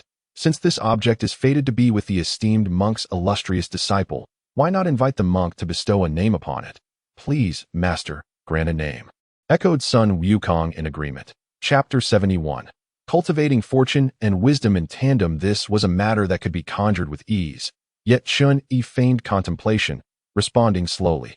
The Dragon King asked, in rescuing his beloved son, he sought a boon, and now that Wukong has acquired a weapon of fortune, let us call it the Rui Jingu Bang. Rui Jingu Bang, pondered Sun Wukong, overwhelmed with joy at the name. Henceforth, it shall be known as the Rui Jingu Bang, a splendid name, rich in meaning. The esteemed monk possesses great wisdom and talent, Ao Run expressed with genuine admiration. Once the matter was settled, Chun-Yi rose to take his leave, arranging to meet the West Sea Dragon King Ao Run at Eagle Worry Gorge in the near future. "Your kindness is greatly appreciated, esteemed monk. If there are any further requests, do not hesitate to voice them. I have troubled you for a night. The Dragon King should also retire early." "Very well. Then did I find this divine nectar quite agreeable. Might it be possible to take a jar with me?" "Humph." Ao Run has learned the ways of courtesy this time. Aware of the need to see off a guest, Sun Wukong remarked with a huff that in truth, I did not wish for him to escort me. I longed to test the efficacy of this water-repelling pearl. Chun-Yi examined the pearl that Sun Wukong had handed him. It was an exceptional item, almost imperceptible in weight. With this treasure, the master could delve into the depths of the sea without any discomfort. A rare artifact indeed. The journey westward was fraught with sweltering heat and pesky insects, and with this item, such nuisances could be avoided. Sun Wukong affirmed the merit of the water-repelling pearl. "Wukong, last night, you appeared quite confident. Are you certain you can defeat that demon dragon?" Chun-Yi inquired with concern. "That I reckon I can hold my ground against that demon dragon, and with the support of the Dragon King and his entourage, our chances of victory rise to 80%. Yet, this did not provide complete assurance. Chun-Yi furrowed his brow, sensing that certain aspects of the situation felt amiss. The West Sea Dragon King seemed not to have sent an invitation, but rather, a mysterious figure had impersonated him, drawing him into the conflict, Sun Wukong included. This mysterious individual was audacious, yet having already reaped benefits, regardless of the odds, this battle must be fought. The master and disciple soared through the skies. As they neared the shore, a sudden gust of yellow wind surged from the horizon. Sun Wukong inwardly cursed, feeling a wave of unease wash over him. The demon emperor was summoning once more. Just as Chun-Yi was about to remove his robe for Sun Wukong to don, the latter, in a moment of quick thinking, grasped Chun-Yi's hand and dove into the depths of the water. 100 meters deep. Having previously expressed uncertainty about the water-repelling pearl's properties, Chun-Yi now discovered its advantages. Within a 3-meter diameter, no drop of water touched them, allowing for unimpeded breathing and a sensation akin to flight. "Ah, this is where I differ from the Dragon King. Though we share similar cultivation levels, he is revered as a deity and can traverse the heavenly realms, while I am humbly swayed by the influence of the Demon Emperor." At this juncture, Sun Wukong felt a wave of despondency wash over him. "Yet, I shall always find a way." Chun-Yi comforted. In truth, he had no means to control Sun Wukong's consciousness, even with his own cultivation elevated.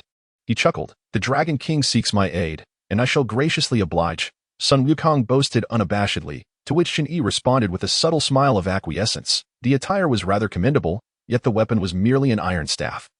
Were it not for the 2 golden hoops embedded within, it would indeed appear rather unremarkable. Chung Shaoxing stroked his chin, adopting an air of expertise. "That ha-ha." Sun Wukong laughed heartily, placing the golden hoop staff upon the ground, pointing at it with amusement. "If you can lift one end, I shall call you elder brother." Chung Shaoxing, confident in his strength, bent down to attempt the lift, but was abruptly shoved aside by Li Yuanbao, who laughed. "Elder brother, what if I were to wield this iron staff? Would that also earn you the title of elder brother?" Sun Wukong stifled his laughter, suggesting, "Why not the 2 of you attempt it together? If you can lift it as a team, it shall count." "Splendid." The 2 were invigorated, extending a hand and bending to lift it. Yet upon contact, they quickly realized the object was extraordinary. With solemn expressions, they focused their energies, But the golden hoop staff remained utterly immovable. Shichua, noticing the commotion, joined in to assist. Yet even with their combined efforts, the staff remained as fixed as if it were anchored to the ground. Their faces reddening and veins bulging from exertion, yielding no results. Heh, spare yourselves the effort. This golden hoop staff weighs a staggering 13,500 pounds. It would be a challenge for even 10 men to lift it. Chun-Yi remarked with a smile. That Li Yuanbao released his grip, his palms flushed and marked, feeling sore as he lamented. The elder is quite biased, taking elder brother on a jaunt through the dragon palace. With splendid attire and weapons, while we languish here in the sea breeze. Yuanbao, Furong interjected, how can you complain about the elder? Yet Chun-Yi waved his hand, passing a jar filled with the juice of the sea's mysterious fruit. So you won't accuse me of favoritism. Since you have just dined, partake in some juice. The juice was not something they particularly craved, yet it was a special treat brought by the elder from the dragon palace, and Furong distributed it amongst them. Upon consuming the juice, Shichua and the others exclaimed in delight. Not only was it exquisitely flavored, but it also brimmed with energy, invigorating each individual, dispelling the fatigue from a restless night. Elder, what is this? Shichua inquired excitedly. It is a spiritual fruit from the sea, known as the Haitian fruit. My intention is to forge our suture-seeking group into a formidable force, vanquishing demons and monsters, until we reach the west. Chun-Yi proclaimed, with both fortune and wisdom, what merit do I possess to follow the elder? It is a stroke of luck in 3 lifetimes, Shichua declared, vowing to follow the elder to the death. Encouraged by the benefits, Li Yuanbao and Cheng Xiaoxing echoed the sentiment, while Furong smiled subtly, believing her role as a woman was to care for the elder's needs, deeming all else inconsequential. Chapter 72. Encounter with the Zen Master. Upon learning that Chun-Yi exhibited no signs of laxity, the West Sea Dragon King Ao Run felt a sense of relief. Regardless of his abilities, he was at least a diligent and trustworthy monk of commendable character. Moreover, after consuming the spiritual fruit, the group felt remarkably rejuvenated, having traveled for the better part of the day without a single complaint of fatigue, and they were even unaware of any hunger pangs. The Xishan fruit is indeed remarkable. However, after consuming merely a small bowl, it astonishingly proves to be equivalent to a day's worth of sustenance, exclaimed Li Yuanbao. If only this wondrous item were available at all times, it would save a considerable amount of provisions. Furong, with a housewife's practicality, mused that this was just the beginning. In the future, she would seek out more celestial elixirs and miraculous potions, which would undoubtedly surpass this. Chun-Yi casually remarked, yet the others took it to heart. The elder's abilities were well acknowledged, and perhaps that day would indeed come. If not achieving Buddhahood, one could at least attain immortality. As dusk fell, while the humans remained unwearied, the horses began to tire significantly, their pace slowing considerably. Nearby, a small river meandered, lush with verdant grass, providing an ideal spot to feed the horses to prevent the demon emperor from causing further chaos. Chun-Yi instructed Sun Wukong to stay closely by his side. Should any situation arise, he would have the Buddhist artifacts to counteract, for their lives depended on utmost vigilance. Sun Wukong felt both touched and anxious, fearing that he might be ensnared by illusions, potentially endangering his master and friends. Crafted from pure gold, selling at a bargain. Selling at a bargain. A voice suddenly echoed from a distance. Chun-Yi turned his gaze towards the sound, but it was unclear. It seemed someone was setting up a stall at the crossroads. What business could possibly be conducted at this hour? Chun-Yi's destination was Eagle Cry Gorge, so he had deliberately avoided numerous villages, wishing to spare the innocent citizens of Heisei Kingdom from any entanglement. Elder, the tent is already set up. Please take a rest. Furong approached with a smile. Indeed, we must rejuvenate ourselves for the challenges ahead. Chun-Yi stretched lazily, just as the call of the vendor reached his ears again. Blessed by a high monk, Buddhist treasures, free for the fortunate. The tone struck a familiar chord. Chun-Yi, intrigued, said to Sun Wukong, come, let us investigate what treasure awaits. Upon nearing, they discovered an elderly monk seated by the roadside, a local with deeply tanned skin and a somewhat worn monk's robe. He appeared to be no less than a century old. Frail yet steady, his voice resonant. Esteemed monk, I humbly greet you. Chun-Yi spoke politely. The old monk did not lift his gaze but continued to peddle Buddhist treasures, selling at a bargain. Ah, venerable monk, this place is desolate. You clearly intend to sell these treasures to me, so there is no need to waste your breath. Chun-Yi remarked, squatting down to inquire, what exactly do you sell, and what is its worth? The old monk extended a hand resembling dry tree bark, unveiling a cloth package on the ground, revealing 3 resplendent golden headbands. Wearing this item will ensure a tranquil mind, impervious to demonic intrusion. Each valued at 333 taels of silver. If you wish to purchase all 3, it will amount to 1,000 taels of silver, quite a bold price. Venerable monk, even if these are crafted from pure gold, they would total no more than 100 taels of silver. Why demand such an exorbitant sum? Chun Yi inquired. The monastery is in disrepair. The gold leaf of the Buddha's statues is necessitating funds for restoration. The old monk replied earnestly, selfless and principled, I commend you. However, the price is too steep. I cannot afford it. Chun Yi yawned and stood to depart, saying, Wukong, let us be on our way. Yet, son Wukong, feeling somewhat swayed, whispered, Master, if this can indeed protect us from demons, perhaps we could evade the demon emperor's summons. As for the silver, it can be easily acquired. Do not rush. Perhaps he might bestow it upon us for free later. Chun Yi smiled knowingly. Though son Wukong could not comprehend, he dutifully followed close behind. In truth, Chun Yi harbored a significant suspicion that this old monk was most likely a manifestation of Guanyin Bodhisattva. In the wilderness, an elderly monk selling golden hoops, precisely what son Wukong required, had been depicted in the television series on more than one occasion. This was indeed a transformation technique of Guanyin, intended to place a tightening hoop upon the unruly son Wukong's head. How can he build a temple and adorn the face of the Buddha without receiving any coins? Chun Yi retorted. The Buddha resides within the heart. The external appearance is merely for the benefit of those lost in chaos. The old monk continued, I observed that your esteemed disciple's brow appeared darkened, seemingly ensnared by demonic energy. This golden hoop is precisely what he needs. Moreover, your disciple is resplendent. This hoop pairs splendidly with golden armor and divine iron weaponry. Truly marvelous. The old monk was momentarily taken aback, waving his hand and saying, You are being quite foolish. How could I possibly be Guanyin Bodhisattva? A monk does not speak in jest. You are not only Guanyin Bodhisattva, but what you wish to sell me are the golden, tight, and restraining hoops. Chun Yi's demeanor remained composed, exuding confidence. The old monk furrowed his brow, revealing the gentle and melodious voice of Guanyin. Jin Chanzi, how is it that you know everything? Chapter 73. Mutual trust. As they rounded a corner, the figure of Guanyin Bodhisattva vanished from sight. Yet Chun Yi found himself somewhat conflicted while holding the 3 hoops. Although the golden hoop could evade the summoning of the demon emperor, it essentially shackled son Wukong, which felt rather unjust. However, to forego it altogether would expose them to the formidable powers of the demon emperor, which the brocade cassock could not eternally safeguard against. Even lending it to son Wukong would not guarantee against lapses in vigilance. Furthermore, the brocade cassock held equal importance for Chun Yi, as he had already surmised that the demoness named Yu Yao was deterred from approaching Du. As night fell, the others sank into deep slumber. Yet Chun Yi's restless tossing stirred son Wukong. He cautiously approached the tent and whispered, Master, are you still awake? Chun Yi sat up and beckoned. Ah, Wukong, come in and sit. Upon entering the tent, son Wukong's eyes immediately fell upon his master fiddling with the 3 golden hoops, and he could hardly contain his delight. Master, did you truly acquire all 3? The old monk gifted them to me. No money was spent. Chun Yi replied candidly. How can one not be elated with a gift?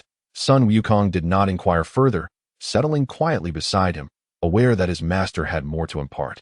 After a moment, Chun Yi raised his head and said earnestly, Wukong, there are matters I must clarify with you, to prevent any misunderstandings between master and disciple in the future. Please, master, go on. Firstly, that old monk is the incarnation of Guanyin Bodhisattva, entrusted by the Buddha to deliver these 3 golden hoops, intended for me to restrain my disciple on our journey. Chun Yi picked up one of the hoops and continued. Guanyin mentioned that this item can shield against demonic energy. Yet I am aware that it demands a certain price. Wearing it upon the head is akin to taking root. What of it? Wearing it on my head would not hinder me. Son Wukong reached out to grab it. But Chun Yi revealed the critical point. Should I recite the incantation while wearing this hoop, I will suffer excruciating headaches, unbearable to endure. Haha, that is splendid. With a swift motion, Son Wukong seized the object and, before Chun Yi could intervene, placed it upon his head, his eyes alight with fervor. What a treasure! It seems the demonic aura surrounding me has vanished. Yet, Chun Yi could perceive no change and felt a pang of sorrow. Wukong, Knowing it is a restraint, why do you don it? The Demon King possesses boundless magic. Should you ever lose control and pose a threat to your master, he could recite an incantation, and you would not commit a grave error. Sun Wukong's gaze remained resolute. Dear disciple, for your sake, this journey to another realm has not been in vain. Deeply moved, Chun Yi patted Sun Wukong's shoulder with fervor. Thus, a gleaming golden hoop adorned Sun Wukong's head, enhancing his imposing presence and inciting jealousy in Li Yuanbao and Cheng Xiaoxing. Unaware that beneath this aura lay unwavering loyalty and trust, at dawn the following day, the spirited group continued their westward journey. Crossing a small river and not venturing far, they were met with the resounding sound of rushing water. As they drew nearer, an inexplicable chill enveloped them, and the moisture in the air felt unusually frigid. The water roared as if cascading from great heights, yet visibility remained obscured by a dense shroud of dark gray mist. The horses whinnied in terror, refusing to advance, prompting Chun Yi to dismount and instruct Shirta and the others to wait while he and Sun Wukong approached to observe more closely. The Dragon King of the West Sea had not lied. The air was indeed thick with demonic energy, Sun Wukong declared, then suddenly leaped into the air, raising his golden staff high and striking forcefully into the murky fog. The staff emitted a blinding golden light as it pierced through the mist, creating a gaping fissure. The golden staff possesses extraordinary power. I, Sun Wukong, am enamored. He laughed heartily. A deafening roar echoed, and a shadow surged forth from the breach. It was a dragon of inky blackness, partially corporeal, its fiery eyes glaring, and its length reaching 100 meters, with scales as large as a palm. Suspended in midair, the dragon hesitated not for a moment before unleashing a colossal fireball toward the master and disciple. Master, quickly evade, Sun Wukong urged, pulling Chun Yi up as they leaped into the air, narrowly avoiding the fiery onslaught. The fireball collided with a boulder, erupting in sparks several meters high, shattering the stone into countless fragments. Wukong, that was reckless. We should have awaited the arrival of the Dragon King of the West Sea before acting, Chun Yi chastised, wishing to gauge the staff's might. Sun Wukong's face fell with remorse. Do not worry, master. I shall not allow this creature to harm you. The dragon's nostrils flared, suddenly turning its gaze toward Shirtua and the others. This is not good, Chun Yi gasped, raising his voice. As anticipated, the dragon darted toward Li Yuanbao and his companions like a bolt of lightning. The group cried out in unison, overwhelmed by the sight of such a colossal beast, instinctively turning to flee. Sun Wukong shot forward, aiming to intercept the dragon's attack, but was a moment too late. This time, the dragon exhaled a mass of dark demonic energy, enveloping both man and horse within its grasp. No, Chun Yi shouted in horror, brandishing his 9-ringed tin staff as he charged forward. In the chaos, 5 wisps of gray mist emerged from the dark energy, drifting into the dragon's maw. Chun Yi stood frozen, his heart shattered, contemplating the dreadful possibility that Shirtua and the others had perished. As Sun Wukong brandished his staff, he struck fiercely, yet the demon dragon deftly evaded, plunging once more into the abyss. The swirling mass of demonic energy on the ground dissipated instantly, leaving the 4 attendants unscathed, albeit petrified. Standing in a dazed in stark contrast, the 5 horses lay lifeless on the ground, their bodies rendered limp as if turned to mere noodles. Their bones shattered. The demon dragon feigned a maneuver, swiftly siphoning the essence from the fallen steeds, inciting a furious rage in Sun Wukong, whose staff danced with radiant golden light, weaving a luminous net that surged towards the demonic mist shrouding the ravine. Unyielding, the demon dragon charged forth once more, its scales glimmering with the vitality gleaned from the horses, as it unleashed a torrent of infernal flames to counter the onslaught of golden light erupting from Sun Wukong's staff, engendering a tumultuous clash. Chapter 74. The great battle against the demon dragon. Let us depart.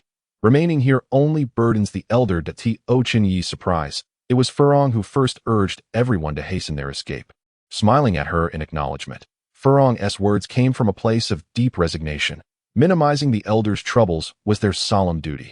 Although Li Yuanbao and the others felt reluctant, they recognized their limitations, offering Chun Yi their well wishes as they swiftly packed their belongings. Under Furong's insistence, they fled rapidly into the distance. The demon dragon, with its elongated and formidable physique, possessed formidable strength and agility, and the might of its flames was not to be underestimated. Sun Wukong wielded his iron staff with fervor, launching repeated assaults. Several fireballs narrowly missed him, crashing against the rocks behind, causing a thunderous commotion that was quite staggering. Sun Wukong bellowed in frustration, unable to gain the upper hand. As the demon dragon employed its previous tactics, exhaling a massive fireball directed at Qin Yi. "What a cunning demon dragon!" Qin Yi exclaimed, raising his 9-ringed iron staff, yet before he could assume his stance, a voice rang out beside him. "Elder, come with me quickly." Suddenly, he was yanked off his feet, as Furong grasped his arm, and they sped away. Their combined strength propelled them hundreds of meters in an instant. But the swiftness led to both tumbling to the ground. The shrimp soldiers and crab generals led by Ao Run were not to be outdone. Unable to reach their targets, they resorted to hurling weapons. With some tasked to throw, others to retrieve, while still more seemed aimless, shouting in chaos. An utter pandemonium ensued. Furong, having sustained a severe impact, struggled to maintain her balance, her entire body aching. Chun Yi quickly guided her to shelter behind a boulder. Evading the demon dragon's gaze, "Though, how useless I am. Unable to assist the elder and only causing trouble," Furong lamented, her breath hitching as tears streamed down her face. "What nonsense is this? Had it not been for your timely help, I would have been roasted by the demon dragon." Chun Yi reassured her with a smile. Furong paused in surprise, then broke into laughter, wiping her tears as she said, "The elder still finds time for jest amidst the chaos. The demon dragon's target is not you. Stay put and do not move." "Elder, where do you intend to go? Perhaps I can assist," she urged. "No," Furong whispered in protest. Yet Chun Yi had already dashed out. She, aching all over, could hardly move and was left with no choice but to relent. What assistance could Chun Yi possibly offer? His primary concern was that he had now become the demon dragon's focal point. Should it strike again, Furong might be caught in the crossfire as expected. The moment Chun Yi exposed himself, the demon dragon fixated upon him, now encircled by Sun Wukong and the Dragon King of the West Sea.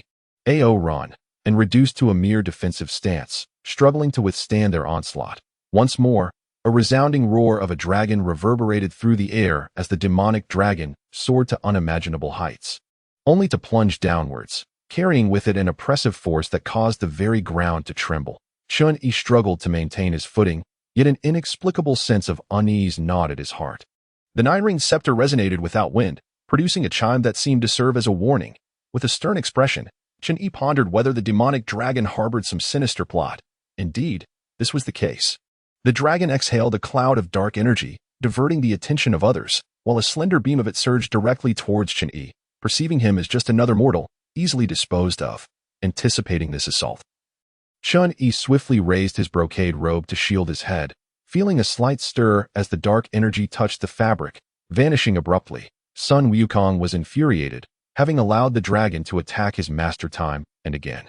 He felt a deep sense of failure as a disciple. The dragon, equally astonished, recognized that Chun Yi was adorned with a genuine and extraordinary artifact and chose to retreat rather than engage further. However, it was not only Sun Wukong and Ao Run who were unwilling to let the dragon escape. The 9-ringed scepter seemed to sense the dark energy, and with Chun Yi's escalating fury, it unleashed a slender beam of light that struck the dragon. Alarmed, the dragon hastily rolled aside to evade the attack, but Sun Wukong seized the opportunity, following closely behind, delivering a powerful blow with his golden staff that sent the dragon tumbling through the air. Howling in pain, Ao Run further unleashed a torrent of water, dousing the dragon's wounds, amplifying its agony and eliciting a deafening cry. Realizing it stood no chance of victory, the injured dragon swiftly retreated into the swirling miasma. Disappearing from sight, Sun Wukong, filled with indomitable spirit, refused to relent, wielding his golden staff to cast forth brilliant rays of light, relentlessly consuming the dark mist of Eagle's Cry Gorge. Ultimately, the dragon stealthily fled along the ravine, taking with it the overwhelming miasma. The scenery of the gorge became clearer, save for a dense mass of dark energy lingering above the water below, thick as paste. Caw! Another avian cry echoed as a colossal bird plummeted from the sky, vanishing without a trace. Chun Yi remarked calmly, marveling at how a mere mortal, in the guise of a holy monk, could withstand such dark energy, truly unfathomable and worthy of respect and reverence. That Ao Run, now thoroughly convinced, expressed genuine admiration that it was merely luck. Chun Yi waved his hand dismissively, and then, alongside the Dragon King, he strolled toward the water's edge. With the dragon gravely weakened, whether it fled or concealed itself. It posed little threat to their group, allowing Chun-Yi to boldly survey the surroundings. The water's surface was as smooth as a mirror, and despite the veil of dark energy, faint patterns flickered upon it. Upon closer inspection, they resembled flying birds, and just then, another bird fell from above, identical to the one depicted in the water. At that moment, the pattern transformed again, depicting blue skies and white clouds. Looking up revealed the very shape of the clouds above. Chun-Yi's thoughts raced, realizing something was amiss with the water's surface, which morphed to reflect the patterns directly overhead, misleading others into believing it was a familiar sight. Just as he was about to alert everyone, Sun Wukong leaned forward to gaze at the dark energy on the water's surface, instantly seeing the image change to his likeness, beckoning him with a grin.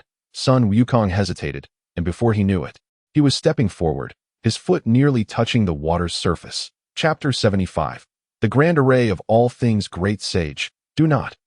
Ao Run discerned the looming danger and swiftly grabbed hold of Sun Wukong. Yet Sun Wukong appeared oblivious, leaning forward as if entranced, with one foot almost grazing the water's surface. In a moment of desperation, Chen Yiqing suddenly experienced a flash of inspiration, recalling the incantation of the tightening spell. Hastily delving into his memories, he began to recite it silently. Alas, Sun Wukong was taken aback, letting out a wretched scream as his body somersaulted through the air multiple times, racked with pain, ultimately crashing heavily upon the precipice. It was then that Ao Run realized the existence of such an incantation, a chill creeping across his face. The mastery of the master was formidable indeed. No wonder he could control a 7th-level demon monkey. Truly impressive. Holy monk, since we cannot gaze directly upon the water's surface, we may employ our magical powers to breach it, Ao Run declared, rolling up his sleeves, taking a deep breath, his chest swelling as he opened his mouth wide, unleashing a torrent of water as thick as a barrel that struck the surface below. Old dragon, spare us the useless chatter and instead reveal how to dismantle this myriad formation. Sun Wukong, having faced repeated setbacks, was exceedingly vexed, scratching his ears and tearing at his hair. That I must candidly confess, I am unaware of any method to break it. It cannot be undone. Sun Wukong's eyes blazed with fury as he turned to Chen Yiqing, saying, Master, let us depart. This formation is insurmountable. Holy monk, please wait. My child still suffers in the water. Holy monk, the Dragon King, frantic, swiftly interposed himself before Chen Yiqing, tears nearly spilling from his eyes, appearing rather pitiable. This devilish dragon is indeed infuriating, having fled while leaving behind such a troublesome formation. If I, old son, were to capture him, I would certainly flay him alive. Sun Wukong's fists crackled as he clenched them tightly, the tightening spell on his forehead reflecting the sunlight, growing ever more brilliant and blinding. Chen Yiqing instinctively rubbed his eyes, suddenly struck by an idea. If his fingers could obscure the light, then, holy monk, my son, the white dragon, is beneath the water. I beseech you to rescue him. Ao Run, anxious to save his child, knelt in readiness to bow.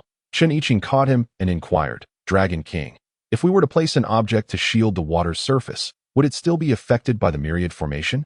Perhaps not, but with an obfuscation in place, how then could we dismantle the formation? Ultimately, it would be futile, Ao Run candidly replied. Let me ponder. It seems I may have a glimmer of an idea. Chen Yiqing moved aside, closed his eyes, and assumed a meditative posture, his fingers gesturing as if he were painting. If he made a mistake or was dissatisfied with the painting, he could simply obscure it with paint, thereby creating a more perfect masterpiece. Eureka! Chen Yiqing smiled as he opened his eyes, rising to whisper a few words into Sun Wukong's ear. Sun Wukong chuckled heartily, plucking a hair from his body and, reciting a spell, blew upon the air above the water, transforming it into a large mirror that slowly descended, reflecting a scene identical to the swirling demonic energy below. Holy monk, what does this signify? The Dragon King asked in astonishment. If assistance is required, I, Ao Run, shall spare no effort. Fear not, Dragon King, simply exercise patience for a moment. The white dragon may soon emerge from within, Chen Yiqing assured him. Oh, the Dragon King could hardly believe it. How could the Tang monk, after merely sitting cross-legged for a short while, have enhanced his cultivation? Ao Run narrowed his eyes, unblinking as he gazed ahead as the mirror descended slowly.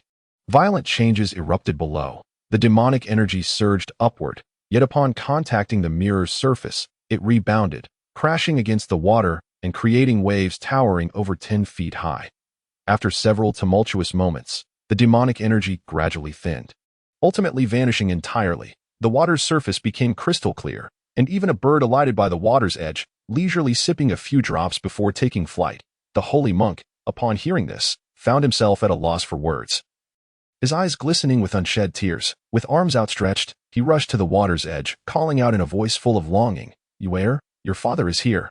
Where are you?" The surface of the water began to churn and swirl, forming a colossal funnel-shaped vortex, from which a white figure suddenly shot forth, landing on solid ground. After tumbling several times, it revealed a youthful visage, with rosy lips and pearly teeth, eyes sparkling like stars. Clad in flowing white garments, he appeared strikingly handsome and ethereal, making Chun-Yi feel as though even the beauty of the little white dragon paled in comparison to his OWNAT that moment. The little white dragon sat despondently on the ground, panting heavily. Overcome with joy, Ao Run rushed forward to lift his son, examining him closely with trembling hands, exclaiming, "My son, I finally see you. It is you who has caused your father such worry. You are unfilial." The little white dragon bowed his head slightly, and upon seeing Chun-Yi, his eyes widened in surprise. He hurried over and prostrated himself, saying, "Disciple pays respects to master." Chapter 76. Resolute in following aside from Chun-Yi. Everyone was left in a state of astonishment. Why did the little white dragon suddenly bow to a master? My son has lost his senses. This is the holy monk from the Eastern Tang dynasty, traveling to the west to pay homage and seek scriptures. You have mistaken your identity, Ao Run thought, feeling an ominous sensation rise within him as he hurriedly tried to pull his son back. Yet the little white dragon remained kneeling, his voice choked with emotion. "Master, you are unaware of my plight. Trapped beneath the water, I have often been tormented by the enchantress. Knowing the difficulties my father has faced in managing the Western Sea, I could not bear to see our family ruined because of me that I have bitten my tongue countless times, enduring great suffering. Such fortitude, such responsibility." Chun-Yi praised, "My son has suffered." Ao Run nearly fainted from the pain of it all. That said, the enchantress is indeed formidable, conjuring countless illusions, even taking on the appearances of my father and mother, urging me to marry her. I have narrowly escaped her clutches more than once. However, in recent times, an old Zen master has come to my aid in critical moments, reciting scriptures and dispelling my inner demons, allowing me to endure until this day. Upon hearing this, the little white dragon bowed his head, tears streaming down his face. An old Zen master. Chun-Yi furrowed his brow and inquired, "Is he the one with a frail appearance and a dark visage?" "No," the little white dragon immediately refuted. "He possesses an ethereal presence, youthful features, and a kind countenance. He seems unlike the incarnation of Avalokiteshvara." Chun-Yi pondered, momentarily confused, yet upon reflection, he realized that Buddhas and Bodhisattvas have countless incarnations, not bound by form. One day appearing with a dark face, the next with a fair one, so it could very well be Avalokiteshvara. This was merely Chun-Yi's assumption. The matter was far more complex than human imagination could fathom, to be unraveled in due time. My son, since that Zen master can freely traverse the myriad formations, he should be able to rescue you directly. Why then does he lecture on Buddhist teachings? Do not be deceived, Ao Run said, displeased. "Father, the master has said that until my tribulations are resolved, no one can rescue me. In time, a true master will come to alleviate my suffering. Father, I have already cultivated a Zen heart. Why do you hinder me from aiding the holy monk?" The little white dragon protested that it is far better to be your third prince, enjoying endless riches and glory, than to be subjected to the whims of others. Ao Run lamented, increasingly convinced that none of Chun-Yi's group were virtuous. Can a life of luxury and comfort ensure safety and peace? The perils of the West are far greater. The Dragon Palace is 100 times more formidable. Father, the little white dragon was overwhelmed with tears, exclaiming in frustration, "The West Sea has always been the weakest among the 4 seas. Two of my 3 great cousins have secured positions with, while the other can ascend alongside our father. But what about me? You are still quite young. And what of my elder brother?" Alwyn was momentarily speechless, retorting, "No matter how you argue, it simply cannot be." The little dragon continued, "Father, the West Sea is feeble and has been subjected to relentless bullying by various demons. I have narrowly escaped death, and our family has almost been branded as criminals. Ever since childhood, I have not possessed the wisdom of my elder brother or the strength of my second brother, yet I have been favored by our parents and have achieved nothing. Now, while expressing gratitude to the holy monk is one reason, I yearn to undergo trials and tribulations, to earn some merit before the Buddha in the future, and to bring honor and vindication to you. Father, the little white dragon declared loudly. Alwyn finally halted midair, letting out a heavy sigh, tears streaming down his face, lamenting the misfortune of their family, relying on his feeble youngest son for protection. Master, the little white dragon's eyes sparkled with anticipation. At this juncture, there was no turning back. Chinny nodded, bending down to assist the little white dragon to his feet. Very well. From this day forth, you shall accompany me, and we shall refer to one another as master and disciple. Thank you, master, the little white dragon exclaimed with uncontainable joy, spinning in place a few times, a mist enveloping him, transforming him into the figure of a steed.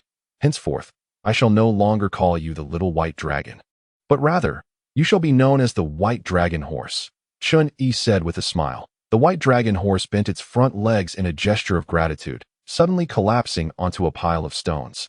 Rolling about in confusion, moments later, it stood up, its body covered in dust, appearing somewhat disheveled. Yet, this was not the end. It unexpectedly turned its head, charging towards a boulder. White dragon horse, what are you doing? Chun-Yi exclaimed, breaking into a cold sweat that a loud thud echoed as the white dragon horse's head collided with the rock, shaking slightly before tumbling to the ground. Chun-Yi rushed over, and the white dragon horse turned its head, affectionately rubbing against his hand, tears welling in its large eyes, while blood trickled from its forehead, and its two dragon horns fell to the ground. The radiant light surrounding it vanished. Chapter 77. Shedding Horns and Scales. Little White.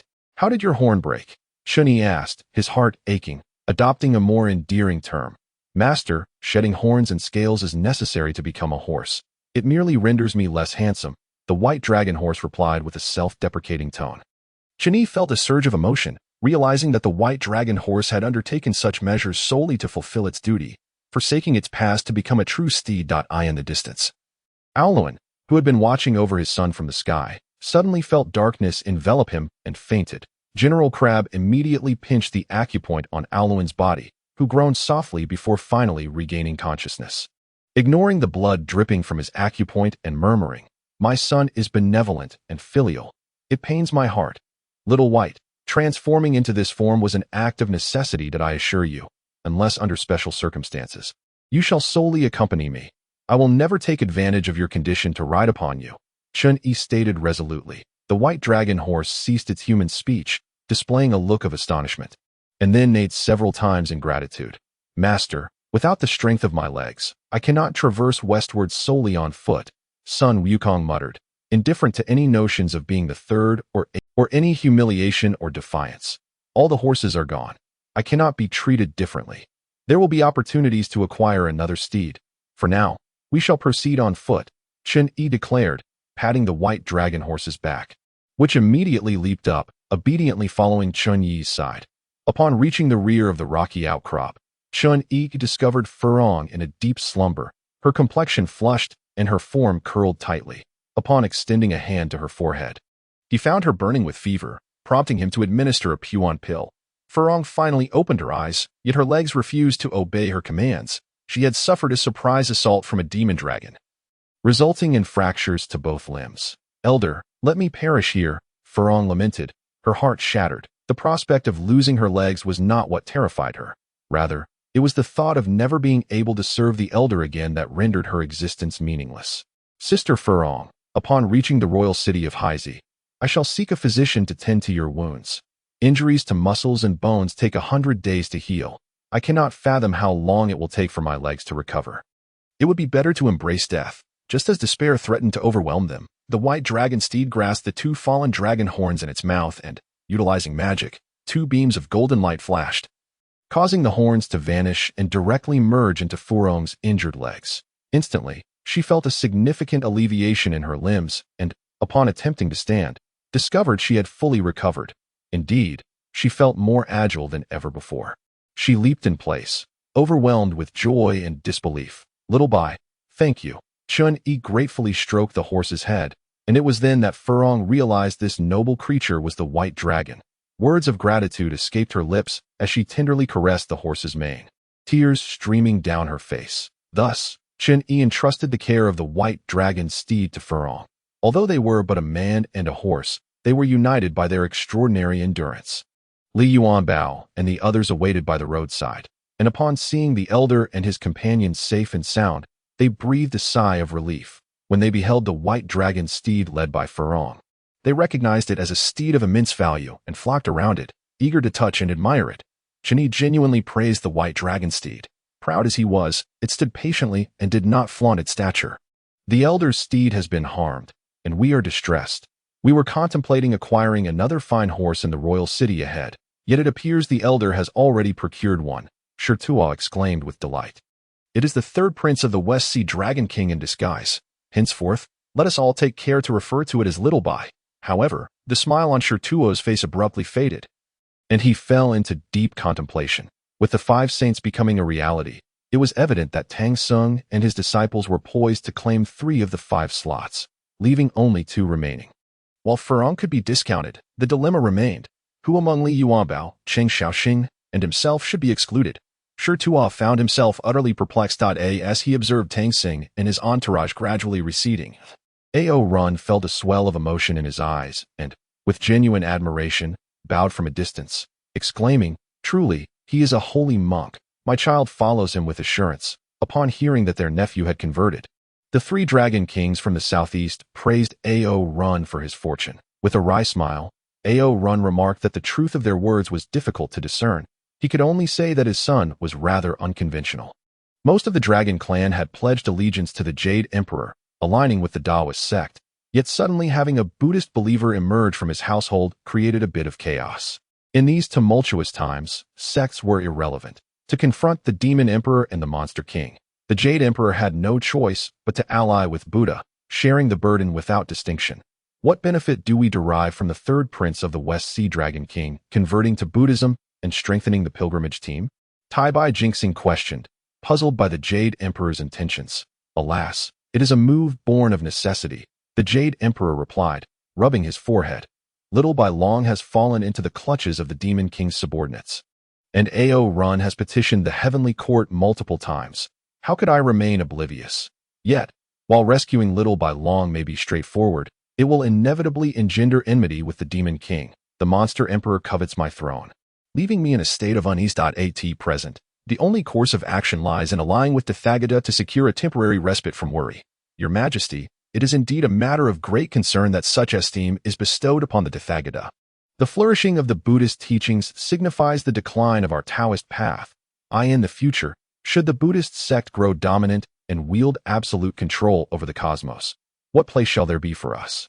Tai Bai Jinxing expressed his apprehension. The Jade Emperor furrowed his brow even deeper, troubled and agitated, inquired, "Pray tell, what wisdom do you possess? The journey of Tang Sung to the west shall undoubtedly become a land of Buddhism. If this continues, the Taoist teachings will fall into despair, and peril will abound. In my view, it would be prudent to feign an alliance with the Tathagata while secretly vying for our interests."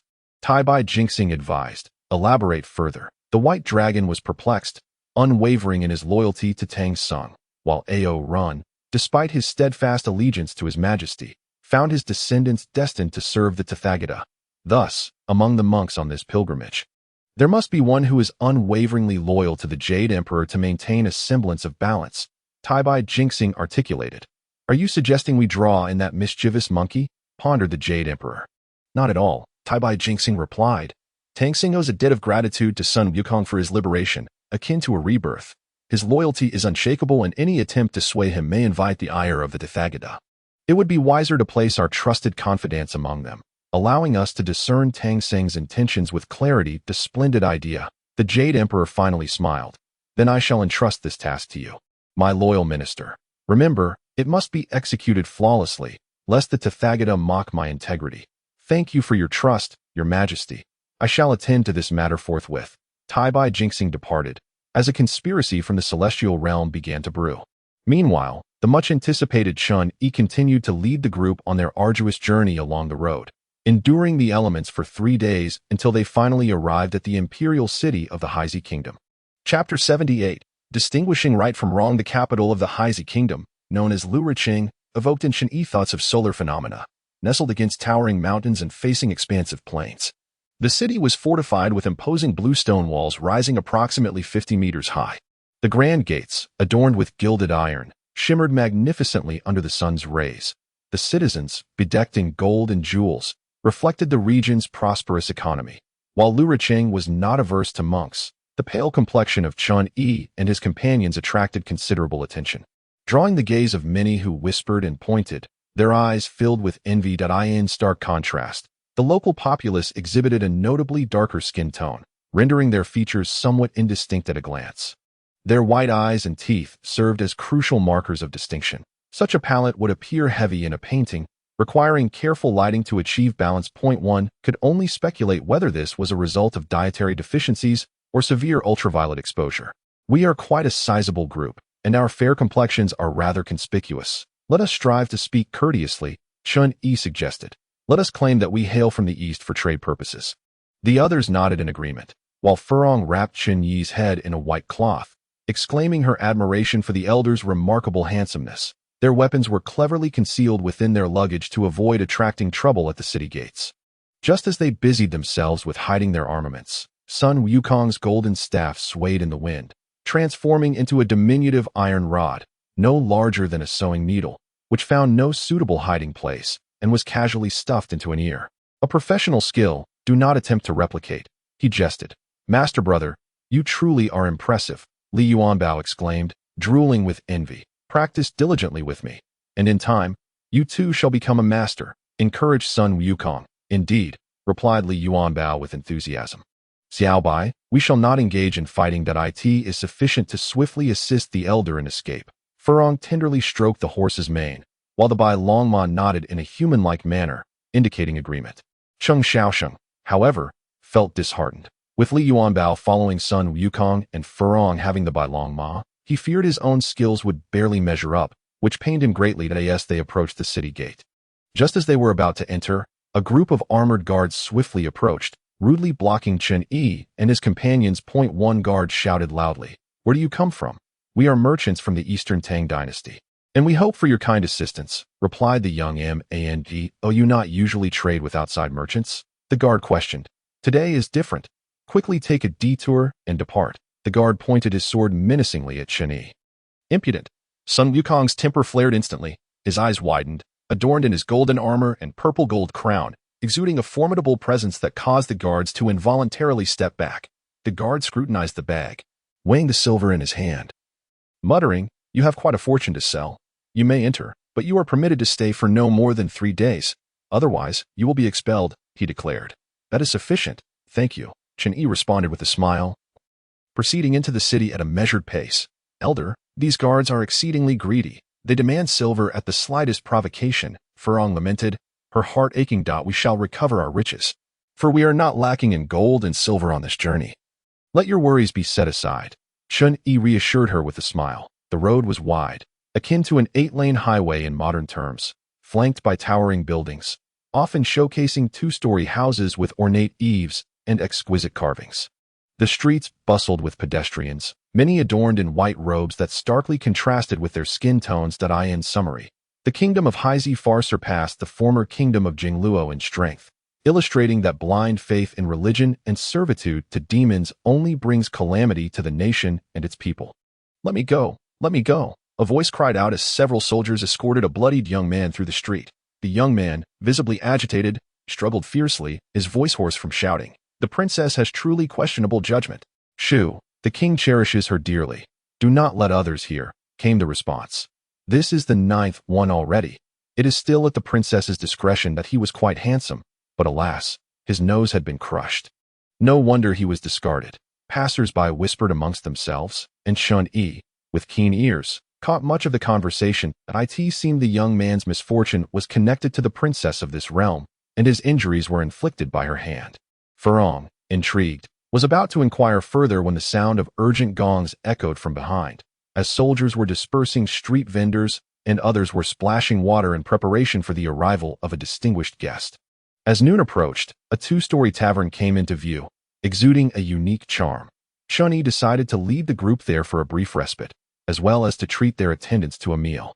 The group entered the tavern amidst laughter, and the waiter, upon seeing these elegantly dressed and distinguished foreign guests, cheerfully ushered them to the second-floor VIP room, where the air was fresh and the scenery delightful, a worthy indulgence for a few extra coins. It is said that a meal accompanied by an afternoon break costs 2 taels of silver. Furong tightened her purse, while Chun-Yi chuckled. Throughout our journey, you all have endured the bumpy ride alongside me. It is time to enjoy ourselves, Sister Furong. Let us secure a room. Furong pouted but eventually nodded in agreement. The waiter, brimming with enthusiasm, led the group upstairs and reported the names of the dishes. The menu predominantly featured vegetarian dishes, with meat as a supplementary offering to eye in an unprecedented turn of events. Chun-Yi ordered wine for Li Yuanbao and Cheng Xiaoxing, who, in their merriment, engaged in playful games of chance, shouting and laughing, creating a lively atmosphere. Ever since Chun-Yi began practicing the Hunyuan Gong, his appetite had diminished considerably, allowing him to indulge in their antics while he sat by the window, sipping tea and gazing at the scenery. Looking northward, he beheld a magnificent palace with a grand arching dome, resplendent in gold and jade, surrounded by smaller palaces that resembled stars encircling the moon.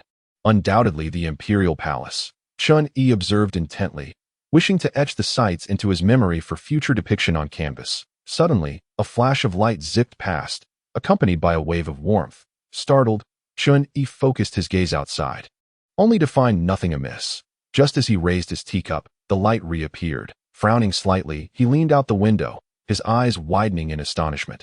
Was that an airplane? Chapter 79.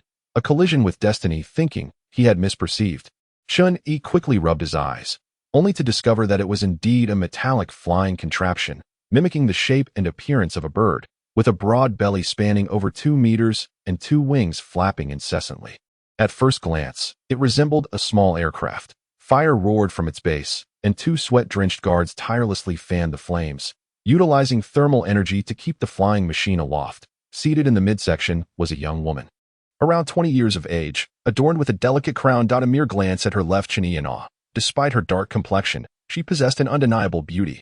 Her chestnut hair, light and fluffy, cascaded casually over her shoulders, while her features were exquisitely refined. The sunlight cast elongated shadows upon her lashes, which fluttered incessantly, and her small mouth was pursed in indignation as she shielded her eyes, seemingly on the hunt for something. With a whoosh, a projectile hurtled towards Chun-Yi. He scoffed derisively. Clad in the invincible brocade robe, he felt impervious to any malevolent force, dismissing the trifling antics of a mere mortal woman, standing his ground. He boldly positioned the brocade robe before him, convinced of his own elegance, ready to charm all who beheld him. Alas, Chun-Yi's intellect proved insufficient. The brocade robe shielded against evil, yet faltered against earthly objects. Merely fabric. Thud. Ouch. The projectile struck his forehead, sending a sharp pain coursing through him. Had it not been for the robe's protection, those sharp edges could have blinded him. Upon touching his forehead, he discovered blood trickling down, igniting a sense of irritation and humiliation. Where are you going? Upon witnessing this, Sun Wukong leaped up, brandishing his golden staff and rushing towards the window. Wukong, do not harm her, Chun-Yi exclaimed, hastily intervening. The girl, undeterred, commanded her subordinates to steer the flying contraption closer to the window. Obeying her command, they stoked the flames and maneuvered erratically, colliding with the walls several times. Ultimately, it was the girl who extended her arm, laboriously clutching the doorframe to bring the flying machine nearer to the window. Leaning forward to observe Chun-Yi closely, she giggled, casting a flirtatious glance and waving her hand in a gesture of dismissal. The flying contraption swayed away, its erratic trajectory akin to that of a drunken Li Yuanbao, leaving behind a trail resembling musical notes on a staff. Who was this woman, so unreasonable that she could injure an elder? Furong, both furious and vexed, retrieved an ointment to apply on Chun-Yi. Through the brocade cassock, the piercing sting of the injury was somewhat mitigated, though several small wounds adorned his brow. The extent of the damage was minimal enough to avoid any scarring or disfigurement. Why did my master intervene? A reprimand for that woman would have been beneficial, serving as a lesson for her future conduct. Sun Wukong, filled with regret, lamented his preoccupation with merriment, neglecting his master's safety. It is also my carelessness that led to this injury. Otherwise, this ball would not have harmed me. Exorcising demons is our duty, Yet when faced with mortals, it is prudent to exercise restraint. Wait until we meet the king. Secure the royal seal and depart swiftly. His head throbbed incessantly, and his ears rang with a dull sound. Chun-Yi inhaled sharply, for the girl had struck too forcefully. Such a formidable spiked ball could easily render a frail individual unconscious. Whoever marries such a haughty princess will surely find themselves a lifelong servant. Elder, the people here are exceedingly peculiar. It would be wise to meet the king at the earliest opportunity, sure to express his concern. Indeed, as they spoke, a cacophony of footsteps echoed from below, accompanied by the sound of hurried ascents. Soon, a contingent of royal guards appeared within the room, their golden armor signifying their high rank. The leader surveyed the surroundings with a cold gaze and inquired, "Which of you has just been struck?" "General, just look for the one with the mark on his face," an aide suggested. Of course. The general's eyes quickly settled on Chun-Yi, gesturing for him to be taken to the palace without delay. "Hold on," Sun Wukong interjected, stepping forward with a scoff. "We have committed no crimes nor engaged in any wrongdoing. By what law do you justify this arrest? He was struck by the princess's fateful ball and must present himself before the king and queen. If deemed acceptable, he may wed the princess." The general's words were astonishing. Fateful ball? Chun-Yi glanced at the fruit ball on the ground, now shattered and revealing its green flesh. He was taken aback to realize this was indeed the princess's fateful ball. Han women typically use delicate, fragrant embroidered balls, softly tossing them, unlike this princess who wielded hers with fiery intensity. "General, we are newcomers here, unfamiliar with the local customs. I have no intention of marriage, so this should not apply," Chun-Yi stated. "That is not for you to decide. The princess herself confirmed this before her departure," the general replied. Chun-Yi was momentarily stunned, realizing that the girl had approached to ensure she did not choose the wrong person. A double assurance. "Well, you seem presentable enough. You should suffice," the general said with a sigh of relief, prompting smiles from the rest. The princess's aim had been decent this time, sparing him from being maimed or disfigured, leaving him relatively intact. With the general's task accomplished, promotion and wealth were surely within reach. His subordinates began to offer their compliments, and the general, buoyed by their praise, promised to share the benefits. Chun-Yi understood that the bloodied young man dragged away in the street had also caught the... Unfortunately, his excessive force had crushed his nose, leaving 9 injured in total. "Leave at once. My master will never marry your princess." Sun Wukong waved his arm in exasperation. "What?" The general's expression was one of disbelief. "So many desire this opportunity, yet you remain ungrateful. What do you understand? Even mountains of gold and silver, titles and dominions cannot sway my master's heart, let alone a mere woman." Sun Wukong scoffed, his face a mask of disdain.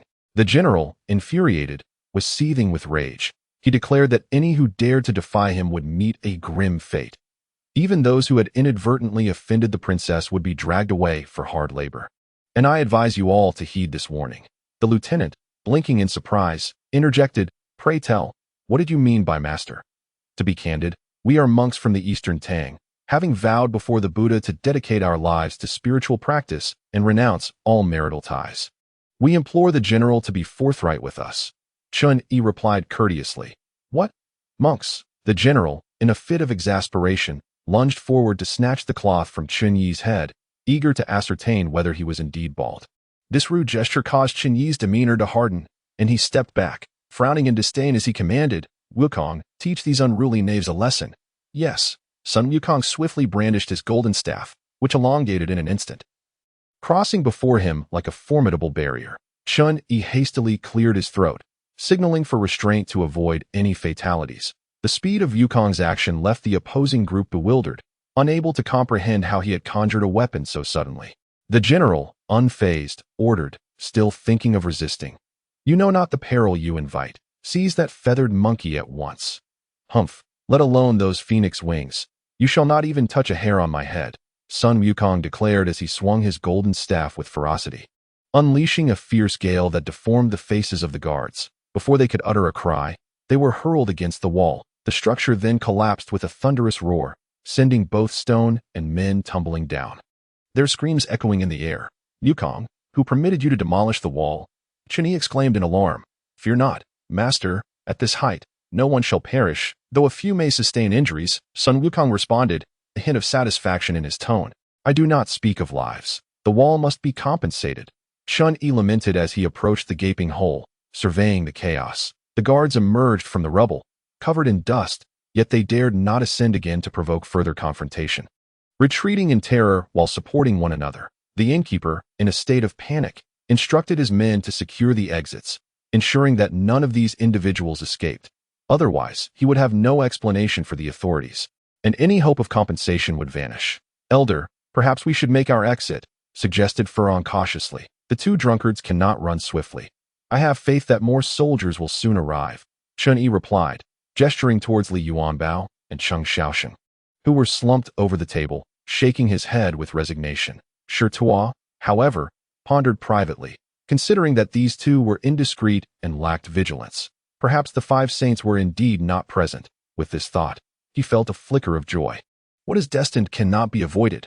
Chun-Yi resumed his tea, noting that without the wall, the view outside was clearer, offering a broader perspective. The sounds of hurried footsteps, the clatter of wheels, and the din of voices grew ever closer, heralding the arrival of a lavish carriage, flanked by a throng of 1,000 guards. The carriage, crafted of pure gold and encrusted with countless jewels, bore heavy drapes adorned with pearls, a display of utmost opulence.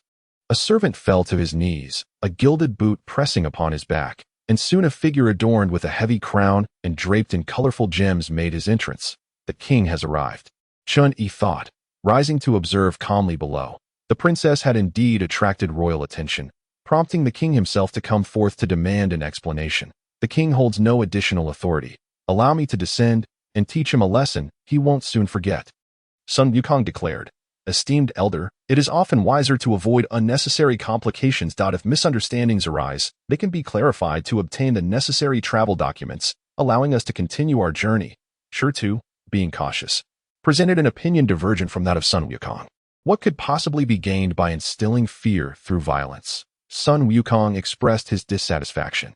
"Elder, these minor Western nations are interdependent. Offending one could lead to complications with others, even if we attempt to avoid repercussions." Shi Tu added, "Indeed, your considerations are astute." Chun-Yi nodded in agreement, adjusting his attire in preparation to meet the king of the Dark Nation. "Where is the one who defies the imperial edict of marriage?" The king inquired, his brow furrowed. "He is upstairs," came the response. "Burn this building down. Leave no survivors," the king commanded coldly. The innkeeper and his staff, terrified, rushed outside, collapsing to the ground in despair. Why waste resources and harm the innocent? Chun-Yi called out from the window, revealing half of his face. The king gestured for the flames to be paused, eager to discover which audacious individual dared to offend his beloved daughter. With a tall stature and handsome features, clad in a snow-white monk's robe adorned with a 7-treasure kasaya, Chun-Yi made a remarkable entrance. The king, secretly impressed, thought to himself that his daughter indeed had exquisite taste. For such a visage was a rarity in the world. "How is it that I have never heard of your country?" the king queried with suspicion. "Given the vast distance between us, your majesty, it is not surprising that you are unaware," Chun-Yi explained. "What is your purpose in traversing our land?" "I seek to journey to the great Thunder Sound Temple in the west, to pay respects to the Buddha and request the sacred scriptures for the salvation of all beings," Chun-Yi replied calmly. "The journey to the west still stretches several thousand miles ahead of you. If you would consider staying to become the consort of Princess Chi-He, I could be persuaded to turn a blind eye." The king's tone softened slightly. "Your majesty, I am but a humble monk, having renounced worldly ties from a young age, my heart devoted to the Buddha. The princess is of noble lineage and unparalleled beauty. With suitors in abundance, why jeopardize harmony over an impossible union?" Chun-Yi firmly declined. "So, you refuse?" The king's expression darkened, storm clouds gathering. "Your majesty, since I have traversed mountains and rivers to arrive here, I possess the means to navigate the Dark Nation. Here is the travel document. If you would affix your royal seal and permit our passage westward, I shall beseech the Buddha to bless the Dark Nation with prosperity for generations to come," Chun-Yi stated, extending the document. Just as the king hesitated, a slender guard stepped forward, stamping his foot and exclaiming, "Father, it is customary for me to punish others. How can we allow a monk to scorn us?" The king, fearing the monk's threat, lamented his daughter's predicament, wishing her to perish rather than live in shame. It turned out that the princess had disguised herself as a male to blend in with the guards. Eager to scrutinize her future suitor, "Daughter, listen to me." "I will not listen," the princess cried, shoving past several guards, weeping as she fled. The king, feeling great sorrow, summoned the general responsible for the princess's suitor selection, and quietly inquired, "What usually becomes of those who were chosen yet refuse to marry the princess? Your Majesty, there are no refusals. It is merely that the princess finds them lacking, and they are sent to labor in the quarry on the back mountain." The general replied with a pained expression, harboring resentment towards Chun-Yi and his companions for ruining a good situation. "But I have no desire to harm the monk," the king murmured. "Your Majesty, I have just recalled that the princess previously mentioned that those who wish to annul their betrothal must first defeat the mightiest warrior of the Heisei kingdom in battle before they can leave." The general murmured. The Majesty merely stated this as a rule, which serves to provide the monk a means of retreat. Should he fail to appreciate this, further action can be taken at a later time. The king nodded in agreement and instructed the general to relay to Chun-Yi that the victor of the duel may depart, while the vanquished must remain. "Your Majesty, it is quite challenging for a monk to engage in matters of bloodshed." Chun-Yi remarked, "Fear not. Let your disciples and attendants take your place," the king replied with an air of seeming magnanimity. Chapter 81. A further breakthrough. Suppressing a chuckle, Chun-Yi thought to himself that this king was woefully unaware of the prowess possessed by Sun Wukong and his companions. The outcome of the competition was all but assured. "Excellent. Excellent." Before Chun-Yi could consent, Li Yuanbao and the eager attendants, their palms itching with anticipation, readily agreed. While they dared not provoke the demons and monsters, they felt confident in their chances against mere mortals. "If we win the competition, we shall truly be allowed to journey westward without any change of heart?" Chun-Yi inquired. "Indeed, and there shall be a reward of 100 taels of gold bestowed upon you to honor the valiant warriors." The king responded with a cold smirk. With the promise of a reward, Li Yuanbao and the others erupted into cheers, as if they had already secured abundant provisions for their elder, the king. Shaking his head at the arrogance exhibited by this group of treasure seekers, insisted that they accompany him to the palace to prepare for the contest on the morrow. "Your Majesty, they cannot be allowed to leave. They have damaged the tavern's walls and frightened away the patrons, causing substantial losses," the tavern servant exclaimed in a panic, taking advantage of the king's presence to seek justice. The king paid him no mind and turned to ascend his luxurious carriage. "Do not fret. Once we secure the prize tomorrow, we shall have the means to compensate you," Chun-Yi assured him. Words without proof. The Heisei kingdom is rife with warriors possessing extraordinary abilities, simply surviving their attack, let alone what you might offer in compensation, the servant boldly declared, emboldened by the king's support. "How could we possibly lose? You underestimate us," Li Yuanbao scoffed. "In any case, we cannot leave without paying." The tavern servant clutched Chun-Yi's monk robes, refusing to relent. "Very well, consider it a donation to the Buddha." The tavern owner, feeling unfortunate, opted to endure the situation rather than escalate it. Chun-Yi cast an approving glance at the tavern owner and remarked, "Your sincere offering shall surely bring you great fortune in the days to come." After the meal, the night breeze was gentle, sweeping away the daytime heat and dryness, creating a most pleasant atmosphere. The others retired early to conserve their strength, while Chun-Yi remained seated in meditation. The Heisei kingdom was evidently distinct from the towns and villages they had traversed, as Chun-Yi felt a disturbance within his own energy. As though he were surrounded by an interfering magnetic field that he struggled to control the turbulent energy within him, which seemed to converge at the crown of his head, causing a throbbing pain. After several deep breaths, he sensed the energy beginning to flow downward, passing through his forehead, throat, chest, and navel, ultimately gathering once more in his dantian. "Surely, my minor circulatory pathway has been established," Chun-Yi thought joyfully. However, the moment he relaxed, the external magnetic disturbance struck again, accompanied by a buzzing in his ears, causing him to collapse onto the bed. A gentle rustling sound awakened Chun-Yi, and upon opening his eyes, he found that dawn had arrived. Having slept through the night, sitting upright to test his energy, he discovered that his minor circulatory pathway was functioning smoothly, his entire being feeling remarkably at ease. As he searched the room for the source of the noise, he could not identify any object that might have caused it, just as he was beginning to think it might have been a figment of his imagination. The rustling returned. Chun-Yi, having gained some insight, picked up the 9-ringed silver staff from beside the bed. He listened intently, confirming that the sound emanated from the ring that was beginning to change color. Chun-Yi turned to the maid who was tidying up and inquired, "What is your king's name?" The maid, hesitant to respond, felt her heart flutter, already captivated by Chun-Yi's charm. Dipping her finger in water, she inscribed 2 characters on the table. "Yu Liang, S.O. dark and glossy." What a splendid name for a father and son duo. After a brief respite, an invitation was extended to the assembly to proceed to the central square of the palace, where it was announced that His Majesty the King was on his way to witness the event. The central square was not far, and they arrived within minutes. There was a grand spectacle taking place at the palace today, and Yu Liang had even summoned numerous nobles, partly for entertainment and partly to serve as witnesses to ensure fair play, thus preventing any regrets from Tang Seng. The crowd was immense, aptly described as a sea of black, shoulder to shoulder, perspiring profusely. Upon Chun Yi's entrance, the crowd stirred. Such a fair and handsome monk seemed to have descended from the heavens. The nobles busied themselves placing bets, eager to see which side would prevail. Chun Yi took his seat on one side, observing the gathering and noticing a peculiar phenomenon. The older individuals appeared darker, while the younger ones were relatively fair. Fairness was indeed relative. Amidst the crowd of dark-skinned individuals, a slightly less dark person stood out conspicuously. Chun Yi pondered. Could it be that the people here were not inherently black from birth? The queen has arrived. The crowd immediately fell silent, placing their hands on their chests and kneeling, showing utmost respect.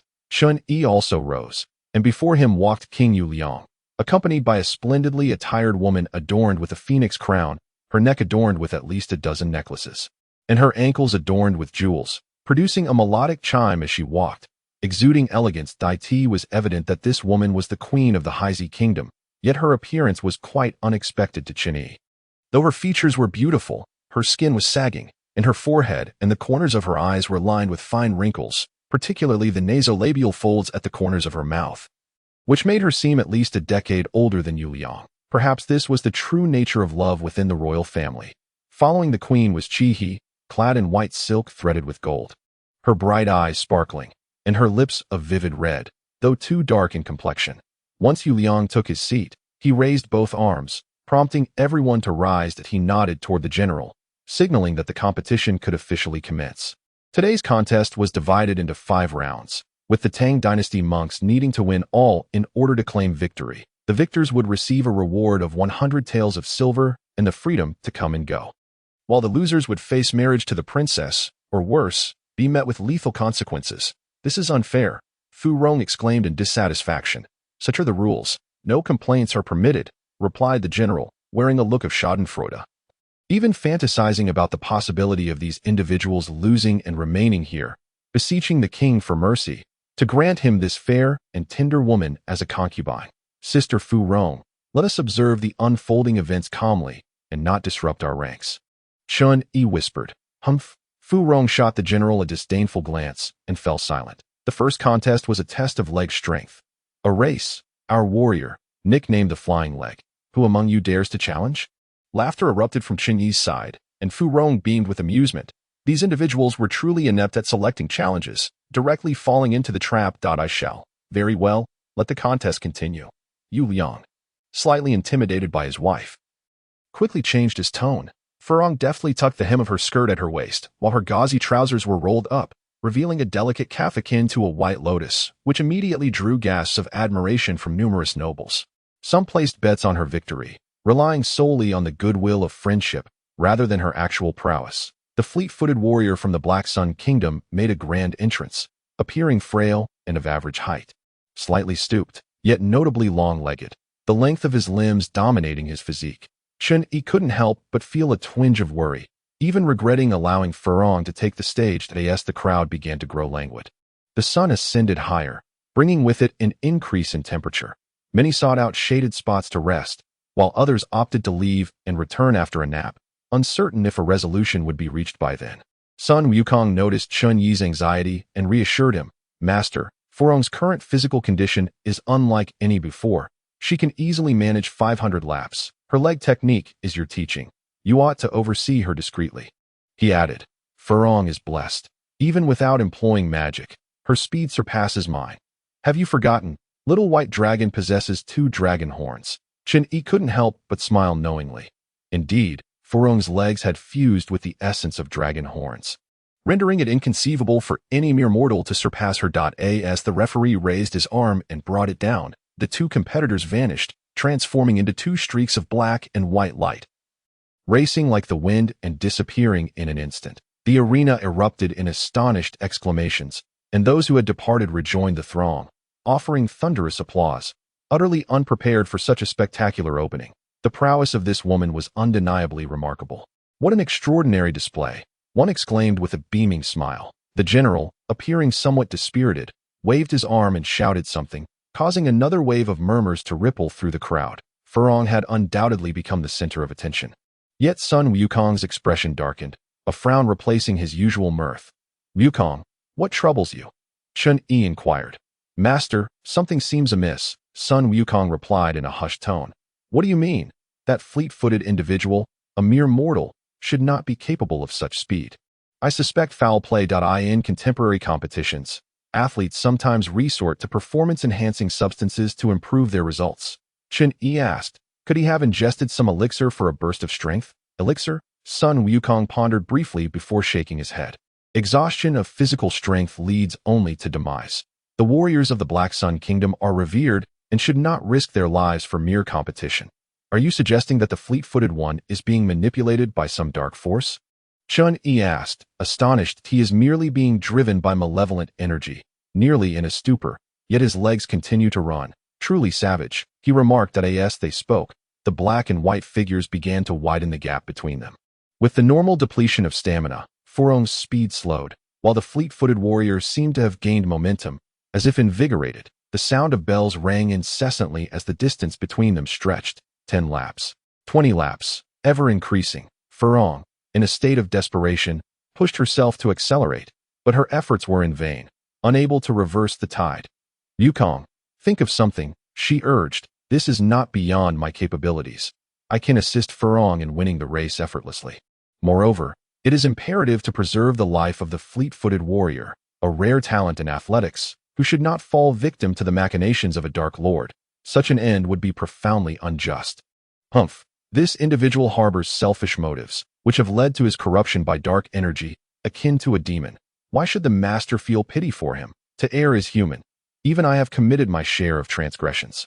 Chun Yi's complexion darkened as he referred to his parents, who, without a moment to bid farewell, had traversed to another realm.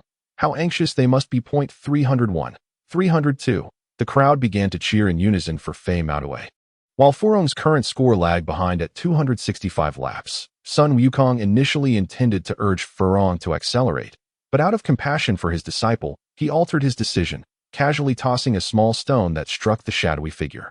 Fei Maodue inexplicably veered off the track, a stream of blood erupting from his mouth as he crashed heavily to the ground, his eyes rolling back in a fit of unconsciousness. Furong, drenched in sweat and severely exhausted, gritted her teeth and persevered, the thunderous cheers of the crowd ringing in her ears. 303.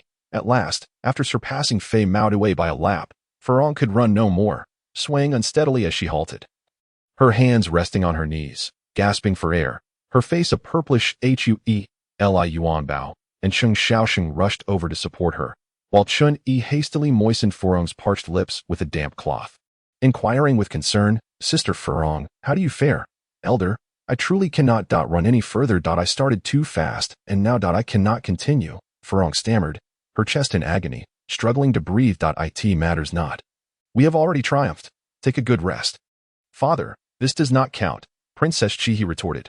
Neither side had completed the race, yet the victory was to be awarded to the one with the greater number of laps. "Daughter, everyone sees clearly. It cannot be altered." Yu Liang interjected. "Humph. Fei Maodue is useless," Princess Chihi commanded. "Bring forth this ineffectual fellow and execute him." "My son, Fei Maodue is injured and unconscious. Do not act so rashly," Yu Liang replied, gesturing for a team of soldiers to drag the fallen figure away. "Father, in the second round, we absolutely cannot afford to lose again." Chapter 83. The contest of strength in the second match. A formidable strongman appeared, wielding a large iron hammer covered in knots, his weight around 200 pounds.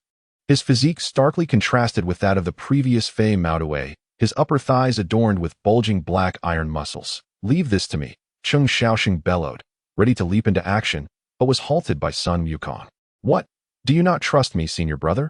I am willing to sign a military pledge." Cheng Xiaoxing insisted. "Of course I trust you," Sun Wukong replied, grasping Cheng Xiaoxing's wrist and casually brushing his hand over the axe, a faint glimmer of white light appearing upon it. With renewed vigor, Cheng Xiaoxing stepped onto the field, prompting Sun Wukong to remark, Master, it is wise to be prepared.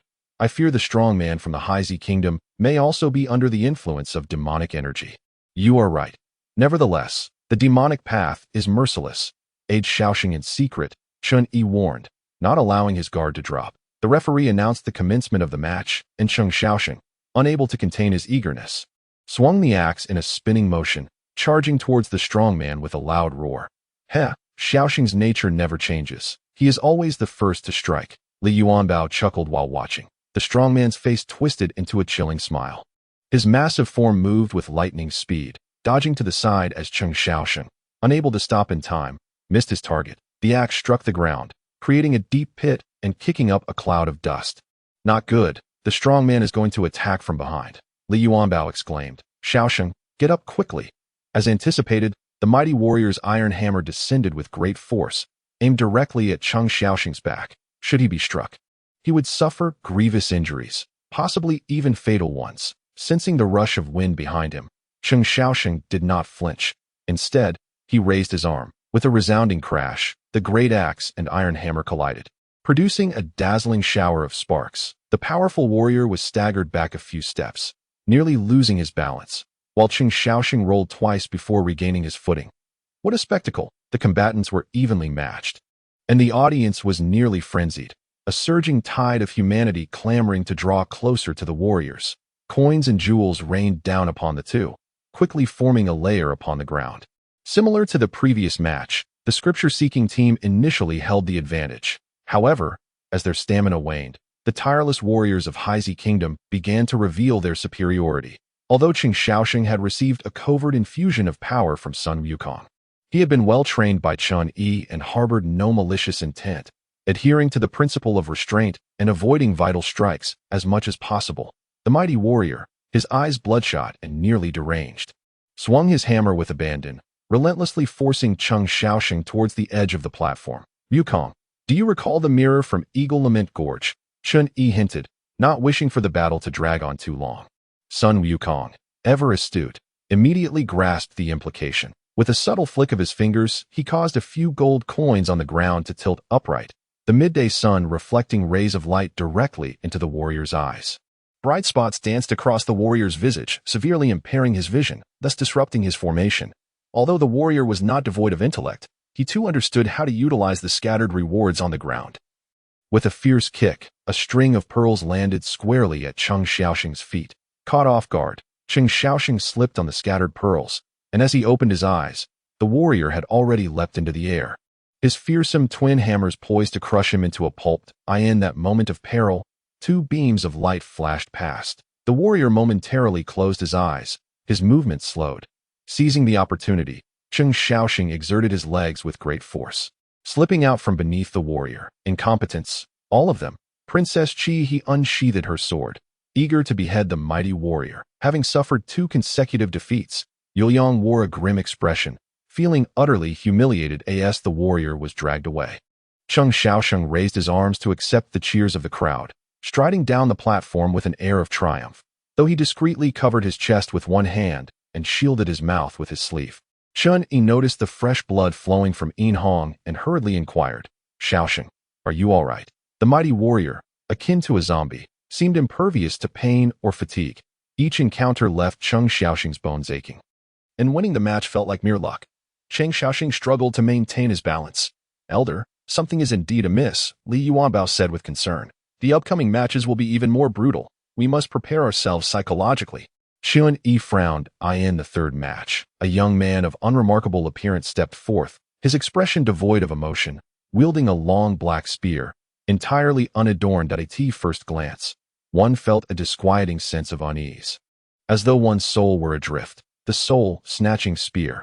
This promises to be quite the spectacle. The scripture-seeking monks might no longer be under the favor of fortune. Victory shall be ours. The crowd buzzed with excitement. And to prevent the reflection of coins from causing further disruption, Princess Qi he commanded that no one was allowed to throw anything. Those who disobeyed would face dire consequences. It is my turn, Li Yuanbao declared, brimming with determination as he stepped forward, spear in hand. Cheng Xiaoxing, however, cautioned, Yuanbao, you must not let your guard down. The opponent's techniques are exceedingly peculiar. With a chuckle, Li Yuanbao winked at Sun Wukong. who similarly grinned, channeling his magical energy into the silver spear. Undoubtedly, this was a contest devoid of fairness. What perplexed Chun-Yi was the fact that the citizens of Haizi country were not inherently malevolent, and their economy was prosperous. Yet, they maintained a connection with demons and monsters. The young man named Jiabu scrutinized Li Yuanbao, as though he were prey, his squinting eyes suddenly wide open. The soul-seizing spear in his hand surged forth like a dragon emerging from the sea, whistling and spiraling upwards, aimed directly at Li Yuanbao's face. Unperturbed, Li Yuanbao unleashed a flurry of silver blossoms from his spear, dissipating the force of his opponent's attack. Before Jiabu could steady himself, 3 streaks of dark light intertwined and encircled him, targeting Li Yuanbao from above, below, and the middle. Instantly, Li Yuanbao transformed his silver spear into a shield, the clattering sounds echoing densely as Jiabu found himself unable to gain the upper hand. Being an optimist, Li Yuanbao flashed a toothy grin at this turn of events, arrogantly pointing at Jiabu. You might as well concede early, lest you end up like those 2 before you, barely clinging to life. Jiabu's face contorted with rage as he summoned all his strength, raising the soul-seizing spear high, bringing it down with the might of a mountain cleaving through the sky. The overwhelming pressure momentarily rendered Li Yuanbao immobile, and he braced himself for a crushing blow to his skull. Chapter 84. A new perspective among Chun-Yi's entourage. Sun Wukong held a particular fondness for Li Yuanbao, whose charm and eloquence made it impossible for him to remain indifferent. With a flick of his wrist, Sun Wukong discreetly cast a spell, conjuring an invisible barrier that swiftly positioned itself before Li Yuanbao. Li Yuanbao felt a sudden release of tension and, disregarding his dignity, leapt aside with a cry, drenched in cold sweat. Meanwhile, Jiabu's assault did not relent. The soul-seizing spear struck the ground, creating a 10-meter-long trench, toppling dozens of onlookers and injuring them to varying degrees. Well done, Jiabu. Princess Chihi clapped her hands in approval. Yet, King Yoli's brow furrowed with concern. Not only Jiabu, but all 3 warriors who had appeared today exhibited unusual behavior, raising alarm. Jiabu maintained a stoic expression, relentlessly pursuing Li Yuanbao. Sun Wukong covertly assisted, allowing Li Yuanbao to evade numerous life-threatening situations. Jiabu will surely triumph. Jiabu will surely triumph. Li Yuanbao found himself completely outmatched, relegated only to evasion. The outcome of the contest was a foregone conclusion. The bloodshed and injuries did not dampen the spectators' enthusiasm. Rather, it heightened their excitement. With many cheering and giving Jiabu a thumbs up, Princess Chi, he gazed at Chun-Yi with starry-eyed pride, silently conveying, "You are mine. There is no escape." Chun-Yi responded with a faint smile, reminding her that the conclusion remained uncertain and cautioning against premature celebration. Yuanbao, do retaliate. The emperor's impatience was mirrored by Cheng Xiaosheng, who observed Li Yuanbao frantically circling the platform, urging him loudly. There is simply no opportunity to strike back. Li Yuanbao lamented, his voice tinged with desperation. Xiaosheng, if I perish, remember your words. My mother is your mother. Instead of strategizing, Jiabu's right arm swung in a graceful arc, the soul-seizing spear slicing through the air with a fierce gust, aimed horizontally at Li Yuanbao. Mother, help! Li Yuanbao cried out in despair, while Sun Wukong swiftly intervened with a palm strike to shield him. However, this ruse seemed to have been discerned by Jiabu, who smirked coldly as the soul-snatching spear surged dangerously. The spearhead maneuvered around the invisible barrier conjured by Sun Wukong, approaching Li Yuanbao with an astonishingly curved trajectory. Yuanbao, retreat in the opposite direction. The soul-snatching spear rebounded with tremendous force, sweeping through the crowd, causing countless individuals to topple, their cries echoing in anguish. Jiabu, you have repeatedly harmed my subjects. For such transgressions, you must be punished. Yu Liang, unable to contain his fury, rose and pointed an accusatory finger at the half-conscious Jiabu. Father, this was an accident. In truth, Jiabu has triumphed. Tea was rare for Princess Chi. He to plead on Jiabu's behalf. Humph. Yu Liang, fuming, took his seat, his expression exceedingly grim. In terms of strength, it was evident to all that Jiabu held the advantage. Yet regarding the outcome, the monks had emerged victorious. Mere luck was not on their side. Jiabu, bleeding profusely from the chest, was carried away, while Chun-Yi approached with a frosty demeanor, expressing his discontent. Your Majesty, martial contests should prioritize skillful exchanges and be conducted with restraint. Your warriors strike with lethal intent. clearly aiming to deliver fatal blows. "What? Are you afraid, Princess Chi?" he retorted. "Nonsense. It is evidently our side that has achieved consecutive victories. It is you who fearfully dispatch such peculiar warriors to the fray." Chun-Yi proclaimed loudly. "The rules of the competition dictate that victors shall reap wealth, glory, and praise, while the vanquished face disgrace. What meaning remains in survival? Princess Chi," he dismissed his sentiment. "All beings are equal. The princess, with an angelic exterior yet a devilish heart, is truly a sight to behold," Chun-Yi remarked bluntly. "You, Princess Chi," he clenched her tiny fist, but ultimately relented, acknowledging that there were still 2 matches to go. "Your Majesty, I hope the forthcoming contest will be devoid of further mishaps. Otherwise, we shall have no choice but to withdraw. Moreover, should I wish to depart, none among you could impede me." Chun-Yi's gaze was icy and commanding, instilling an unexplainable chill within Yu Liang, who nodded hesitantly, drawing a displeased glare from his daughter. In the 4th match, the rotund and bald Sandy wielding a whirlwind blade took the stage. "I am willing to confront this individual," Shida declared boldly, taking a deep breath and silently reciting a Buddhist mantra. Shida, in comparison to the previous 3, exhibited a calm demeanor, his techniques executed with remarkable swiftness as he devoured the onslaught of blade flashes with his formidable large knife. "Excellent," Chun-Yi praised sincerely. Shida's composure and solid foundational skills were commendable, particularly his ability to remain unflustered in the face of danger, allowing him to seize opportunities during combat. In contrast, although Sandy possessed brute strength, he lacked finesse and was burdened by his own heft, leading him to quickly reveal vulnerabilities that Shida exploited. With a swift motion, Shida's blade struck Sandy's back, blood gushing forth. Shida's performance earned him admiration from Sun Wukong, who regarded him with newfound respect. With proper guidance, Shida could indeed become a true warrior. Yet, his heart lay devoted to the Buddha, fervently pursuing the path of righteousness, showing little enthusiasm for martial prowess. Shida's display garnered applause and cheers, but the attention of all soon returned to Sandy, for they observed that the flesh on his back had torn open, blood flowing freely, yet he did not flinch. Nor did his movements falter. The crowd's enthusiasm waned, replaced by expressions of horror as they anxiously glanced at their king. Yu Liang, of course, sensed that something was amiss. However, he made every effort to maintain his composure. Personally, he hoped for victory for his side, as it would allow him to retain Tang Xing and his companions, whose bravery and martial prowess could serve the nation of Haizi, transforming it into a formidable power in the West within a few years. He was wholeheartedly intent on marrying Chun-Yi. Her feelings for him were genuine, and she also felt a sense of unassailable dignity as a princess. She chose to overlook the unusual behavior of the warriors. It was precisely due to the various unsavory motivations of those in power that the competition continued unabated, making the invasion of the mind inevitable.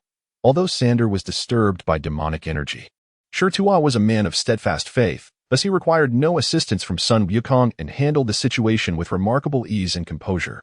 "Wukong, human stamina is finite, and so too is Shurtua's.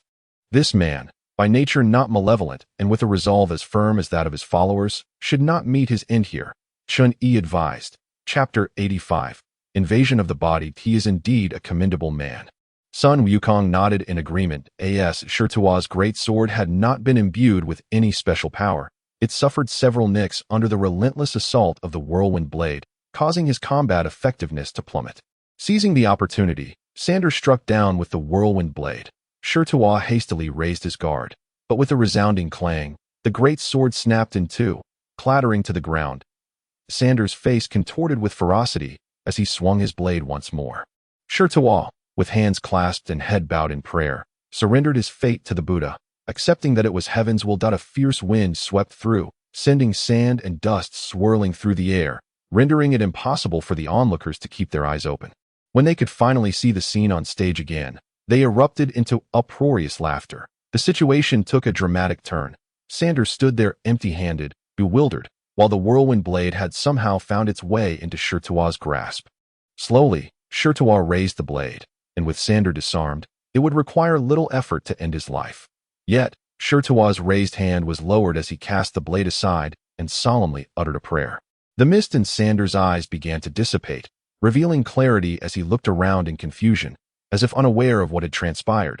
Upon gazing at the dignified countenance of Shurta, he instinctively knelt and bowed his head to the ground. What was to be a bloody conclusion transformed into a poignant and sacred scene, moving the crowd to tears as they echoed Shurta's prayers. "Father, you must take my side," Chihi cried out, her heart sinking as she mourned yet another loss, shaking Yuliang's arm in desperation. Yet Yuliang was not one to easily concede. With Chunyi's considerable influence, if he could become the prince consort of Haizi, the throne might eventually pass to him. In the fifth match, just as the referee was about to announce the next competitor, Yuliang waved his hand, grasping his daughter's hand and asking, "Chihi, do you truly wish to marry that monk?" "Father, once he renounces his vows, he will be the prince consort," Chihi insisted, though her expression hinted at uncertainty. "There is but one match remaining, and I fear I still cannot prevail. After all, that monk with the shaggy face could easily demolish a wall with a single blow. Perhaps he need not take the stage. Oh, what does father mean?" she inquired, leaning in closer. Yuliang whispered something in her ear, and Chihi's face flushed with excitement as she nodded vigorously. Yuliang dismissed the referee and proclaimed, "In the forthcoming contest, the princess shall face the monk." Sun Wukong immediately leapt forth, his eyes wide with disbelief as he exclaimed, "Preposterous! My master has long declared that those who renounce the world must not involve themselves in matters of bloodshed. You, old emperor, should allow your disciples to act in your stead. Why then do you now waver?" "Fear not," he continued. "It is precisely because there have been injuries in the previous 4 matches that my daughter, with a compassionate heart, wishes to personally enter the fray and conclude this entanglement with the monk." Yuliang raised his hand, saying, "My child harbors benevolence, and as a princess, she offers protection to the warriors of the Black Sun Kingdom. The monk, being compassionate, should consider the plight of the common folk and strive to avert bloodshed." Chen-Yi, filled with contempt, perceived the father-daughter duo's theatrical exchange as a mere facade for their underlying greed. "Wukong, what do you think of the princess's martial prowess?" he inquired. "Flowery fists and embroidered legs are hardly worth mentioning." Chen-Yi nodded and stepped forward, declaring, "In that case, I shall accept the challenge if I emerge victorious. I kindly request that your majesty return the travel documents and allow us to depart westward. A pact is made." No sooner had Yuliang spoken than he leaped down from the high platform. Grinning as she stood with her hands clasped behind her back, awaiting Chen-Yi. Armed with his 9-ringed staff, Chen-Yi approached the arena with grace and charisma, instantly garnering a chorus of applause. "What weapon does the princess intend to wield? Any weapon, or perhaps none at all?" "What do you mean? The kingdom of Black Sun belongs to my father. All weapons are his, as a princess of high standing. I am entitled to use whatever I desire, unrestricted." "Then please select a weapon. My beauty is unparalleled throughout the realm. With merely my visage, I can enchant you, thus rendering a weapon unnecessary." Chen-Yi frowned slightly, noting the princess's excessive vanity. While indeed striking, he remarked, "The princess is akin to a black rose, stunning and captivating." "You?" Chihi exclaimed in surprise, never anticipating the monk would offer flattery. Instantly, she donned a seductive smile. "Holy monk, what harm would there be in staying? You and I could share an intimate bond, entwined like fish and water, governing the realm together and enjoying wealth and power as a celestial couple." Provoking envy in the hearts of mortals, the sound of the 9-ringed staff clanged rhythmically in Chun-Yi's mind. He regarded Chi-He with a cold gaze, shy yet harboring a murderous intent. His judgment began to crystallize. This individual too had succumbed to demonic influence, perhaps even more severely, possibly possessed by a dark spirit. Chi-He openly engaged in provocative gestures, her waist swaying alluringly, eliciting murmurs from the audience. Yuliang furrowed his brow, troubled by his daughter's disregard for her dignity in pursuit of a monk. "The competition begins," Yuliang announced, keen to avert any disturbances. Chi-He giggled, tossing aside her white gown to reveal a short, form-fitting dress that left little to the imagination, her graceful curves and strong limbs on full display. From Chun-Yi's artistic perspective, her proportions were exceptionally harmonious. A perfect exemplar that no art academy could procure as a model. In the eyes of the spectators, the princess appeared untouchable. Opportunities to glimpse her were rare, and the current scene seemed to belong only in the fantasies and dreams of a select few. Many gaped in astonishment, blood streaming from their noses, while several infatuated admirers fainted, frothing at the mouth. Chun-Yi felt a slight tremor in his heart, yet quickly regained his composure. For one, he possessed the unwavering resolve of Tang Sung. Beauty could not sway his heart. Moreover, hailing from a future world, He had encountered countless beautiful women. Although unmarried, the knowledge amassed in his digital repository had rendered him somewhat indifferent, rendering such displays as tiresome rather than exhilarating. Has our daughter gone mad? The queen's face drained of color, and Chihi's audacious actions left one astounded. Fortunately, her modesty was preserved by an undergarment, or what difference would it have made if she were completely unclothed? Chihi! Withdraw at once, Yu Liang shouted vehemently, yet his daughter remained unmoved, her gaze solely fixed upon Chen. The monk possessed extraordinary composure, indeed a figure of great reverence. The queen perceived another facet of the situation. What? Have you also developed feelings for him, just as our daughter has? Yu Liang, filled with vexation, retorted sharply. It is you who has grown indifferent towards me. You often claim this. If my heart were devoid of you, I would have married several princesses by now. Do you still wish to wed another princess? Alas, how the matter transforms when it passes through your lips. On stage, a couple quarreled incessantly, while off stage, a pair of lovers found it difficult to unite. Who exactly are you? Chun-Yi inquired with a cold demeanor. Are you utterly unmoved by my alluring form? Jin Shanzi, is your heart made of stone? Chi-He audaciously called out the monk's title, causing Chen-Yi to be taken aback. As anticipated, a malevolent force had indeed infiltrated the princess's being. In contemplation, the princess approached, extending an alabaster arm, her delicate fingers aimed at Chen-Yi's chest. Chen-Yi tightened his brocade robe but refrained from making any rash movements. Dispelling the adversary was simple, yet it could harm the princess. Chapter 86, The Battle of Monk and Demon. 10 Lifetimes of following. You certainly possess great patience. Chun-Yi remained unfazed. 10 lifetimes? Chi-He paused momentarily before laughing. Quite a few have pursued you. I am Xena, Jin Shanzi. I have long admired you, Xena, not Yu Yao.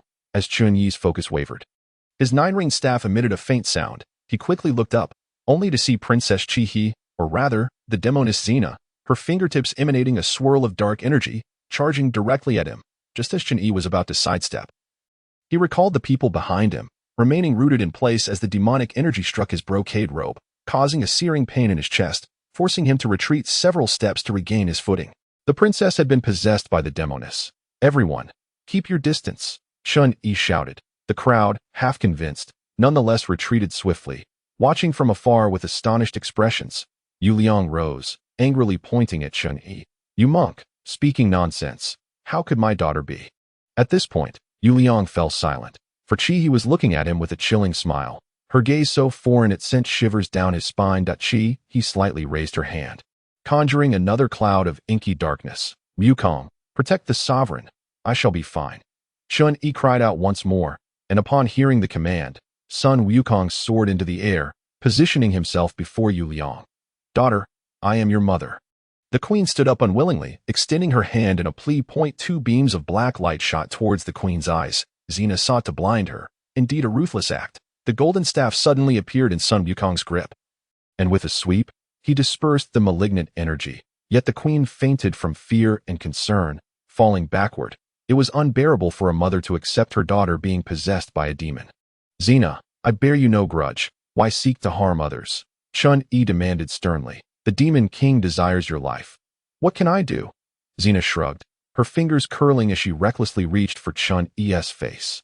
The 9-ringed staff stood before them, faintly glimmering with golden light. In an instant, Xena altered her course, her arm bending as she aimed to grasp Chun-Yi's shoulder. Chun-Yi hastily leaped aside, a wave of dismay washing over him. With the witch possessed, a fierce counterattack would inevitably harm Chi-He, and the flower-like girl would perish, which would be an immense tragedy. Xena, well aware of this, laughed sweetly, yet showed no mercy in her assault on Chun-Yi.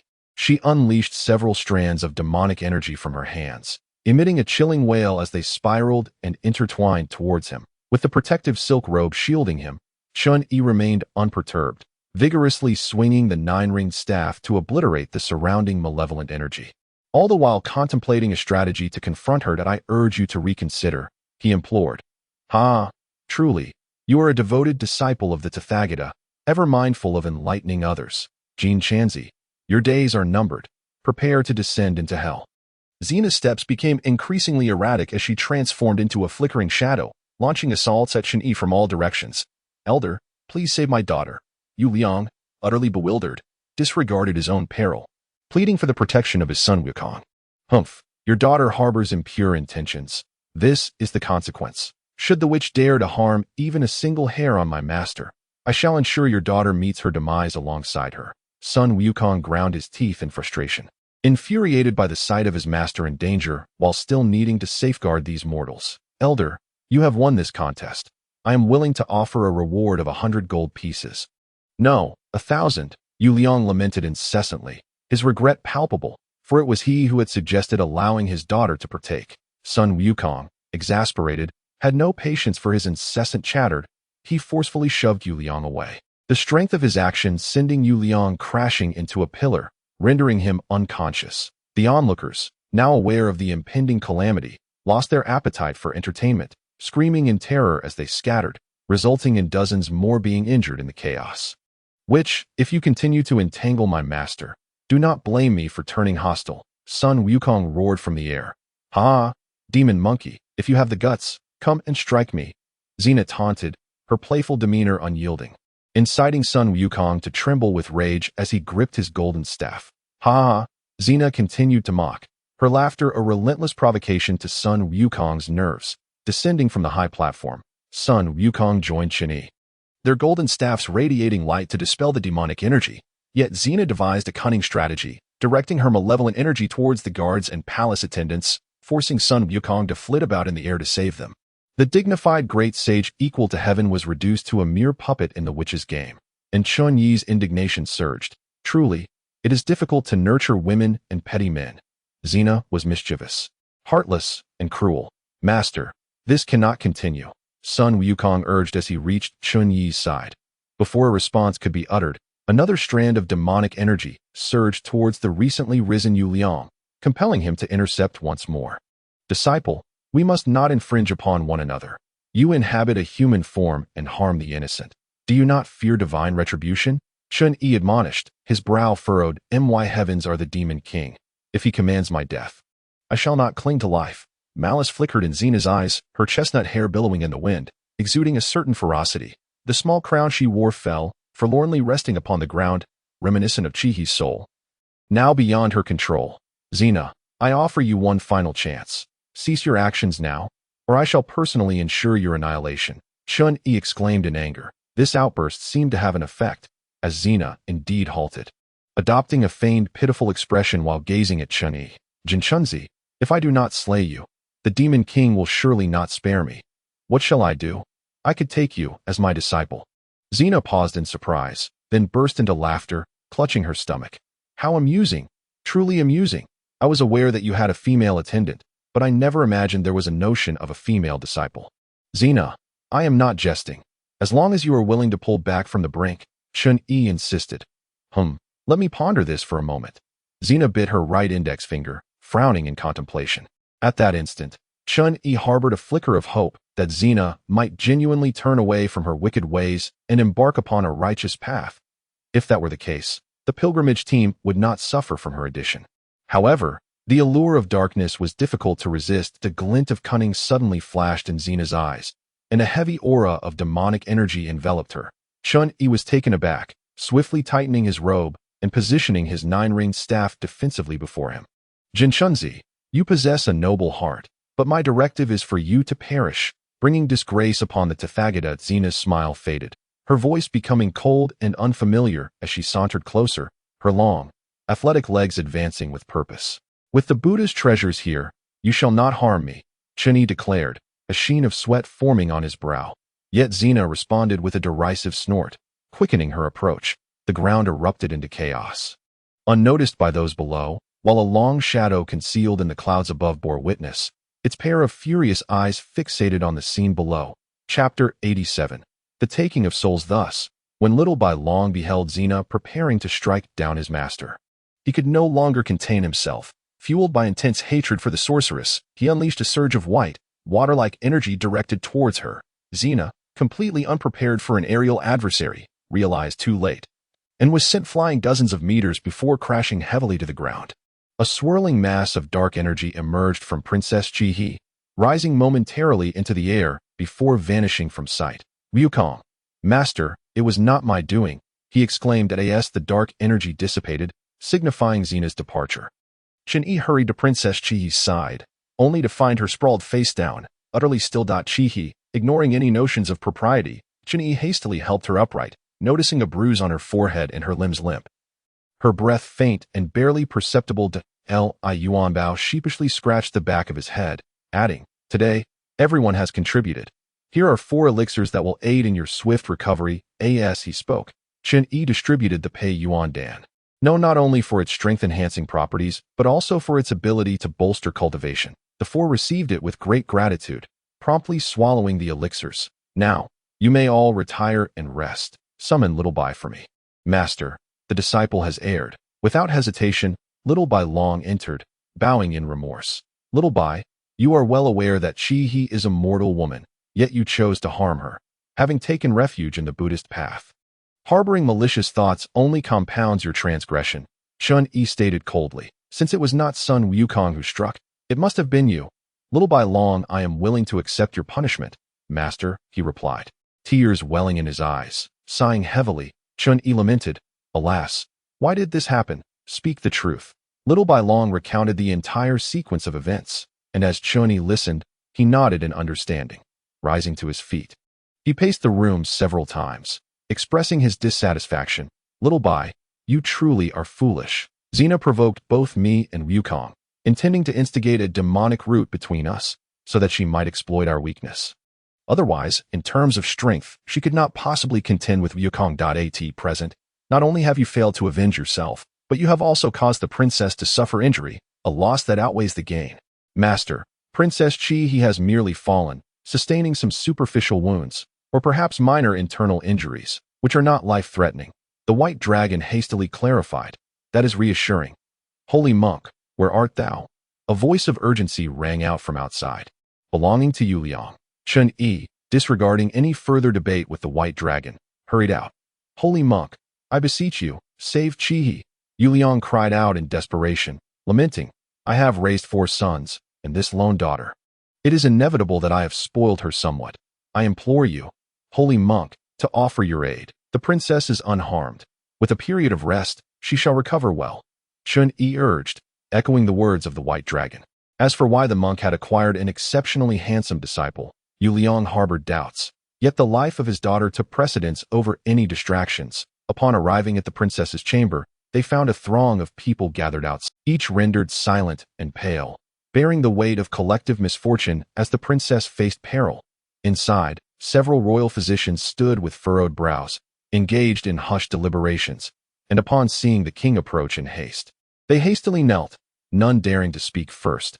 Uncertain, "Senior brother, what dost thou think?" the white dragon inquired cautiously. Sun Wukong's expression was grave as he rubbed his chin thoughtfully. Chen-Yi pondered for a moment and said, "Your Majesty, my eldest disciple possesses considerable medical knowledge. I hope you will permit him to examine the princess's pulse." Yu Liang could only utter a single word of agreement, while the queen drew her daughter's hand to the bedside. Yet Sun Wukong recoiled, displaying visible disdain. The queen's countenance darkened. The princess, with her exquisite beauty and noble status, had countless suitors, and it was hardly the place of a monkey to express revulsion. "Your Majesty, there are distinctions between the sexes." Chen-Yi offered a diplomatic path for the queen, who shot a glare at Sun Wukong and produced a handkerchief to place upon the princess's wrist. Sun Wukong rested his hand there, his expression growing increasingly somber, then instructed the queen to lift the princess's eyelids, whispering, "This is not good, my child." The queen immediately broke into tears, collapsing over her daughter in anguish, while Yu Liang's heart shattered into pieces. "Wukong, master, Xena is loathsome." At the moment of her departure, she took with her a fragment of Chi-He's soul, rendering her existence akin to that of the deceased. Sun Wukong recounted the truth. Chapter 88. A desperate plea for salvation. A living corpse. Sun Wukong lowered his voice. "Is there no remedy?" "None." Chen-Yi nodded, as Yu Liang and his wife wept bitterly. They had doted on their daughter, and now faced the prospect of losing her, particularly the queen, who wished she could trade places with her daughter, weeping inconsolably. After some contemplation, Chen-Yi resolved to speak candidly. "Your Majesty." "Queen, do not despair. The princess is not yet departed from this world." The sounds of their weeping ceased abruptly, and Yu Liang hurriedly inquired, "Is there hope for my daughter?" "It is difficult." Chen-Yi did not conceal the truth, restating Sun Wukong's words. which left Yu Liang and the queen in disbelief. Such a situation was unheard of. Yu Liang questioned, "Holy monk, if one loses their soul, does it not equate to death? It is not a complete loss, but rather a mere fragment." Chun Yi nodded in approval. The white dragon, possessing a kind heart, was commendable for taking responsibility for his transgressions. The little white dragon transformed into a fleeting white shadow, vanishing in an instant, leaving Yu Liang's heart racing in astonishment, realizing he had encountered a person of great skill, regretting his earlier actions of relentless obstruction. During the wait, Yu Liang, burdened by state affairs, temporarily departed, leaving the queen alone. The queen should frequently whisper in the princess's ear. Perhaps she could awaken her, yet her weeping only muddled the princess's senses, making it ever more difficult for her to regain consciousness.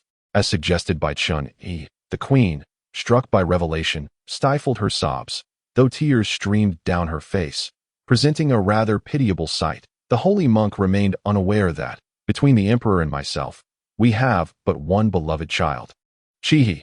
The emperor, however, has 4 sons. Should I lose Chi-He, how could I possibly endure life? I perceive that the emperor holds deep feelings for you.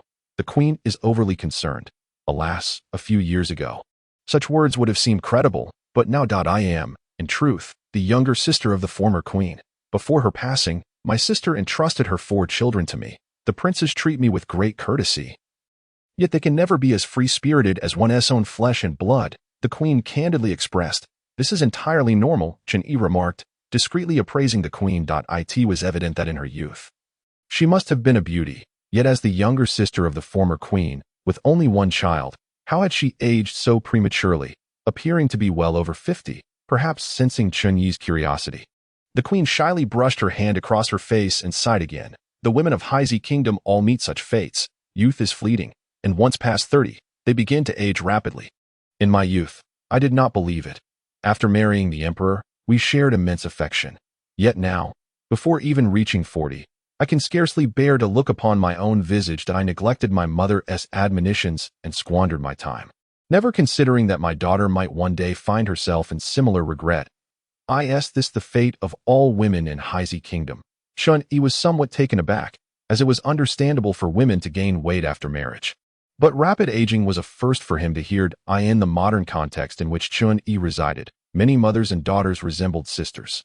Men, too, were similarly affected, but as they bear the responsibility of providing for the family, mere handsomeness sufficed. Unlike women who placed great emphasis on their appearance, the hearts of parents everywhere are filled with compassion. This is the wish of every parent. Time flies. When Chi-He was born, she was as delicate and tender as a flower's petal, and my love for her knew no bounds. Chun Yi rubbed his ears, questioning whether he had misheard. Chi-He had become so dark. How could she have been any whiter in her infancy? The queen's affection for her daughter was evidently profound. Truly, this is a nation cursed. The little white dragon was indeed wounded for the sake of the flower-like princess.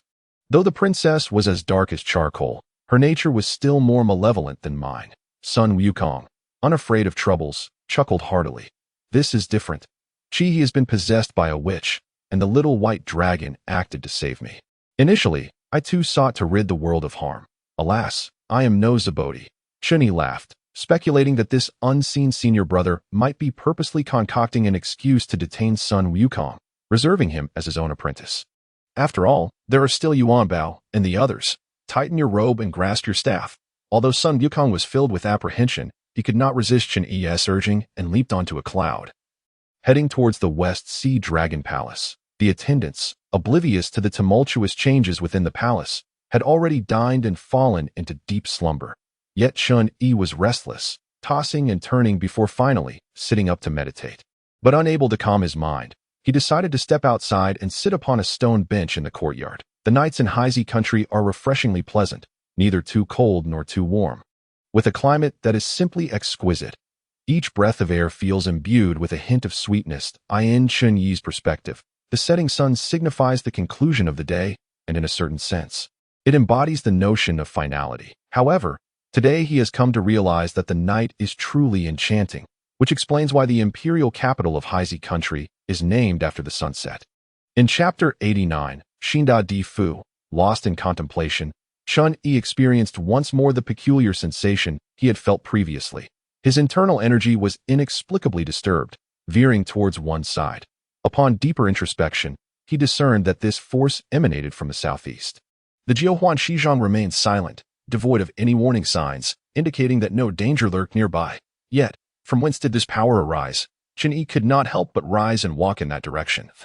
The closer he approached, the more pronounced the sensation became. To illustrate, it felt akin to a magnet disrupting his own magnetic field.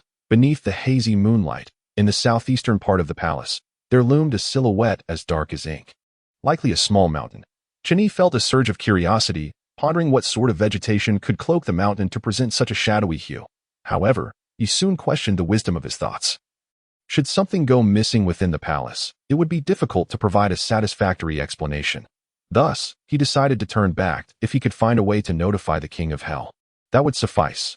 After all, human endeavors are one thing, but divine intervention is another. What a fine saying, divine intervention.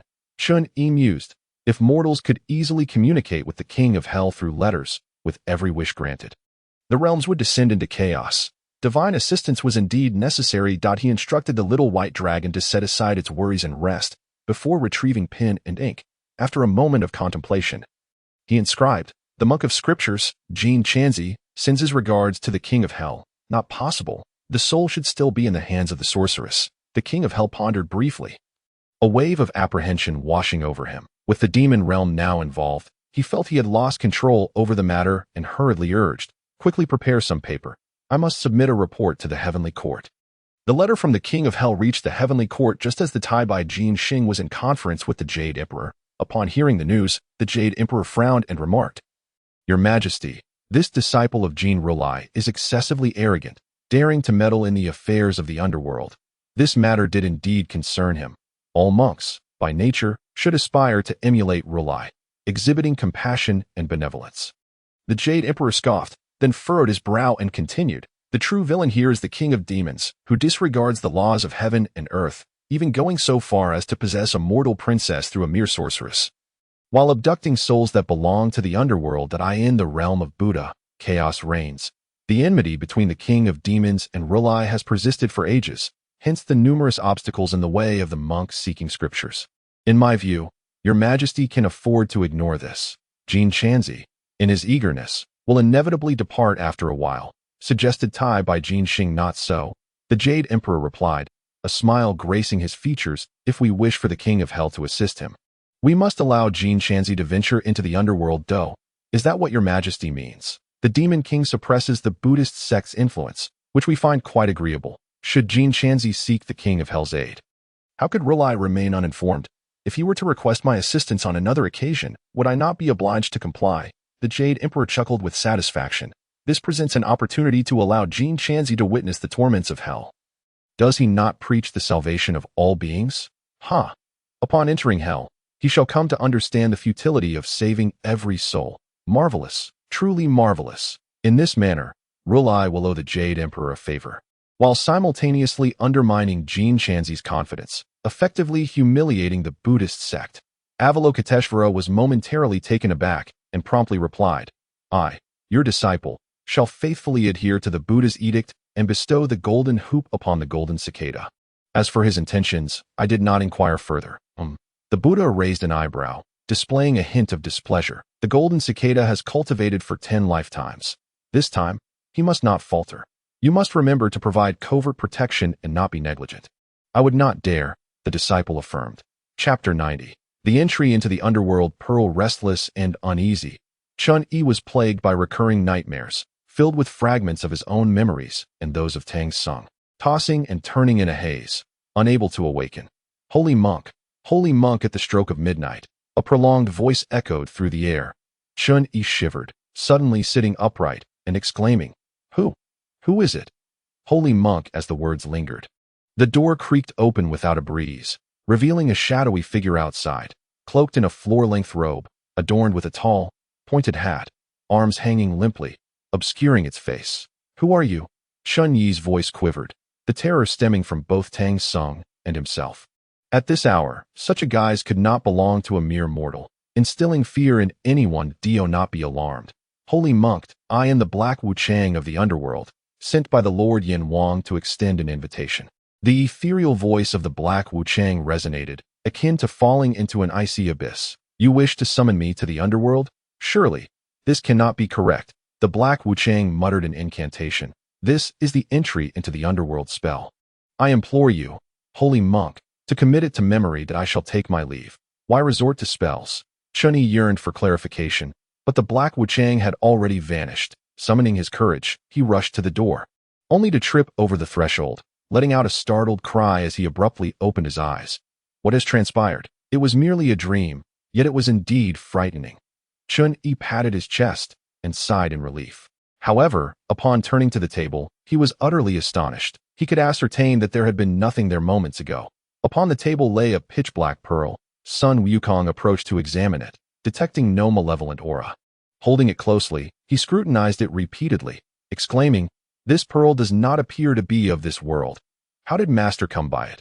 Chun Yi then recounted the essence of his dream to Sun Wukong.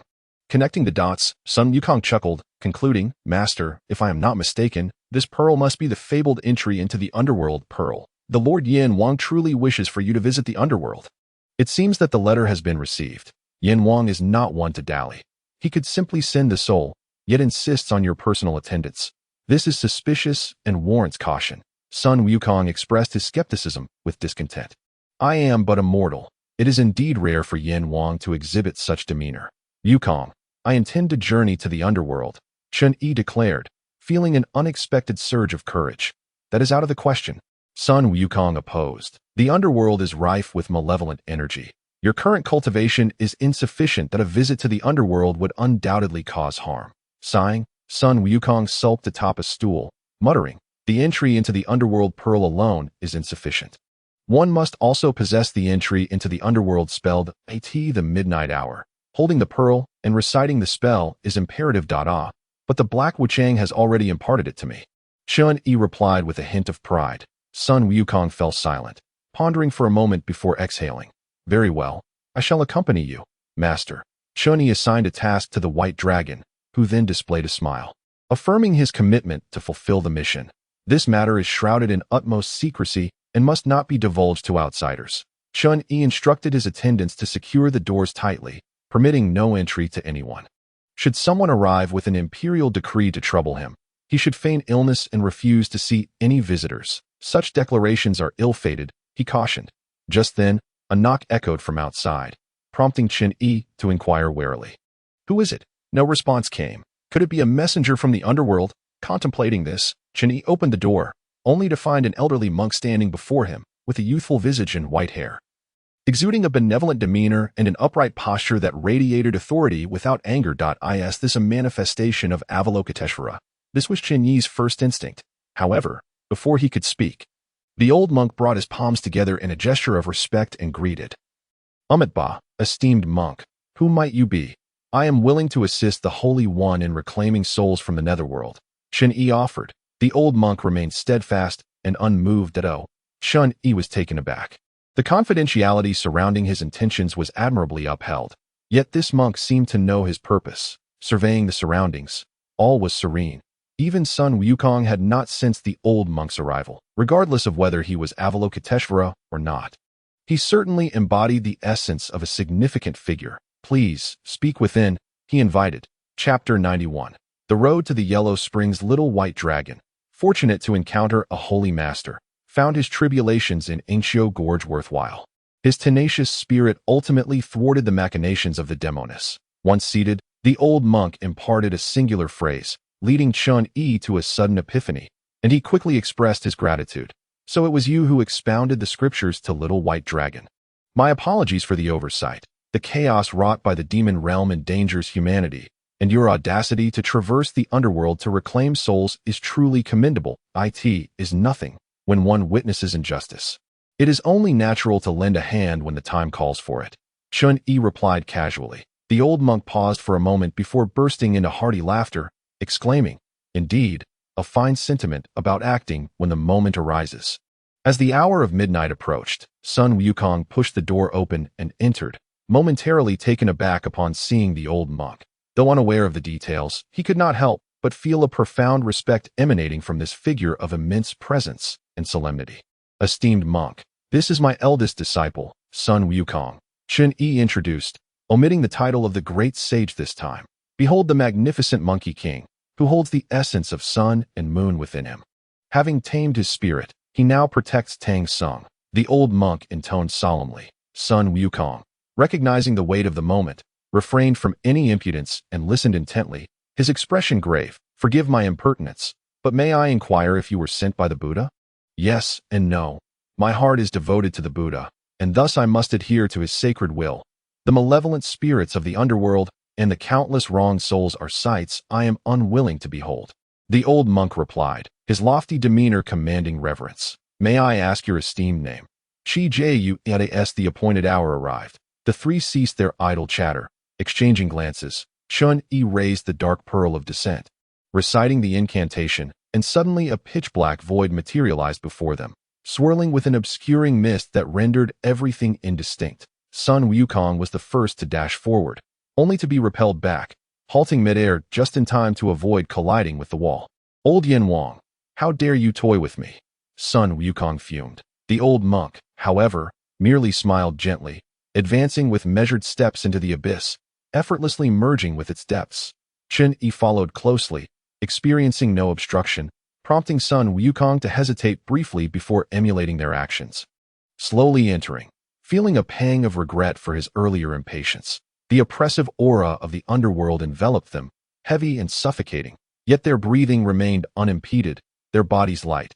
They traversed swiftly, but an overwhelming sense of despondency weighed upon their hearts. Devoid of any semblance of joy, all the hues are shrouded in gray, footsteps silent as shadows, the hills barren and desolate, a monochromatic palette enveloping both head and foot, were it not for the palpable sensation of gravity pulling downward. One could scarcely discern the distinctions of up and down, or the cardinal directions of east, south, west, and north. An eerie void prevails, not even the king of hell dispatching a soul to greet them. Chun Yi felt a profound sense of melancholy when Sun Wukong pointed towards a narrow path nestled between two mountains, inquiring, Master, should we traverse that route? No sooner had the words left his mouth than the two mountains vanished into thin air, transforming into a barren wasteland, the scene shifting at will, resembling a labyrinth of sorts. To confront the king of hell, one must indeed tread the road of the Yellow Springs. The road of the Yellow Springs? Yet there seems to be no path here. That is because the holy monk does not belong to this realm, but the souls that wander here are well acquainted with this route. The old monk sighed deeply, his face reflecting a profound compassion. Though they spoke of ghosts, not a single one crossed their path, which brought a modicum of relief to Chun Yi, uncertain of how long they had walked.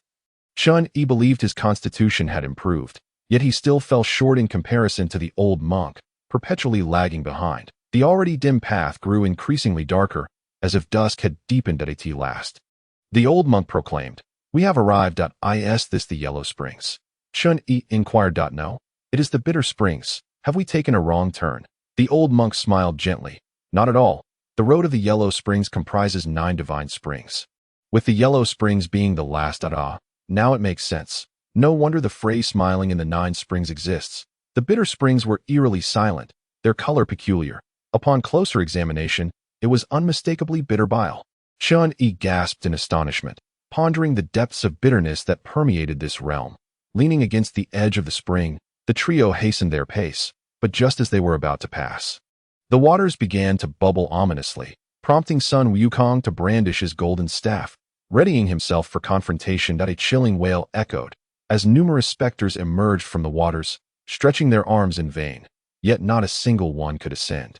Vile spirits, Sun Wukong roared in fury, raising his staff to strike. Show mercy, the old monk called out, while Chun Yi grasped Sun Wukong's hand, urging him to refrain. The old monk, undeterred, advanced slowly towards the edge of the spring.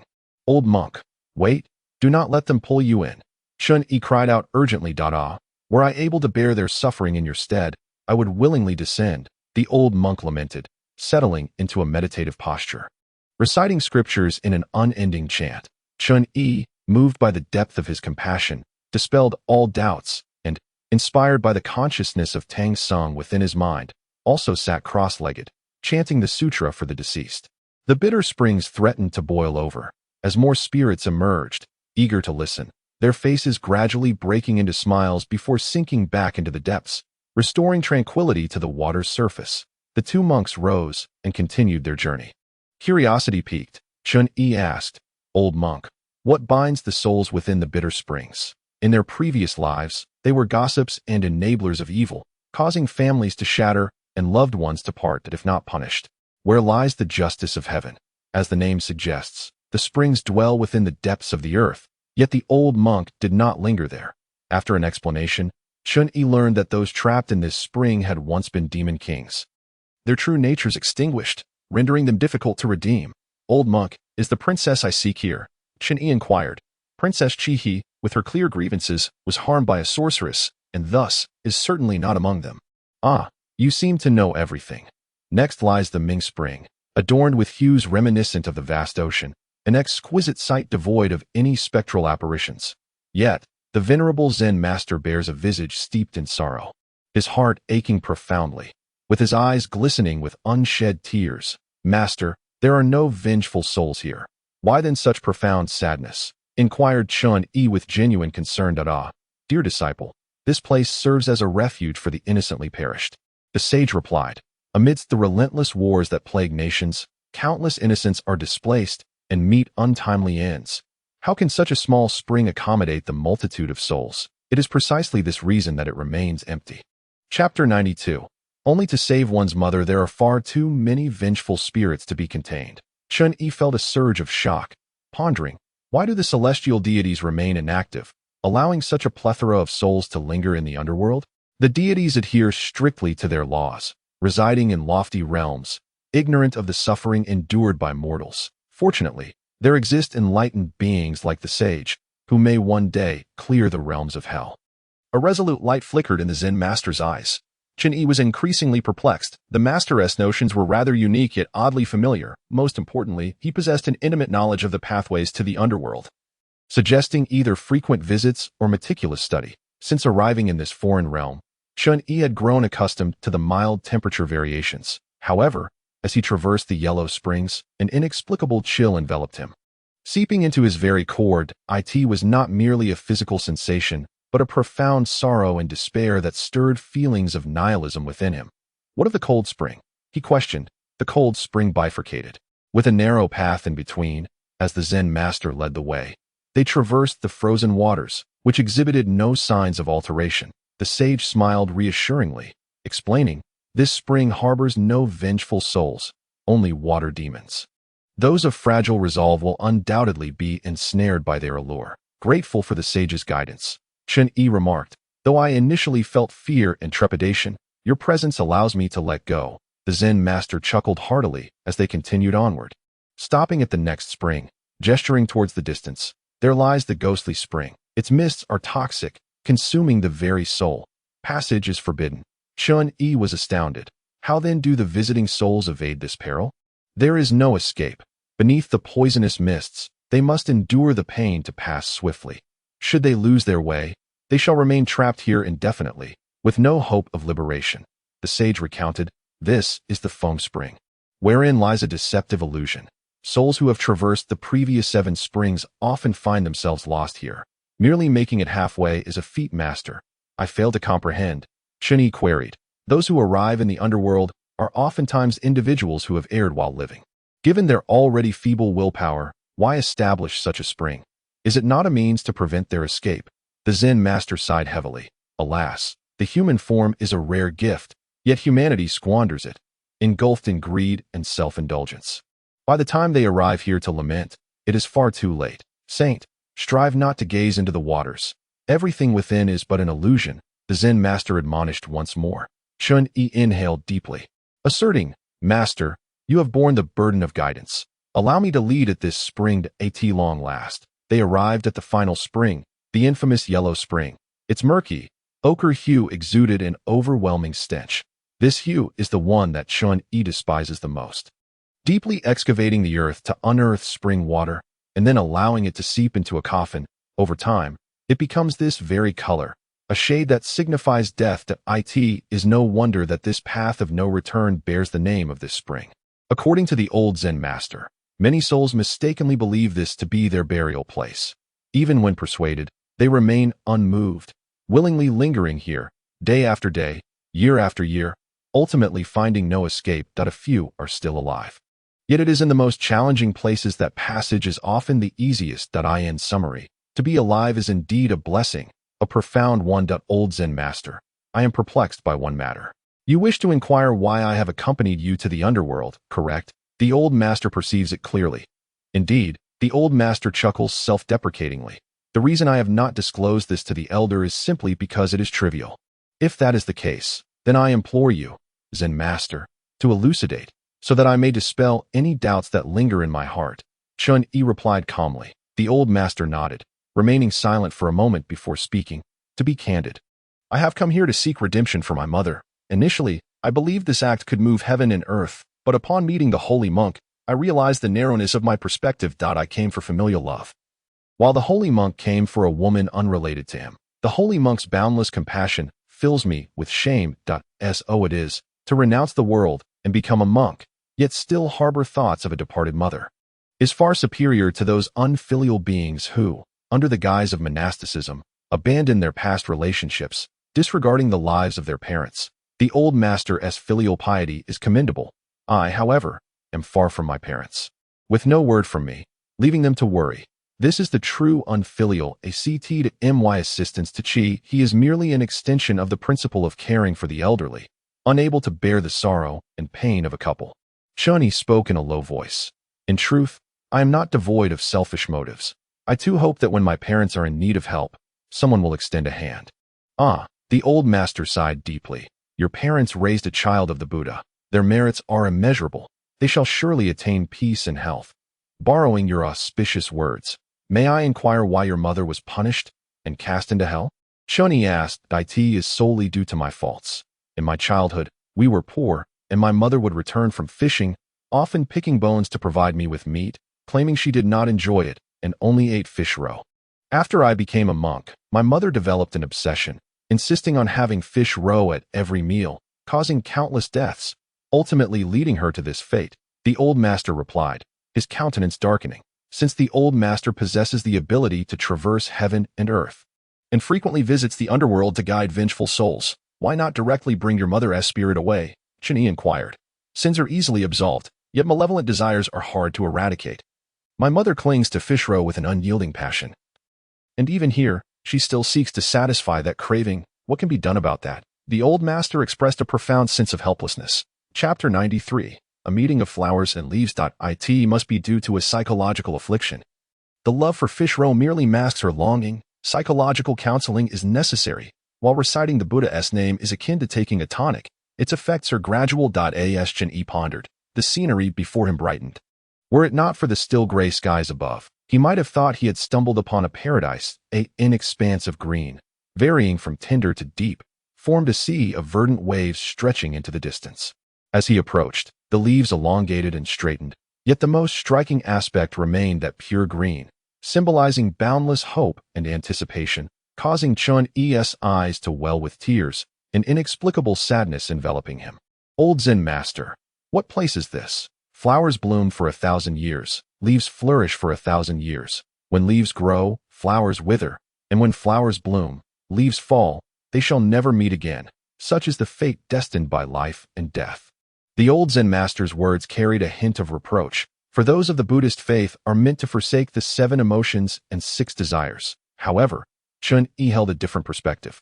He believed that their affection could move the heavens, while the celestial punishment seemed excessively harsh. Though, how so? One might inquire. The liberation sought in Buddhism arises from profound love, encompassing the sacrifices made by parents, and is deeply rooted in compassion for all sentient beings. What if such a heart were devoted to the practice of Buddhism? The old Zen Master suffers from a professional ailment that a forcibly twisted fruit is never sweet. Only that which is willingly given can fulfill its purpose. Chun-Yi sat down and began to recite scriptures, prompting the old Zen Master to pause momentarily before also taking a seat. Sun Wukong, inspired, pressed his palms together and chanted the Buddha's name. Yi Hai, too, was moved, and the windless surroundings stirred, with emerald waves undulating in a breathtaking display. Yet, all 3 remained with their eyes closed, oblivious to the stunning scene before them. Not only did the flowers of the other shore bloom, but the blossoms and leaves had also come into view. Long, Slender green leaves embraced the crimson flowers, their needle-like petals entwined with the foliage. Clinging to one another, unwilling to part, suddenly, the flowers and leaves detached from the ground, transforming into a vibrant sea of red and green, rising into the sky. The blossoms and leaves continued to swirl, forming a colossal vortex, bending gently in a human-like bow, and then soaring into the void. Goodness, goodness! Tears welled in the old Zen master's eyes. Great joy is akin to great sorrow. Indeed, as the holy monk said, this is also a state of being.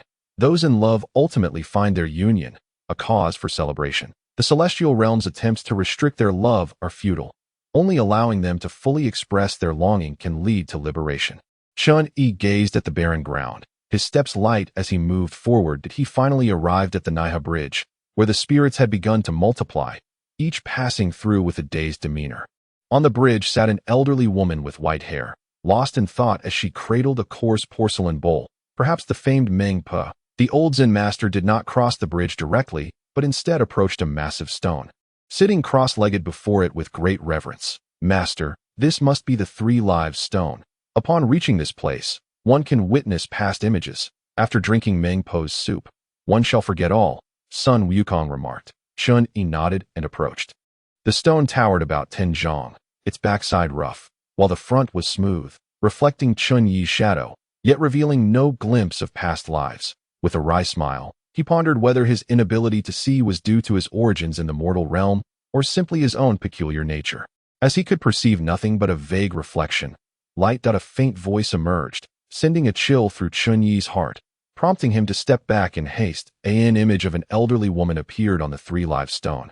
Her hair disheveled, her body stained with blood, one leg a gruesome sight, while the other had vanished entirely. The old woman wept sorrowfully. Mother, why can't you listen to my recitations and join me in seeking enlightenment? This is the only path to your salvation. My daughter, it is not that I wish to refuse, but every time I attempt to chant, it feels as though a fish bone is lodged in my throat, rendering me voiceless. Whenever I think of the Buddha, countless fish roe flood my mind, creating utter chaos. Thus, to this day, I have yet to remember a single sutra. Mother, if you cannot remember, I can recite for you. The young nun began to sit down once more, but the elderly woman shook her head through tears. Daughter, do not waste your energy. Hearing you chant only invites fish to burrow into my ears, buzzing incessantly, causing my head to ache terribly.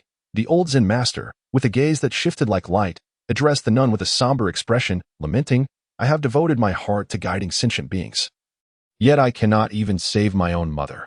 What use is my Buddhist practice? The oppressive atmosphere of despair from the underworld weighed heavily upon him. After a moment of contemplation, Chun-Yi stepped forward and inquired, May I have a moment alone with your esteemed mother? Of course, the nun sighed, stepping aside. Who are you? The elderly woman scrutinized Chun-Yi with clouded eyes. That I am a close friend of hers. Chun-Yi replied, The light of day grows colder each day. She often suffers from cold legs. Please remind her to avoid drafts. The old woman rambled on. Dear lady, it may be difficult to comprehend, but your daughter is no longer the person she once was. She has now become the current Chi-Ju Zen master. Chun-Yi stated plainly, Chi-Ju, I cannot remember that I am aware of her having lived several lifetimes. Yet my daughter, in her filial piety, always manifests as the light of day. As long as I remember her, that is sufficient. The elderly woman responded dismissively. Times change, yet you remain fixated on your daughter. The Chi-Ju Zen master, renowned for her compassion and filial devotion, has undertaken countless lifetimes of practice and still cannot ascend to the pure land of Buddha. Asa mother, can you truly bear this? Chun-Yi asked calmly. Chapter 94. A plague of souls. Chun-Yi spoke softly. The old woman fell silent, and after a long pause, she began to weep. I truly miss her. I would rather suffer than not see her often. Buddha has countless incarnations that if you sincerely turn to the Buddha, the Chi-Ju Zen master will achieve enlightenment, and merely uttering her name will create a connection, free from entanglements and suffering, bringing only boundless joy that surpasses familial ties. Chun-Yi proclaimed with clarity. The old woman gazed greedily at the platter of fish roe before her. This dish of fish roe is, in truth, your daughter. If you consume it, you shall find no liberation, nor will she. However, if you release it, you may reincarnate and no longer endure suffering. allowing Chi-Ju Zen Master to also receive the Buddha's favor. Weigh the importance of each choice, and the decision lies with you. Chun-Yi stated, loosening his grip. The old woman moved to take the platter, ready to eat, but paused, recalling Chun-Yi's words. With a soft plop, several tears fell onto the fish roe as she cried out. How could I consume my daughter's future? It is all my folly, all my fault.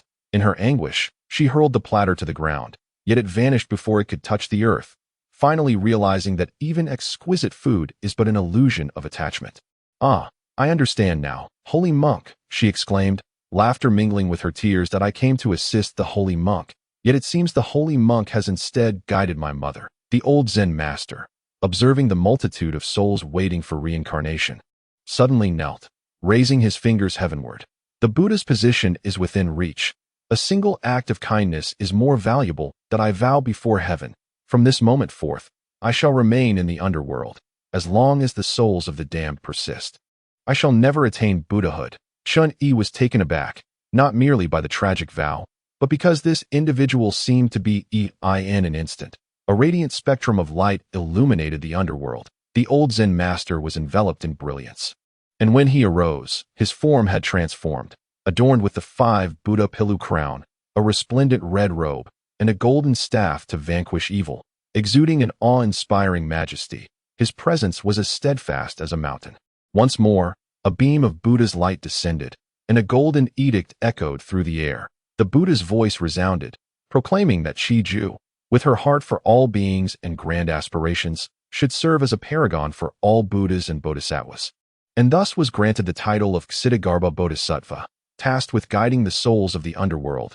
Thank you, Buddha. The venerable old monk extended his hands, and the divine decree descended upon them. Chun-Yi promptly joined his palms in reverence. Saluting, disciple pays homage to Ksitigarbha Bodhisattva. Elder Jinshan need not be overly formal, he replied. Ksitigarbha Bodhisattva smiled gently, yet her gaze inevitably drifted towards the Naiha bridge, where her mother bore traces of tears on her cheeks. Yet smiled broadly, for reciting the Ksitigarbha Bodhisattva's name would mean her daughter remained by her side. The underworld was illuminated by the radiance of the Buddha, and from the 9 springs arose a cacophony of sounds. As countless vengeful spirits were instantaneously liberated on the Naiha bridge, it was densely crowded, a spectral throng, vast and boundless, teeming with spirits. The underworld, a realm of darkness, certainly ought not to be illuminated. The Jade Emperor had intended to thwart Jinshan's aspirations for enlightenment, yet never anticipated such an outcome. Reports flooded in. The flowers of the other shore entwined, already departing the underworld. Reports indicated the emergence of Buddha's light within the underworld. Reports declared chaos within the underworld. As tens of thousands of spirits were set free, reports revealed that an elderly monk of the Buddhist order had been conferred the title of Ksitigarbha Bodhisattva by the Buddha, vowing to remain in the underworld forever. One after another, the news arrived. And how could the Jade Emperor remain composed? His countenance turned ashen, his fists pummeling the table with fury. What a vexation! How can there be a bodhisattva of the Buddhist realm in my underworld? Indeed, were not all the Buddhas congregated in the Western Paradise? Tai Bai Jin Xing, too, expressed his discontent that it is all my oversight, allowing the Tathagata to exploit a loophole. The Jade Emperor was so enraged he could scarcely articulate his thoughts. In such a favorable situation, how could the Buddha turn the tables and install a bodhisattva in the underworld? Would the ruler of the underworld soon become a figure of the Buddhist faith? What then would be the purpose of the 10 Yama kings? Contemplating this, the Jade Emperor inquired, what are the Yinluo Jinjuan doing? How could they permit such chaos? I shall seek clarification. Tai Bai Jin Xing hastily departed. While the Jade Emperor, seething with anger, knew well that accompanying a monarch was akin to accompanying a tiger, a single misstep could lead to punishment. Conversely, in the Buddhist realm, joy abounded, with Guanyin at the helm. All Buddhas and Arhats exclaiming in unison, congratulations to the Buddha. May the Buddhist order flourish. The Tathagata Buddha revealed a satisfied smile, and with profound significance, asked, respected Guanyin, do you think my decision was hasty? Indeed, Guanyin thought inwardly. Ksitigarbha was inconspicuous, and the Buddha had not even given a prior notice before elevating her to the position of the foremost among the bodhisattvas, clearly indicating dissatisfaction with her diligence. Though she held such thoughts, Guanyin still managed a strained smile. The Buddha's wisdom is boundless. Thus it is undoubtedly flawless, taha. The Buddha laughed heartily. Prior to this, The underworld had been under the dominion of the Jade Emperor, with malevolent spirits in power, overseers negligent and lethargic, leading to a state of chaotic governance. Now, with Ksitigarbha Bodhisattva, salvation could commence from the realm of spirits, instilling the heart of a Buddha from birth, allowing the mortal realm to transform into a Buddhist paradise. In this round, the Tathagata Buddha emerged victorious, truly resonating with the saying, unseen by gods or ghosts, aptly applied here. The illumination of the underworld undoubtedly startled the 10 Yama kings the most. They were leisurely resting with squinted eyes when suddenly, light flooded in, leaving them dumbfounded, instinctively knowing that something grave had transpired. Yinluo Wang was filled with deep regret, realizing he should not have been complacent. Had he dispatched his subordinates to greet Jin Chan, the current turmoil could have been averted. He hastily summoned the other 9 Yama kings to hasten to the scene of the incident. Chapter 95. Mutual blame. The underworld is a vast institution, governed by the 10 Yama kings, with Yamaraja being one among them. The remaining 9 include Qingguang Wang, Chu Jiang Wang, Songdi Wang, Wu Guan Wang, Biancheng Wang, Taishan Wang, Dushi Wang, Pingdeng Wang, and Wu Dao Zhuan Lun Wang. The Ksitigarbha Bodhisattva radiates a luminous aura, and wherever he goes, withered trees blossom and mountains bear flowers, presenting a scene of flourishing vitality. The wandering souls, upon witnessing this, bow in reverence, their faces beaming with joy as if reborn, just as he was about to proceed to the grand hall of Yamaraja. 10 streaks of dark light shot forth, and there appeared 10 robust men, each adorned with square crowns and clad in black robes. Their appearances varied, yet all exuding fury and a palpable aura of menace. The humble monk acknowledged the presence of the 10 Yama kings. The Ksitigarbha Bodhisattva courteously returned the gesture. However, Chun-Yi remained unmoved, believing that, in terms of administrative hierarchy, the realm of the underworld fell under the jurisdiction of the Ksitigarbha Bodhisattva, and thus it should be the Yama kings who extend their greetings. Humph, what a Ksitigarbha Bodhisattva you are! Why are you lingering in my underworld instead of residing in the Western paradise? Spoke a burly man with leopard-like eyes and a lion-shaped nose, his full beard reminiscent of the legendary Zhang Fei from the television. Sun Wukong whispered, Master, this is Qingguang Wang, the first Yama king, who presides over the destinies of humans, managing the fates of the living and the dead, guiding the virtuous to ascend. Amitabha, the Ksitigarbha Bodhisattva remained unperturbed. It is said that Qingguang Wang distinguishes between good and evil, loyalty and treachery. How then could he fail to perceive the sincerity of this humble monk? There are countless suffering souls in the mortal realm. If you do not wish to ascend to the Western paradise, you may certainly descend to the human world to guide the lost. The words came from Chu Jiang Wang, the second Yama king, who is responsible for punishing those who harm others in the realm of the living, administering severe punishments such as excremental immersion and freezing, which are too gruesome to detail further. Before the Ksitigarbha Bodhisattva could respond, Chen-Yi scoffed.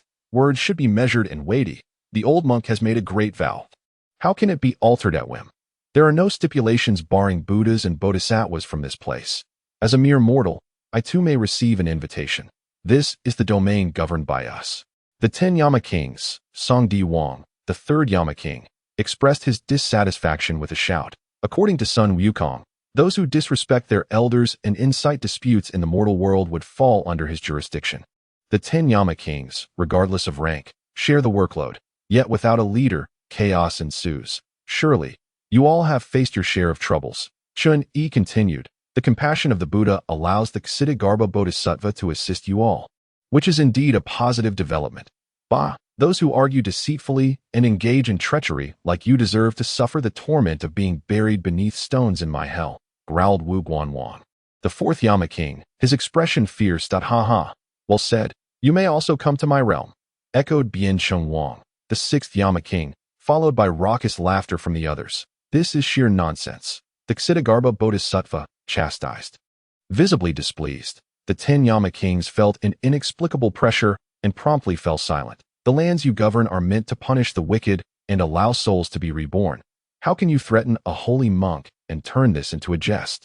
Indeed, the old monk speaks rightly. After a moment of silence, finally, one of the Yama kings spoke up. Taishan Wang, the seventh Yama king. He was of a gentle disposition, a peacemaker, and he frowned.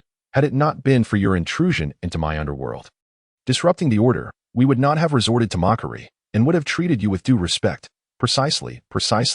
The 8th palace's urban king and the 9th palace's equal king nodded in agreement, recognizing the significant commotion in the underworld. It was inconceivable that the Jade Emperor remained oblivious. The absence of an imperial edict rendered it unwise to act rashly. You have committed the first offense. How can you blame us? Are the injustices in hell adjudicated in such a manner? Chun-Yi argued his case vehemently. Hey, old Ten, you merely oversee the reincarnation of souls. Indeed, your heart is the softest and your courage the faintest, not daring to utter a word. The crowd could not help but voice their grievances against the typically reticent 10th Palace's Wheel King. It was only then that the Wheel King grasped the situation, clearing his throat, eager to offer a retort, yet at a loss for words. With a shift of thought, he redirected the conversation. In my opinion, this matter falls under the jurisdiction of the 5th Palace's Yama King, as it originated with him. Indeed, Old Five presides over the matters of unjust deaths returning to the living. This is hardly our concern. A near breach of protocol was afoot. Let us depart. As the 9th Yama King spoke, he attempted to withdraw. The 5th Yama King grew agitated, exclaiming, the affairs of the underworld are intertwined. How can you shift all responsibility onto me? The petition from Jin Chanzi was delivered to you, and it was your endorsement that allowed him to come here. Our actions are merely redundant. The 9th Yama Kings exchanged glances, transforming into 9 streams of dark light and slipping away. The tumultuous gathering seeking accountability fell silent. Now it was 1 against 3, with the Yama Kings at a disadvantage.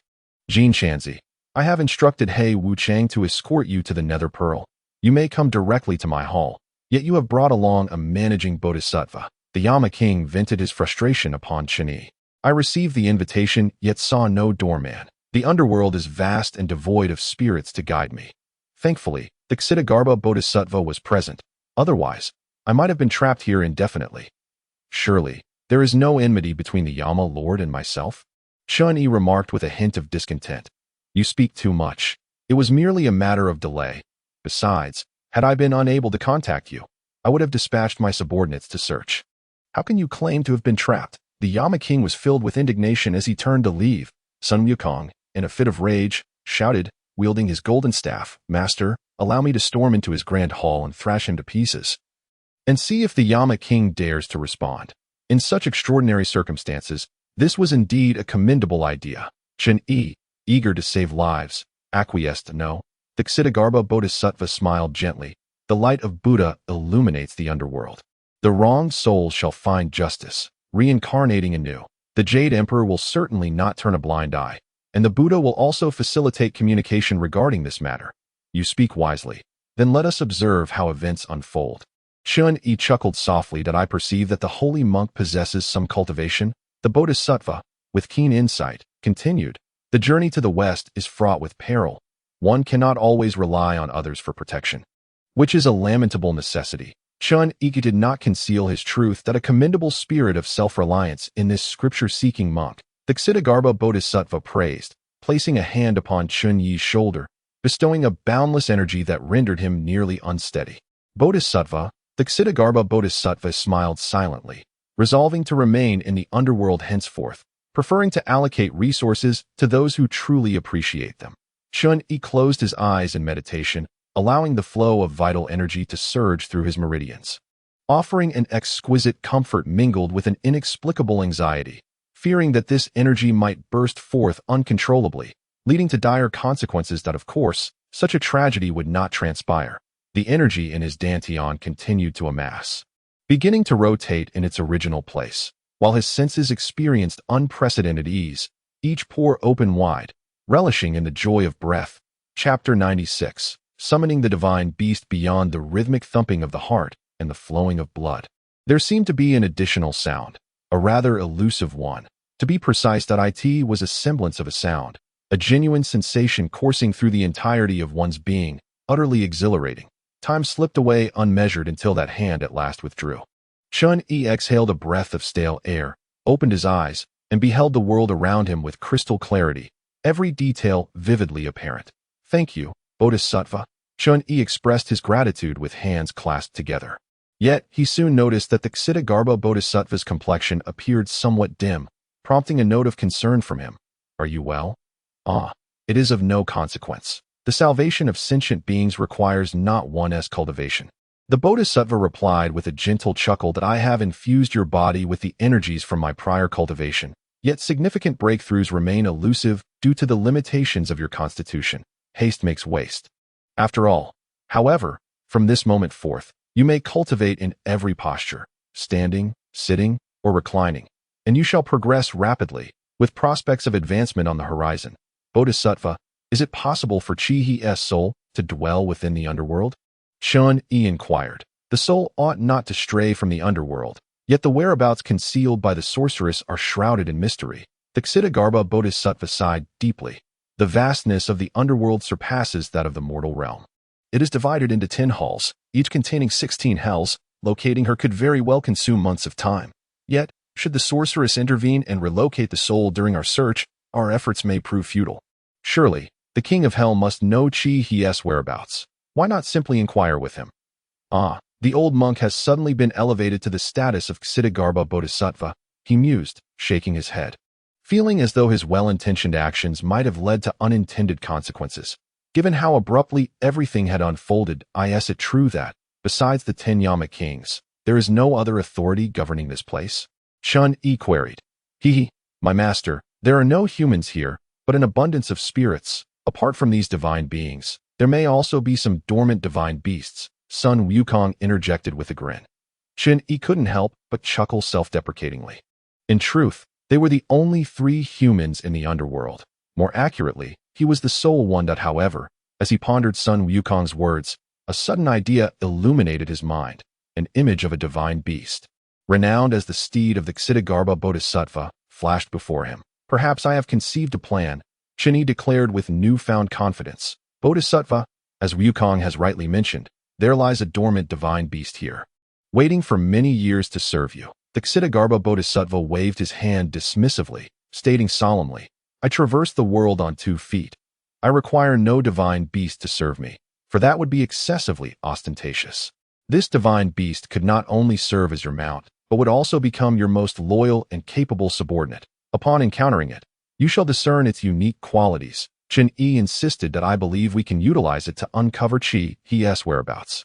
At last, these words stirred the Ksitigarbha Bodhisattva's interest. He settled into a meditative posture, golden light radiating from his being as he ascended gracefully into the air, illuminating the surroundings with a brilliance that revealed every minute detail.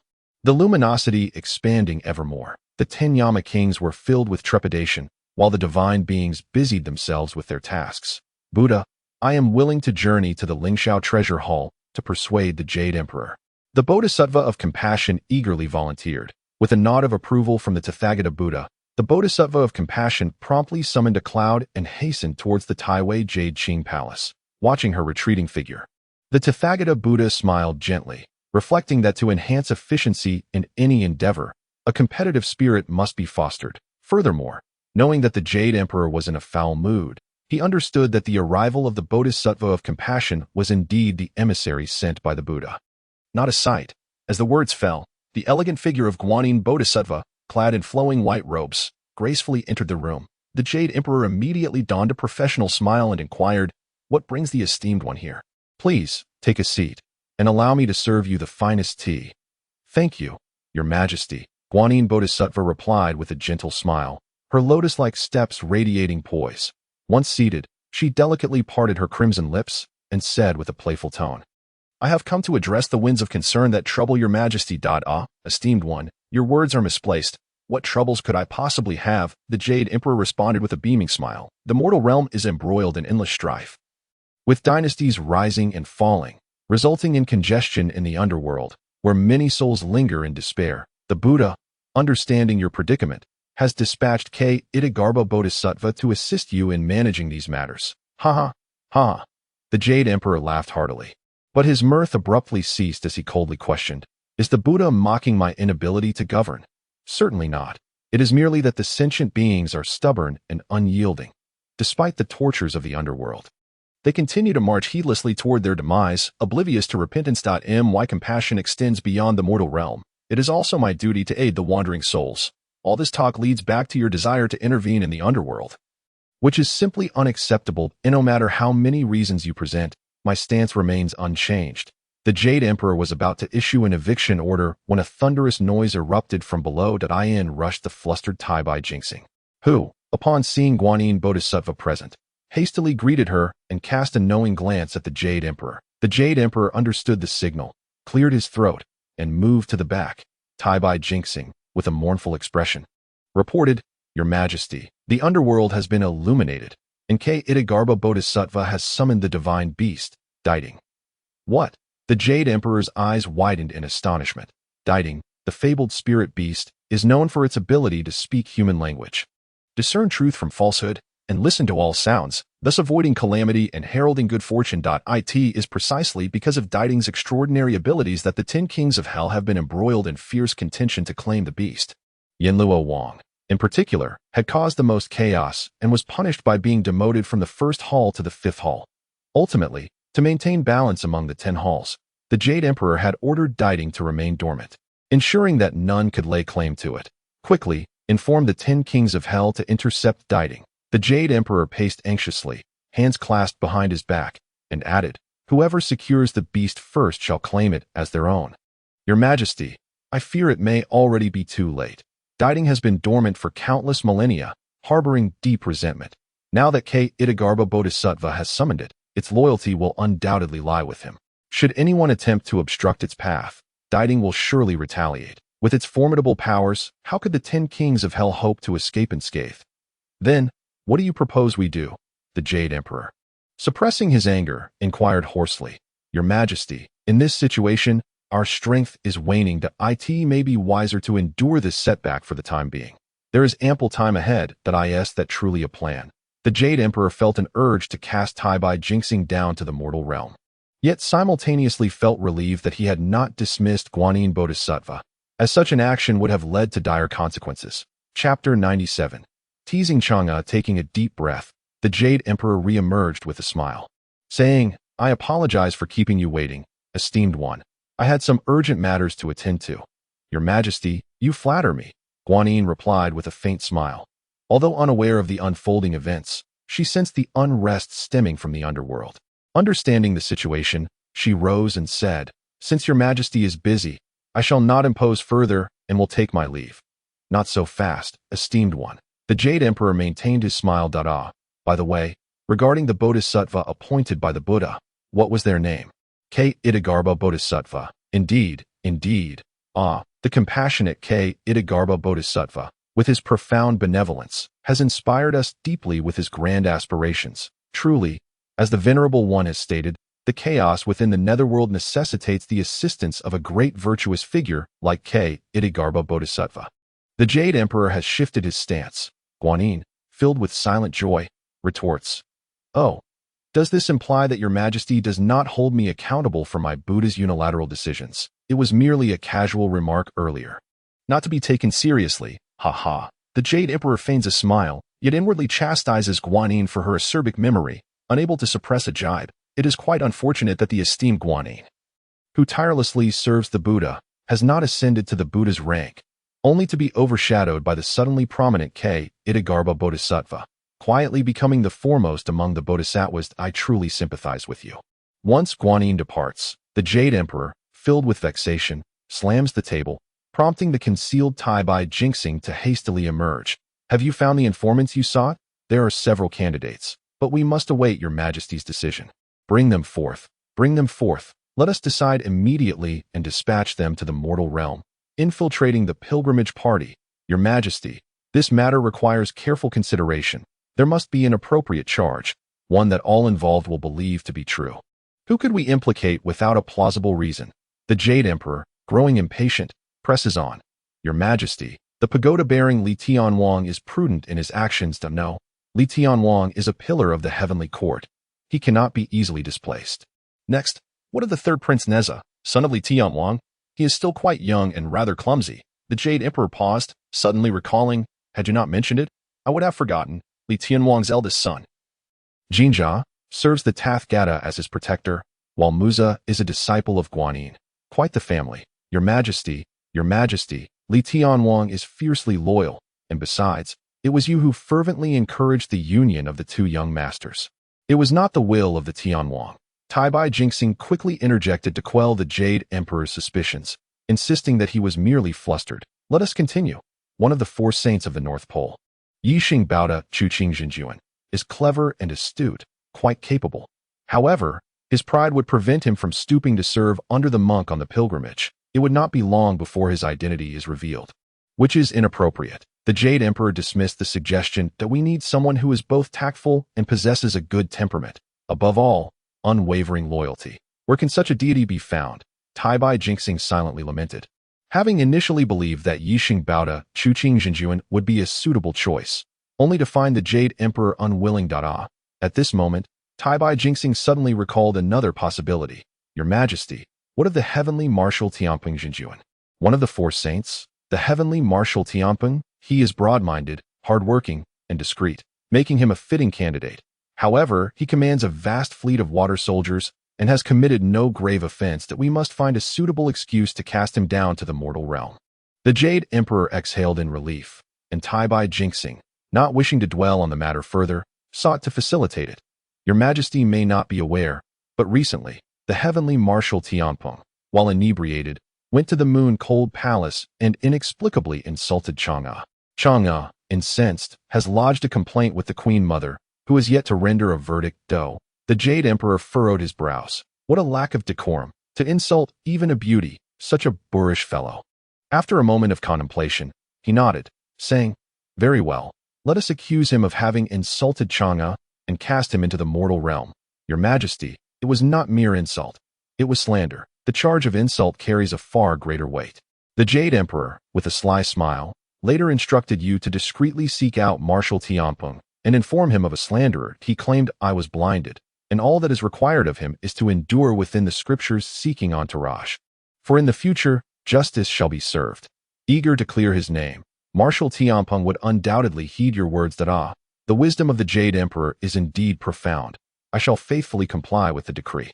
The Great White Star, with a bittersweet smile, acknowledged the severity of this maneuver. One jest and one insult have completely altered the nature of the situation, tarnishing Marshal Tianping's illustrious reputation. My sincerest apologies.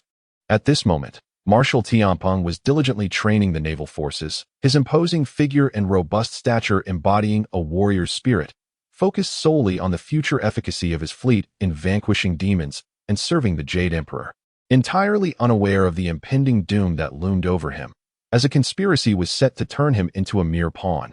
Meanwhile, in the underworld, Chun-Yi was anxiously awaiting the arrival of a voice that grew louder as it approached, filling his heart with joy. The arrival of Di Ting. In the blink of an eye, a snow-white figure darted before him, its entire body a pristine white, with soft fur, a tiger's head, a singular horn, and dog-like ears, measuring over 3 meters in length, resembling a swimming dragon, complete with a lion's tail, symbolizing patience, and sturdy Chilean legs that bore no resemblance to anything familiar, yet exuded an undeniable aura of dominance and righteousness. This was Di Ting. Di Ting approached the Bodhisattva Itagarbha, humbly bowing in submission. The Bodhisattva, who floated gracefully in midair, descended slowly, filled with delight upon seeing this beast, exclaiming praises. Thank you, Bodhisattva, for reciting the teachings of Buddha, dispelling the heavy gloom of death. Di Ting is finally free, for which I am immensely grateful. Indeed, it could articulate human speech. What truly liberated you was Jin Chanzi. Di Ting had long been aware, yet its physical constraints had hindered it from expressing gratitude sooner. After thanking the holy monk, Di Ting then approached Chen-Yi, lying long on the ground. In that moment, Chen-Yi envied the Bodhisattva Itagarbha.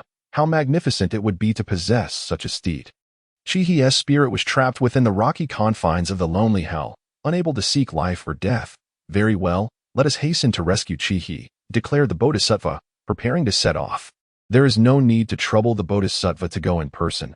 The witch is cunning, and by the time I arrive, she may already have sensed our presence, making Chi-Hi's relocation uncertain. Di Ting's concerns caused Chun-Yi to reevaluate its intelligence. Di Ting, what do you propose we do? The Bodhisattva affectionately patted Di Ting's head, which responded with a familiar gesture, licking the Bodhisattva's palm and gently nudging against his cassock, displaying a demeanor of utmost docility. Subsequently, it moved to an open area, tightening its abdomen, bending its front knees, glaring fiercely and extending its neck. What is it planning to do? Chapter 98. The Rescue of Chi-He. A howl. A howl, woof, a tremendous roar echoed, and Chun-Yi, whose cultivation had rapidly advanced, was already attuned to sound. This bellow caused his ears to ring, the cacophony jarring and disconcerting, this cry resembling neither dog nor wolf. To be frank, it was quite unpleasant. The Bodhisattva Itagarbha furrowed his brow slightly, his radiant aura expanding to envelop Chun-Yi, restoring his hearing to normalcy in an instant. The Ting's relentless howling caused the very ground to tremble. Waves of sound colliding and merging, forming torrents that surged forth into the distance. With a thunderous crash, several towering mountains of the underworld nearby collapsed, sending plumes of dust spiraling into the air.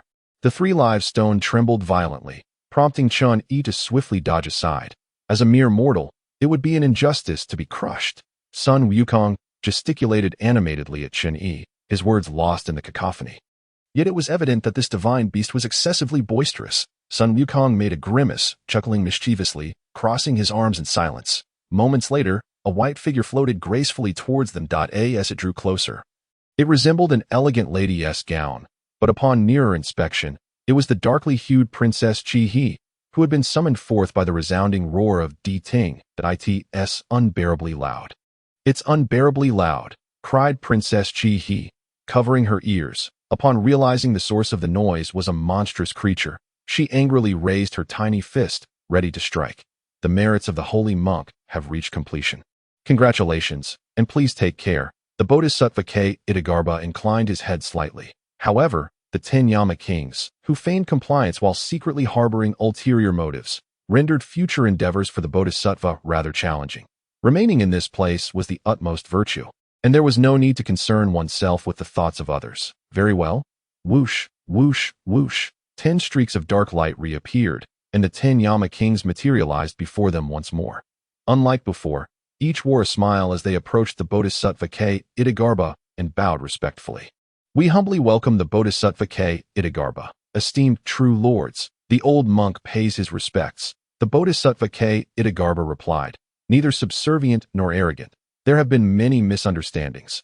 I beseech the Bodhisattva's forgiveness. The king of hell forced a smile. Clearly insincere, yet all the true lords gazed at Ting with eyes rife with envy and resentment. Ting merely nestled closely to the Bodhisattva Itagarbha, signifying its loyalty to this master. Warning others against harboring ill intentions, that we have received the decree from the Jade Emperor. Henceforth the Bodhisattva shall be revered as the Lord of the Netherworld, and all matters shall be subject to your command. The king of hell finally revealed their purpose. The Bodhisattva Itagarbha, residing in the underworld, now had the divine beast Ting at his side, leaving the Jade Emperor with significant losses. Thus, he reluctantly took a step back.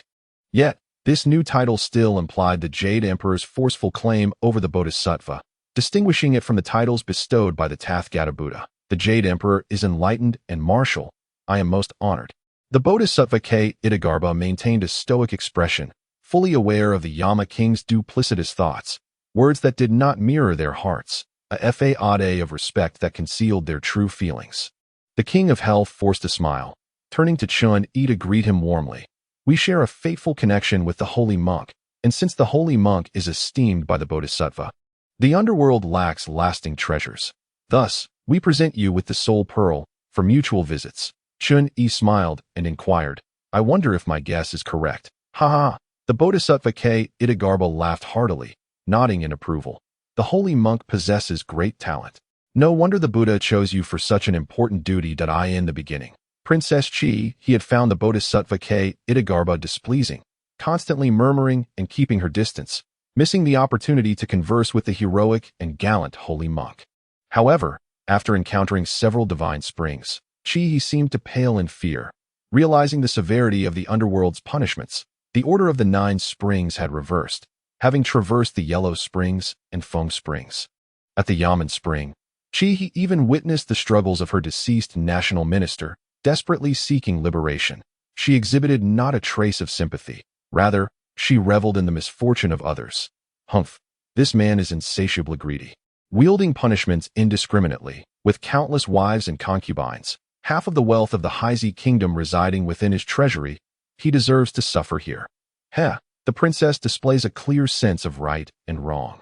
Her words sharp and incisive, resembling a judge. The Bodhisattva K. Itagarba chuckled at her jest. I have no desire to serve as a judge here. Princess Chihi, still youthful, failed to discern the gravity of her words.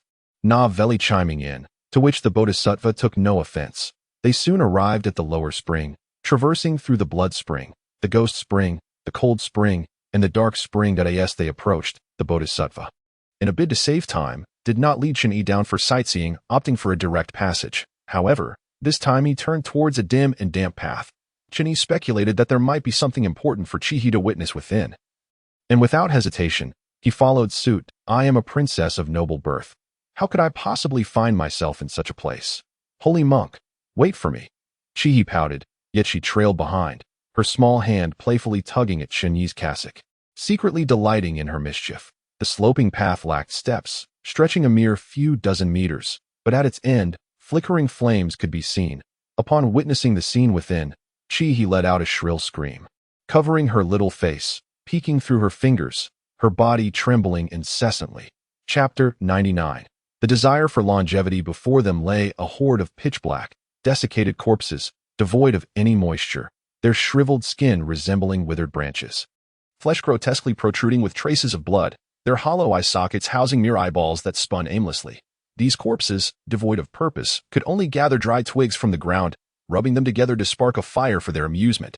Sun Wukong immediately drew his golden staff in defense, only to be halted by the Bodhisattva's gesture. The corpses, subjected to such harsh punishment, dared not commit further misdeeds, the muscles on their faces contorted, their tattered mouths gaping wide as if in lament, slowly extending a hand that held a handful of withered petals, vibrant yet lifeless. No. Chihi fervently shook her head, tears streaming from her large eyes. No, this cannot be true. My grandfather was handsome and strong, conquering lands far and wide. The territory of the Heizi kingdom has doubled, and he is the most revered warrior of our realm. Chihi, this garland was bestowed upon me by your own hand at the time of my passing. Alas, it has withered and will soon decay. The corpse sorrowfully intoned. You are deceiving me. You are not my grandfather. No. Chihi could not reconcile this truth, crying out as she rushed forward, with Chun Yi closely following. The young girl wept bitterly. This was her beloved family, her most revered hero, now reduced to such a state. How could she accept it? Chihi, are you all right? Holy monk, the Bodhisattva is bullying me. Chihi, unable to express her grievances, threw herself into Chun Yi's embrace, sobbing uncontrollably. Chun Yi did not shy away, gently holding her, patting her back until her emotions gradually subsided. Chihi, this figure is indeed your grandfather. The Bodhisattva K. Itagarba spoke softly. My grandfather fought valiantly on the battlefield, taking countless lives for the sake of the nation and its people. Should such a wise ruler endure this fate? Is it only those who passively accept their circumstances that are deemed virtuous in this world? Chihi, like a newborn calf, fearlessly confronts the tiger, her eyes swollen and red, clamoring incessantly. Your grandfather, Mohi, was indeed a man of great stature, his contributions undeniable. Mohi suffers here for a reason. Do you wish to know, my child? The compassionate Ksitigarbha Bodhisattva inquired gently. He peered from Chun Yi's embrace, pondering for a considerable time before finally nodding. The merits of Mohi in his early years need no reiteration. However, in his later years, he became enamored with the allure of longevity, straying from the righteous path, and fell prey to the insidious whispers of a sorcerer. It was said that by extracting the essence of 99 young maidens, he could concoct an elixir for eternal life. Tragically, 3 of these maidens suffered grievous harm and perished in a lamentable fate. Your grandfather's transgression lies not in the countless enemies he vanquished, but in the fate of these 3 innocent girls. He had heard of this, but remained unconvinced, retorting, those 99 girls came from impoverished backgrounds. They all gained from it. I heard that the families of those 3 girls received considerable compensation, enough to sustain them for a lifetime. The Ksitigarbha Bodhisattva shook his head gently, stating, the most precious thing in this world is human life. You, as the apple of your parents' eyes, how can you fathom that those 3 girls were not cherished by others? Your parents may bestow upon you wealth and luxury at will, but for the children of the poor, their treasures may be merely a piece of new fabric or a bowl of food to fill their bellies. That is different. Poor families often resort to violence. My father and mother dote on me the most. I am the happiest person, Chi-He defended. That happiness is relative. Your demise would plunge your loved ones into inconsolable grief, while for the common folk, it is merely a matter of another household. And there are even those who might revel in your misfortune. The Ksitigarbha Bodhisattva replied. He fell silent, tears streaming down her face. Upon glancing at the entrance to the underworld, she broke down into sobs. Kneeling before the Ksitigarbha Bodhisattva, great compassionate Ksitigarbha, I am willing to bear the suffering for my grandfather. I earnestly beseech you to grant him liberation. The Ksitigarbha smiled and waved his hand. Vanishing in an instant along with Tings. He stared vacantly at the spot where the Ksitigarbha Bodhisattva had disappeared, standing up after a long while, as if she had instantly matured. Bravely walking forward, after passing through the bitter spring, the cave entrance remained, and Chun-Yi pulled Chi-He up together. When Sun Wukong followed them out, the three found that only a quarter of an hour had elapsed in Chun-Yi's room. If it were not for the Ming-Zhu in his hand, Chun-Yi would have thought it all a dream. Chi-He, everything is past. Live well in the future, find someone who truly loves you, and marry him. I wish you happiness, Chun-Yi smiled. Holy monk, are we truly fated to be apart? Chi-He asked, tears in her eyes. Meeting is fate. You and I shall henceforth be friends. Holy monk, having regained my beloved daughter, I vow to become a vegetarian and believe in Buddha from this day forth. The queen exclaimed, overwhelmed with emotion. I too shall make that vow. The king declared, thumping his chest, and I. Chi-He added. Everyone, rise quickly. Eating vegetarian is the aim, not merely a formality. Moreover, your offerings to the Buddhas and Bodhisattvas reflect your heartfelt inclination towards goodness, not solely for my sake. The princess was safe and sound, and the entire nation rejoiced. Yet Chi-He could not share in the joy, for the burden weighing upon her heart was too great. The experiences in the underworld had profoundly impacted her fragile spirit. Chi-He, how about I help you improve your little airplane? Chun-Yi inquired. That sounds wonderful. Chi-He's eyes sparkled with excitement. Chi-He can undoubtedly be regarded as a prodigy, capable of conceiving and developing an aircraft, which has garnered Chun-Yi's admiration for the young girl. Your aircraft is surprisingly made of iron. How remarkable, Chun-Yi remarked while scrutinizing the seemingly crude and unsightly contraption. This is nothing extraordinary. The mountain in the southeast is rich in iron embedded within its stones, which can be refined into this material. Chi-He explained that. Chun-Yi then comprehended that the mountain was, in fact, an iron mine. Gazing into the distance once more, he noted that the mountain appeared pitch black at night, but radiated a vibrant red during the day, likely the result of iron oxidation. Saint Monk, how should we improve it? Chi-He inquired, her impatience evident. This is simple. It must not be too heavy, and its design should effectively counteract wind resistance. Additionally, a steering wheel must be installed to prevent it from careening about like a headless fly. Recalling Chi-He's previous antics of clinging to the doorframe, both shared a knowing glance and burst into laughter. With the assistance of Sun Wukong, at dawn, an enhanced flying machine made its dazzling debut. How wonderful! I truly adore this treasure, exclaimed Princess Chi-He, her joy manifesting in an exuberant dance. Saint Monk, let us ride the hot air balloon and observe the plight of the common folk. I would be delighted to accompany you. The two ascended into the hot air balloon, igniting the flame at its base as it began to rise. Chi-He, displaying remarkable intelligence, quickly grasped the technique and took control of the steering wheel, directing them beyond the palace's confines. From their lofty vantage point, the scenery was breathtaking. Had it not been for Chun-Yi's repeated admonitions regarding safety, Chi-He would have undoubtedly danced with excitement to the point of jeopardizing the balloon. Saint Monk, that monkey flying alongside us is quite a distraction. Chi-He whispered, he is my esteemed apprentice, the illustrious Chi Tian de Sheng. Do not underestimate him. Chi-He playfully stuck out her tongue, realizing that such a resounding title was not one she could casually deride. This hot air balloon is both stable and swift. Indeed, the princess possesses a heart yearning for freedom.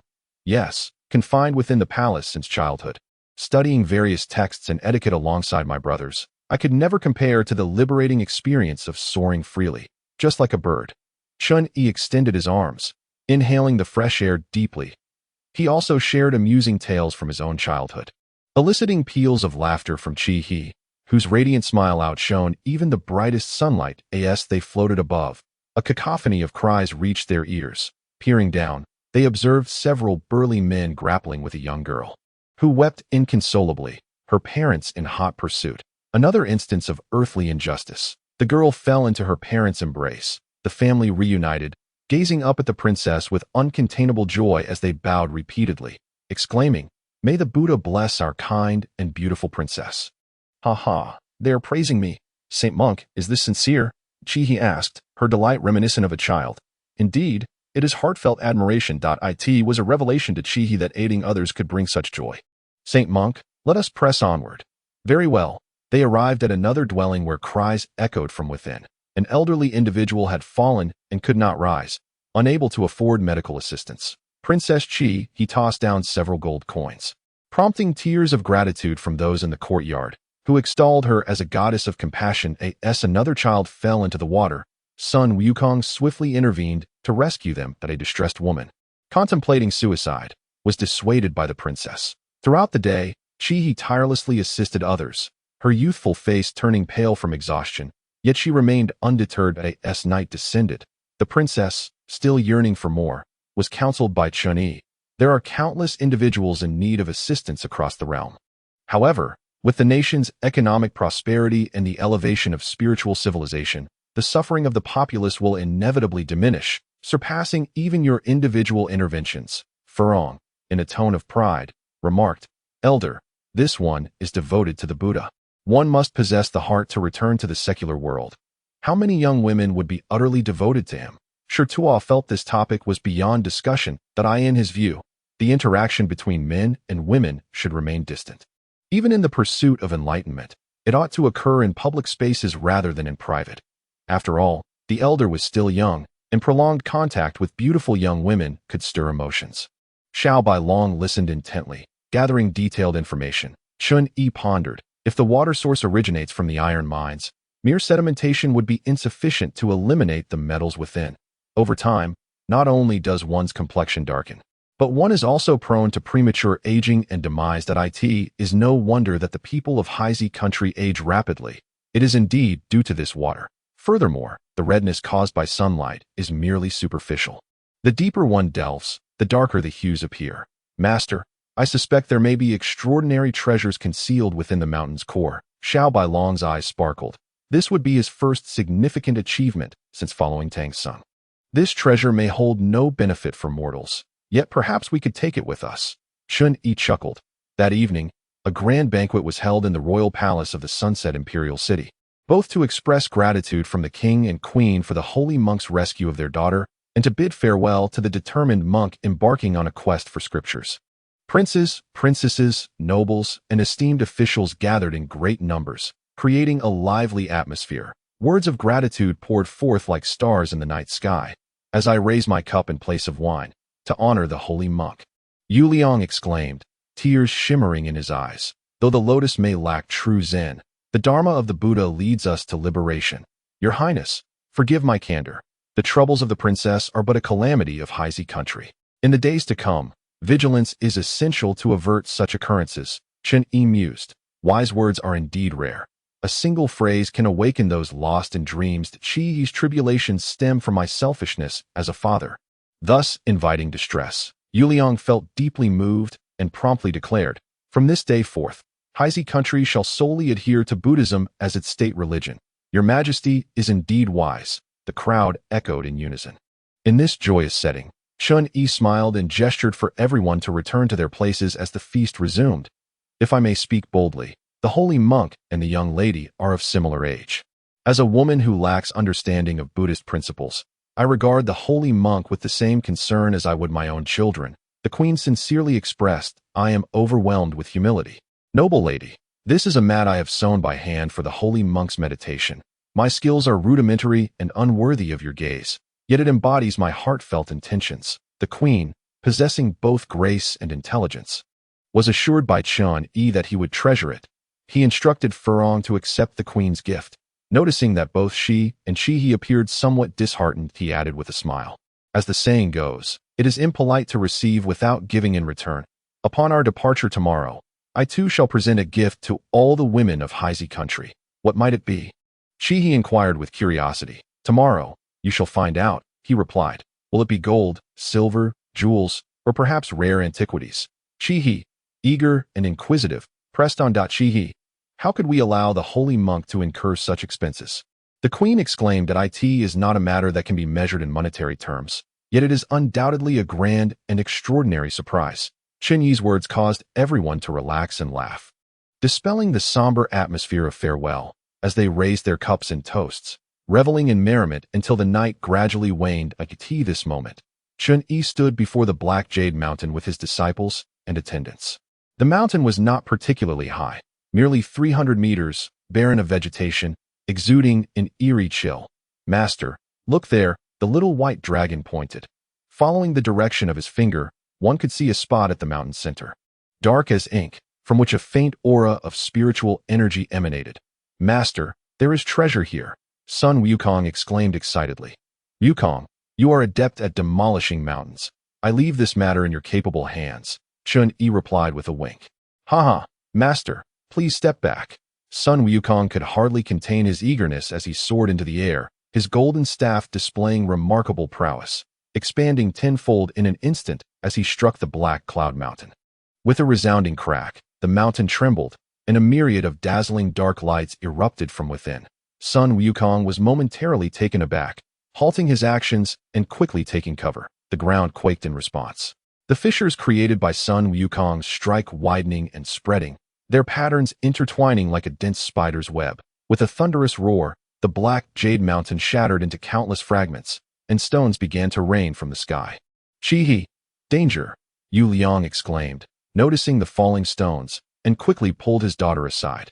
Once the storm of stones subsided, they hastened towards the direction of Black Jade Mountain. The wondrous and ancient Black Jade Mountain had been reduced to rubble, with debris strewn across nearly half of the royal palace, and many areas severely damaged. This calamity was undoubtedly the work of the monk, prompting immediate dissatisfaction from the princes and ministers. However, Shihi stood firm with her hands on her hips, declaring, "The holy monk saved my life. You shall not speak ill of him behind his back. Indeed, if the holy monk were to stay, I would gladly give up my position." Although she stated this, Yu Liang felt a twinge of discontent.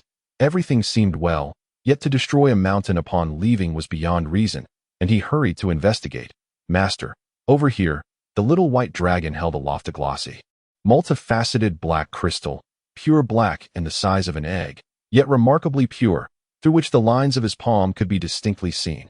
What is this?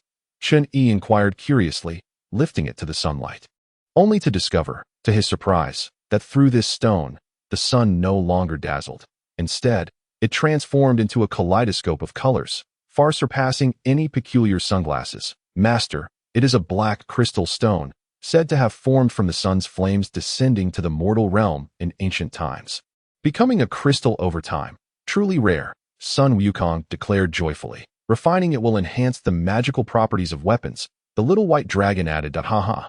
Little white, you have finally done something commendable. Sun Wukong patted the little white dragon's shoulder, who shyly smiled in return. Just then, the king and his entourage arrived. Chen Yi did not conceal anything, recounting the events and explaining that the dark complexion of the citizens of the Black Zigua was also related to the crystal. Now that the water quality was changing, remarkable results in skin whitening would be seen within 3 months. Thus, the name of the Black Zigua held such origins. This black crystal stone, being fated with the holy monk, is gifted to you. Yu Liang, seizing the opportunity, noted that Sun Wukong had no intention of being courteous, having already tucked it away, and none from Black Zigua had any idea of its true nature. Saint Monk, is this the gift you speak of for the women?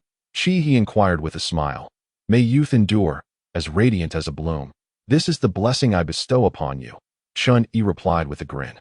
He, blushing, lowered her gaze, while the attendants simultaneously covered their mouths, exclaiming how overwhelmingly sweet it was. That it felt as if the heat of the day had diminished.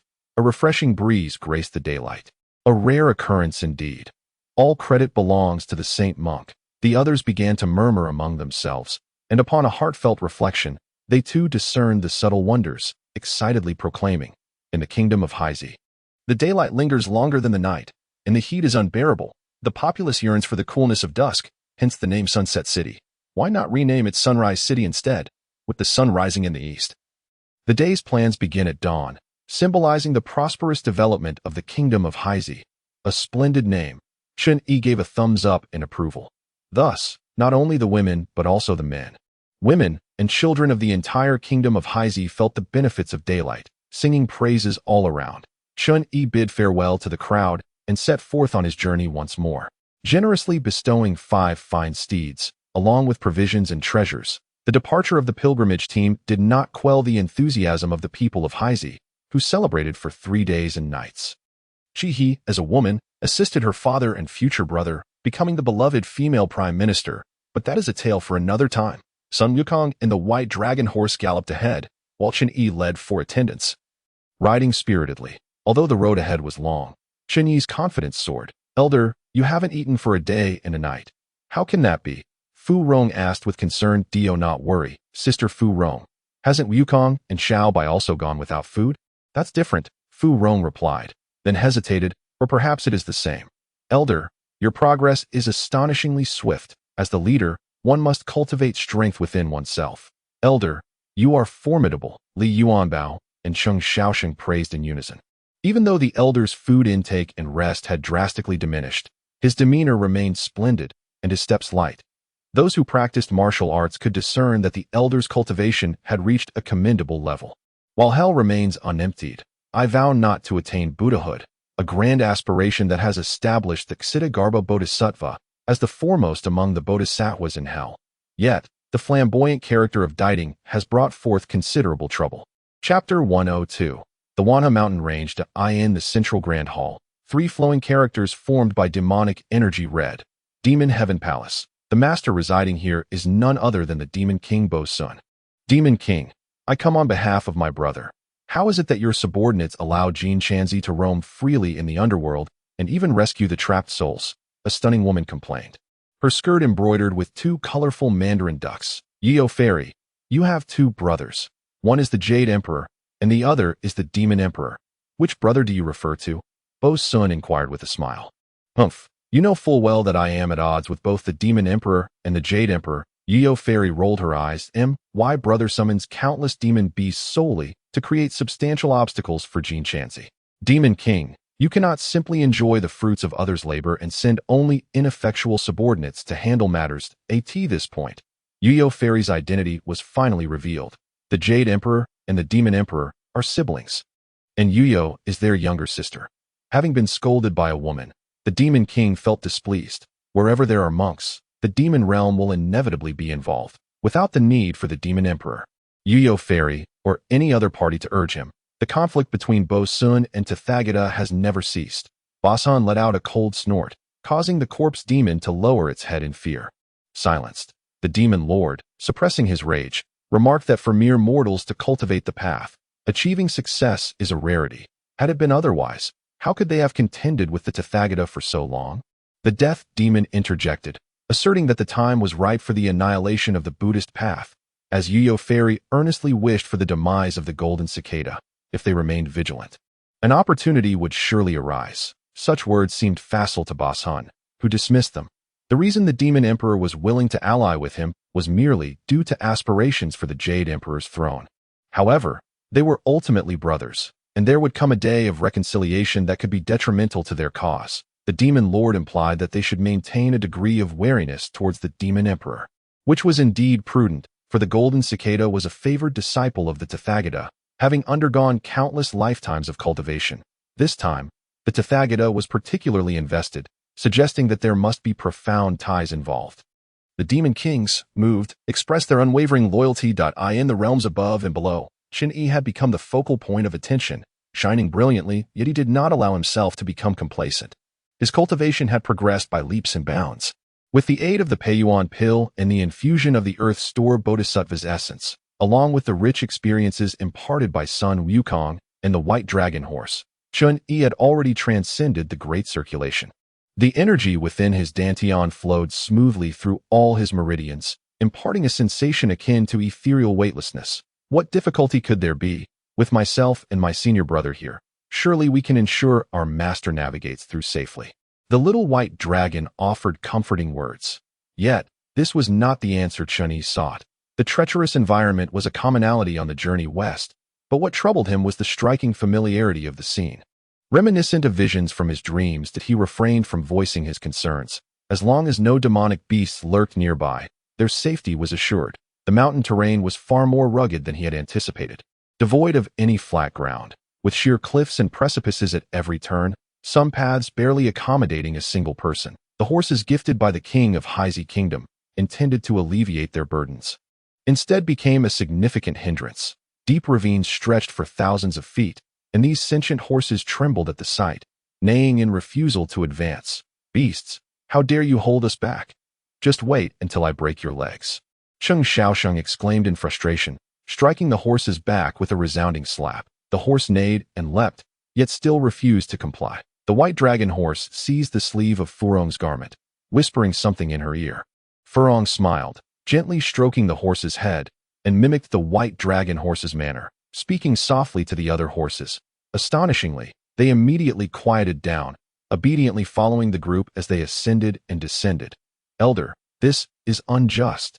Cheng Xiaosheng could no longer contain his grievances and rushed to Chun Yi's side to lament. What do you mean by unjust? Yuan Bao has master brother personally teaching him martial arts, while sister Furong, as a woman, has the little white dragon to guide her. I was sent as a guard by the Tang Emperor, yet I have become a burden.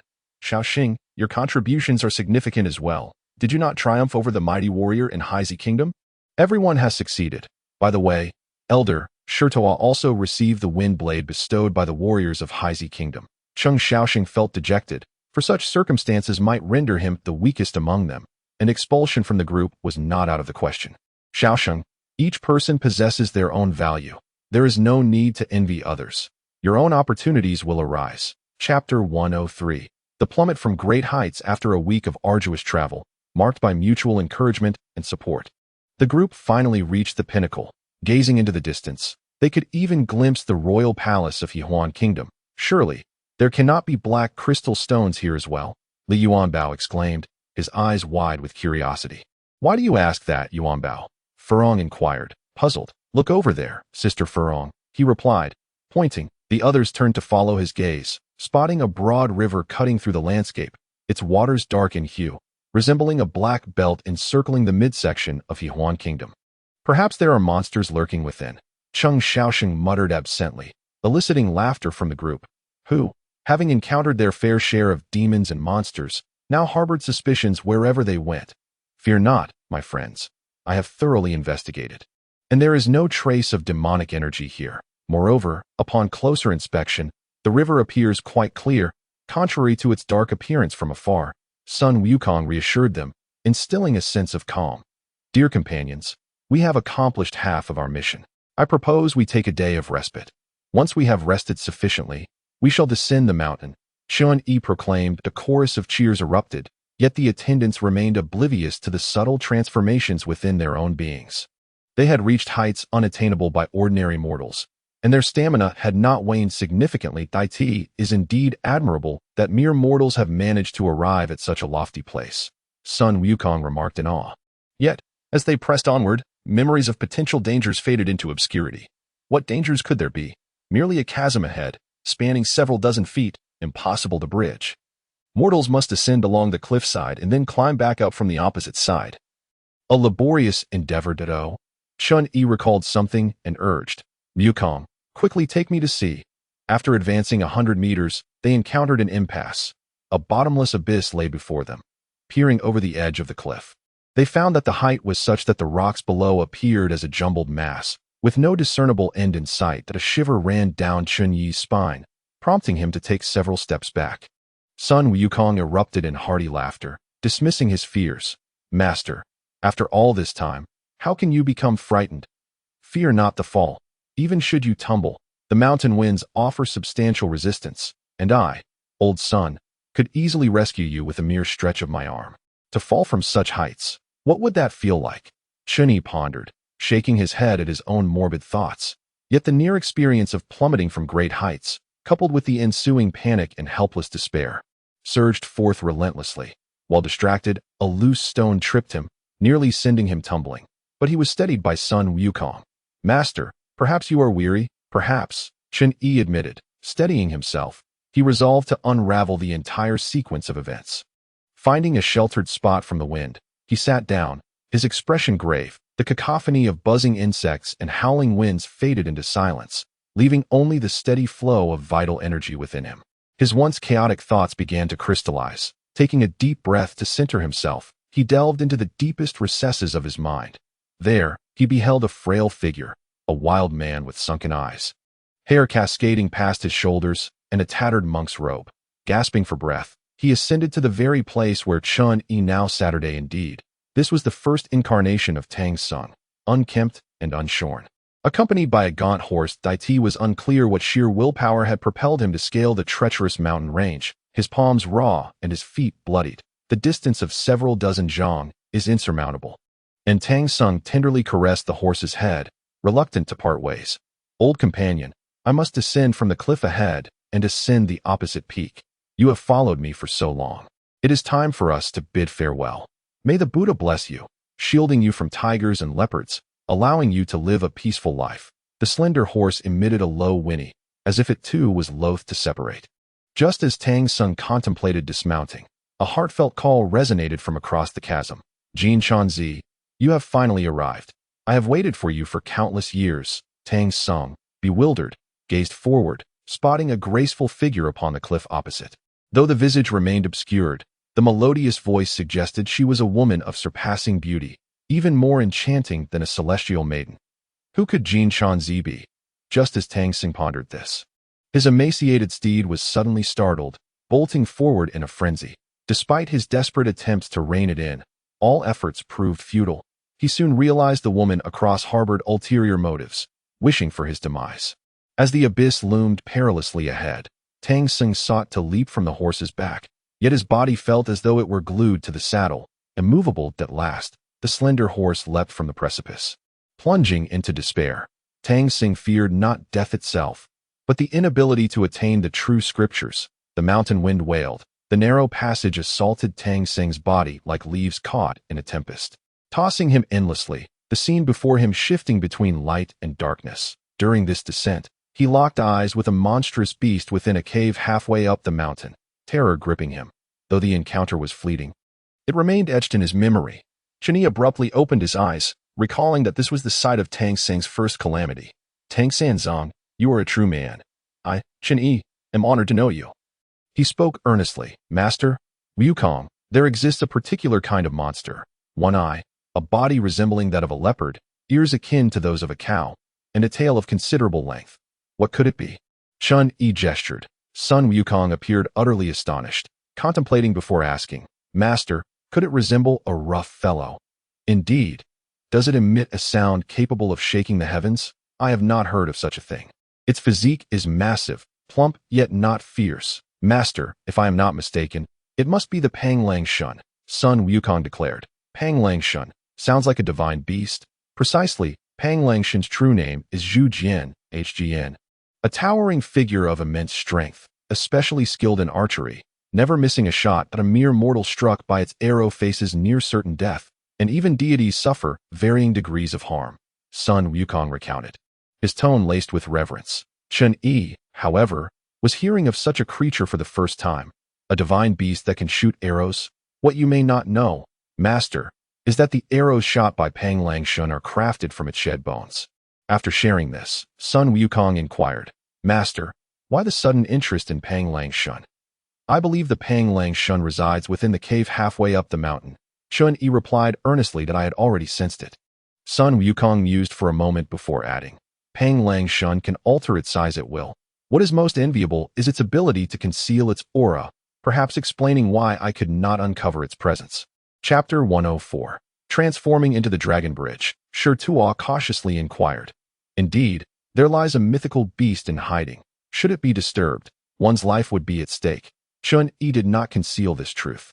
The attendants voiced no objections. Throughout the journey, the elders' decisions proved to be sagacious, for they were acutely aware of the terrors posed by the demons. They promptly rose to gather their belongings. Leading their steeds to the edge of the precipice, I shall carry each of you across in turn, starting with my master, while the rest shall wait here, suggested Sun Wukong. No sooner had he spoken than the usually taciturn white dragon horse gently nudged Chun-Yi's monk robe, saying, Master, there is no need for such trouble. I am willing to transform into a bridge to facilitate your passage. Heh, little Bai, my master cherishes you as a dragon, and would not dare to ride upon you, let alone tread upon you. Such labor shall be mine to bear, Sun Wukong replied, half in earnest, half in jest. My master treats me with sincerity. How could I stand idly by in a moment of peril? Without further ado, the white dragon horse approached the cliff's edge, its four hooves soaring into the air, ascending to mid-space. The attendants widened their eyes in curiosity. They had never witnessed the true form of the white dragon horse, and their faces reflected a reverent awe, for the dragon clan symbolized righteousness and the divine in the eyes of mortals. The white dragon horse expanded in size, its form shifting in an instant, transforming into a dragon that spanned the chasm, lying across it as a bridge. Chun Yi's eyes glistened with moisture. It was less a dragon than a massive, fleshy worm. The golden scales faded, revealing a flesh-red hue, and the dragon's head was hornless and bald, bearing an appearance that was rather unseemly. How could such a magnificent steed appear thus? Li Yuanbao inquired, astonished. Is this truly a dragon? Cheng Xiaoxing echoed, equally perplexed. Why do you both utter such nonsense? Regardless of how little Bai appears, he is akin to my brother, Hua Rong retorted defiantly, her eyes also welling up with tears, as she vaguely recalled some indistinct scenes from the day she was injured and fell unconscious. Let us proceed. Chun Yi inhaled deeply and was the first to step onto the dragon bridge, which was both broad and stable. Thank you, master. Please refrain from excessive speech, Sun Wukong cautioned, acutely aware that he could not ascertain whether their alliance with the white dragon horse would suffice against the formidable Fat Lang Shun. Yet, some matters are inescapable. What is destined to happen will inevitably come to pass. As the white dragon horse transformed into a dragon bridge, a throng of mortals crossed above, stirring the attention of Fat Lang Shun. Just as the group was nearing the other side, the sound of the 9-section staff resonated in Chun Yi's heart, prompting him to exclaim in alarm, "Run!" Quickly, Chun Yi darted aside, allowing his attendants to pass first. The others, bewildered, hastened forth, their hearts racing with trepidation. Except for Chun Yi, all managed to cross unscathed. Just as he prepared to leap to the cliff's edge, he discerned the astonished expressions of his attendants. Realizing that a monstrous figure had emerged behind them, Fat Lang Shun loomed ominously in midair, and as Sun Wukong approached, he suddenly unleashed an arrow from his mouth, not aimed at him, but rather at Chun Yi. Mountain-piercing arrow, Sun Wukong shouted. Chun Yi swiftly raised the 9-section staff, his gaze fixed on the arrow emitting a silvery glow. Before he could comprehend, the mountain-piercing arrow abruptly shrank, shooting through the 9-section staff, targeting the very ring that was on the verge of turning golden. Golden light erupted, and the 9-section staff retaliated autonomously, the sound of splintering bones echoing from the arrow, which now bore several cracks and had significantly diminished in force.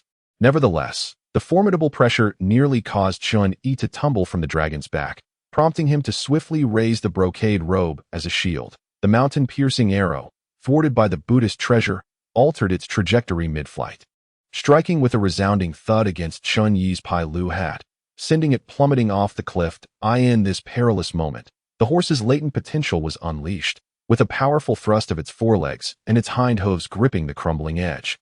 It leapt back up, carrying Chun Yi onward. The Fat Lang god roared incessantly, for the mountain-piercing arrows originated from its own fallen bones, and the damage inflicted by the Buddhist treasure brought it a modicum of pain. Moreover, the dignity of the divine beast was not to be trifled with. The Fat Lang god leapt into the air, intent on ambushing Chun Yi from behind, when a dark, massive shadow flashed by. Sun Wukong's golden staff, accompanied by a fierce gust of wind, descended with lethal intent. The Fat Lang god sidestepped just in time, yet on the opposite side, a web of light intertwined, as the sharp claws of the little white dragon relentlessly struck towards it. This pincer attack left the Fat Lang god infuriated and humiliated, causing it to unleash mountain-piercing arrows from its mouth. "Master, please stop," came Sun Wukong's anxious voice from behind. The Fat Lang god vanished from sight, leaving Chun Yi and the others outside its protective range, now exposed to danger. "Hurry, stop," Chun Yi commanded, pulling the reins of his horse, while Li Yuanbao and the others quickly encircled him, brandishing their weapons and anxiously scanning their surroundings. The 9-ringed scepter emitted a sound once more, and from 100 meters away, a beast with a copper-red body charged towards them with lightning speed. The Fat Lang god remained fixated on Chun Yi, with Sun Wukong and the little white dragon hot on its heels, roaring in pursuit, while their companions were swept up in the gusts stirred by the fat Lang god, swaying precariously. Run for your lives. Chun Yi urged, his heart racing that we vow to share the fate of the elders. Everyone echoed in unison. Alas, being surrounded only hinders us. The words, though hurtful, were uttered without a moment's thought. Chun Yi could only raise the nine-ringed scepter once more, when a bead on his chest caught his attention, radiating a brilliant light, inspiring a brilliant idea. The fat Lang god, accompanied by a tempest of flying stones, soon barreled towards them, while the companions gasped in shock. Their arms too heavy to lift, leaving them powerless to resist, merely closing their eyes in resignation. Chun Yi shook the ruminating bead in his hand. Sun Wukong immediately understood, grinning broadly and giving a thumbs up, praising his master's brilliance, while the others remained perplexed that in this critical moment, realizing that their combined strength could not match the fat Lang god. Chun Yi decisively hurled the ruminating bead while reciting an incantation. The fat Lang god, caught off guard, plunged into it and was now trapped in the underworld. Master, this ruminating bead is truly a marvelous item. Its utility will be immense in the future. Sun Wukong exclaimed, overjoyed, scratching his head in delight, particularly thrilled that this ingenious idea had originated from his master. Surprise the unsuspecting, strike when they are unprepared. That is how victory is snatched from the jaws of peril. Chun Yi advised. Indeed, no one uttered this secret, and the ruminating bead became one of Chun Yi's most effective treasures. The trust among their group was far stronger than that of the divine beings above. For instance, any mention of Jin Chanzi as a disciple of R'lyeh was widely known, constituting a grave breach of confidentiality. The journey must continue, yet it is disheartening that Chun Yi's white steed, injured in its hind legs while scaling the precipice, has significantly slowed, its blood staining its mane, rendering it quite pitiable. Alas, the quest for scriptures is indeed a costly endeavor. This marks the fourth steed lost. Chun Yi could not help but lament. Master, how can a mere earthly horse compare to my Bai Long Ma? It would be better to bestow it upon a kind-hearted soul. Allow me to take charge. Bai Long Ma once again implored earnestly. Chun Yi found himself in a quandary. Perpetually exchanging steeds was hardly a viable solution, yet the sight of the battered Bai Long Ma made it difficult to reach a decision.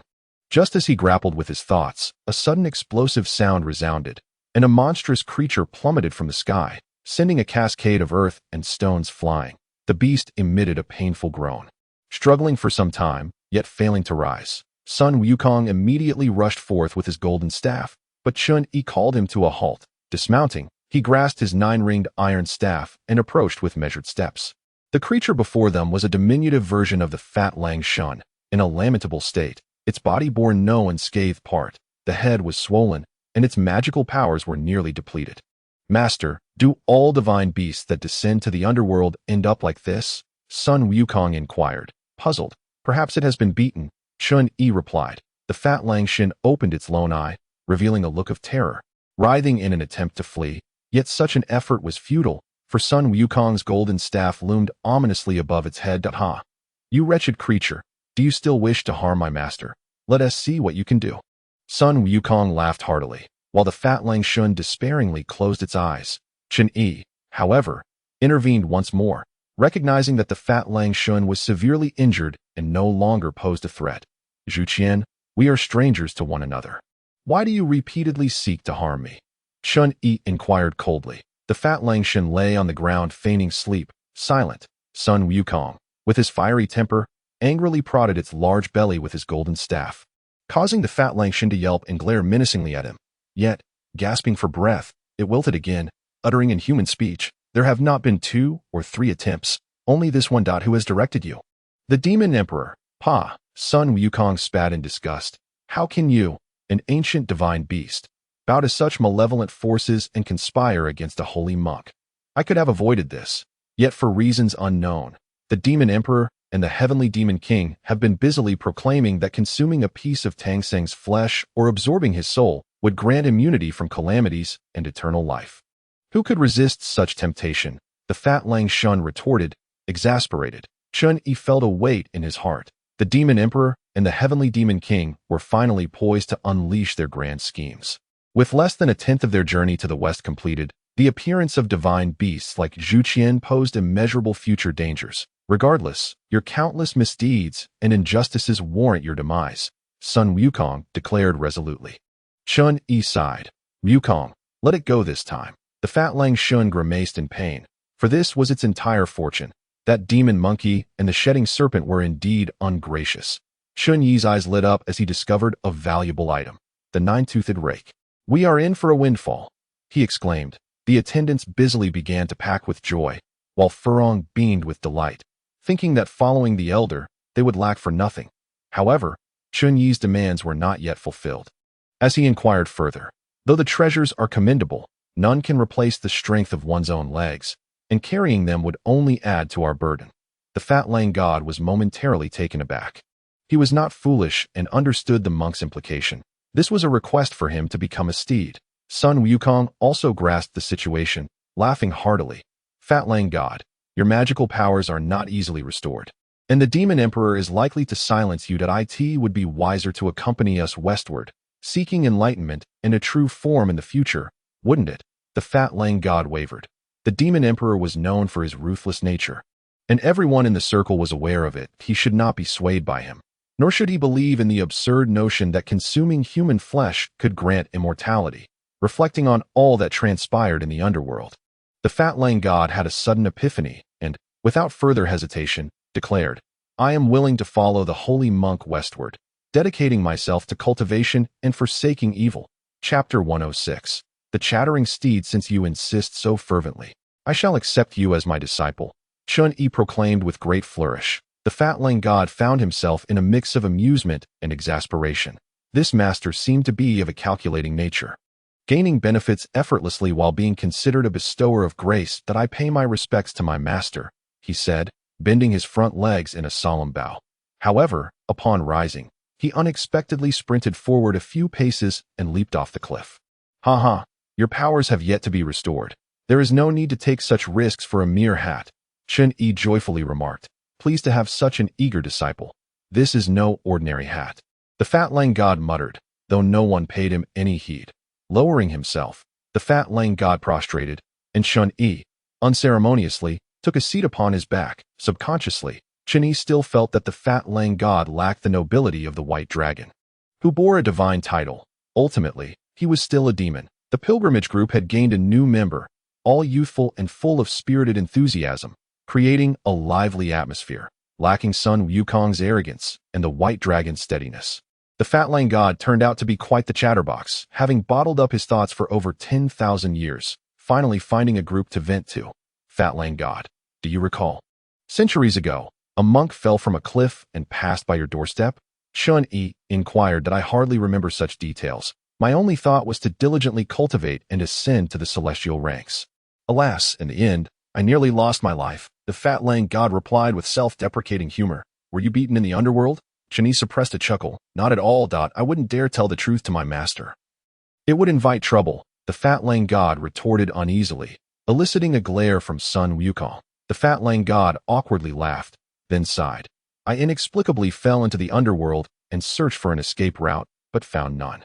Master, seeing you radiant and robust, you must possess some cultivation, right? Master, among my treasures, there lies a Tongyuan pill. Consuming it may prove beneficial. Big brother, little white, your cultivation is still insufficient. Even combined, you cannot defeat me, he jested. Hee, Yuanbao, you bear a striking resemblance to Big Brother, Sister Furong.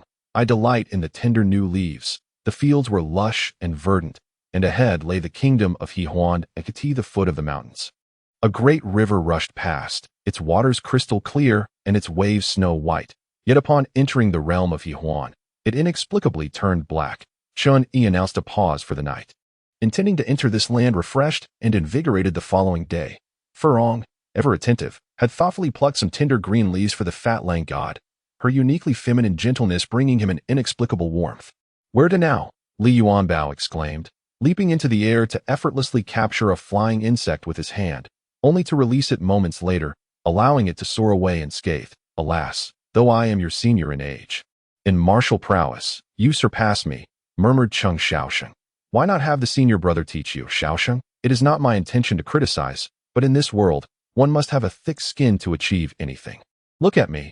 By persistently pestering our senior brother for martial training, I have made significant progress. By insisting on dining with the elder, I am rewarded with fish. Li Yuanbao spoke with a sense of self-satisfaction. Every word seemingly mocking Cheng Xiaoxing, leaving him thoroughly exasperated. It was not merely a matter of thin skin. Both senior brother Sun Wukong and Li Yuanbao were adept in technique, their weaponry being complementary. While Cheng Xiaoxing possessed a solid foundation and exceptional arm strength, wielding the great axe with unparalleled skill, yet he was not on the same path as Sun Wukong. In this regard, Shurtu appeared rather indifferent. For practitioners of the martial arts, the pursuit of skill must be accompanied by a heart attuned to Zen. Shurtu was more concerned about the inclusion of the Fat Lang God, uncertain whether he would be the one to fill the last remaining slot among the 5 saints.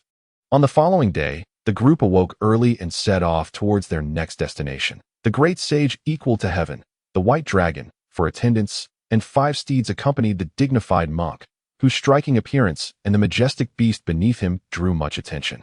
Continuing with the white dragon's alias, Chun Yi bestowed a new name upon the Fat Lang God, calling him Little Fat, a name that sounded quite festive and endearing, aside from the Fat Lang Goddess' disapproval. The others had no objections. Little Fat, it would be best if you transformed into a horse, lest you frighten the local populace, Chun Yi suggested. The Fat Lang God, visibly reluctant, grumbled, Master, if I were to become a horse, would that not make me just like the white dragon? The Fat Lang God, not particularly quick-witted, added, Besides, carrying someone does not impede my speed. I shall carry him, and no one is allowed to compete with me. Transform. The Fat Lang God intoned the incantation, and a white mist dissipated, revealing a peculiar copper-red, portly horse before them. The group stood in stunned silence for 3 seconds before bursting into laughter, with Li Yuanbao pointing at the rotund figure. Ha ha, fat brother, look at the white dragon horse, so slender and noble, and now gaze upon yourself, stout and corpulent, resembling a corrupt official among horses. I am doing this for the master's benefit. Not only can I sit, but I can also lie down. The Fat Lang God defended himself. Little Fat, your creativity is commendable, Chun Yi remarked, mounting the horse but furrowing his brow. Sitting was quite uncomfortable, with his legs spread wide.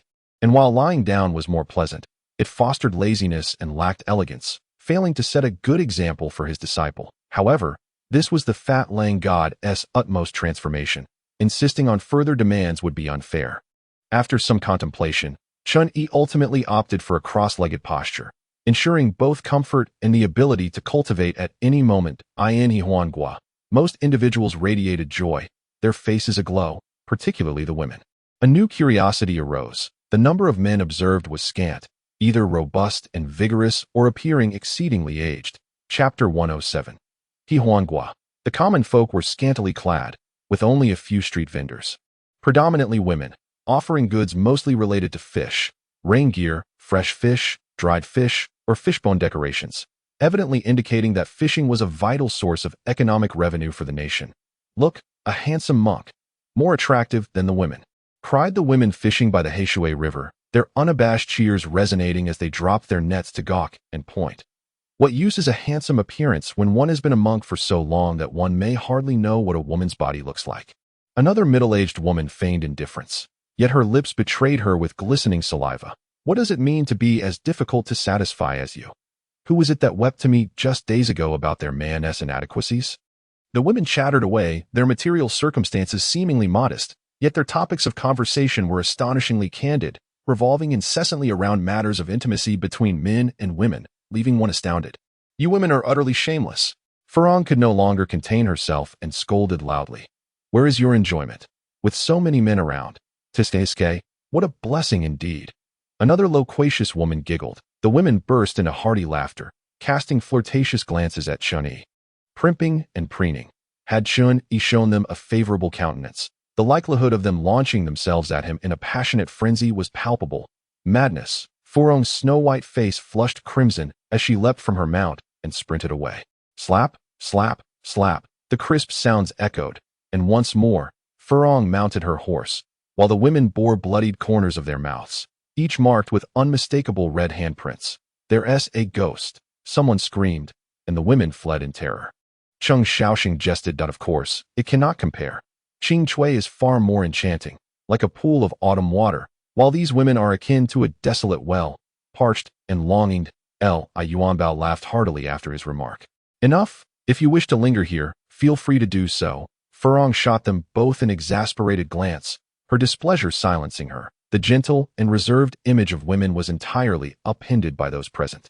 The royal city of Hehuan lacked even the grandeur of the capital of Jingluo. Its once magnificent palaces now faded and peeling, the gilded paint hinting at former splendor, yet the decay was irreparable, merely concealed with yellow paint, rendering it all the more mottled. The royal city, named Hehuan City, had guards at the entrance, lethargically leaning against the city wall, dozing that a tattered notice was posted at the gate, vaguely stating that the king was unwell and seeking renowned physicians to attend to him. That a sickly emperor, yet no one seemed inclined to answer the royal summons, which appeared to have been posted for at least a month. Chun Yi, not being a physician, paid little mind to this and signaled Furong to retrieve some gold and silver, ostensibly to appease the guards. As a form of reward to his surprise, the city guards, upon seeing the pilgrimage party approach, made no effort to obstruct them. They merely blinked drowsily, glanced their way, and returned to their slumber, allowing them to pass freely. Sun Wukong observed, "That makes sense." The group soon arrived at the palace gates, where they informed the guards of their purpose and presented their travel documents. The guard dashed inside to relay the message, and shortly returned with news that His Majesty the King had summoned the holy monk.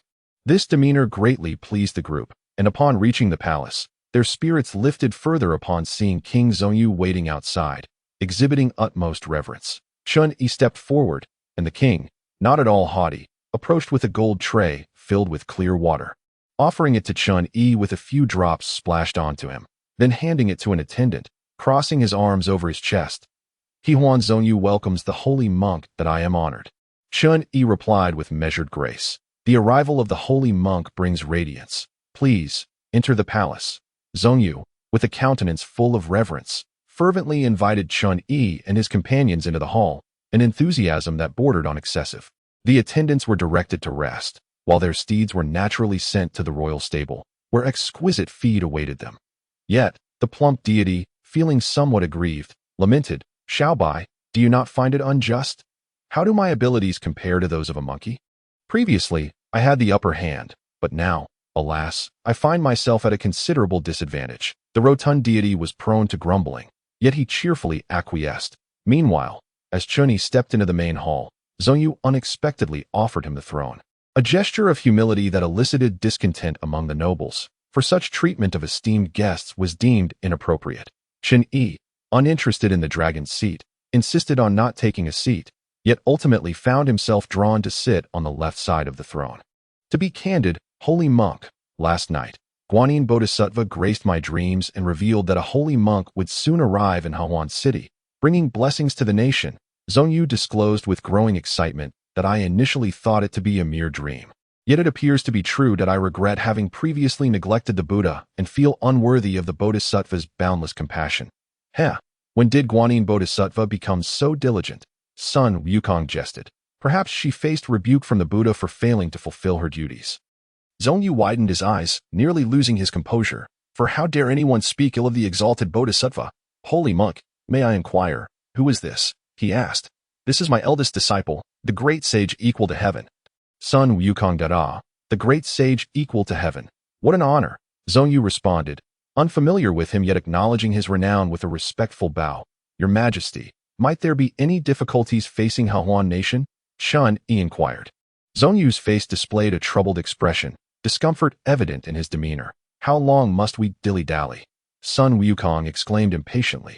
Zhongyu, already on edge, was startled and suddenly fainted atop the throne. The ministers remained composed, leaving a few robust individuals to attend to him, while the imperial physician arrived with a medicine box, and the rest dispersed, leaving the grand hall eerily empty. There were no cries or signs of panic. Chun Yi surmised that the king's fainting was a commonplace occurrence. Before long, the king trembled back to consciousness, his bleary eyes gazing vacantly at Chun Yi, pondering, "Who is this monk?" "Your Majesty, this is the holy monk you personally welcomed from the palace," the prime minister whispered. "You mentioned a bodhisattva in your dreams. The holy monk has inquired about your troubles that Zhongyu exhaled, appearing half dead and causing concern. Perhaps it would be better to utilize the soul-entering pearl and send him directly to the underworld for a respite. Holy monk, alas, my plight is difficult to articulate. Your Majesty, there is no need to rush. Take your time. Chun-Yi smiled encouragingly. Zhongyu gestured for everyone to withdraw, trembling as he rose, ultimately kneeling and weeping profusely. Holy monk, I beseech you, save my life. Save the lives of all the men in Hahuan Nation. Indeed, one might surmise that in your nation, women are more prominent than men. Precisely, Zhongyu replied. However, it is not as it seems. In truth, the number of boys born each year slightly exceeds that of girls, yet once they reach adulthood, they age rapidly and seldom survive past 40. Your Majesty, are you not in your 50s or 60s? Chun-Yi consoled. Little do you know, I am but 30, Zhongyu lamented. Zhongyu, with a quavering voice, clutched his wrinkled visage, overwhelmed by shame. Sun Wukong erupted into laughter, finding the sight quite comical. How could one appear so frail and weary, with a head full of white hair and a back bent almost to a right angle, yet claimed to be merely 30 years of age? Chun-Yi, too, was taken aback, observing how the women of Hahuan Kingdom aged rapidly, while it seemed the men were equally afflicted. Could it be that they were all cursed by the heavens? Zhongyu, however, found no humor in the situation, and with a fragmented narrative, divulged the grim truth. In Hahuan Kingdom, the higher a man's status, the shorter his lifespan. The king, of course, had the shortest life expectancy, a fact that had never changed. The root of this phenomenon lay in the intense and uncontrollable desires that plagued the men of Hahuan. The impoverished populace could only afford one wife, enduring the hardships. Yet as one ascended the social ladder, nobles indulged in multiple wives and unchecked pleasures, leading to self-destruction. Adulthood often signified a descent into a fatal path. This peculiar circumstance resulted in rapid changes of kings and ministers alike, with frequent national turmoil and economic decline. Despite the rampant indulgence, the population did not surge. Birth rates were alarmingly low, and those newborns who survived were often frail, with merely half managing to live past infancy. Such dire conditions were not a relic of the distant past, but had emerged only in recent centuries, as the nation inexplicably faced a catastrophic decline. Holy monk, if this continues, Hahuan Kingdom is destined for ruin. How shall I confront our ancestors in the afterlife? Zhongyu lamented, breaking into tears. Your Majesty, your constitution appears quite fragile. What is the matter? Chun-Yi struggled to articulate his thoughts. Therein lies the crux. Though the body is weak and the spirit weary, when desire ignites, it is as if one has ingested a potent elixir, surging forth with unbridled vigor, only to collapse into a mire afterward. Day after day, night after night, knowing the folly yet finding it nearly impossible to amend, Zhongyu sobbed. Thus, a rich spirit is far healthier than mere physical pleasure. Your Majesty, I am aware of the turmoil within your heart. However, as I am new to this land, the intricacies remain elusive to me. Holy monk, though I have only just arrived, I am willing to devote all that I have to your service. This, Chun-Yi initially intended to refuse, uncertain how long he would be required to remain, yet recognizing the shared plight of the men who suffered here. Very well then, Your Majesty, let us first erect a high platform within the city. I shall attempt to recite scriptures at night to see if we can quell these desires. By day, we shall investigate the causes, Chun-Yi proposed. Do not think it is only them. I too cannot endure it. After a single night in the 100 Flowers Pavilion, my legs were utterly weakened the next day. Li Yuanbao chuckled, reveling in their misfortune. A touch of compassion would do well. Off you go, Chun-Yi urged, shooing away his two giggling attendants. Hong, deep in thought, realized why those women drooled at the sight of Tang Sung. It was a reflection of their own insatiable desires, a realization that filled her with embarrassment. Upon hearing that the holy monk would personally deliver teachings to the men of the city, the nation erupted in excitement that it was not a large place, and men began to flock from all directions. As the crowd labored to construct the stone platform, by evening, a towering structure of 100 meters had been completed. Exhausted, the men could barely stand, yet their fervor and anticipation burned brightly, eagerly awaiting the holy monk's appearance. Many men lay prostrate on the ground, some weeping uncontrollably. Men seldom shed tears, except when deeply moved. The men here are utterly depleted, with every household housing young widows and small children, their eyes forever shut in despair. Master, attempt to control your body through luck, and you may ascend to the heavens, suggested Sun Wukong. Chun-Yi raised his head slightly, feeling somewhat uncertain. What if he fell from midair and faced humiliation? Fear not. I am here, Sun Wukong. Ever astute, discerned Chun-Yi's apprehension. With a smile and a nod, Chun-Yi adjusted his breath, and instantly, a sense of equilibrium enveloped him. With a gentle push off his toes, he indeed soared into the air, eliciting waves of applause from below. Suddenly, a loud clang resonated as the 9-section staff emitted a tangible sound, causing Chun-Yi to break into a cold sweat. Could danger be looming once more? Chapter 109. 21 Days. This experience was unlike any before. The warning sounds of the 9-section staff had always emanated from within, yet now, they were unmistakably real. Chun-Yi looked up, filled with joy, for the first ring had fully illuminated. Radiating brilliant golden light that he felt extraordinarily at ease, his breath pervading every pore, his senses sharpened, invigorated, and filled with vitality. With a swift motion, Chun-Yi accelerated in midair, landing steadily upon the high platform, leaving Sun Wukong secretly astonished. His master had undoubtedly achieved a significant breakthrough.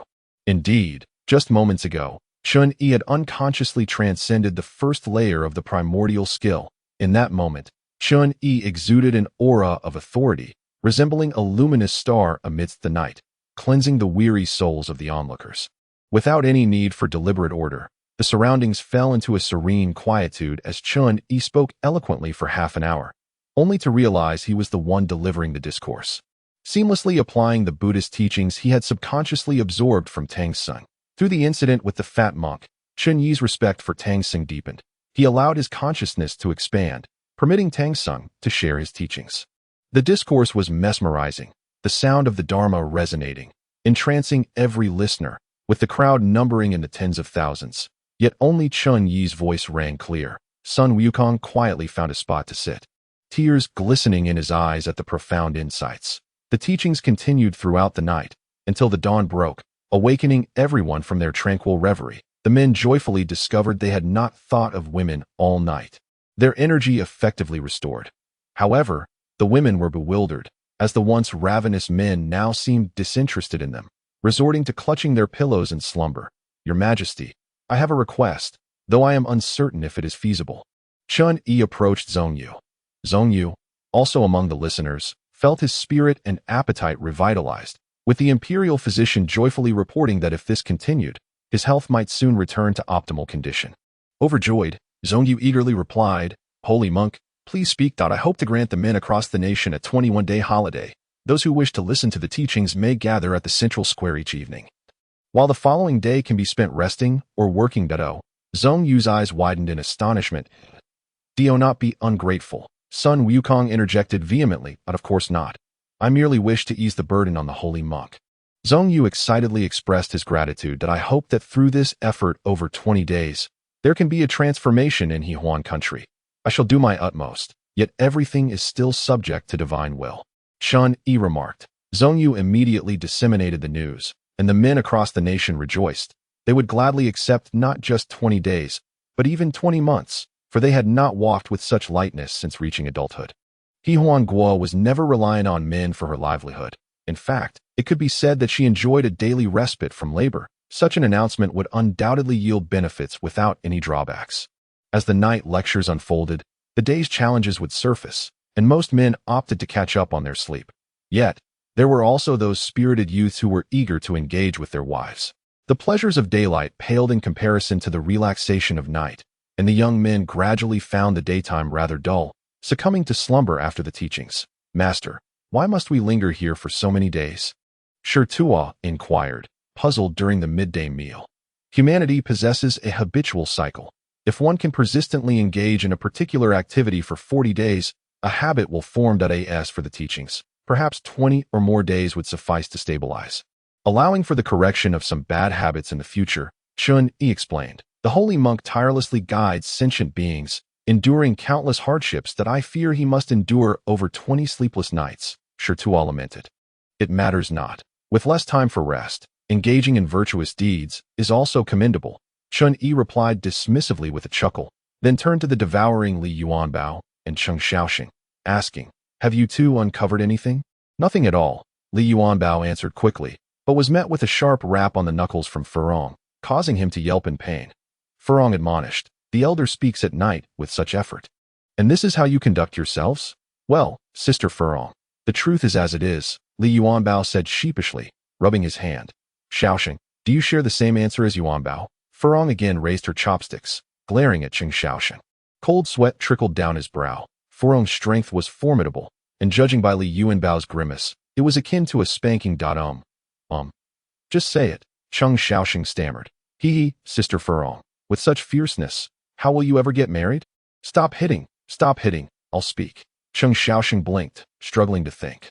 Well, Yuanbao and I took quite a round and indeed discovered many issues. For instance, the people here consumed fish daily, devoid of vegetables, grains, or fruits that we were already aware of this.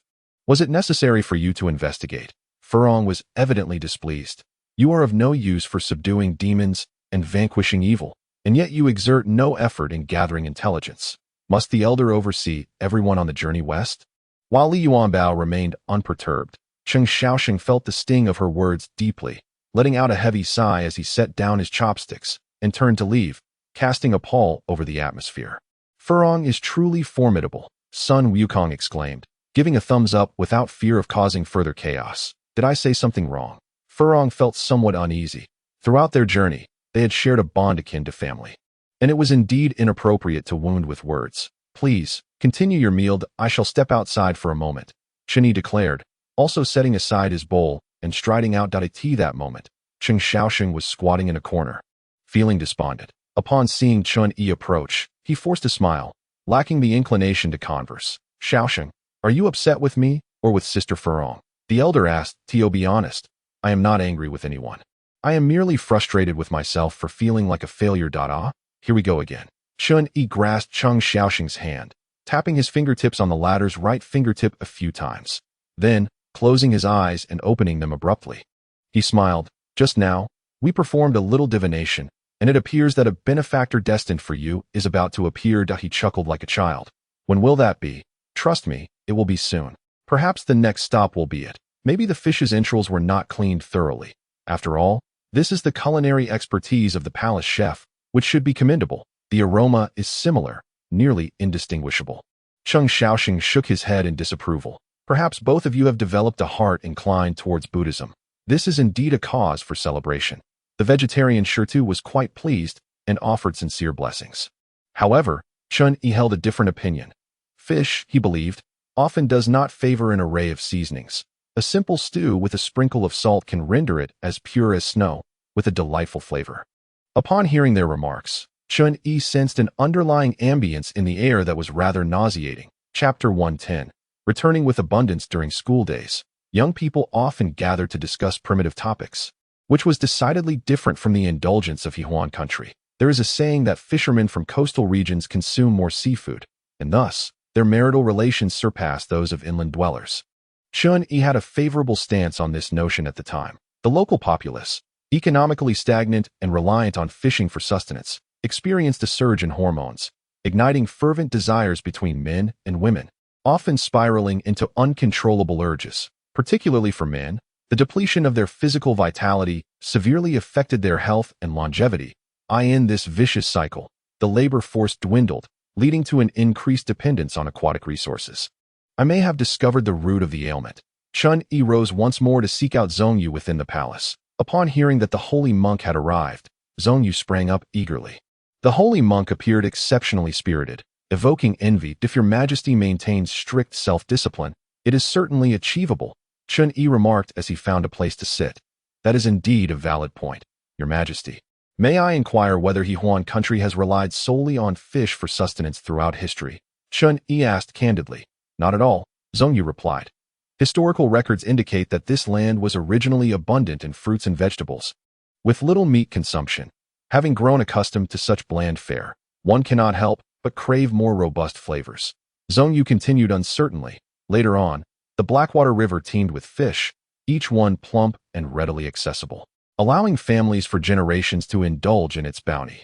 Consequently, agricultural lands fell into neglect, rendering the soil barren and making it exceedingly difficult to cultivate grains again. Your Majesty, for the remaining days, my attendant Shirtu can take over the preaching. I must venture out for a few days, Chen stated. What? Is the holy monk departing? Not at all. I intend to inspect the upper reaches of the Blackwater River and see if there are any other findings. The holy monk is filled with great compassion. However, the Blackwater River was not always murky. For reasons unknown, it has recently appeared to have dark patches at the bottom, casting a shadow on the water. With citizens claiming it is due to fish spawning, Zhongyu explained. Regardless, I must take a look. Preaching can only address the symptoms. To truly strengthen the body, one must find solutions at the source. Chun-Yi asserted with determination. Zhongyu was deeply moved and wished to dispatch competent guards to accompany him, but Chun-Yi declined, stating that these guards were as fragile as reeds in the wind and that he needed trustworthy companions. Your Majesty, also gather the manure from each household, dry it out, and use it as fertilizer when the time comes to spread it across the fields. Zhongyu was perplexed about how manure could serve as fertilizer. Yet he complied and promptly announced the directive. Since the arrival of the holy monk, the kingdom of Hehuan has been liberated from its former gloom, with extraordinary events unfolding daily. The nights of excessive indulgence have ceased, and communication between couples has flourished, fostering mutual support and deepening affection. The atmosphere in the skies above the kingdom of Hehuan is now imbued with the essence of happiness. It is said that Chun-Yi intends to embark on a journey, and Sun Wukong eagerly volunteers to accompany him. However, Chun-Yi instructs him to remain behind. Among the treasures offered to the Fat Lang God, there are numerous spiritual stones and elixirs that could aid in his breakthrough. The attendants are elated, and Shi Tuo is taken aback to find himself replacing the elder in reciting scriptures. Li Yuanbao and Cheng Xiaosheng are even more delighted, finally regaining their roles as protagonists in service to the elder. Elder, where are we headed? Li Yuanbao inquires that we are going to explore a region rich in water and fertile land. Chun-Yi responds, vaulting onto the Fat Lang God and ascending along the Heishui River. As human habitation dwindles, Chun-Yi observes that the fish in the Heishui River are indeed plentiful, with an increasing abundance the further they swim upstream. The shimmering white swirls resemble frothy waves. Yet many dead fish lie stranded along the banks, emitting a pungent stench. Elder, I must abstain from fish. It's too revolting, Li Yuanbao exclaims, rushing aside to heave. Chun-Yi, however, dismounts the Fat Lang God, using a dry twig to pry a fish from the water. Its abdomen is darkened, showing signs of poisoning, yet a test with silver reveals no reaction. This fish is a female, and as it is handled, a considerable amount of roe spills forth, nearly filling half its body. No wonder the river teems with fish. After 2 days and nights of travel, the trio finally arrives at the uppermost reaches of the Heishui River, where it cascades down from a high mountain into a pool before flowing onward. It is evident that the dark waters of the Heishui River are concentrated in the middle and upper reaches. Gazing at the overgrown wasteland ahead, Chun-Yi wanders aimlessly, having journeyed so far without discovering anything. Perhaps only one explanation suffices. This scene bears a striking resemblance to the farmlands of a future era. A thought strikes Chun-Yi. Tang Xing must have visited this place in a past life. Perhaps the remedy to save the kingdom of Hehuan grows here. As they approach, Chun-Yi cannot help but gasp in astonishment. Racing forward with boundless excitement, more effective than medicinal herbs, they discover a crop akin to human food, wheat. Chapter 111. A fragrance lingers. Elder, what is this? Hu Rong inquires. Grain. Chun-Yi replies. Humph. Zhongyu is quite presumptuous to regard the elder as a mere farmer. How detestable. Hu Rong immediately protests. Chun-Yi smiles silently. Acts of kindness and saving lives know no rank. Labor is the true glory. That he instructs the attendants to carry back the grain and seek out Zhongyu directly in the grand hall. Chun-Yi directs Cheng Xiaosheng to pour out the wheat grains. Zhongyu descends the steps, bending to scoop a handful, inhaling deeply before excitedly asking, is this grain? Indeed, it is grain, grain. The officials gather around, some even tasting a few grains, the earthy aroma mingling with the fragrance of the grain filling their mouths. Where did the holy monk procure this? Zhongyu asks with curiosity. After 3 days and 4 nights of travel, I discovered it in a desolate area. However, I have nearly transported all that was there. It will not yield any further this year. No matter. With these, we shall have enough for a banquet tonight. Zhongyu reveals a greedy glint in his eyes as the other officials drool in anticipation. Chun-Yi secretly scoffs, waving his hand and frowning. Your Majesty, these are not for consumption. They are precious seeds. Planting it in the soil, diligently irrigating and weeding, and reaping a bountiful harvest in autumn are essential for ensuring an adequate food supply. Zhong Yu, in a moment of profound realization, led his ministers to solemnly bow and express their gratitude to Qin Yi. In Hehuan Kingdom, grain is a scarce resource, typically obtained through exchanges with neighboring nations. Yet these are merely semi-finished products, already processed and lacking the ability to regenerate, meaning they cannot serve as seeds. Even the exalted king could partake in a feast only once a month, for the arduous journey to procure grain incurs significant costs, and during transportation, exposure to the elements often leads to spoilage and mold, rendering it inedible. With the arrival of grain seeds, Zhong Yu joyfully ordered their distribution to every household, implementing unified training to strive for a fruitful autumn harvest. Zhong Yu personally plowed the fields, setting an example for the citizens, demonstrating the art of cultivation, which ignited the enthusiasm of the populace, who eagerly engaged in fervent agricultural production. The promise of planting bore more tangible results than merely listening to sermons. Qin Yi felt a sense of relief, grateful for the profound knowledge of Tang Seng and his selfless desire to benefit the people. On that quiet morning, while Hehuan Kingdom slumbered peacefully, Qin Yi and his companions set off quietly, and it was not until the following day that everyone woke from their dreams to discover that the holy monk had already departed. Zhong Yu lamented with a heart-wrenching cry. In such a short time, he had forged a deep friendship with the holy monk, and his body, having effectively controlled his desires, had returned to a state of well-being. Hehuan Kingdom was no more, officially renamed Fashi Kingdom, with Buddhism established as the state religion. This time of year was designated as a month of fasting in memory of the holy monk. A year later, every household had surplus grain, and various delicious wheat products were crafted, significantly reducing people's reliance on fish. Hormonal balance was restored, leading to an increase in the overall lifespan of men.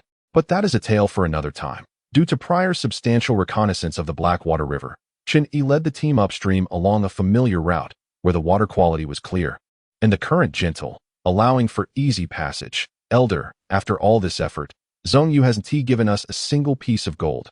What a great loss. Li Yuanbao expressed his dissatisfaction that to gift others roses is to leave a lingering fragrance. Receiving heartfelt thanks is also a form of joy, Qin Yi remarked nonchalantly, believing that gold and silver were already in abundance, and when one has enough, it becomes a burden. Shida expressed his gratitude to the elder for providing a valuable opportunity for experience. Bowing in thanks, Shida, you possess great wisdom and unwavering determination. Such opportunities will surely present themselves again in the future, Qin Yi praised. Shida felt elated, recognizing that everyone has their unique strengths. Although he may not excel in combat within the pilgrimage team, his ability to preach and convey teachings was unparalleled. The notion of slaying demons also carried the weight of sin, provoking malice, but Shida's hopes for the dream of the 5 saints were reignited.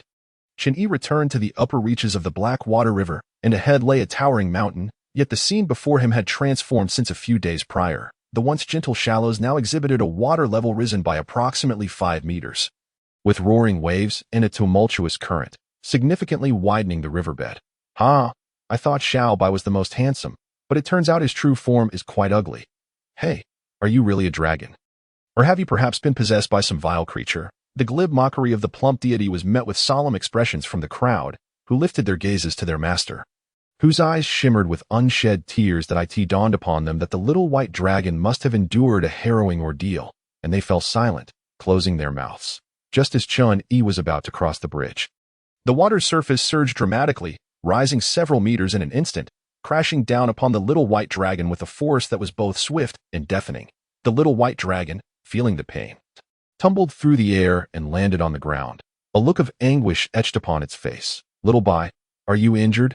Qin Yi hurriedly ran over, concern evident in his voice. The little white dragon shook its head and replied, not really. It's just that the wave came unexpectedly, and I failed to evade it. What do you mean? Master, perhaps there is a monster causing trouble in the water, the little white dragon whispered. Qin Yi gazed at the 9-ringed iron staff, which offered no warning. Even if there were a water demon, it would pose little threat. Very well. Wukong, you should go check the waters. Just as Sun Wukong was about to act, the little white dragon interjected. Senior brother, my swimming skills surpass yours. Let me go instead. Little Bai, be cautious. Sun Wukong affectionately patted the dragon's hornless head, finding this little junior disciple endearingly obedient and somewhat pitiable. Chapter 112. The black water pig demon the dragon plunged into the black waters, vanishing from sight in the blink of an eye. Chun-Yi and the others anxiously awaited on the shore, and before long, the little white dragon leapt from the water's surface, bringing with it rather disheartening news. Master, there lies a giant pig demon at the riverbed, completely black, with tusks several meters long, and it is currently in a deep slumber, the little white dragon reported in a hushed tone. A pig demon? Sun Wukong inquired urgently. What is its cultivation level? It cannot be discerned, but it far surpasses me. The little white dragon cautioned. I have never heard of any monsters in the diminutive Yihuan kingdom. Alas, I have lost my magical powers, or I would have certainly defeated it soundly. The plump deity scoffed dismissively. Little fat, spare us the idle chatter. Sun Wukong waved his hand impatiently, but managed to remain calm. Master, while the pig demon is in slumber, it would be prudent for us to quietly depart and avoid any conflict. Indeed, the little white dragon concurred. Chun-Yi observed the tumultuous waves before them, rising and falling in a discernible rhythm, which was evidently the result of the pig demon's breathing. The black hue of the river water was directly linked to the bristles of the pig. Passing through stealthily, as though nothing had transpired, might be the most prudent course of action. However, the nine-ringed iron staff had issued no warning, suggesting that the pig demon would not inflict harm upon them. An endearingly clumsy cinematic image surfaced in Chun-Yi's mind, causing him to chuckle and shake his head. It is better to encounter than to stumble upon. Since we are here, it would be rather impolite not to extend a greeting. Little Bai, you should descend once more and draw out the pig demon.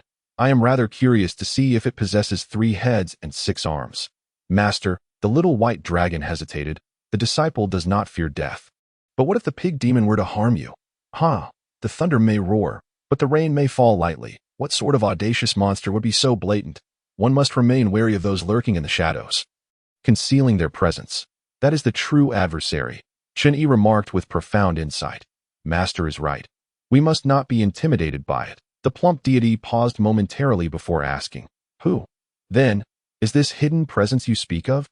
Hee. Only those in the know are aware. Li Yuanbao grinned broadly, and the plump deity snorted a few times, joining in the laughter. With a modicum of trepidation, the little white dragon once again plunged into the water.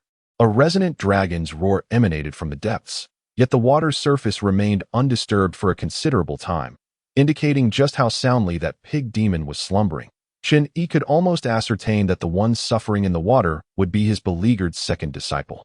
Zhu Beiji, boom, a pristine white column of water shot skyward, and little white dragon was violently ejected, landing heavily on the ground. Rising with indignation, he exclaimed, This demon truly strikes with ferocity. Demon, dare you harm my dragon junior brother?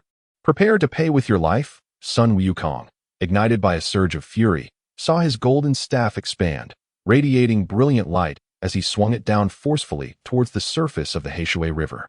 The mountains trembled and the earth quaked, prompting Chun-Yi and the others to hastily retreat. That a colossal wall of darkness rose from the water, towering like a mountain, its eyes glowing red like lanterns, and bristles of its pig mane distinct as iron needles. This visage was indeed far from what I had envisioned. Chun-Yi couldn't help but shake his head. This was a true monster, nowhere near the ethereal beauty of the spirited Monkey King. Who dares disrupt my peaceful slumber? The pig demon bellowed. It is I, your grandfather's son. Sun Wukong's golden staff summoned clouds of brilliance as he aimed a powerful strike at the pig demon. The pig demon merely smirked, effortlessly grasping the golden staff with its bare hands amidst a blur of virtual illusions. Sun Wukong gasped in surprise and rushed to reclaim it, but the pig demon's strength was like a mountain. With a thunderous roar, it swung both the staff and Wukong high into the air. Release me, Sun Wukong shouted, his anger flaring. Why should I heed the commands of a demon monkey? The pig demon scoffed. As fellow demons, you are even more unsightly than I, Sun Wukong retorted with a sharp tongue. Those words struck a nerve within the pig demon, which began to whirl around, causing Sun Wukong to spin helplessly in midair, gradually becoming indistinct, though his furious insults continued unabated. Neither willing to relent, their clash left the onlookers dazzled and dizzied. I shall lend my elder brother a hand, Little White Dragon declared, joining the fray.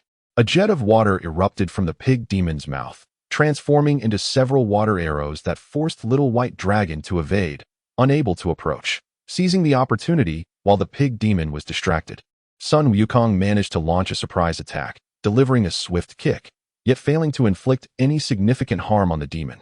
"Little saint, how about I find you a training partner like this?" Chen Yi remarked, a relaxed expression on his face as he observed the battle. "That would be splendid." Chen Xiaoxing replied, thoroughly engrossed in the spectacle, then chuckled sheepishly. "But with a demon like this, I am hardly a match." Suddenly, a grayish-white light shot forth, revealing a piercing mountain arrow. The pig demon, besieged from 3 directions, finally exhibited signs of panic, relinquishing the golden staff. The arrow struck its arm with incredible speed, eliciting a tremendous roar of pain from the pig demon as it submerged once more into the water. Blood stained the Heishui River, turning it crimson. "Alas, my magical power is insufficient. I can only graze its surface, unable to affect its sinews and bones. With this creature's abilities, it will likely heal in no time." The fat Lang lamented. Both Sun Wukong and Little White Dragon landed breathlessly on the ground, with Sun Wukong wiping the sweat from his brow, exclaiming with vexation, "This pig demon's cultivation is at least level 8. I, Sun Wukong, cannot subdue him at this moment." Together with Little White Dragon, both being at level 7, they found themselves unable to contend with a single level 8 demon, illustrating that each advancement in cultivation represents a qualitative leap. "Master, we should depart swiftly," Sun Wukong admitted, somewhat acknowledging defeat. "Wukong, you incessantly call him a pig demon. Have you not noticed the demonic aura surrounding him?" Chun Yi responded with a smile, posing a counter-question. "This is not the case." Sun Wukong displayed a look of astonishment. "Master, what do you mean? An ally, not an enemy," Chun Yi replied in a hushed tone. Sun Wukong suddenly understood. Just as he was about to speak, he was silenced by Chun Yi's shushing. "Wukong, take everyone aside to hide for now. I shall deal with him." "But master, this pig demon possesses formidable powers. What if he loses control? What shall we do?" "Haha, if he truly had such intentions, we would have been devoured upon our arrival in Huan Kingdom." Chun Yi responded with confidence. Sun Wukong's spirits lifted immediately, and he complied without hesitation. Not only were Chun Yi and his companions elated, but so too was the Jade Emperor in the heavens. "Haha, Tai Bai Jinxing, your efficiency in handling matters deserves commendation." The Jade Emperor laughed heartily. "Your Majesty, you overpraise me. It is all due to your exceptional wisdom," Tai Bai Jinxing humbly replied. "Marshal Tianpeng has been accused of teasing Chang'e, cast down to the mortal realm, reborn as a pig, and now occupies the Blackwater River, awaiting a fateful encounter," Tai Bai Jinxing added with pride. "Reborn as a pig." The Jade Emperor chuckled uncontrollably. "You truly dare to imagine such a fate. How could you arrange such a predicament for the esteemed Marshal Tianpeng? Your Majesty is wise. The Marshal possesses an imposing presence, exuding authority without anger, and has a certain pride. Were it not for his transformation into this grotesque form, how could he deign to serve beneath the monk on a quest for scriptures, to gather intelligence for us?" Tai Bai Jinxing reasoned. That makes sense. However, the Marshal has been unjustly punished and must harbor resentment. We ought to